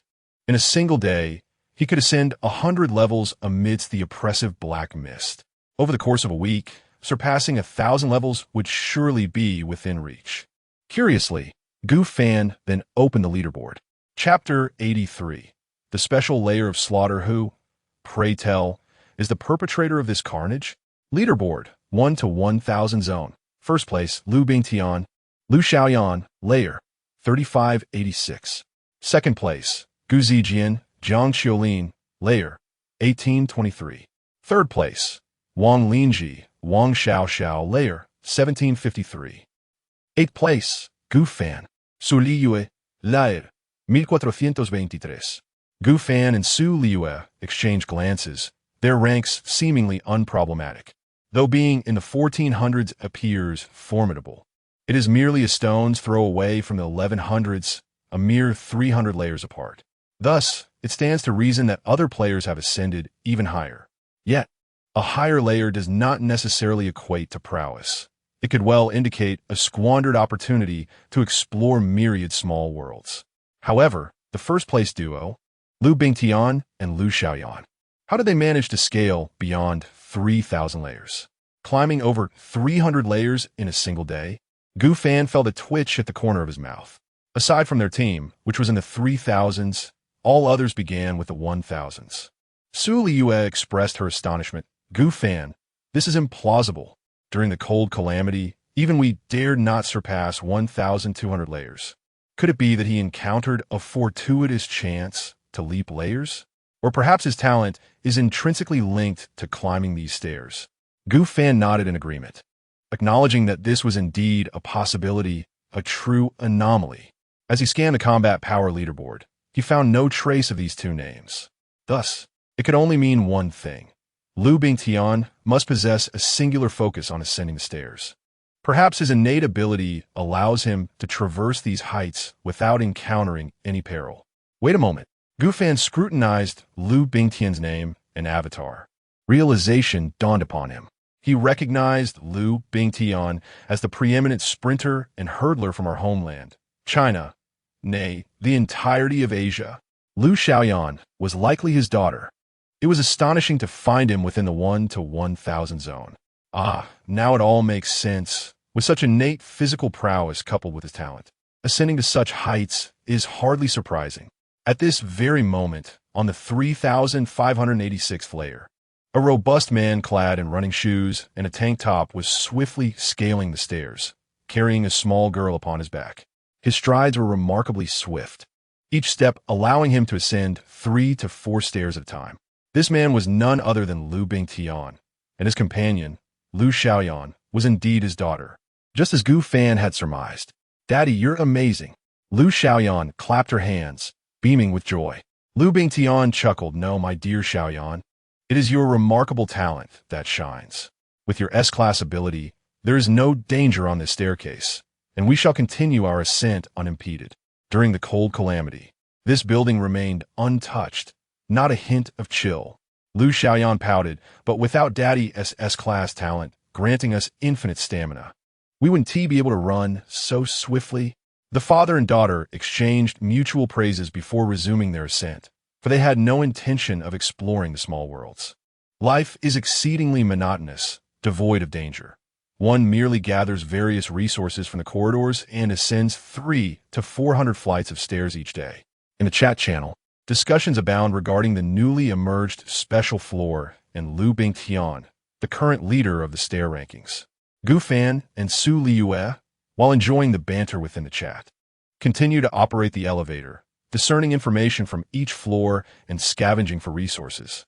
Floor 1430, 100 units of steel and a python. Floor 1435, 3 large pythons. Floor 1440, 5 non-laying roosters. Gu Fan swiftly dispatched the 5 roosters, anticipating a delightful chicken soup for lunch. They explored until reaching the 1,450th floor. Floor 1450, special slaughter floor. With the insight warning, both became alert. Gu Fan opened the elevator door, and suddenly, the entire floor was bathed in crimson. A notification echoed in their ears. Special slaughter floor activated. In 10 minutes, a mid-grade monster will appear, targeting players who triggered this floor for a duration of 24 hours. Oh, it's merely mid-grade? Somewhat disappointed. Gu Fan affectionately ruffled her hair, suggesting they wait here instead of fleeing from the impending monster. Xiao Huang, it's up to you. Let us witness your prowess. Xiao Huang flapped in the air, vigilant and surveying the surroundings. After 10 minutes, a blood-red figure materialized before them. It resembled a humanoid creature, draped in a crimson robe, exuding a menacing aura, with a grotesque visage. Gu Fan conducted a quick probe. Bloodhand monster. Quality, mid-grade. Health, 1125. Attack, 153. Defense, 142. Speed, 101. Skills, Bloody Claw. a sudden strike causing a terrifying red claw that inflicts 400 points of damage. Blood Monster Smite sacrifices 50 of health to create a shield equal to 100 of health, lasting 10 minutes. Upon spotting Gu Fan and his companions, the Bloodhand monster initially expressed astonishment, then cackled. Humans, you choose to stand your ground and face death instead of fleeing, do you? Suddenly, it sensed an overwhelming aura of malice. Under the weight of this lethal intent, the Bloodhand monster mechanically raised its gaze and beheld Xiao Huang. Demon? How could there be a demon? How could you possibly have tamed a demon? The Bloodhand monster, now stricken with fear, retreated several steps, incredulously exclaiming, "Who is the true hunter here? Who is the one destined for slaughter?" Xiao Huang, attack. Gu Fan commanded coldly. Still wish to pursue? Not a chance. Wait. Spare me. I was wrong. I don't want to die. The Bloodhand monster hastily fled. This special floor imposes no restrictions on ascending or descending. After all, it is a realm of slaughter. If the ascent and descent are restricted, it would merely be a typical boss layer. The Bloodhand monster frantically fled downstairs, its speed astonishingly swift at 102. However, when the demon tiger let out a sudden roar, sound waves rippled through the air, striking the Bloodhand monster. It was under a powerful control for 5 seconds. The Bloodhand monster froze, feeling as though its body no longer belonged to it. Dazed, the demon tiger unleashed its claws upon the Bloodhand monster. "Go, Little Huang, vanquish this crimson fiend," exclaimed Little Frog, bouncing with excitement. "You are the strongest among us now." Little Frog was overwhelmed with joy, convinced that aligning with Gu Fan and Su Liyue was an astute decision. If Little Huang had become so formidable, surely it too would grow stronger in time. The sharp claws of the demon tiger sank into the flesh of the Bloodhand monster. Your pet executed Demon Tiger Claw on the Bloodhand monster, inflicting a significant damage of 700 points. The Bloodhand monster's defense stood at 142 points, resulting in a net damage of 558 points. Additionally, the Bloodhand monster suffered from demonic infection, losing 5 life points per second for 3 minutes. Gu Fan, upon receiving the notification, smiled slowly, realizing that the roles of hunter and prey had been reversed. Chapter 84. The coordination of the special layer of colonization and the elevator. Please don't kill me. I'm dying. The Bloodhand monster let out a wretched scream. Roar. Xiao Huang relentlessly bit into the Bloodhand monster. The creature struggled continuously, its vitality dwindling until it finally reached 0, death. Subsequently, Gu Fan removed the red robe draped over the Bloodhand monster. Bloodhand robe, quality, superior. Increases health by 150 points and defense by 50 points. Active skill. Upon donning the Bloodhand robe, one can invoke the power of the blood monster, consuming 50 of health to create a shield equivalent to 100 of health, lasting for 10 minutes. However, utilizing this skill incurs a modicum of pain. Undoubtedly, it was a remarkably powerful piece of equipment. Gu Fan pondered for a moment and said, "Su Liyue, how about you wear this?" Su Liyue nodded, reassuringly stating, "Don't worry, Gu Fan, I can handle this skill." As for the equipment currently worn by Su Liyue, the two-headed monster armor could be discarded. It only provided a meager increase of 50 health points and 10 defense points. Su Liyue held the discarded two-headed monster armor in her hands, contemplating before looking at Xiaohua. "Xiaohua, can you wear this equipment?" Xiaohua's size was even smaller than Su Liyue's bearda. It twitched its mouth. "Master, are you really asking me to wear this?" However, Xiaohua soon accepted the two-headed monster armor. "Let me give it a try." Remarkably, the armor shrank instantly and enveloped Xiaohua's upper body, making it appear adorably model-like. "Hee, it fits quite well," Su Liyue chuckled, covering her mouth. Wu Xiaoyin gazed longingly at Gu Fan and Su Liyue before sidling up to Xiao Huang. The two little creatures looked towards their masters. "Do you wish to consume this Bloodhand monster?" Gu Fan inquired. Xiaoyin and Xiao Huang nodded. It seemed that devouring this Bloodhand monster would enhance their strength. In the game, it appeared that the higher the quality of the meat, the better. Gu Fan nodded. "All right then, go ahead and eat, and Xiaohua can join as well." "Yuck, I don't want to eat that. It looks so disgusting." Xiaohua shook its head. Although it had been a frog for a long time, it still maintained a princess-like mentality. after Xiao Wang and Xiaoyin devoured the entire bloodhound monster. Xiaoyin closed its eyes and fell into a deep slumber. Is Xiaoyin going to advance as well? Su Liyue inquired with curiosity. It seems so.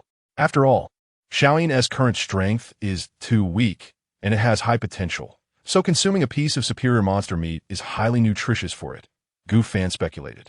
As the elevator doors opened, Xiao Wang, carrying the sleeping Xiaoyin, elegantly stepped back into the elevator. Xiaowa hopped along in pursuit. I've always heard that tigers are just large cats. Now I finally understand why. Su Liyue exclaimed with a sense of wonder. Su Liyue, why don't you give it a try as well? Gu Fan expressed a sense of anticipation. Su Liyue shot him a glance, exclaiming, I am not a cat. You are my little kitty, Gu Fan replied affectionately, wrapping his arms around her. Well, I suppose that works too, Su Liyue responded, momentarily taken aback by Gu Fan's words. Subsequently, she attempted to mimic a cat's graceful stride. Upon returning to the elevator, they embarked on a new round of exploration. Ascending the stairs, all the way to the 1,500th floor, the stairs appeared quite ordinary, devoid of any extraordinary features. The 1,510th floor was designated as the boss level. Although it was a boss, it was merely an average specimen, lacking any of the typical boss grandeur.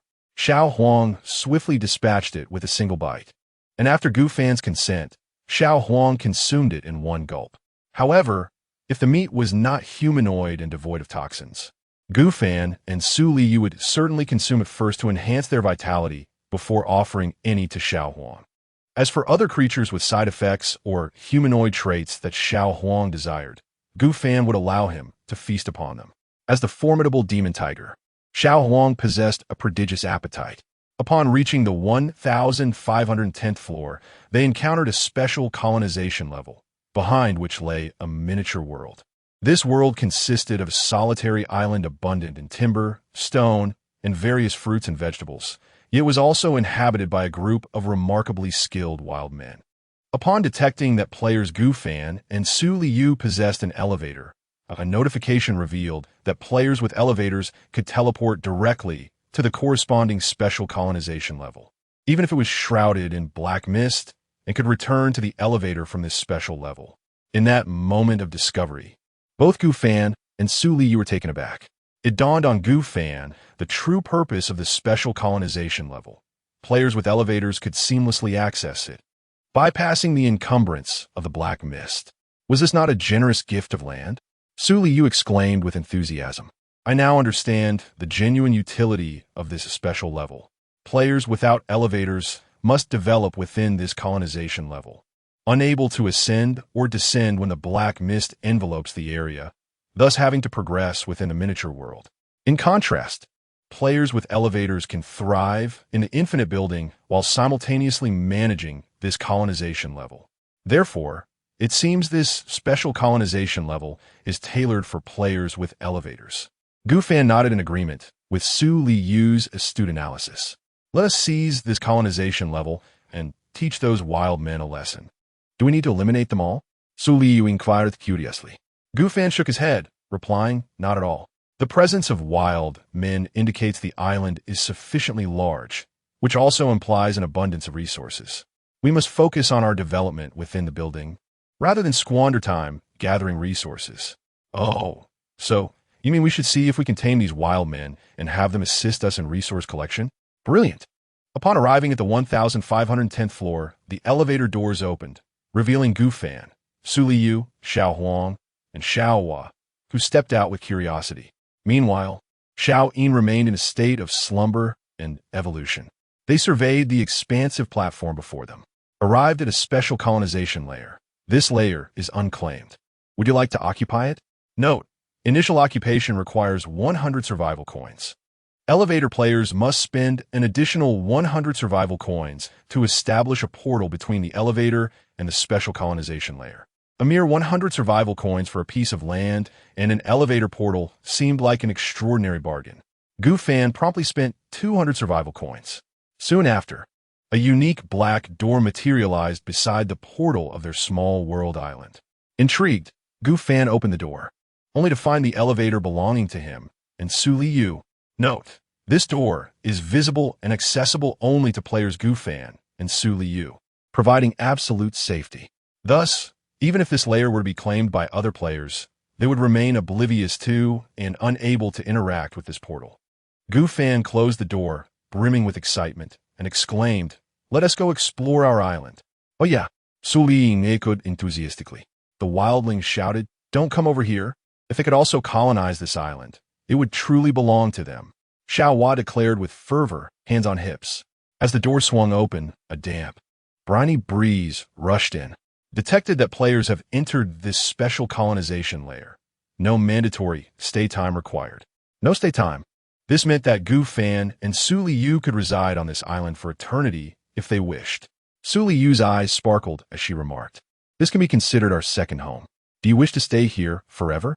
Gu Fan asked, glancing at Su Liyue as he embraced her. If Su Liyue desired to settle down in this paradise, Gu Fan would not mind living as a wildling on this island for life. However, Su Liyue shook her head and replied, "That is certainly not the case." She looked at Gu Fan and continued, "We have developed the elevator and our guild to this point. It would be a shame to abandon it.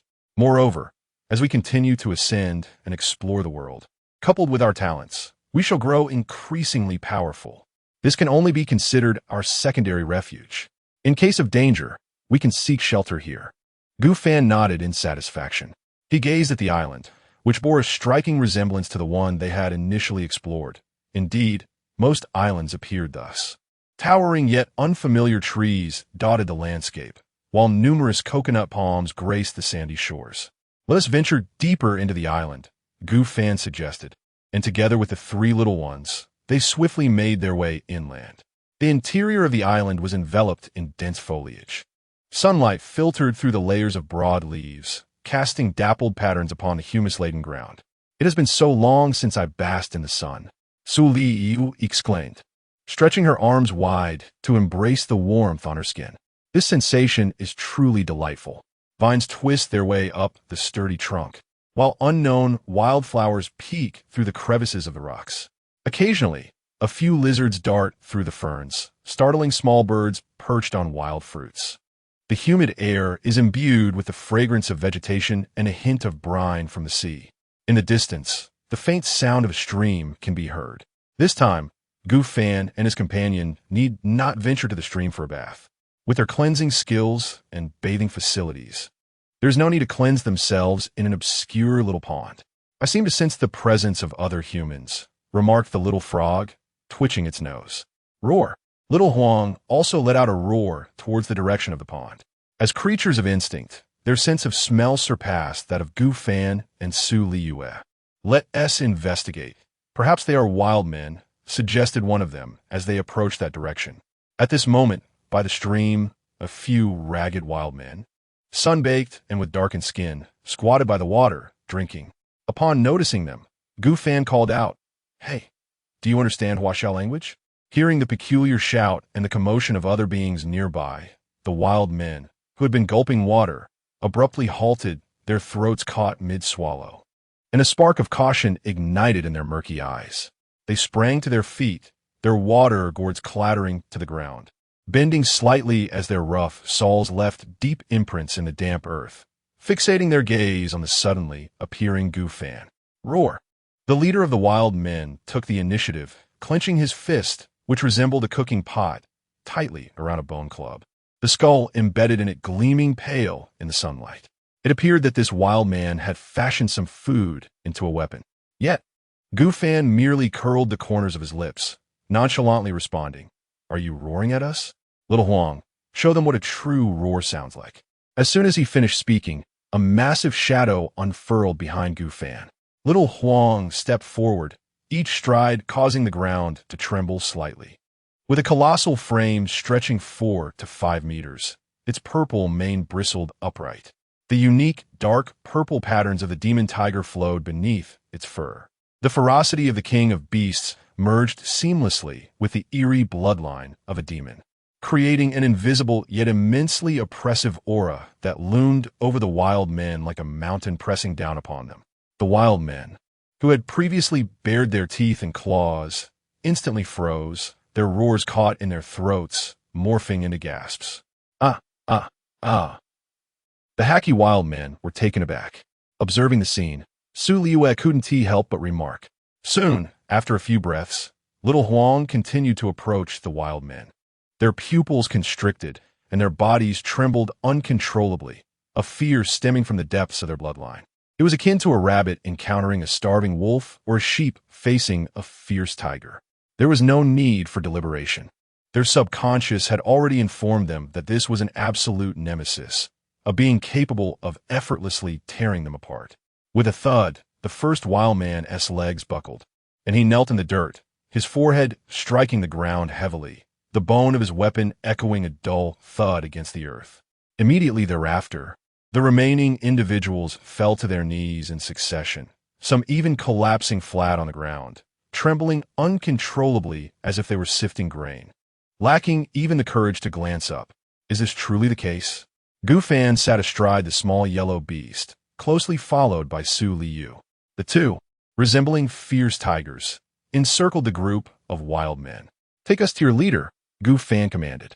"Master, it seems they cannot speak," Little Frog remarked with a slight leap. Gu Fan paused momentarily. Indeed, the language barrier posed a significant challenge. He gestured for the wild men to raise their heads. They gazed at Gu Fan in terror, fearing that he might unleash the monstrous tiger beneath him upon them. "Stand up." Under the guidance of his gestures, they trembled and gradually rose to their feet. After what felt like an eternity of several minutes, the leader among them finally grasped Gu Fan's intent. He bowed 3 times before Gu Fan and then led the group in a specific direction. Thus, the small yellow beast, carrying 2 individuals and a frog, proceeded towards this destination. It appeared to lead to the heart of the island. The outer regions of the island were predominantly covered in dense forest. Beyond the forest lay expansive plains, which gradually ascended towards the center, where a towering mountain range dominated the landscape. This encapsulates the topography of the entire island: sandy beaches, forests, plains, gentle slopes, and majestic mountains. Chapter 85. Conquering the special layer of wild men at level 15. Tengu Fan and Liyue swiftly followed a group of wild men who were drinking water.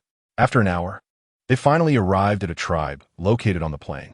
The tribe, nestled deep within the vast expanse of grass, featured low circular earthen houses that sprawled along a gentle slope. Upon receiving Gu Fan's approval, the leading wild men hurried into the village, shouting loudly. Soon, several robust wild men approached, eyeing Gu Fan and Liyue with scrutinizing expressions. However, upon noticing the formidable demon tiger beneath Gu Fan and Liyue, they were instantly filled with dread and trembled as they knelt down. Inside the wildmen's village, chaos ensued as the majority of the inhabitants believed their kin was under threat. Armed with weapons, they rushed out, only to be confronted by the sight of the demon tiger and Gu Fan, both wielding weapons, which rendered them utterly feeble. One by one, most of the wild men fell to their knees before them. Taming these wild men proved to be more effortless than anticipated. Gu Fan remarked, "That largely relies on the intimidation of Little Huang." Liyue chuckled in response. Shortly thereafter, the tribe's chief, bearing a heavy sword, stepped forward. His expression turned serious as he inquired, "Are you outsiders from the Infinite Tower?" Gu Fan was taken aback by the chief's ability to speak in Chinese. The thought that even the small frog in this Western fantasy world could communicate in Chinese alongside the previous outsiders from the dim world sparked his curiosity. How could it be that individuals from every realm spoke Chinese? Just then, the game system provided a prompt. In the small world of the Infinite Tower, certain beings can communicate directly with players. So that was it. Since it was a capability of the game system, there was no need for concern. Speaking was not a simple matter, as even I, a mere frog, can converse, let alone the wild men, boasted Little Frog with hands on its hips. Gu Fan quickly nodded, affirming, "Indeed we are." The wildmen's chief, having sensed Gu Fan's strength, recognized his own ordinary qualities and felt immense fear in the presence of the soon-to-be epic-level demon tiger. "This island will henceforth be mine. The entire island shall become our colony," Gu Fan declared in an unmistakable tone. "No, we have lived in this place for generations. You cannot drive us away." The wildmen's chief protested anxiously. "There is no need to expel you. You may continue to dwell here." However, I require your assistance. You will fell trees, mine, and cultivate crops to provide us with resources." Initially, the Wildman's chief instinctively rejected Gu Fan's proposition, but soon realized the formidable strength of the outsider before him. To refuse would surely lead to dire consequences. After a moment of contemplation, the chief of the savage tribe promptly explained, "Esteemed outsider, it is as follows. We are eager to serve you. However, there are 4 savage tribes on this island, and we are merely one among them." Gu Fan understood the implication. It was clear they sought his assistance in establishing dominion over the entire island. A smile spread across his face as he proclaimed, "I can aid you in unifying the island and securing your position as its representatives in service to me." Upon hearing Gu Fan's promise, a glimmer of excitement flickered in the eyes of the savage chief. Although it necessitated submission to Gu Fan, the prospect of uniting the island was undeniably advantageous. According to Gu Fan, they merely needed to furnish some resources. Such a powerful outsider would not resort to tyrannical rule over the island. "Let your savages guide me, and I shall tame them one by one." The chief eagerly nodded, calling out to his kneeling tribesmen in a spirited manner. Once the tribesmen learned that Gu Fan was willing to assist them in vanquishing their foes, they erupted with enthusiasm, invigorated as if by a potent elixir. Soon, the young savages of the tribe gathered, rallying behind their chief. "Esteemed outsider, I shall lead you to seek out the enemy." Each direction of the vast plain was occupied by a different tribe, each asserting dominance over their respective sector. They were situated to the north, and thus they would first head eastward toward the island. The throng of savages was swiftly detected by scouts from the eastern part of the island, who hurried to the border between the eastern and northern territories. Upon the arrival of the eastern tribe's warriors, Gu Fan commanded Xiao Huang to take action. With Xiao Huang's intimidation and a series of exemplary tactics, Gu Fan swiftly claimed the eastern savages as his own. Following the same method, he conquered the entirety of the island's tribes. Subsequently, he promised the chief of the northern tribe that he would temporarily assume the role of the island's representative. He counted the number of young men among the savage tribes, estimating around 400. 400 able-bodied individuals. One could only wonder how much resource they could provide in a day. Gu Fan mused, intrigued. The advantage lay in the fact that there was no need to purchase equipment in the marketplace.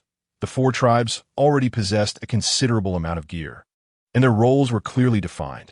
Although they were savages, they had abundant resources. "From this day forth, 70% of the island's resources shall belong to me, while 30% you may freely allocate. Do you comprehend?" Originally, each of the 4 tribes could only command 1/4 of the island's resources. Now, their territory and resources had increased. Surely, this was a lucrative deal, as you well understand. Listening to Gu Fan's clever rationale, the savage chief felt somewhat dazed, yet undeniably exhilarated. Indeed, upon closer reflection, one could discern the loopholes.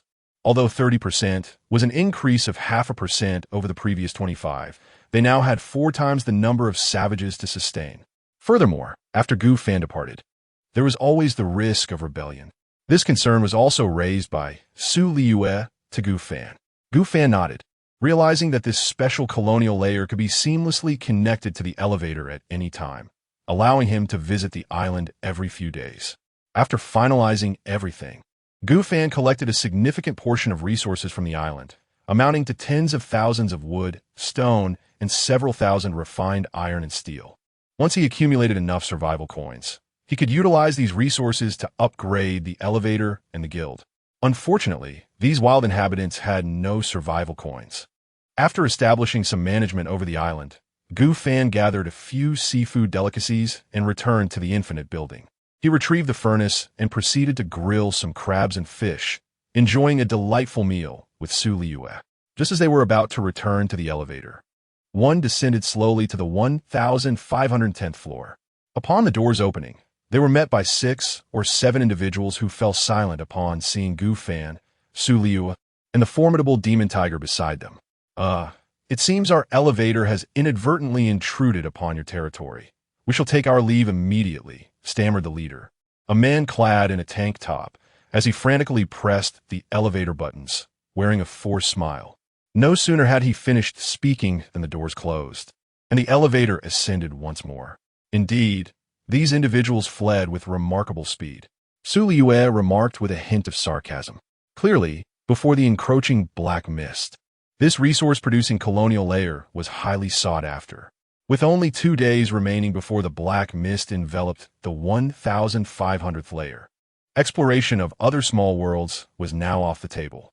Should the small worlds return and find this colonial layer occupied, it would spell trouble for the wild inhabitants residing within the island world, who served as excellent labor resources.